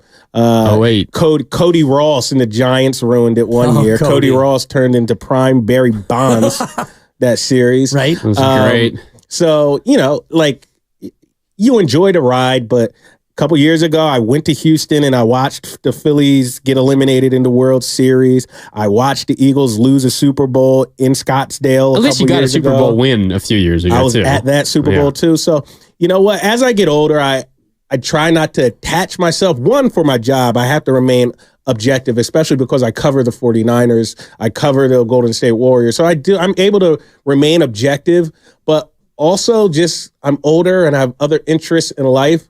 I'm like even though the Eagles lost that Super Bowl in like heartbreaking fashion to the Chiefs a couple years ago, and I was watching it in person, I still look back at that season and was like, that season was so fun to cover. And when I was like in high school, there's no way I would have been able to do that. I would have been like, man, you know what? That ruined everything. But that season, don't talk to me for the next 3 months. Right, I was able to get to like 5-6 games. And looking back at that season, it was just really, really fun. Yeah. It just, they couldn't finish it. Yeah. So a lot of people get like that as they get older. Yeah, no, and I'm there for the most part. And the one team that I still have not been unable to shake that feeling of is the Warriors. Because 2016. Just growing up as a Golden State Warrior fan, that's tough. My whole life, and I'm a 70s kid, 70s, 80s, and we had the little TMC run, and which was great, and Sleepy Floyd is Superman and all the rest of it. And then, the We Believe. And it's like, I never would have thought that we would have had what we had, 4 titles in 10 years. And so I try to remind myself of that as we get into these conversations about like, what's Lacob doing and how can Klay leave and all the rest of it. Look where we came from. The run that we had. Oh, and I say we because, we're talking about being a Warrior fan over the, 4 titles and, 2 or 3 near misses after that. It's like something that I never 6 and 8 years, right? Yeah, never would have dreamed about it in my wildest dreams when Barron dunked on Andre Kirilenko. Oh. That was the high point of my entire life as a Warrior fan until we got what we got. So yeah, I try to always keep myself grounded in the backdrop of that. And we're talking about Mike Dunleavy, and you guys, I think I agree. Give him a little bit more time before you pass judgment. Mike Dunleavy, while maybe he didn't quite live up to his draft status with the Golden State Warriors, he did help the Warriors get the core pieces that turned into We Believe. Remember, it was trading away him and Troy Murphy. Yeah. It got back Steven Jackson and Al Harrington. You had Barry Davis, and then you went, you upset the Mavericks in the first round of the playoffs. I know Mike Dunleavy was not on that team, but trading him away got you the pieces that helped you, and I know that's just a small consolation prize. But give Mike Dunleavy a little bit more time to figure things out. I do think there's a lot in the works for the Golden State Warriors right now, and that is what we are breaking down. We'll go to the phone lines in just a second. I did want to remind you, though, all guests here on 95.7 The Game appear on the River Islands guest line. Isn't it time for you to discover the islands? River Islands in Lathrop. Let's go out to the phone lines here on Willard and Dibs. It's Jason Dumas, Mark Randy, and Dan Dibley with you here on 95.7 The Game. Up next, as promised, is Bob in San Francisco. Bob, I know you want to talk about Paul George. What do you got, Bob? Oh, yeah. Well, first off, I wanted to talk to Jason real quick. The Niners lost to the Chiefs twice, so maybe you're jinxing us. Maybe, man. I mean, the Niners have had the Niners fans have had the worst luck and the worst fortune of maybe any fan base in the NFL over the past, going all the way back to, I hate to bring up bad memories, against, the Ravens when the lights went out. Yeah. It's been brutal. But I'm also like Dibs. See, I grew up here, so, seeing, back in the heyday when the Niners were winning, hey, that was really happening. But to see the Giants win and to see the Warriors win, I'm set for life. Right. This is just, to me, a transition period. The dynasty is over, obviously. We still got, a couple of great players, but it's just a transition right now. So we got to see what happens next in the future. That's why I also agree with Tim when he talks about homegrown people. Let's see what they can do instead of trying to trade for these other guys. But your other host there made valid points. As far as Paul George, I was never really into it because he played with Kawhi Leonard and a whole gang of dudes, and they didn't even get to the conference finals. So I don't understand. They did once. They got there once. Okay, well, maybe once. Excuse me on that one. But I get your point, though. Let's see what he can do. Let's see what he can do with the 76ers, right? But I don't think he would have fit here with us necessarily. I just didn't see it that way. And in a lot of ways, to me, he's like Jeff George. You just don't reach. You got a lot of potential, but you never reach. The highest point. You know what I mean? Yeah, I get it. Paul George, he gets a lot of flack. Some rightfully so. The talent, he just oozes with talent. In terms of just pound for pound talent, Paul George probably in the top 5 of the NBA over the past couple of years, past half decade or so. But he has never really gotten over that proverbial hump. So, I mean, he's going to hear it. I mean, he's going to go play with a guy who's kind of in the same boat with Joel Embiid. At least Joel Embiid has won an MVP. But that'll be interesting to see. But I do think Paul George would have moved the needle for the Golden State Warriors. Him playing with Steph and Draymond, I just think would have been a fascinating partnership and a fascinating team to cover, And, it didn't work. They tried. What did Mike say? Trades are hard. Very hard. Trades are hard. But they still have time. I do think Mike Dunleavy is going to get this right. I think Bob Myers sat down because he didn't want to be the guy who broke up the dynasty. Bob Myers probably foresaw all of this. He probably did. I mean, because he was involved in that 2 for 48 with Klay, if I'm not mistaken. That was the beginning of this past season, so that was Dunleavy. He was gone. Yeah. Okay, he was gone. But I think you're right about him like foreseeing exactly how this was going to go, because Draymond was going to get an extension or not, which, if he didn't get an extension, that would mean that he'd be gone. And Klay, coming off of his deal, making 42 last year, you knew that Klay wasn't going to get what Klay was already making, so there'd be a hard choice about Klay. And ultimately, you look at what's going on with the breakup. Either you're going to keep everyone and trade the young guys and bring somebody else in, or you're going to have to do something dramatic. And, I do think for Bob, it came down to, what else can you do? And sometimes it's better to go out on top than it is to go out, in the middle or go out on the bottom. And so I think about Steve Kerr in that same way, where, Steve Kerr had the comments earlier this offseason about, I got 2 more years, and, sometimes, there's a shelf life and people start to tune you out. And so I think that Steve Kerr is kind of putting that out there, like, maybe 2 more years of Steve Kerr, and Steph's got 2 more, and Draymond's got 2 + 1. And so you start to see the end game, and, Bob didn't want to be the last one out. Yeah, this is just my impressions of Bob. Nothing I know for a fact, but I just think he saw the writing on the wall, and he accomplished everything he probably thought he could accomplish, especially after that championship in 2022. And he's probably looking at it from the vantage point of, look, I've won 4 championships.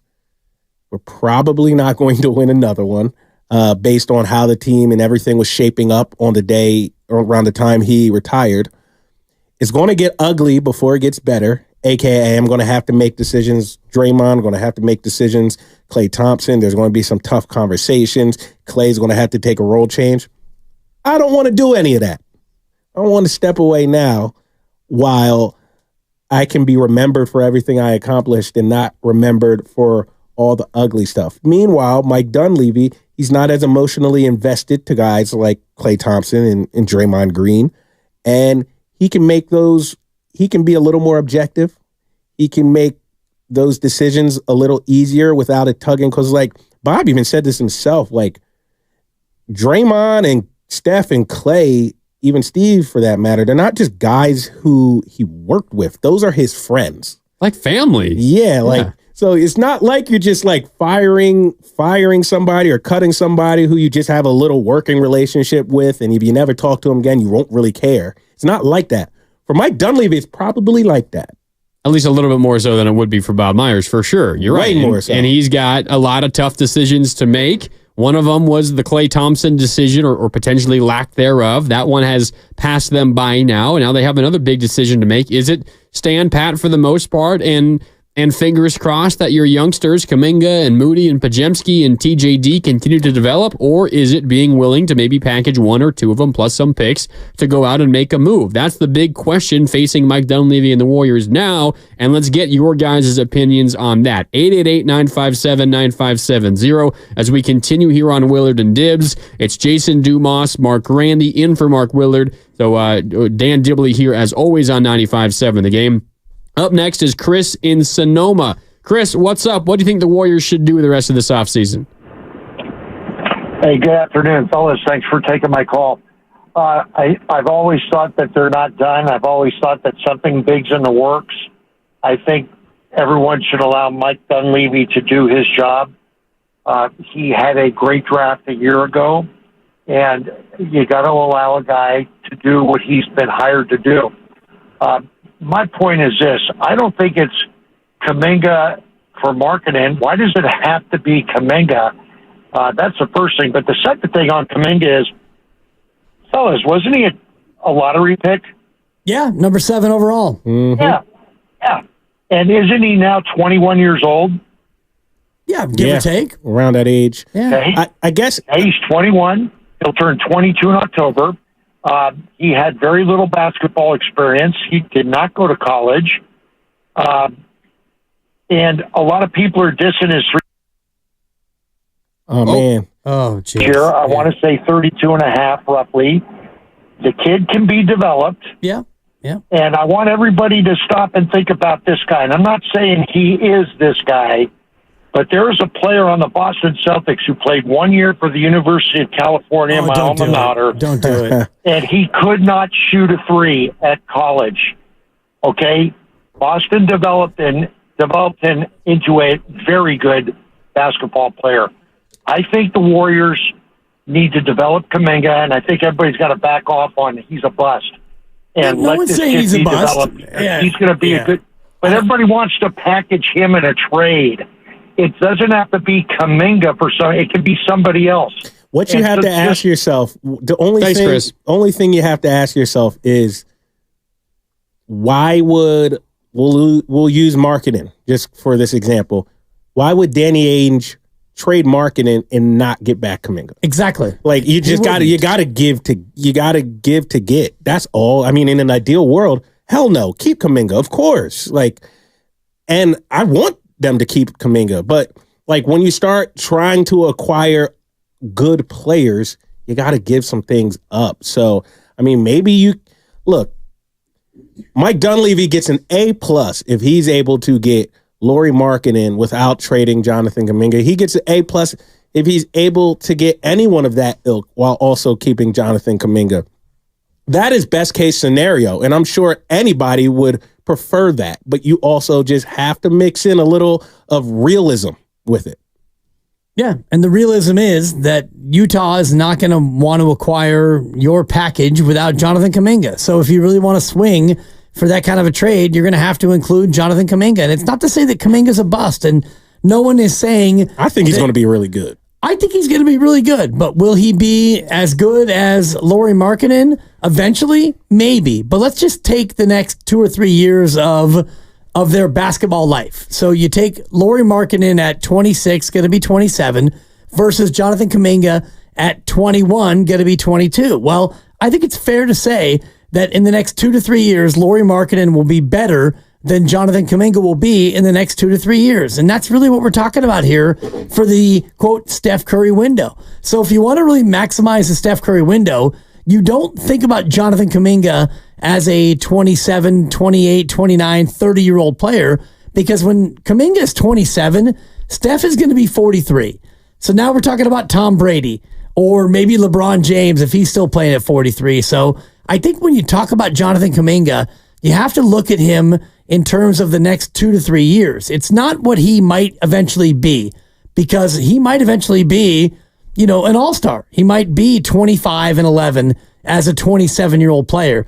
And if he's that and you give up on him, well, that's going to hurt.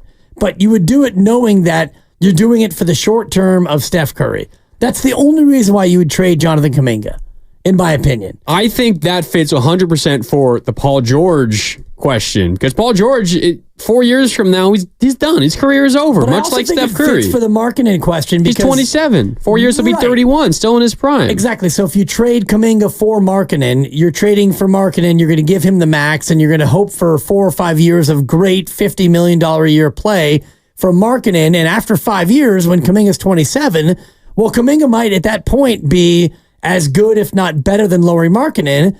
And if so, well, then that's the risk you take. It's the risk you take. But there's also a very good chance that when, Markkanen is 31 and 4 years from now, and Kuminga is 25, 26. Yep. And Markkanen could still be better than Kuminga at that point. And Kuminga could be better than Markkanen. But you're weighing the two things that's against what this each comes other. down to, no matter what. Yeah. But for me, it comes down to the next 2 years, because you have Steph for 2, you have Draymond for 2+1, you have Wiggins.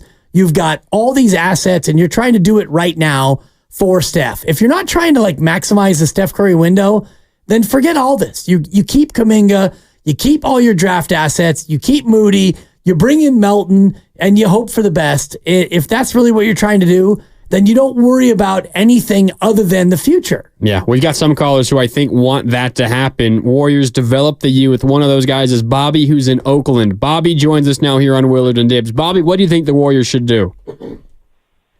Yeah, thanks for having me on. Yeah, I'm for letting these young guys develop and grow. I mean, you don't have Klay there now, which means it's going to be more touches, more minutes.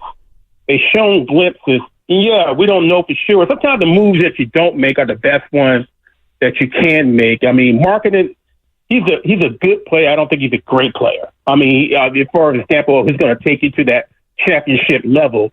Again, don't get me wrong. He's a good player, but you have to give up so much. I think these young guys, along with Steph and Draymond, just let them get out there and play and see what you have before making a move that you could want to regret later on. So I'm all for, even if these guys, Reese Beekman, I like what I saw, glimpses of him, Quentin Post. Who knows? These guys can come in and make an impact. So just let them get younger, let them grow, and you never know what we have out there. So that's my thought on that. Hey, Bobby, I think it's a fine point. However, I will just say, if you wait and you hold off trying to make a move like this, there's a very real possibility that guys like Kuminga, Moody, whoever else could also lose value if they struggle. And suddenly you're looking at a guy who's been in the league 4 years and hasn't been very good. And now you can't give that guy away to get someone good. Right now you still got the promise and the potential and all that. And I'm not saying that I expect that from Jonathan Kuminga, that I expect him to struggle. But part of the reason why he is valuable and would be a piece that could help you big time get another quality piece is because there are teams out there that still believe in his potential. But if you wait a little bit too long, you hung on to the Bitcoin for too long, Dibs, and suddenly it lost all its value. That's a possibility as well. And that's where we are now with Bitcoin, sadly. I mean, as far as I know. It's climbed up a little bit lately. The last couple of months. I wouldn't even know. Me either. I would not even know. It's one of those things I missed the boat on, and then I thought, about midway through, like, I should probably get some of that. And then by the time I thought about that, it was like Tesla stock, where, I mean, that thing had soared up, and then it plummeted. It's like, I'm out. Buy the dip, Dibs. Buy the dip. Yeah, no Let's thanks. play this game. So, look, the Warriors were a 10 seed last year, and they have lost Klay Thompson and CP3. And Lester Quinones, don't forget that. Ouch. And is it confirmed Lester won't come back? Yeah, I know he's unrestricted free agent, right? They could technically sign him again, but very unlikely. I doubt it too. I like Lester though. He's a fun guy to cover. But all right, let's just say this is their roster going forward, and they are relatively healthy next year. Draymond is on the court most of the games. What do you think this team's floor and ceiling is? You're talking about as currently constructed. So with Kuminga and Moody and Trace and Pajemski and Melton. Yeah. I mean, the floor for me is 38 and 44, and the ceiling is probably 48 and 34. I give you a 10 win range from 38 to 48 wins. That's fair. That's my floor to ceiling, just based on what we know now. And that is assuming that all the things like Draymond doesn't get suspended. 48. How many wins did they have last year? 46. 46? Okay. Yeah. And the thing that kind of chaps my hide about last year is everybody who says, if Draymond wouldn't got suspended, well, it doesn't mean that he would have played every game that he got suspended for. Let's be fair about what Shout out Draymond Guru. We love you, played. Guru. That's his argument. It is, but of those games he missed, I'm going to give you half those games he killing Draymond. Yeah? Yeah. Guru be killing Draymond. Guru just flats out and say that Draymond cost the Warriors each of the last 2 seasons. He's got a point. That's what got me agitated. It was my response to that. Yeah. It was my response to that. Good job, Guru. All right, we got to hit a quick break. We can talk more about this on the other side. Also, I want to get back to what we started with, Steph Curry, not just what he wants, and we can pretend that we know what Steph Curry wants, but what do you as a Warrior fan want out of Steph Curry? And I don't just mean on the basketball court. I mean as a leader in the organization and as a franchise pillar and as a guy who can direct how things happen behind the scenes. What do you want from Steph? I know what I want from him, and I haven't seen it yet lately. We can talk about that coming up on the other side as we continue here on 95.7 The Game. It's Willard and Dibs, Dumas and Grandy in for Willard. Dibs here as always. More coming up on the other side. We are sponsored by O'Reilly Auto Parts. Save on O'Reilly Brake Parts Cleaner. Get 2 cans of O'Reilly.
to sign a 3-year, $27 million deal with the Golden State Warriors. He'll land with the Warriors on a sign and trade with Minnesota. So the return to Minnesota, we don't know just yet. However, I would suspect the Warriors are using the trade exception they created with the Klay Thompson sign and trade from yesterday, in which they just dumped salary and got nothing but second-round picks in return. I would imagine that is how the Warriors are fitting this into their salary cap. But free agent forward Kyle Anderson, 3 years, $27 million to join the Golden State Warriors, guys. Well, I mean, it's a piece. It's not necessarily the kind of piece that we all were thinking that they would go out and land. He's not Lauri Markkanen. And you look at last year when he shot 23% from three.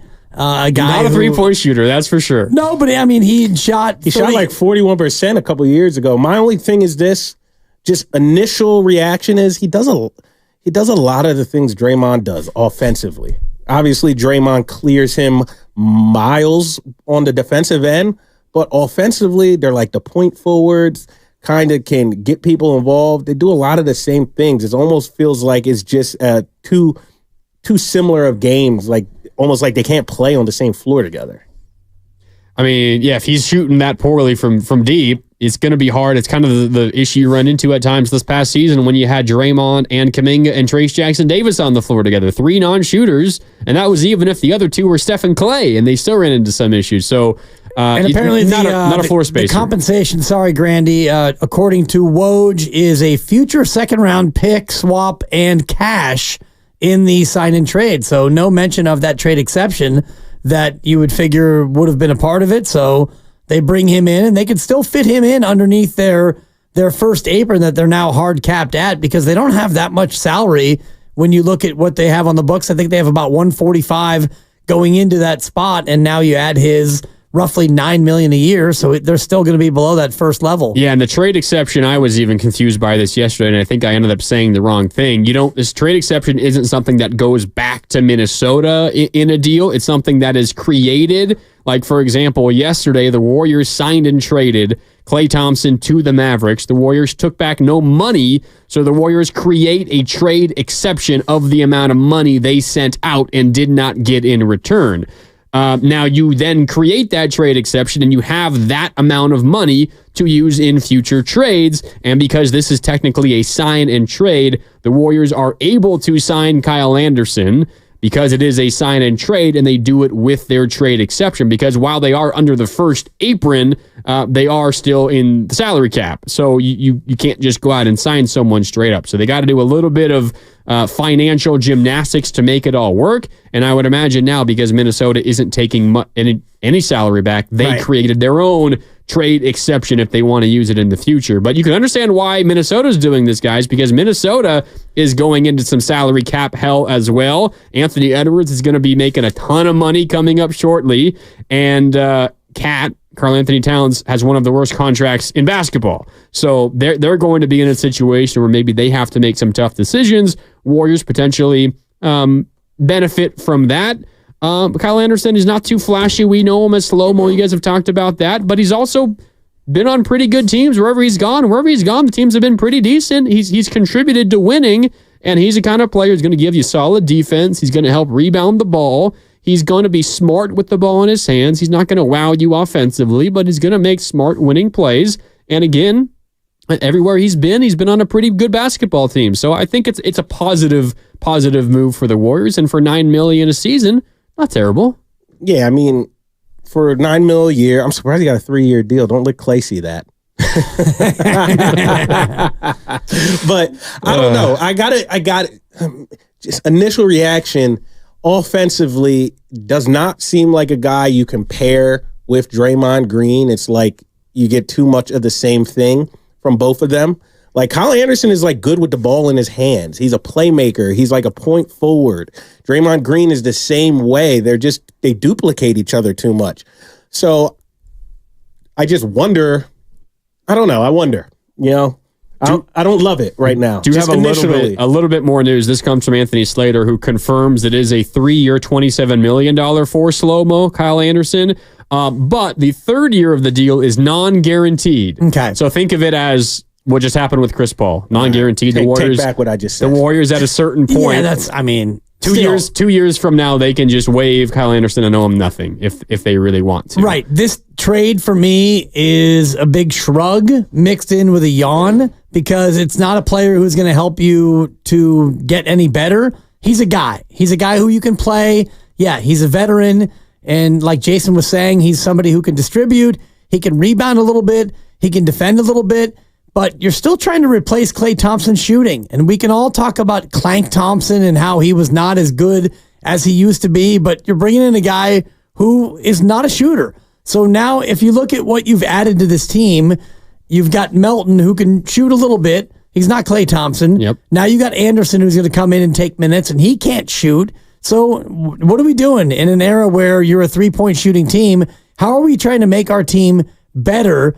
And, you bring in a guy who's going to make $9 million a year. And to me, he's a little bit like GP2 in that he's not really an offensive player. And he's a guy who is a nice piece, but he's a nice piece for a team that needs actual needle movers. And that's not who this guy is. Yeah, Kyle Anderson, 3 years, $27 million to join the Golden State Warriors. It's officially a sign and trade with the Minnesota Timberwolves. Essentially, think of Big this. body, though, at least. Yeah, 6'9", 230. Essentially, think of this as the return for the Klay Thompson sign and trade. It's just a wherewithal process and a big circle to go and do it because you gained the trade exception from the Klay sign and trade. You use it to make this one work. So essentially, the sign and trade for Klay netted the Warriors 2 second-round picks and Kyle Anderson. That makes that feel a little bit better. For one second-round pick, because you sent 1 second-round pick out to Minnesota as a part swap, of this deal. Right? Yeah, okay. So, yeah, you're right. I mean, not Bitcoin, man. We're talking Bitcoin. Totally, it's exactly right. Exactly. Now he wants to split hairs with the Bitcoin. No. I'm just, I don't want to try to overhype, the fact that of what they got in return because these second-round picks, they come and they go so quickly. They're meaningless. Yeah, and a second-round pick swap, even more meaningless. Right. Like, what is that going to mean? I'm picking 57th instead of 51st. Okay, congratulations. Like, not going to be that big of a deal. I think what is interesting, you guys are talking about, and Jason, I think you bring up a good point. Can you play Kyle Anderson and Draymond on the floor together? And I know Kyle Anderson has played some small ball 4, especially recently.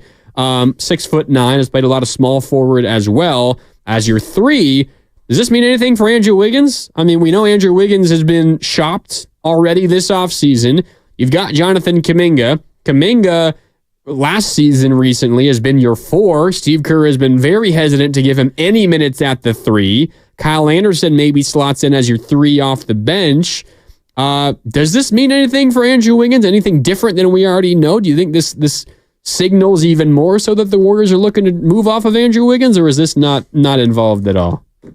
I mean, in terms of mouths you have to feed, I guess you can say, yeah, maybe you got to get rid of Wiggins now, but I don't think they play the same position. They can play together. So I don't think this is like taking Wiggins' spot. Like I said, this more to me is just head scratcher because I just don't see the fit with Draymond Green. And we know Draymond Green is in the plans, obviously. So I guess you try to stagger them as much as possible. Kyle Anderson can still play. It's not so much an indictment on Kyle Anderson, the player. It's just the fit next to Draymond Green. That is what I'm struggling with right now. Just my naked basketball eye. I'm not like evaluating and studying the numbers and the splits, the shooting splits, but just everything I watched of Kyle Anderson, he's best when he has the ball in his hand and he's doing a little playmaking and he is, kind of running the floor in that slow motion, like playing style he has. And Draymond kind of plays similarly. Better, at a better level, though. Yeah, of course. So, I mean, maybe he becomes just a backup to Draymond Green, and maybe this becomes, something where Kevon Looney becomes more vulnerable if you play Draymond at the 5 more, and you have Anderson, a guy who can come in and play the 4, and Kuminga slots in. I do think that it becomes interesting about Andrew Wiggins and Draymond, Kyle, and Kuminga on the floor is woof. No chance. No chance. Woof. You have too many non-shooters Jackson already. Davis too. Exactly. So, I mean, and that was kind of my point immediately when we saw the trade come down. It's like, how many non-shooters do you want to have on the team? And all the gravity that Steph Curry created in the past, it benefited Klay Thompson. And now Klay is gone. So who's it going to benefit? If, like you said, Jason, if you've got Draymond on the court with either Kevon or Kyle Anderson or Jonathan Kuminga, even Moses Moody, who's not a knockdown shooter, it feels to me like Steph Curry is going to have a very tough time getting open with these guys on the court with him. All the more reason then to go out and make something work for Lauri Markkanen, because you're going to need shooting. I think you guys are right, but I do also think that Kyle Anderson, and you guys are getting at it. I know you're focusing a little bit more on what he doesn't do in terms of shooting the ball well, and you brought up he kind of randomly shot 41% from deep, not this most recent year, but the year prior. That is, for the most part, the outlier. He's a career just under 34% shooter from downtown. That's certainly not his game, and we kind of make fun of him for how slow he moves. I mean, he has the nickname Slow-Mo, for God's sake.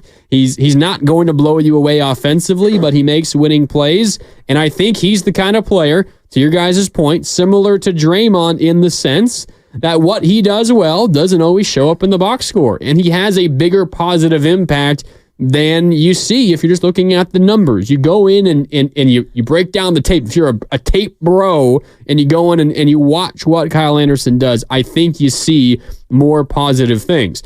Interestingly, this move also just keeps the Warriors under the luxury tax line. The luxury tax line this year is just a tick under $171 million for this coming season. The Warriors, give and take, are around, I guess it depends how this one is officially split up, but if it's $7 or $9 million per year, 3 years for $27 million, that puts them right at about 168 by my math, which means they've got a little, right around $3 million of space before the luxury tax line.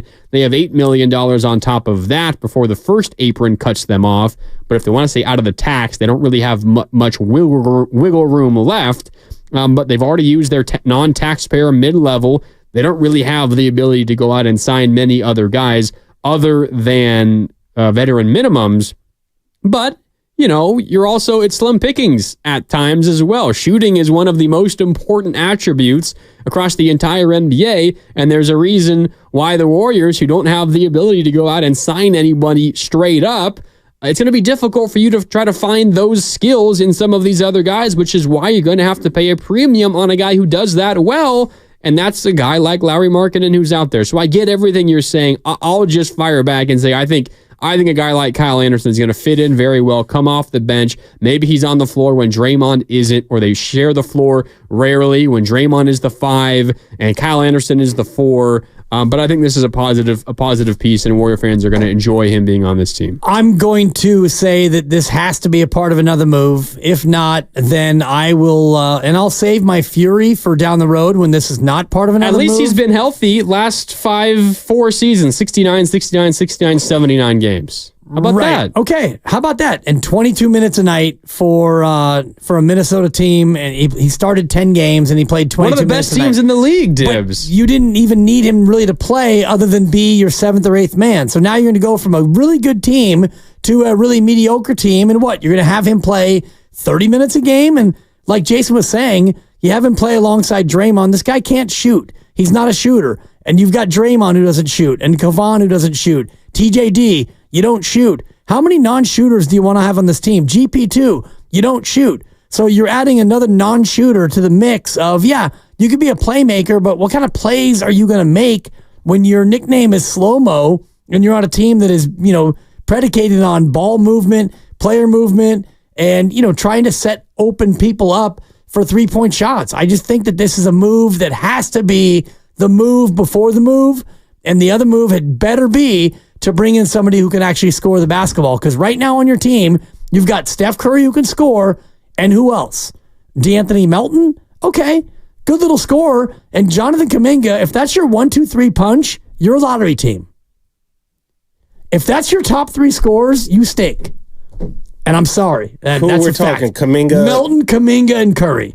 If that's your big 3 in the Western Conference, you're a 12 seed. You don't believe in a second-year leap for Pajemski, Dibs? Sure, a second-year leap, but is he going to get you 17 a night?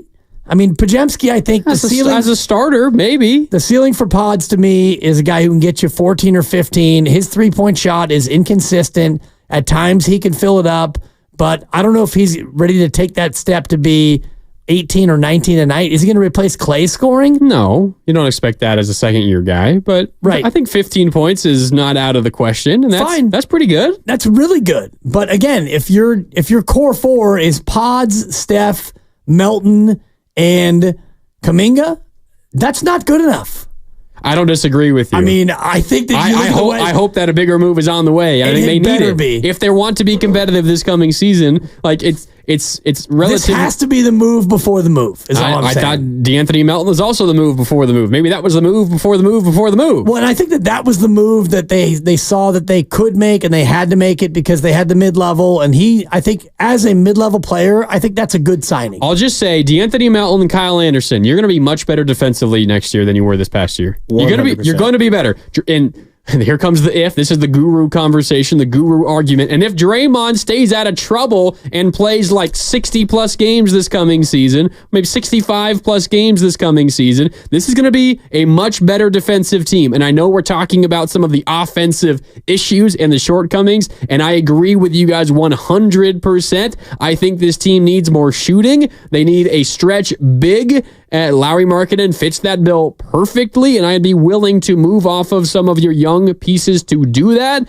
But bottom line, Dibs, you add in DeAnthony Melton, you add in Kyle Anderson, you pair that with Podziemski, who I think doesn't get enough credit defensively. You take away Chris Paul, you take away Klay Thompson, and we know about their defensive deficiencies. I think this team has the backbone to be a much better defensive team, but there is a major question on the offensive side. You're right. Yeah, the move is being praised online. I'm looking at right now. Most people are looking at it as positive. And like I said, I like Kyle Anderson as a player just from an individual standpoint. I think he's a good player, always has. New York City kid, went out west to L.A. I've been following him for a while. I just try to think of it offensively, and I know he's going to be a backup. I know that. But ideally, you want to have someone who you can stagger with Draymond every now and then. And I just think when you stagger a Kyle Anderson with a Draymond Green offensively, things get really weird. That's just my initial take on it. Yeah, I don't think you're wrong. And I just look at the roster and I think about, what this team has always been predicated on, and that's been three-point shooting. And I look across the roster and I don't see the three-point shooting being in place. I mean, Klay's gone, and Draymond in the first quarter, he's a knockdown shooter. But beyond that, Podziemski had a good rookie year. He shot it at 38.5%. Can he get a little bit better? Sure, he can. Kuminga, not a great three-point shooter. Moody, 36%. He struggled. TJD can't shoot. Kevon can't shoot. GP2 can't shoot. So what are we going to do offensively here? And I know defensively you're going to be better, but offensively, how are you going to get a bucket when Steph Curry's not on the floor? All we've talked about is the non-Steph minutes. So the non-Steph minutes, it's going to be Kuminga going to the hole and, Kuminga creating on his own. I like that, but what else do you have? It's a good question. It's a fair question. Scary. I think it's one of the biggest ones facing the Warriors right now. Let's go out to the phone lines here and get some of your guys' opinions. The Warriors have signed former Minnesota Timberwolves wing/power forward Kyle Anderson, slow-mo, to a 3-year, $27 Stop calling him that. That's his nickname. It's his I know, nickname. but it's driving home the point even more. You signed a guy whose nickname is slow-mo. And I know it's his nickname, but that's just his unique playing style, but it's been effective for him. It's worked for him. He's a good player. Luka Doncic plays in slow motion, and Nikola Jokic plays in slow motion, but those guys are among the 2 of the 5 best players in the league.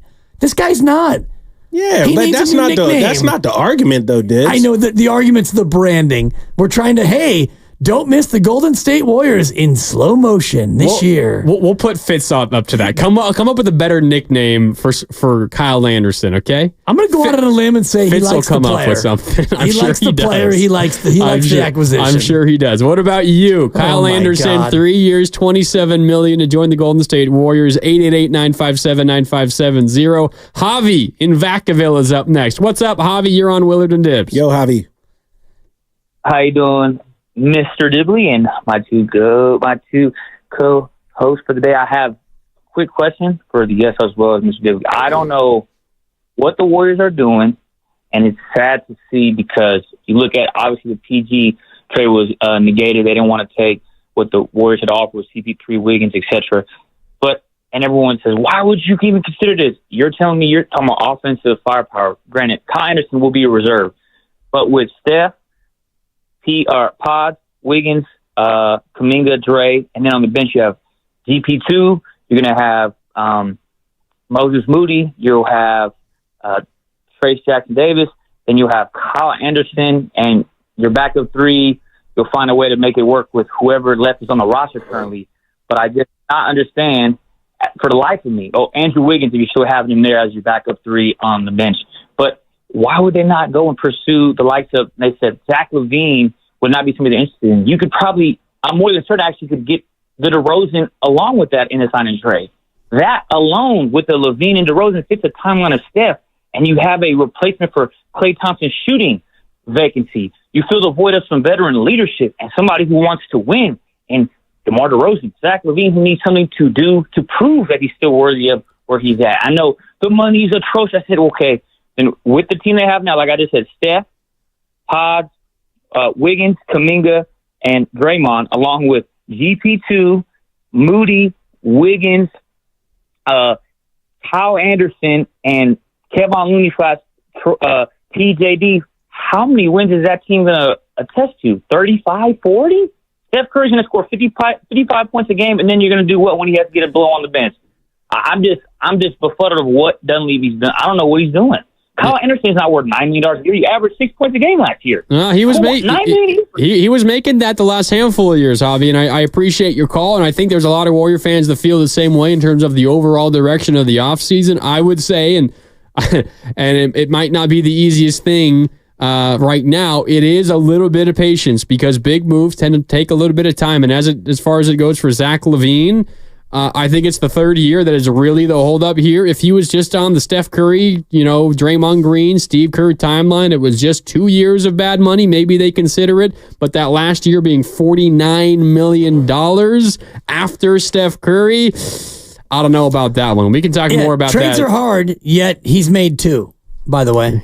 Technically, you're right. Yeah, 2 sign-in trades, one to get rid of Klay. That's what I do, Jason. And one to acquire... Mean-spirited radio. One to acquire slow-mo. Slow-mo Kyle Anderson. Oh, God, stop it.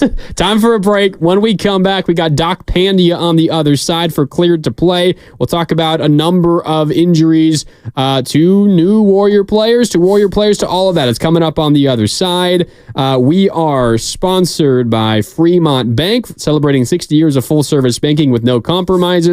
More Willard and Dibbs with Dumas and Grandy and Dibbs coming up next on 95.7 The Game. But first, let me just tell you about Golden State Window and Door Design. They want to encourage you to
back. Willard and Dibs continues here on 95.7 The Game. No Mark Willard this week, though. It's Jason Dumas and Mark Grandy in for Mark Willard. Dan Dibley here as always. Turns out it's Dumas versus Dibley now. Oh, yeah? What just happened? I missed it. He just called me injury prone. Uh-oh. Well. Maybe Doc will be the judge for that. I hope so. Torn labrum and ruptured Achilles.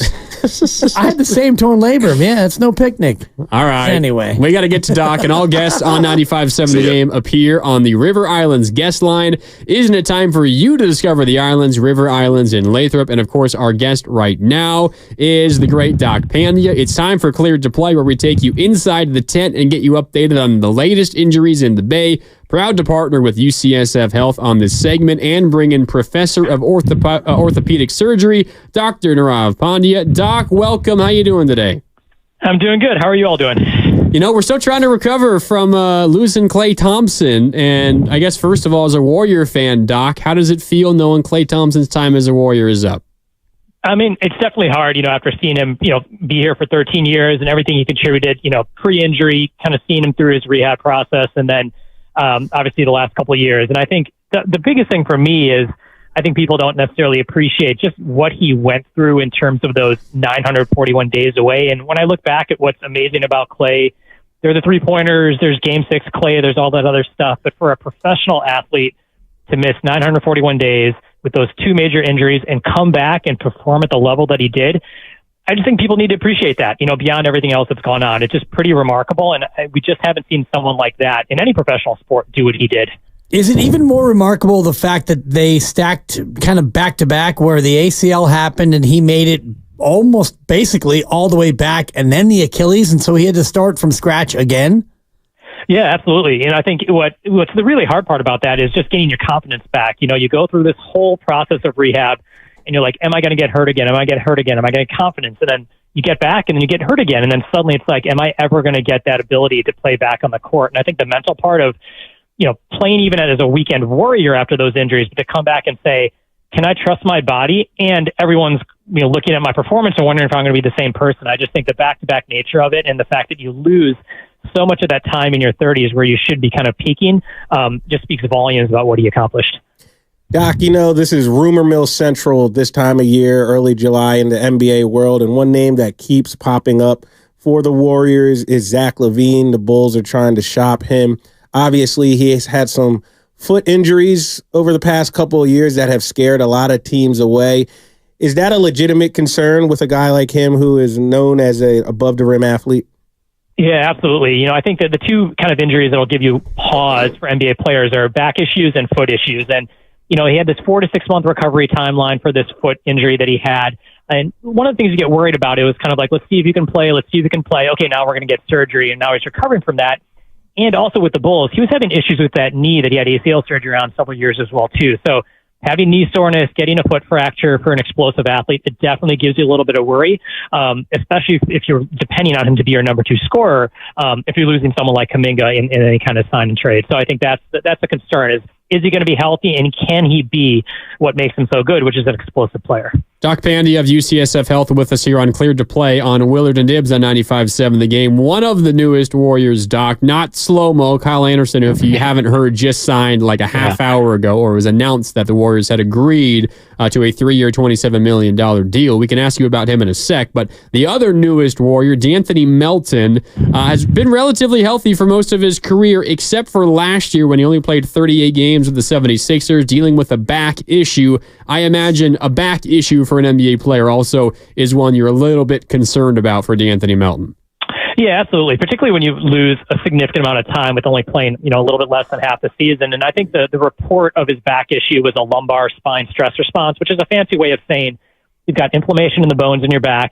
And if that continues going, it can lead to a stress fracture and then lead to more problems with nerves and muscles around the back. And typically this develops due to overuse or some sort of mechanical issue. So, with Rick Celebrini, being part of the Warriors, I think if there is a mechanical issue or some way he's moving, he's in the right hands to get healthy.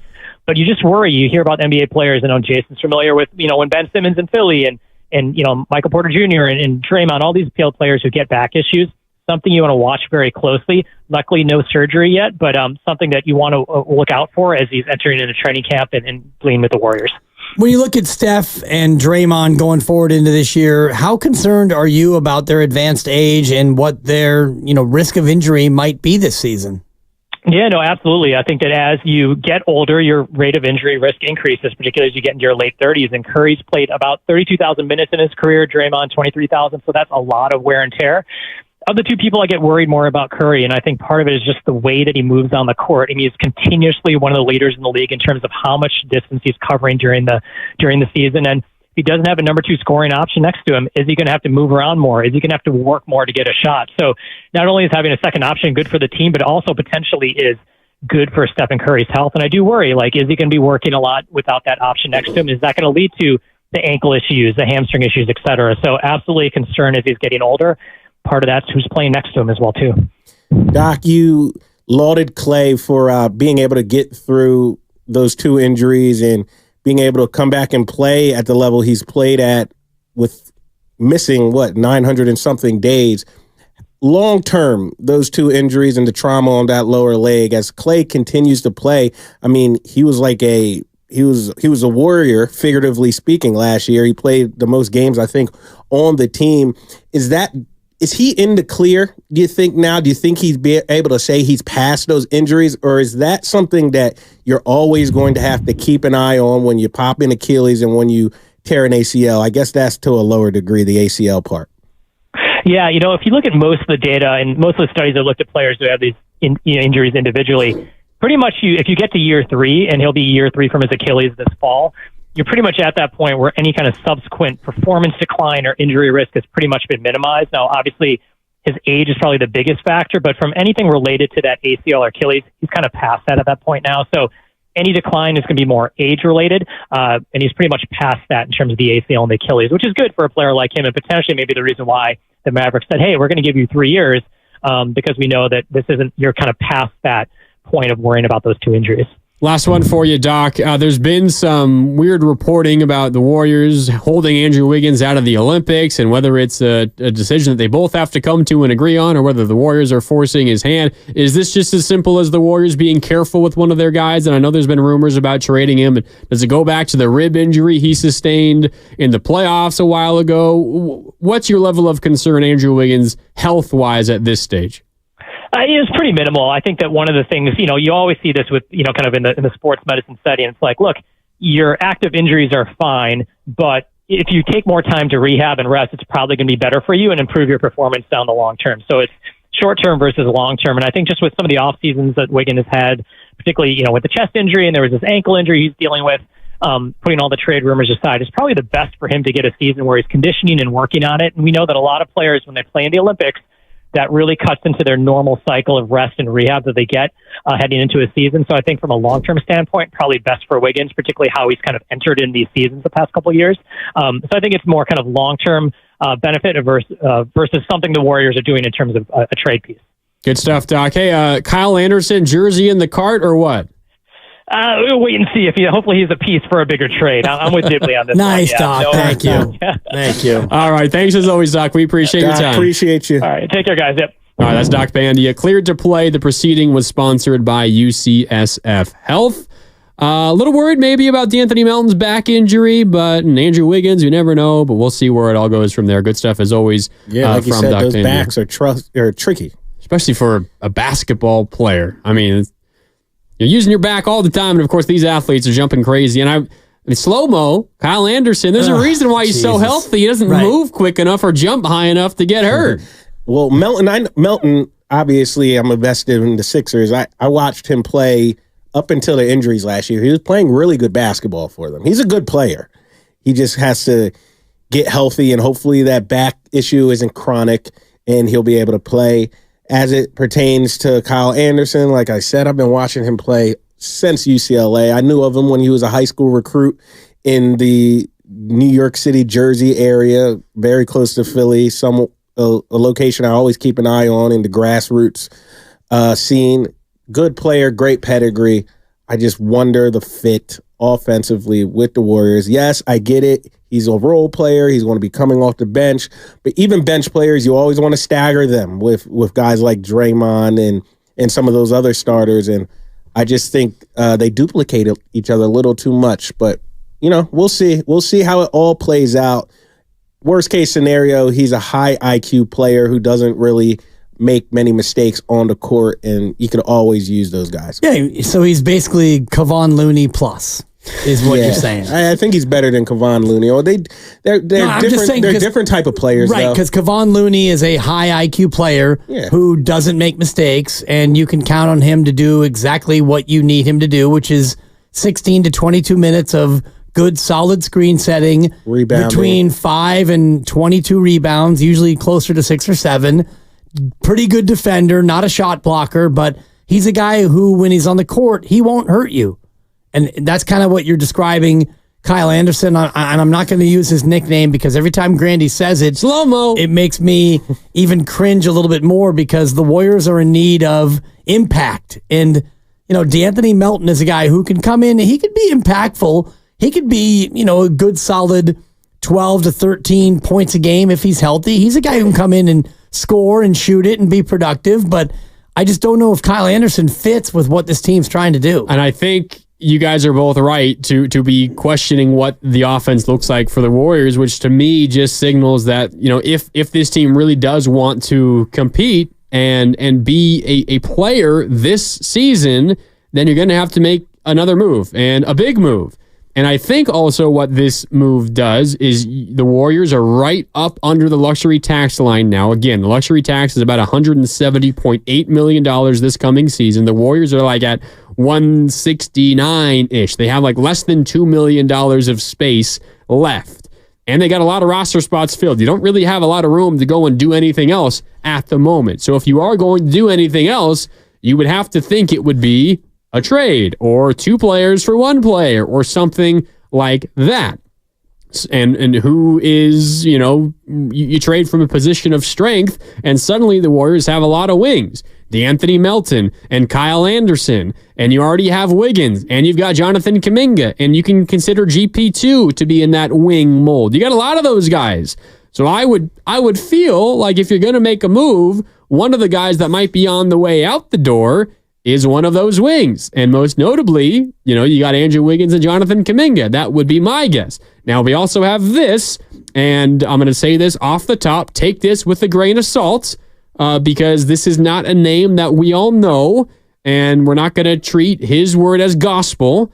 But we do have a tweet, an interesting tweet, coming from @TheMonty_Show, who hosts a show covering the Utah Jazz and in that area. Oh, God. I saw this tweet. And he has said, I'm going to just read it. Okay. Again, take it with a grain of salt.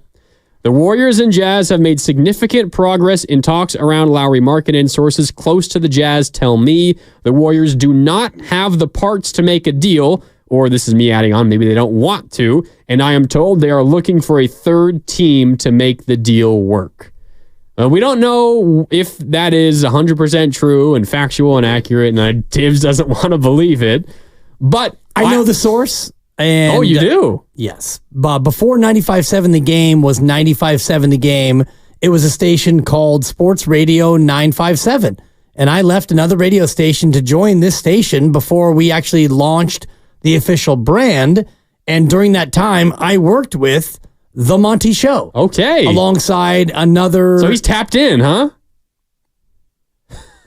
I worked with The Monty Show. And so I will take this report, and if I could crumple up and throw into the garbage the report, I would, because I know the source, and I'm not a fan of the source, and I think that he is basically reaching back and seeing what he can grab and throwing it up against the wall. Wow. All right, there you have it. Don't trust that guy. I mean, no. I don't trust him. Well, look, I mean, I take your word for it. His report is a whole heap of nothing. Yeah, he just kind of regurgitated what's already out there. They've made significant progress. Okay.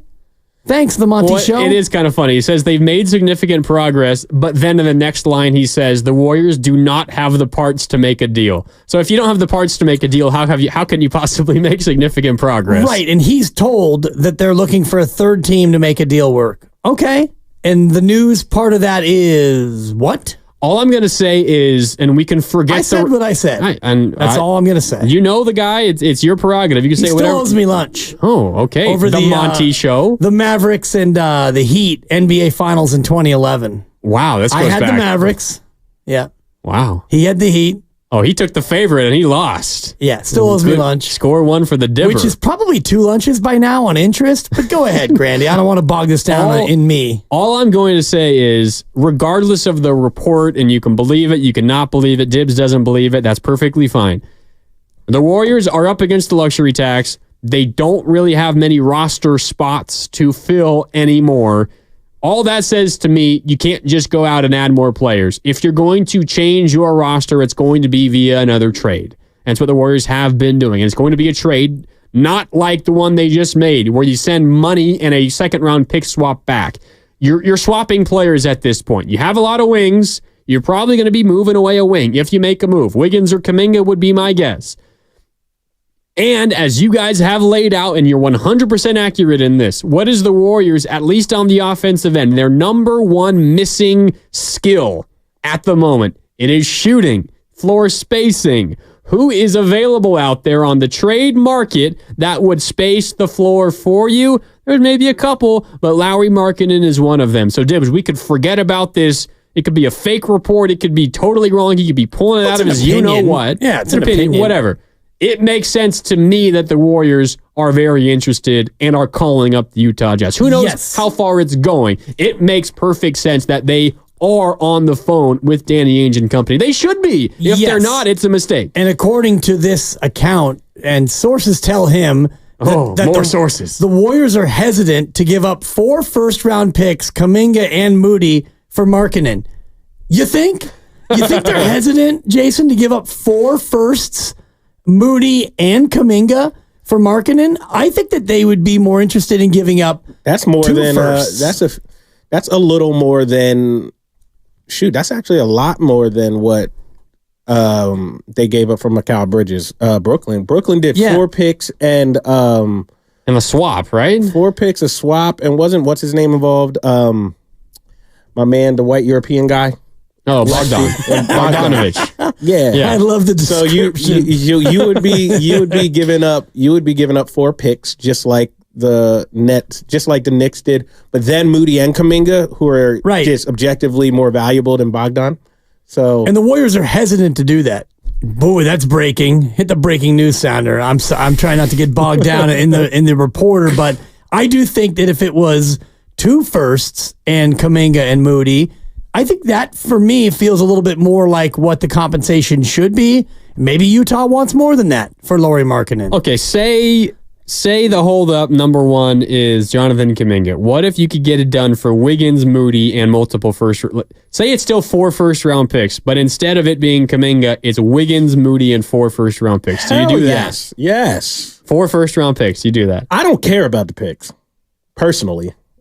I get them picks. I get why people would. Don't get me wrong, but my frame of thinking is Steph Curry is Steph Curry, and you only got this version of Steph Curry probably about 3 years left. That money wouldn't work. Wiggins and Moody for Markkanen would not work. You need to take more salary back from the Jazz to get it done.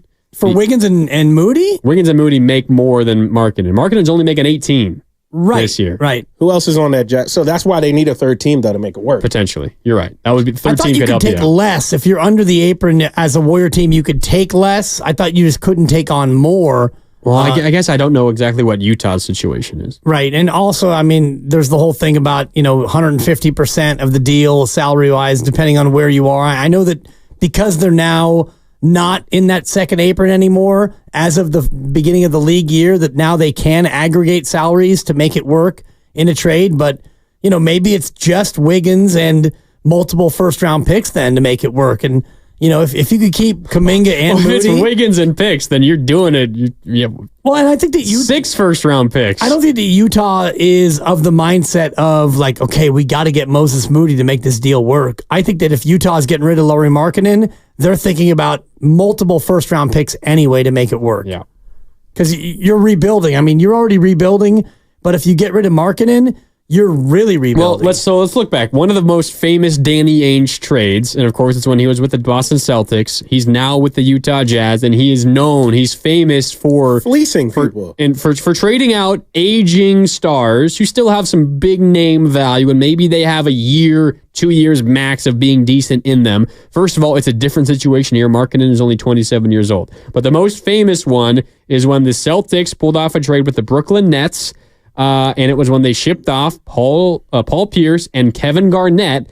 Jason Terry was also in that trade, believe it or not. It was KG, Paul Pierce, Jason Terry to the Nets for Gerald Wallace, Chris Humphries, a name I don't recognize and that I can't pronounce, Reggie Evans, Keith Bogans, and unprotected first rounders in 2014, 2016, and 2018. So you got a pile of players, 3 first-round picks, for aging Hall of Famers Paul Pierce and Kevin Garnett.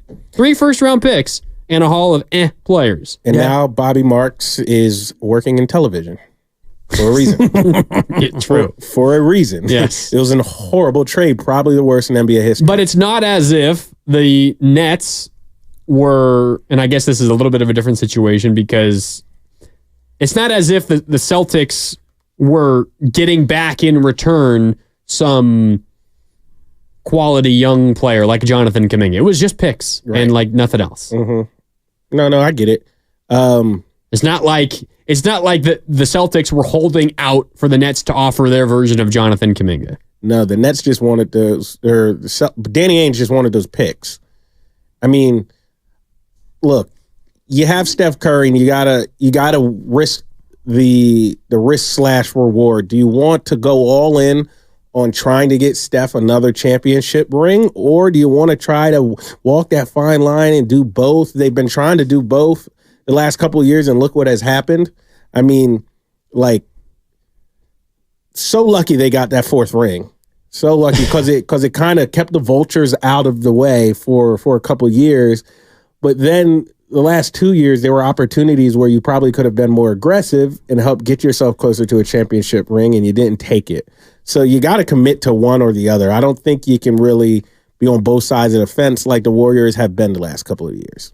Well, if you are going to be on both sides of the fence, then you don't make any move for Lauri Markkanen and you try again next year and you realize that this year is going to probably be a bit of a lost year and you got one more year for Steph and then you can decide what you're going to do after that, or you can try to make a big swing. And I do wonder if they can make a big swing without Jonathan Kuminga.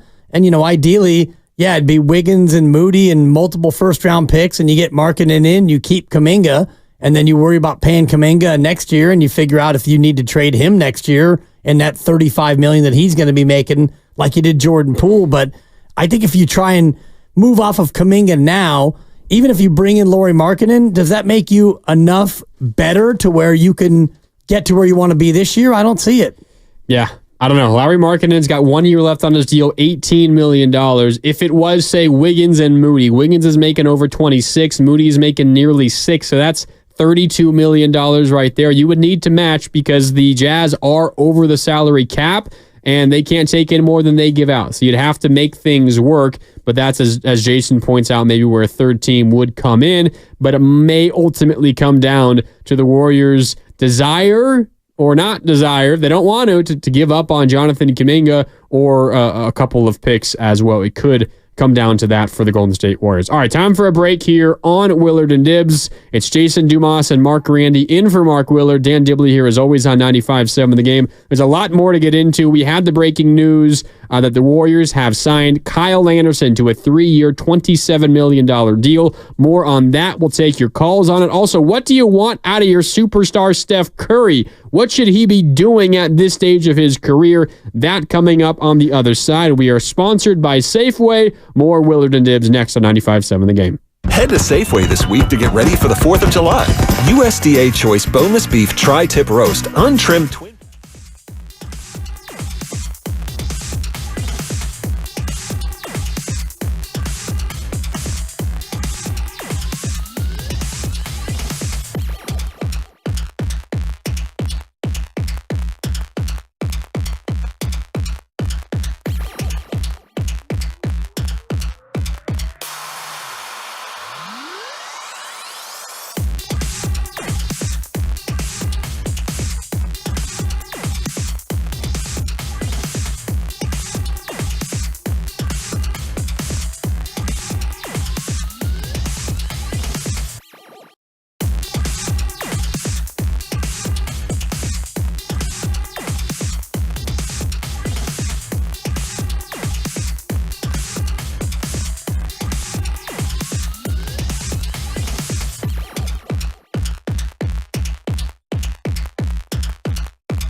million next year. So if you take one of them out and you bring Markkanen in at $50 million, it's going to probably be more than 50, but just for the round numbers of the math, you're going to be almost in the same spot as if you didn't bring in Markkanen and you decided to keep Kuminga and you pay him and you give him the offseason extension that Jordan Poole got, which came in October.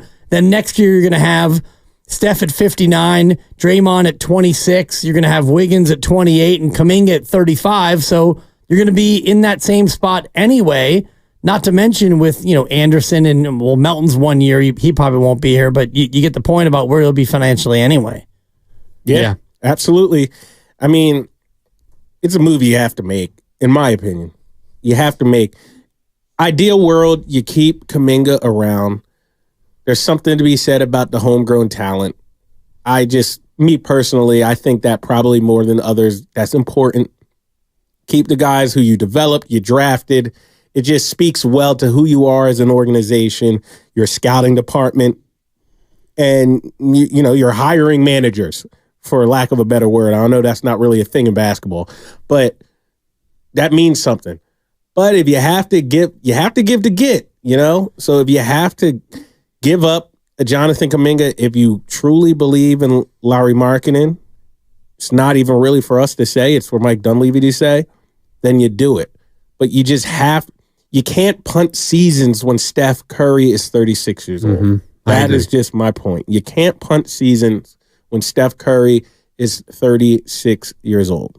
Can't do it. Yeah, I agree with you 100%. And it's part of why I feel like, and we can get into this here, and if you're just joining us, some news for the Golden State Warriors today. Kyle Anderson is your newest Golden State Warrior, 3 years, $27 million. Add that with D'Anthony Melton from yesterday. Out is Chris Paul and Klay Thompson, in Melton and Anderson. That's essentially the offseason to this point for the Golden State Warriors. But your point, Jason, you can't be punting on seasons when you got Steph Curry entering the final couple of years of his career, at least the final couple of years of him still being a really good basketball player. And maybe this is entirely unfair, and you guys can tell me if it's out of bounds. I want more from Stephen Curry, not necessarily on the court. I want Steph Curry. I think you're a great resource for us here, Jason, because maybe you see more behind the scenes than we do. I want Stephen Curry at this stage, if the Warriors are wavering between trading Kuminga and 3 first-round picks, or they're on the fence about it, they don't know what to do, I want Steph Curry to exert his influence and demand it. Go get me somebody. And maybe that happens behind closed doors, Jason. And I'm not saying I want Steph to be LeBron James and be the player and the GM and trade everybody away after they struggle for 2 weeks. I'm not saying that. But I want my franchise pillar and the best player that this franchise has ever seen, I want him to kind of outwardly force the hand of the organization and do something that he feels like gives him a really good chance to win again. I want to see that fire and that passion. Well, Steph is definitely more privy to what goes on behind the scenes than he lets on. But it's not just about knowing what's going on, but being an active force behind it, driving it. No, I think he does more of that than is perceived. That's what I mean. I think he does. He's never going to be like LeBron James. LeBron James is uber aggressive in that sense. Steph, that's not his personality. He's not going to be putting it out there in the public either. He is aware of what goes on. He gives his opinions, and that's just who he is. I mean, do you want him to be more aggressive in that? That'd be asking him to do something, be someone who he's not, and look, Steph does so much for this organization. I'm not in the business of telling him to do more. You know what I mean? Just me personally. He is a perfect representation of the organization. He plays basketball at an extremely high level, obviously, and he's the ultimate family man. Look, his job is not to be Mike Dunleavy. His job is not to be Joe Lacob. He will offer his opinions. He will say what he wants, what he doesn't want. He's not always right.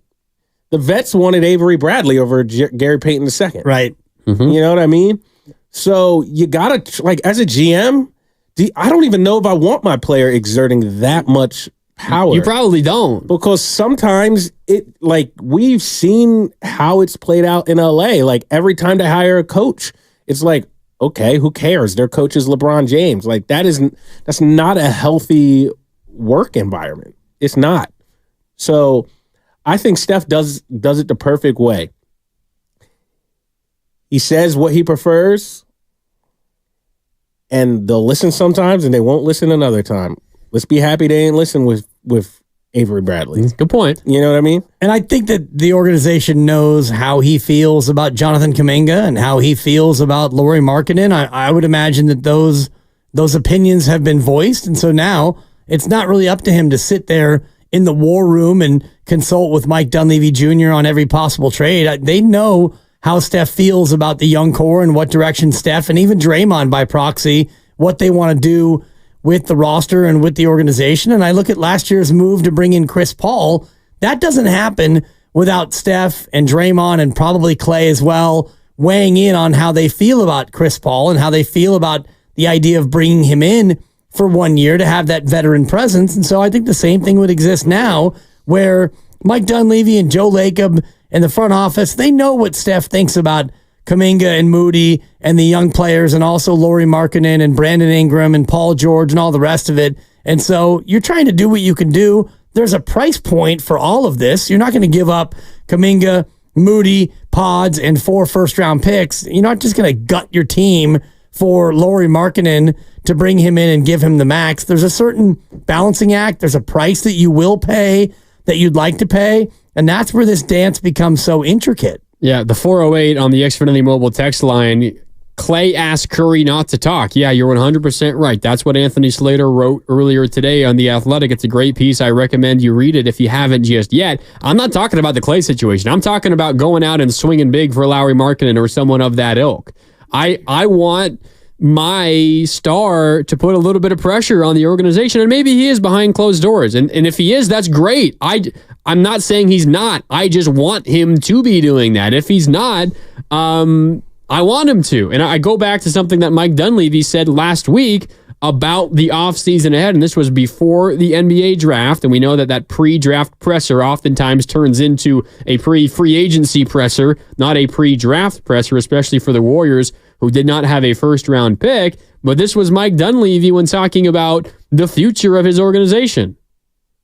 I think we have to be realistic, and I don't want to press and overdo something. Some patience needs to take place, while at the same time recognizing sort of this time horizon we have with Steph and Draymond and hopefully Klay. As those guys kind of get a little bit older, we have to be mindful at a point maybe they're not at a level to compete for a championship. I don't think that's too near, but at some point it probably will be. Mike Dunleavy preaching patience. You got to be patient. If I'm Steph Curry, I got no time to be patient anymore. Well, you can be patient on July 2nd. I mean, you don't have a game until, late October? We don't even know what the schedule is yet. So you can be patient now, and you can hope that the deals behind the scenes are being done. And the fact that they've already made a couple of moves, they brought in DeAnthony Melton, they brought in Kyle Anderson, a couple of veterans, rotational pieces at the very least. If you're Steph, you're probably looking at that and thinking, okay, we have a couple of at least veterans now who can join the mix. We lost Klay. We lost CP3. Offensively, we're not as good. Defensively, we're probably better. So now what, Mike? And you can be patient right now on July 2nd and still hope for the big move. Shoot, we actually have Warriors basketball starting on Saturday. The California Classic. Good point. Here in the city. Pajemski, he's playing in it. Guy Santos, Trace, Jackson Davis. The rookie, how come I can't remember the rookie's name? Quentin Post. Yeah. Quentin Post, who I'm excited to watch. Reese Beekman, the undrafted free agent out of Virginia. Oh yeah, he's playing. And then there's a lot of G Leaguers who played on Santa Cruz Warriors who I covered this past year doing the sidelines for Santa Cruz who will be there. So it'll be interesting to see how that all plays out too. But in the meantime, we know Mike Dunleavy is big game hunting. He whiffed on Paul George. I don't think it was for effort per se. I just think sometimes it's hard. Now he's trying for another one. So let him cook. I think the guy has the makings of being a good general manager. I really do. And I wouldn't say it if I didn't think so. I'm not going to sit here in front if I thought he would be a bad one, I'd come out and say it. I like to protect the check. But at the same time, I wouldn't lie and say I wouldn't say I think he's going to be a good one if I didn't believe it. I really think he has the goods. I do. He didn't take in a great situation. He's got to make a lot of really tough calls. It's not like he inherited like an no matter what he does, job. there's going to be people upset at him. No matter what. The day he became GM, you looked at their pathway to getting back to a championship, and there was not a clear path. So we can't sit and act like he inherited an easy job. But at the same time, he's getting paid a high salary, better than everybody who's sitting, driving to work, listening to their show. So they don't have to give him this huge runway for grace. So I get there's a happy medium. I'm just saying, give him a chance. Now, if this offseason ends up being a disaster and everybody flips on him, so be it. They have that prerogative. But give him just a little bit of a runway. Yeah. Let's go out to the phone lines. 888-957-9570. As a reminder, all guests here on 95.7 The Game appear on the River Islands guest line. Isn't it time for you to discover the islands? River Islands in Lathrop. Up next on the phone lines is Daryl in San Jose. Daryl, what's up? You're on Willard and Dibs. Dumas and Grandy in for Willard alongside Dibs. How you doing, Daryl? Good. How are you guys doing? Well, we're doing all right. What do you think of the moves the Warriors have made? Well, what I think is probably the right path. I mean, we saw last year how the Warriors were losing these games after they've gained quite a bit of a point advantage. Third quarter, they're up 20, then all of a sudden they lose. And this happened quite a bit. So that defense being rebuilt, just like those championship years, those big wings, I think we're on the right path for that. Now, I'm not a GM, but I can tell you the defense, once Draymond said, if these guys don't want to play defense, I can't make them. I can't make them play defense. They got to want to play defense. And I think that's what gets them back to that level. Okay, so I think these first moves are good, but I also think we got to push. If you're not going to trade Mr. I'm sorry for my frame of thought. But if you're not going to trade for defensive-minded players, then you're kind of shooting yourself in the foot, because if you do get marketing with Curry, that's going to bring people to see that show. They want to see that. They want to see that happen. But Wiggins, if you can get him back to his level, that would be really good to see, more so than Kuminga, because I know Kuminga, he's a slasher. But Wiggins, if he was back to he was back to that level, okay, then bingo. You see what I'm saying? Now, are we going to give up him for marketing? We just might have to. If you want butts into that, center, the Chase Center, to watch the marketing and Curry show, that can happen. That's what people want to see. Yeah, you're right there. I mean, I agree with you there. I will say it is a dangerous game that you play. And Dibs, I know you agree with this. It's a dangerous game to play to just hope that you can get the most out of Andrew Wiggins, because that's what people have been hoping for basically his entire career. And you've gotten that for what? 1 season? 2 months, actually. And I know he was an all-star, but he was an all-star because he got a ton of votes from an influencer overseas. And, the whole all-star process is so flawed. It's not to say he didn't have a good year. He did. But it was really April, May, and June of the championship year where Andrew Wiggins cemented himself as... Got him the new contract. Got him a new contract and got him a championship as well. And he was their second best player, and he was unbelievable. But since then, he's been in and out. He's been on again and off again. He's been back to the old K-Wig that we joked about during the pandemic, when he would be 4 of 11 or 5 of 12 or 6 of 13. You could go ahead and bank it night in and night out. So to think that Jonathan Kuminga, or do you think that Andrew Wiggins is going to be anything other than the player that he's been the last 2 years, I think is the definition of insanity. Yeah, he's just been unreliable. Right. That's all you can stem it down to. And when you look at the totality of his career, it's kind of been the story. I think the championship season was kind of the exception to the rule. I mean, it's one of those things where it's not even really an opinion, just the proof is in the pudding. Yeah. In terms of defense, I mean, Kyle Anderson and DeAnthony Melton, they both play defense. So those are upgrades, actually. Defensively, no doubt. From Klay and CP3. Absolutely, those are no two doubt. upgrades. I think those swaps is a wash, honestly. The offense is a question, yes, for sure. The defense, you're a better defensive team now than you were at the end of last season. In my mind, there's absolutely no doubt about it. All right, time for a break here on Willard and Dibs. When we come back, we'll get to more of your calls. See you guys on hold, Dave and Mario and Leo and Eric. We're coming to you on the other side. The Warriors have added to their roster. Kyle Anderson is the newest Warrior, but is there more coming for the Golden State Warriors in free agency on the trade market? We can get into that on the other side. We are presented by Fremont Bank, celebrating 60 years of full-service banking with no compromises. Dumas, Grandy, and Dibs coming up next on 95.7 The Game. Yeah, and we are now just 6 days away from the Warriors offseason summit, which will be at Fremont Bank, and I can't wait to get back down there in Fremont at Fremont Boulevard and Capitol Avenue, the headquarters of Fremont Bank.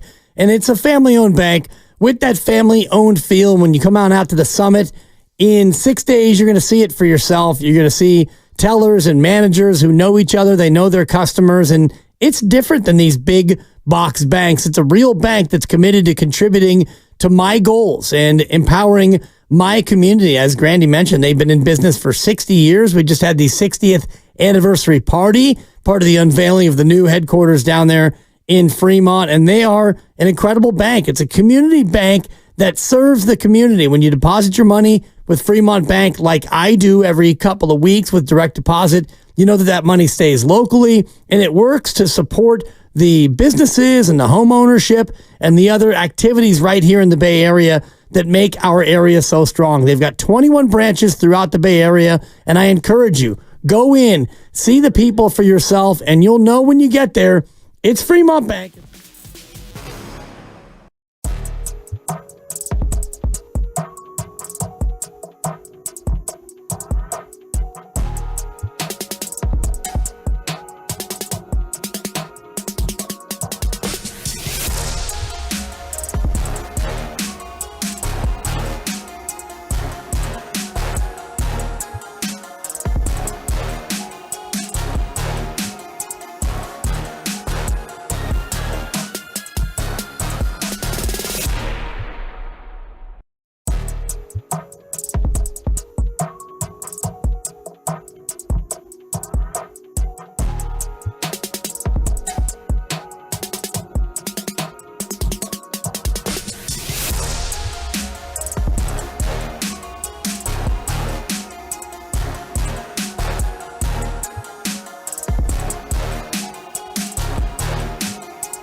Yeah, and that's where you pay your tribute. So you got a guy with one of the most popular sports podcasts in the world. He has not posted, at least not on Instagram. And it's radio silence. And neither has talking about Klay. Draymond. Draymond and Klay haven't acknowledged it on Instagram, at least. Definitely. Draymond will do it on his podcast. He's a businessman first. So that's a good point. I don't think he's put out a podcast since the news broke. 3 days ago was his last post, and I imagine that's when his podcast came out. Yeah, so he'll do it on his podcast. With Klay, I wouldn't read that much into it. Klay doesn't seem like a huge social media guy, even though he did take down all the posts. Although I was told it wasn't him who did the post. It was like his representation. They went on his Instagram and took down all the Warriors stuff. So yeah, I mean, it can be your representation, but they're representing you. So for me, you did it. Yeah, you did it. You did that. Because if you told them not to, they wouldn't do it. Exactly. Right. It's not like he signed off on it. Whoever clicked the delete button doesn't really matter that much. And Klay became a lot more active anyway on social media after that, and he started posting a lot more on Instagram after the scrubbing and the unfollowing. He was being very nostalgic. Yeah. Yeah. He was down in LA and sending some photos of his time with family and with Lakers stuff, because that was his childhood team, all of that. But nothing from Draymond and nothing from Klay, at least on Instagram to this point. But Steph Curry has posted a long story with like 25 pictures of him and Klay, and there was Draymond featured in there a lot, Kevin Durant and Sean Livingston and so many other teammates, past teammates of Klay and Steph. A nice tribute for Steph Curry. But let's go back out to the phone lines here on 95.7 The Game. It's Jason Dumas of Cron 4, Mark Grandy with you alongside Dibbs, as always, here on 95.7 The Game. 888-957-9570. Up next is Eric in San Leandro. Eric, what's up? What do you think of the Warriors' move so far? Man, I'm very I don't know. I'm between pissed off and just kind of just in disbelief in a sense, but I'm going to be honest and tell you that when Podziemski, who hasn't been proven yet, replaced Klay in the starting lineup, who is a proven guy, that kind of began the disconnect right there. That began the disconnect, and it just kind of took a mudslide from then. And now Klay's gone. Dunleavy, who is now in place of Bob Myers. I don't know. I got questions about Dunleavy. It's not looking too good for him right now. I don't know what he's going to do or what moves he can make that can kind of, make things better. But it's not looking too good for him right now. And I hate to see them mess up the legacy of a Steph Curry, who deserves a lot better than what he's being dealt right now. I think it's totally unfair to him. What's going on again? Podziemski, he's a rookie, and he deserves a chance to play. But I don't think replacing Klay in the starting lineup really began to disconnect, because Podziemski, if you look at him, his defense is it's not suspect. He's a defensive liability. For one, his offense is suspect by way of not being consistent. But yet, he's in the NBA and he's going to learn. I mean, he's going to get better. But that move to replace Klay, it was, I can see the disrespect that he felt. And then some of the other areas that we haven't addressed yet. I mean, we still need a big man. I mean, it's a lot of pieces that we need. I don't understand, why we're, just the thing, just some of the moves we make. But it's not looking good for our current guy. Maybe Dunleavy better call Bob Myers and get some pointers or something. Well, I mean, Eric, I'll say, I know Dunleavy's in kind of a tough spot, and you guys hit on it earlier. He doesn't really have a ton of flexibility to make some moves, and it seems relatively clear that he's getting word from up top, from Bob Myers and company, we're cutting payroll. We're cutting payroll, Mike. We're going to have to save some money here. We're getting under the second apron. That's been done. They can't go over that. We're getting under the first apron. That's been done. They also can't go over that.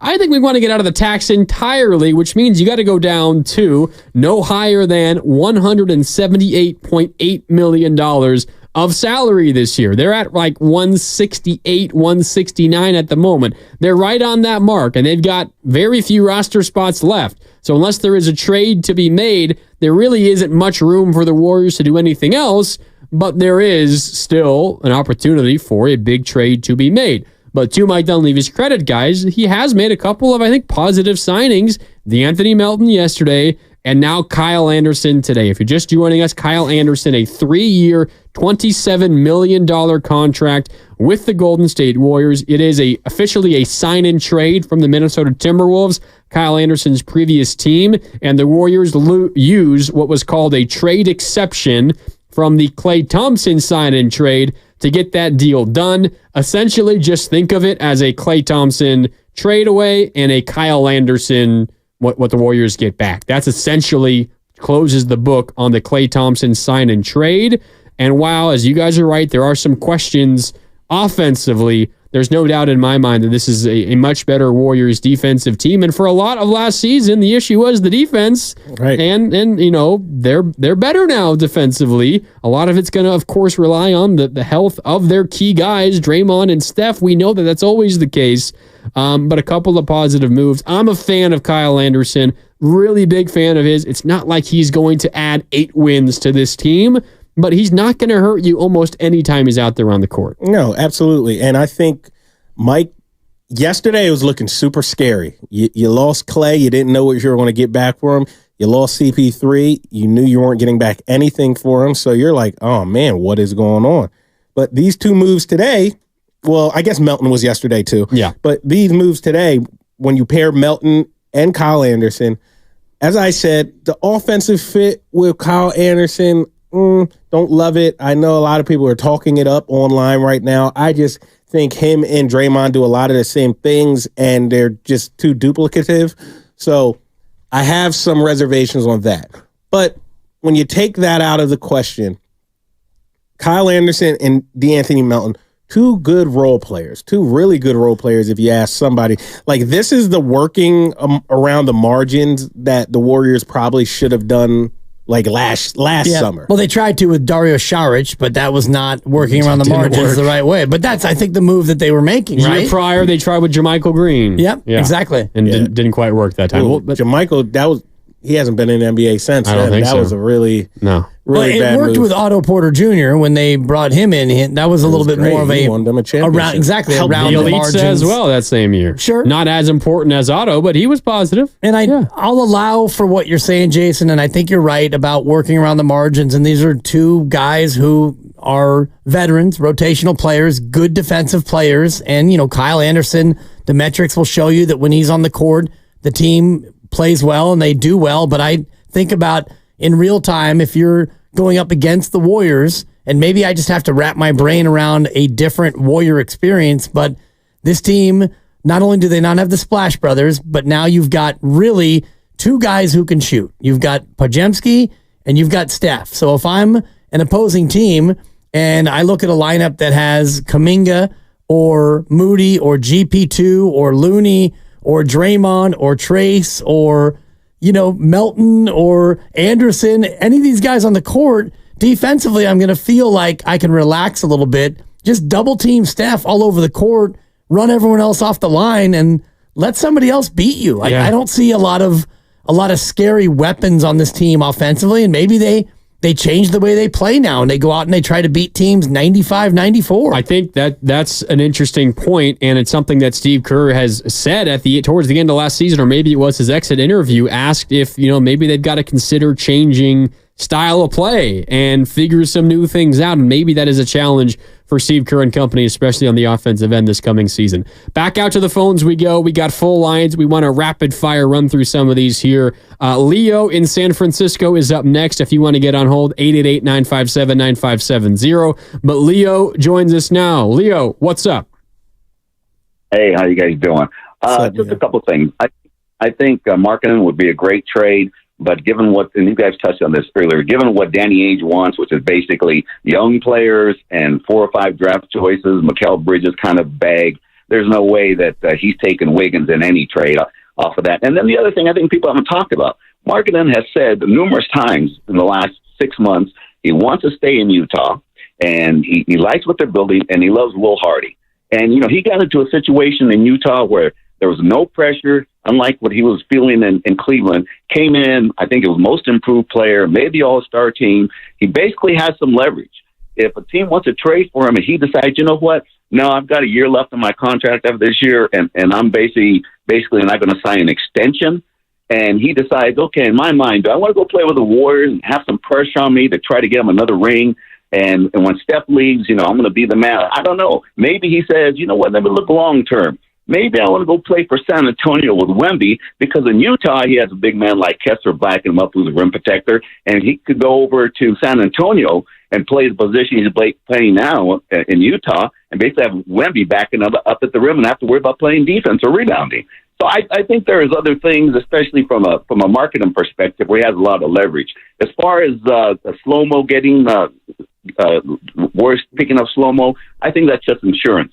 Draymond has imploded 3 years in a row, starting with Sabonis, smacking his own teammate, and then dealing last year what they have to deal with. And I think he's just insurance, because there's a trend here. 3 years in a row, I wouldn't be surprised if we see 4 years in a row with Draymond at the end of the day. So Warriors, if they decide they can't get marketing, I would just prefer that they play this next year out, try to get as much as they can during the offseason here, and go with what they have. They'll get a better idea of how Kuminga and Moody are progressing, and even Podziemski. Those are their three key young guys, and then they can make some decisions of the following year as to what they want to do. But and that would even include if Steph decides, you know what, I'm out of here, I want to go chase a ring, and that's fine. If it's up to him. But if he decides to do that, then you can accommodate him. But I think at this point, marketing is probably the only one I'd be willing to trade for, and it's going to cost. It's going to cost a lot. Yeah, you're right, Leo. I agree with you in terms of this sense. It's either go out and get Lauri Markkanen for me, or it's you kind of stand pat and hang around, maybe at least until the trade deadline, and then you kind of refigure things out at that point. But to Leo, to answer Leo's first point, obviously you don't want to trade for Markkanen if you think he's going to leave after a year. You trade with Markkanen with an agreement in place to sign him to an extension. You're not trading for him and fingers crossed hope he wants to stay. You're having those conversations ahead of time, knowing that he'll sign a 4-year, 5-year max and you're extension. not Pacers didn't do that with Siakam though. They put it to faith, because Siakam didn't sign right until the offseason, no? Yeah, that's also a mid-season trade and a little bit different. He's eligible for the max extension now. And see, I think you just got to trust your brand there. Obviously, ideal world, you negotiate something with Lurie before you make the trade. But even if you don't, you just got to trust, once you get him in the building, trust your brand, trust the way you do things. The Warriors, generally speaking, have a really good reputation around the league and how they treat their players. I would lean in on that and just trust that. And, I don't see why Lurie would want to leave. Remember, the Warriors, they're going to be showcasing San Francisco this year, because they're going to host the All-Star game. They're going to host the All-Star game. So that's another thing. You don't want to think the Golden State Warriors want a bad product when they're hosting an All-Star game, right? They have every incentive, aside all the other incentives they have to compete. Right. Hosting the All-Star game, you want to be competitive. And you want to have more than one All-Star in that game, in theory. And Steph's going to be there. You can pretty much guarantee that, barring injury. But you want to be, like you're saying, Jason, you don't want to be 20 and 30. You want to be well represented in that All-Star game. You want to be a team that is making noise in the NBA. The trade deadline is near the All-Star break too, so maybe you're in on those type of talks. So it'll be interesting, but I'm not too concerned about Laurie's contract going into the trade. I think I would be extremely confident that if the Warriors wanted to keep him, they would. Yeah. Right. And I mean, if you are able to get him and not expend Jonathan Kuminga in the trade, which I think is a long shot, but let's just play that scenario out. If it's Wiggins and Moody and 3 first-round picks, and that gets it done, and you still have Kuminga, and you've got Markkanen, and both guys are in need of a contract, well, then you're in a little bit of a squeeze, because can you pay Markkanen 50+ and give Kuminga 35, and you got Draymond making 27, and Steph will balloon up to 59, then you're going to be right back in that second apron country, and maybe you're comfortable doing that if you're Joe Lacob, knowing that you're able to get out from underneath the Wiggins contract in this hypothetical, and you got Kuminga and you can keep Kuminga. So maybe you don't have the same motivation to sign Lauri right away. Yeah, I think we got a caller here on hold, Dibs, who's bringing up something that you were just talking about. It's Mario in Jacksonville, and we're going to go to Mario here in just a sec, talking about maybe the Warriors getting to a point where they're going to have to consider changing up their style a little bit. Like this might be an entirely new kind of Warriors basketball team, and I know Mario wants to talk about that. What's up, Mario? You're on 95.7 The Game. How you doing? Hey, I'm doing all right, fellas. Great show. Thank you for getting me on, stuff like that. I actually had another question before I wanted to go to my point, and my question was if in this, I know this is supposed to be the tampering side, and if Klay was a unrestricted free agent, why do you do a sign and trade? And then my next point is that, with the current, we hypothetically take the current roster we have right now, is it possible for Steve Kerr to change his coaching philosophy? You guys talked on it a little bit and stuff like that. And I'm also on the board with what Fitz was talking about how good the team started getting, how better the team started playing. So as we get to the end of the season, it's just not good enough to get into the playoffs and stuff like that. And they were losing all of those big games. Another caller said it earlier, because of bad defense going into the fourth quarter up by a bazillion points. And then we poop it away and stuff like that, So, maybe you guys can address those things for me. Thank you guys again for getting me on. Yeah, appreciate it, Mario. Thank you, Mario. To answer your first question, why did Klay Thompson make it a sign-in trade to go to the Dallas Mavericks to get him a few extra million? He's got, what, $17 million per year roughly, from Dallas? Yep, around there, a little less, $16.7 million. If the Warriors were not doing a sign-in trade, then probably the most he was going to get from a handful of teams might have been the mid-level exception. Now, he might have gotten more from the Lakers if LeBron was actually willing to take like a $20 million pay cut. Bottom line, though, Mario, Klay Thompson got more from the Mavericks than he would have otherwise because he made it a sign-in trade. And the idea of them playing a different way, if you don't have Klay Thompson, and certainly when you had Kevin Durant, you played differently than you did before you had KD. And Jason, you remember this, where all of a sudden you played a lot more ISO ball when you had KD because he's the best ISO player in basketball. And then when he was gone, you got back to a lot of the same pass and movement and screen game. And now without Klay Thompson, and you got Kyle Anderson and you got DeAnthony Melton, who are not great outside shooters, you're going to have to change the way, again, that you approach offensive basketball. Yeah, absolutely. And even with Kevin Durant, he was so skilled, you could kind of do whatever you want at that point. It doesn't matter. It didn't really matter. Run the motion offense for Steph and Klay, or just give the ball to KD and get the hell out of the way. You didn't have him running around, running crazy a lot of times. I mean, you ran the motion offense, and then you just gave it to KD, and you allowed him to just go to work. Go get us a bucket. Seriously. And he did, because he's Kevin freaking Durant. And so now you have just two real outside shooters, and you've got a lot of slashers with Kuminga and Wiggins, and you've got the dunker spot where you go to TJD there. So you're just going to have to play it differently. I mean, I could make a case, two real shooters. I mean, how confident are you in Pajemski's shooting? I could argue you don't. He's not really a shooter. You could maybe argue Moses Moody is up there, maybe. We keep mentioning Kuminga in this trade with marketing, or like Kuminga or Wiggins. How are we not to know that Ainge wants Pajemski? Yeah, it's possible. Maybe. You know what I mean? Like the Warriors are enamored by the kid. Oh, Steve Kerr is, of course. I mean, he supplanted Klay Thompson in the starting lineup. That takes a lot, not just through play. That takes a lot to have that gumption to go to Klay and be like, look, this is what we're doing. We do have a suggestion from a caller that might make our heads spin. We're going to go to it, and we'll see how this goes. 888-957-9570. Dave in San Jose.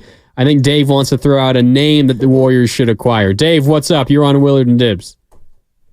Hey, Mark, Joe, Dibs, what's going on, fellas? I know this isn't going to be a highly popular opinion, but, you want to ask about the moves we've done so far, and it's kind of like going to a steakhouse, not getting served, and even with the Andes mint and a toothpick. So it's nice, but it's not what we really want, right?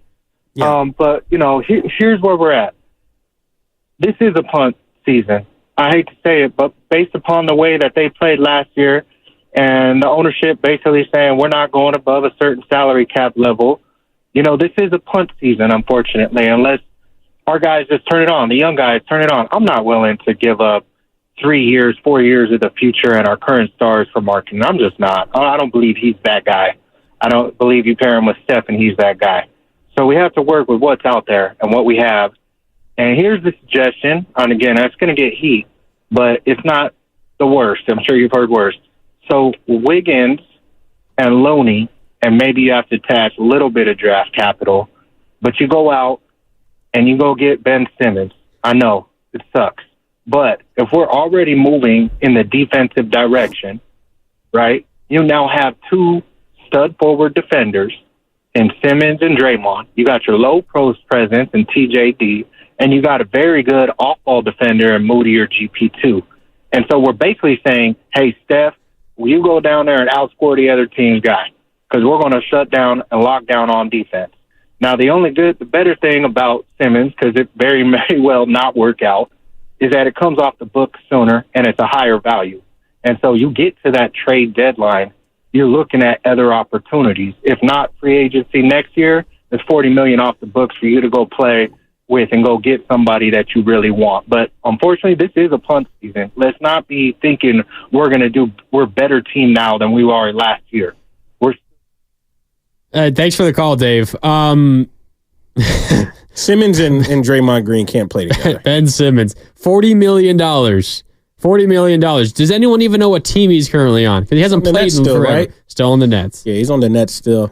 I don't even think you'd have to give all that up. Well, you'd have to match the salaries to get him because it would be, like you said, $40 million. Yeah, just a quick piece of breaking news. I don't know if we need to fire the sounder for this, but Woj is reporting the Warriors are planning to hire Terry Stotts as lead assistant coach and Jerry Stackhouse as an assistant. This, according to sources telling ESPN, both come to Steve Kerr's staff with significant head coaching experience. So Terry Stotts will come in and replace Kenny Atkinson, and Jerry Stackhouse comes onto the bench as well.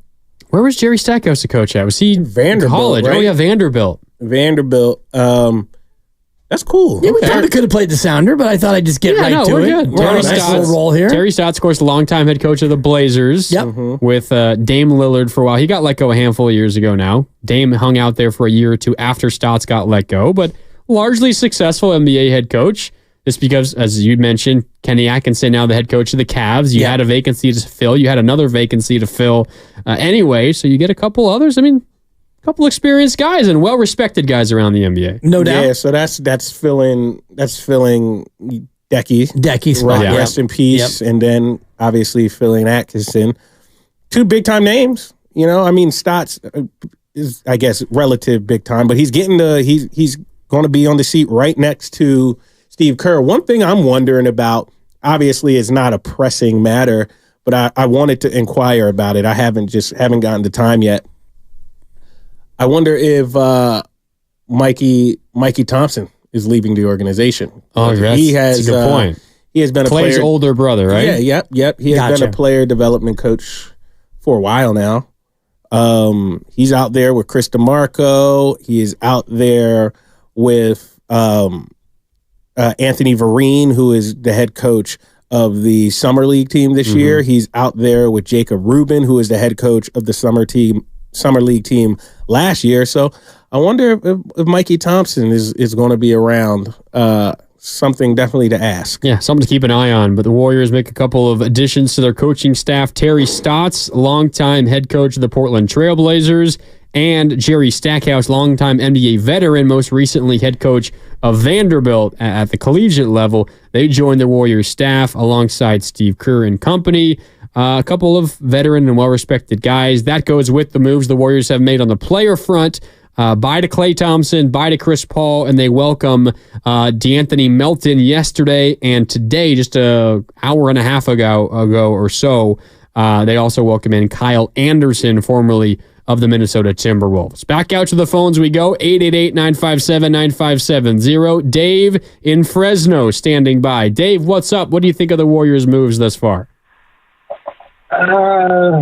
Okay. You know, I think they're kind of in this predicament because of some mishaps they've had the last few years. You know, who am I to question the team with all the hardware they have? But if you go back and look at the timeline, fellas, the Wiseman situation that got messed up.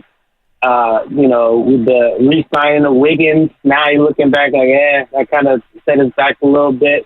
The up and down handling of Kuminga, been questionable. Re-signing Draymond to 4 years, looking back, I don't know. So it's nothing really inspiring the last few years. I know he won a championship in 2022, but yeah, nothing like, hey, and I know we have a new GM. We don't know what his motivation is right now. Is it to cater to the vets? Is it to kind of build for the future? Kind of do both. We don't know what he wants to do. We don't know if he has the luxury of making those decisions. So it's kind of the unknown and the philosophy of the organization. Are they all on the same page? That's another question that needs to be answered. Maybe Steph wants to do one thing, Dawn wants to do another thing, the coach wants to do another thing. We don't know.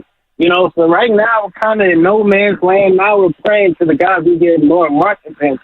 That's what it's come to for the Warriors, So I don't know, man. I think it's looking real easy right now. We got Steph is the most reliable. After him, who can you count on? Draymond and Kerr are the most important second and third most important people. And let me ask you guys this. You can let me go. If Steph was not on the team, say he got traded, demanded trade, retired, would those two still want to be in basketball? That's a fair question because I think they just here as a favor for Steph. I don't like you see Draymond on TNT. That's the happiest I ever seen in the last few years. He don't look that happy on the court as he is on TNT. So I don't know, man. I don't know what to say of the Warriors. It's kind of a mystery. We just all sit back like everybody else, man. Thanks for taking my call. Yeah, appreciate it, Dave. Well, there's no doubt. I mean, playing alongside Steph is a major draw. Like he's the best teammate. You could argue the best teammate in history. Like the bet for how good a player he is and how good of a teammate he is. You could argue there's no one that comes close to Stephen Curry. So playing with him is a major draw. I think everything that our caller laid out in terms of past mistakes is certainly fair. But if you're looking at it from this offseason on, they just don't have the ability to do this other stuff. Like considering their restrictions monetarily and all that, I think they've done a fine job for the most part. Agreed. I don't look at the Wiggins contract as a mistake until they are unable to do something with it. Because right now, if you have his number, which is 26 this year and then 28 and then a player option for 30, if you can use that contract to bring in another player, then that contract's not a bad one, which is kind of how I felt about Jordan Poole when they were able to trade Jordan Poole and bring in Chris Paul. I thought that it would go better. They thought it would go better in the 1 year. You were a 10 seed with Chris Paul, and he was mostly healthy, missed about a month with that broken hand, but the Chris Paul experience was about what you expected, and you were hoping to get something for Chris on the way out the door, but you ultimately couldn't, and so for me, I look at the Andrew Wiggins contract under the same microscope where you paid him because he was an NBA champion and he hasn't really lived up to the money, but now you've got a contract that you might be able to work with in the open market. We'll see if you can. Well, he's got to play better. You hope, yeah. I mean, something to be available. Something that Ramona Shelburne told you and Mark Willard last week, and you asked a smart question. Is there a chance that the Warriors strike out on big names and they just kind of stand pat until the trade deadline and hope that Andrew Wiggins plays better to begin next season, and then maybe that contract is able to get you something better than it would right now? Right, and I think that if your roster looks like this going into October, you're going to need more from Andrew Wiggins, and maybe that, I don't know, Jason, and again, this is me beating my head against the wall trying to get a different Wiggins than what we've seen over the course of his career, not only with the Warriors, but in general. But if he could somehow put together 3 months of interested basketball where he's out there and, he becomes your real number two and he gets you 18, 19 a night. And even if the Warriors aren't great, then he becomes something at the deadline. Yeah, I mean, that would be ideal, but it's been 2 years since he's been that guy for them consistently. And it's seemed like his trade value hasn't been that high recently. So, I mean, and they shopped him at the deadline, and they've been trying to do it this offseason. If you're going to shop him, I would try to do it now, because you just put in risk that he's unavailable next season. It's been 2 years now where he hasn't been reliable, and your best ability is your availability, and then when you're available, you have to also play well, be locked in, and that hasn't been the case for 2 years. So If I could get off him now, that would be the move.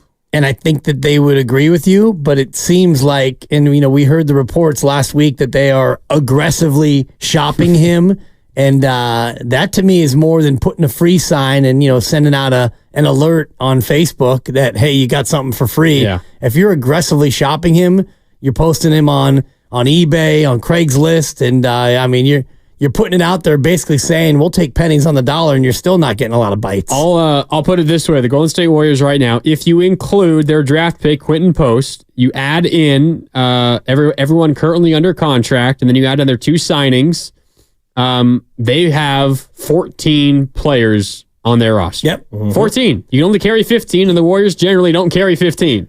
You've got 14 players on your roster. I don't really think you're adding to that. You might be bringing in a different player, substituting someone else in, and to add to that, you are also right up against the luxury tax line, and it seems like Joe Lacob is a man of his word in the sense that he does not want to go over the luxury tax line. So if there is a move to be made, it is getting rid of salary and bringing that same salary in, and Andrew Wiggins, I think, is candidate number 1 for that. But of course, how much is Andrew Wiggins worth? How much can you get in return for him? That is a question the Warriors are certainly exploring. Back out to the phone lines, 888-957-9570. Up next is Eddie in San Francisco. Eddie, what's up? How you doing today? Fellas, I am disgusted. And let me tell you why. First, I'm giving Dunleavy a pass. He's cleaning up Bob Myers' mess. And I'm disgusted because you guys continue to give Bob Myers, who is at best a mediocre GM, a pass. With moves that remind me of the Chris Cohan era of ownership. You draft James Wiseman when you could have traded the pick for Domantas Sabonis or Turner and some depth or some draft pieces. You could have had Franz Wagner and Trey Murphy III, 2 switchable 3-and-D 6'10" wings. But you got what you got now, and now you're questioning. I think if you ran out Domantas Sabonis, Wagner, Trey Murphy III, Pod, and TJD was on your team, you wouldn't be so panicked about Klay being gone. I give Bob Myers no passes. I don't know why you guys keep giving him passes, and you left Dunleavy to clean up the mess. And why are we talking about marketing? What has marketing done? He was a throw-in piece. He's doing great things on a Jazz team that's going nowhere. How many playoff wins has the Jazz won with marketing in the lineup? So how is this guy going to come in when the stakes are higher and provide us with a championship-level play? And Danny Ainge is going to want the house for this guy. Bad moves. And Bob Myers put us in this position, period. Thanks for the call, Eddie. I mean, you can blame Bob Myers if you want. It's also, guys, just the price of having a dynasty, and the bill comes due, and you got to pay your guys, and then near the end of their careers, you're in a tough spot where you're probably overpaying for a couple of guys. Bob Myers got a guy named Kevin Durant, right? Pretty good. Right. He won 4 championships, right? All right. I mean, if he's a bad GM, who's a good one? That's a great question. That's all I got to say to that. I mean, like, you don't have to think he is perfect, but to say he's a bad GM is just, what's the bar? Right. The bar is a title every year. Yeah. Because that's what you're supposed to do. And you could look at the James Wiseman pick, and I would love to get an oral history someday of those people who are in the room and those people who are in the know to know exactly where that pick came from and, decide how that decision was made. Speaking of Wiseman, tip of the cap, 2-year deal with Indiana. There you go, your newest Pacer. I am a little surprised that he got another team to 2 years, to take him on. $7 million? Oh, I didn't see the money. Is that about right? 2 and 7. Steiny was guessing what the money was. And he That's guessed probably 7. right. I haven't seen it either. I thought that he was going to be ticketed for Europe or somewhere else overseas, so I'm happy that he's getting another chance to hang around and be an NBA player. Fingers crossed for James. I hope good things. For sure. I hope good things are coming from Mr. James Wiseman. I mean, he's playing with some good point guards in Indiana. This is his last chance. Catch some lobs from Tyrese. Yeah, this is his last chance. Yeah. That's I think we can all agree on that. Hope he can establish a foothold in the league in Indiana. Certainly wishing the best for young James Wiseman. All right, time for a break. Our final break of the show. When we come back, we'll wrap things up. A couple of callers to get to. Rich and Jordan, I see ya. You're coming up on the other side as we continue. It's Willard and Dibbs.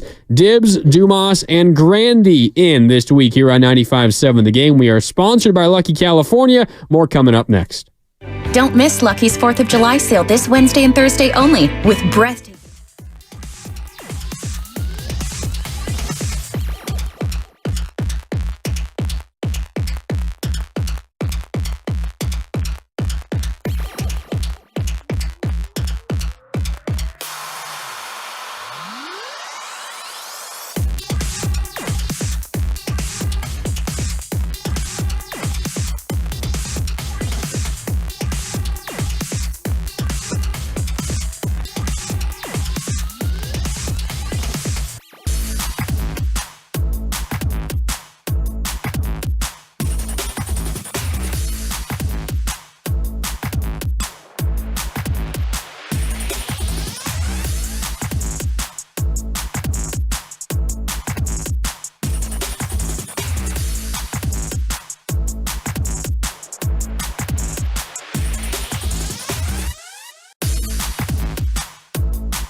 was the anomaly. That was the outlier. He's a little better normally than he was last year. He's a career 33% 3-point shooter. Yep, 34. And man, it's not terrible, but it's not a lot of attempts. He's just stopped shooting is the thing. I mean, he took 261 attempts 4 years ago, which was about 4 a game, roughly. And then last year he took about 0.5 a game. So either he's lost confidence or the role has shifted, but you wouldn't expect him to go out there and start jacking up threes again. At least I wouldn't. So that's the one move they've made in terms of players so far today. Of course, you pair that with what they did yesterday, and you've got a couple of new players in there. DeAnthony Melton is a Warrior. You go back to around the draft. Of course, they drafted Quentin Post. They also acquired Lindy Waters from OKC. He's a bench shooter, good 3-point shooter, but you don't expect him to play a major role, but I would imagine him to get some minutes on a relatively consistent basis. Other news today is the Warriors added to their coaching staff. You get Terry Stotts, the former coach of the Trailblazers. Second stint with the Warriors, by the way. He was way back when, right? Yeah, he was with the Warriors in I think 03, 04 with Mike Montgomery. Mm-hmm. Not a very successful tenure. No, he was just there. He was just there for a season, but he had a good run with Dame. Very good run. He had a good run with Dame. They're always in the playoffs. He's known for his offense. He's an offensive-minded coach. Jerry Stackhouse, I'm sure he's going to be able to relate to a lot of the players. And he most recently was coaching Vanderbilt. Yeah. So those are the additions for the Warriors so far today. Of course, yesterday they lose Klay Thompson. The day before they lose Chris Paul. But the offseason is beginning to take shape. All three of us, though, and I think a lot of Warrior fans hope there is one more move out there still, and a big move for the Warriors this offseason, but they are up against the luxury tax, and if we are to take Joe Lacob at his word, he does not want to go over that luxury tax, and they are about $2 million under the luxury tax right now, so not a lot of room to maneuver if Joe Lacob is indeed to stay out of the luxury tax for this coming season. All right, let's wrap up the show going through these calls here, 888-957-9570. Up next is Rich in Daly City. Rich, what's up? What do you think of the Warriors offseason?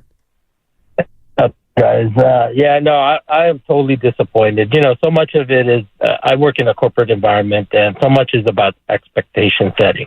You tell us at the end of the year that we need to get bigger, more athletic, and then you re-sign you bring back your 6'3" guy, re-sign Loon, and then you add another 6'3" guy, and then you add Slow-Mo. How does that match with what you're promising us? I mean, draft aside, we're talking about a second rounder, and we had a shooter like Quinones already, so you just replace him. But I don't see any of the promises they made. This is like Nelly Ball purgatory, to be honest with you, as a long-suffering Warriors fan. And I want to see change. I want size. I want athleticism. If they're going to save money, why sign all these guys to $13, $16 million contracts? And they're basically giving you nothing more than what we already had.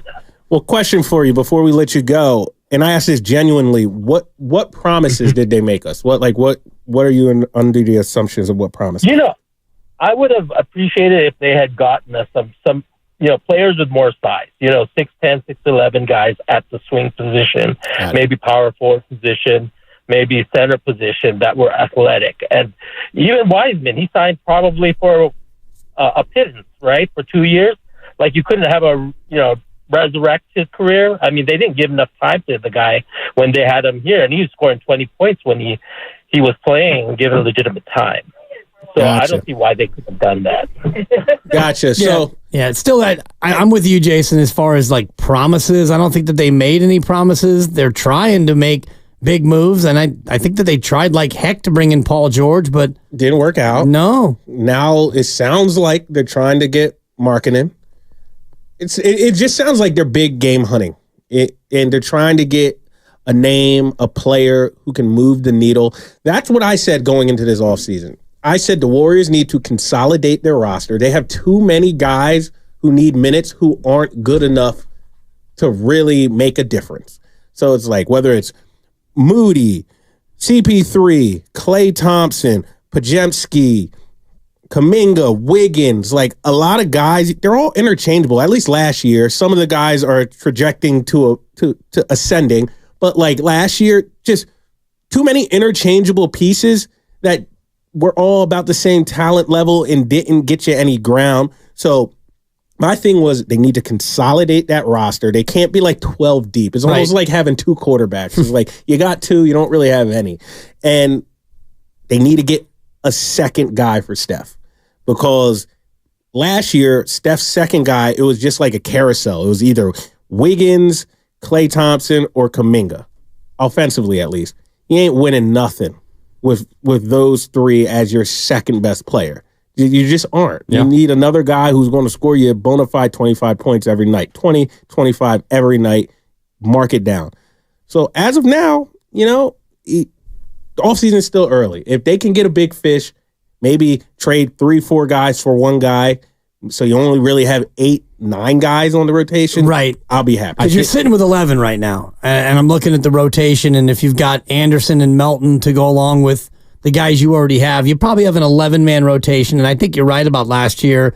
Too many players and not enough spots, and Steve struggled with the rotation because he didn't know who'd be playing well. It was a hard rotation. Steve had way too many options. It's like, and none of them moved the needle that much more than the other guy. So it was just one of those things and then you're going to make some people unhappy. It's just like too many mouths to feed. Yeah. And you're still stuck, like Jason's saying, you're still stuck right now with needing that number 2 scorer, because I don't think that Kuminga is ready to take that leap to 20, 25 a night. He's probably, for me, he's a 15 to 18 when he's right and he's doing it. If he's your number 3 player, you can be a really good team if he's getting you 18 to 20 a night. Yeah, and we got a caller here, Jordan in New York, who I think is in lockstep with what you guys are just talking about. You need a number 2. Jordan in New York, you're on with Willard and Dibbs here on 95.7 The Game. Jordan, you agree? Yes, I agree with everything, but I'm actually with the minority with, in respect to Dub Nations that have been calling. I'm in the minority in terms of what Mike Dunleavy has been doing since he took over. I think he's doing a fantastic job. I mean, you bring in Chris Paul, who is quote unquote slang term the op, who has a history with Steph Curry and has a history with the Golden State Warriors, not in a pleasant way, but does have some history with them. And you bring him in because basketball wise, it made sense. And you have to deal with the plus and minuses, particularly when it comes to Steph coming off the court. And he did that. He did a phenomenal job if you really look at it from an overall perspective of the year in terms of leading the bench unit. So I want to give him some credit there. And even this year in the draft, I mean, he traded the 52nd pick, then bought it back to get a center, and then got another key piece in Waters in terms of depth, to add some depth into the rotation. I mean, you guys have covered the league longer than I have. I've never seen that before. How you give a pick and then get a wink deal to buy it back, and then you trade it for a center, which is what we've been clamoring for about for the last 3 since the Wiseman situation. Where I think Dunleavy, I think the task now is just undoing what happened in 2020, because we could all make an agreement that the Wiseman situation, he's the right guy, but the wrong situation. Yeah, Jordan, sorry, I got to cut you off. We're running out of time here. I think you make a really good point about the situation that Mike Dunleavy was put into and how he's managed to make a couple of positive moves. All right, one more call to get to before we say bye. Randall, I don't mean to squeeze you, but you got 30 seconds, Randall and SF. What you got? Yeah, thanks, guys. I appreciate it. First of all, I love that first call after the break, talking about our suffrage as Warrior fans. I mean, we're looking at 4 titles in the last 10 years, but look, that's not here nor there. When it comes to Lauri, as a potential trade target, there's not many guys, 6'10" and above that can shoot the ball, that can defend the perimeter, that are quick on their feet. And, we've got a deep roster. I think I've heard you guys, talking about how we've got a lot of pieces, but none of them move the needle. What does the potential package look like for the Jazz to really get Lauri in blue and gold over here? Yeah, it's a good question, Randall. Moody, Kuminga, and some picks, you would think. Some combination of that. Maybe if you get lucky, they want to take Wiggins' contract. Exactly. But I don't know if you're going to get lucky in that regard. Probably not. Maybe we'll find out tomorrow, and us three will be back tomorrow. And if it does happen, we'll break it all down for you. Yeah, exactly. It should be a lot of fun. All right, for Jason Dumas, for Dan Dibley, for Carter Behind the Glass, my name is Mark Riani signing off. We'll talk to you tomorrow. Thanks so much for tuning in to Willard and Dibs here on 95.7 The Game. But first, one final message from me to you, and it's about weight loss, and I'm so proud of the progress I've made, down 25 pounds, a couple of inches off the boiler, actually down a cup size or two, Jason, if I may boast about my diminishing man boobs, my moobage, and it's all because of AbundantLifeWeightLoss.com. Couple of inches off the waistline, and you can lose up to a pound of fat every day. Let me say that one more time. If you're out there hoping to lose weight, you can lose a pound of fat every day, and you don't have to worry about injections. There's no drugs, no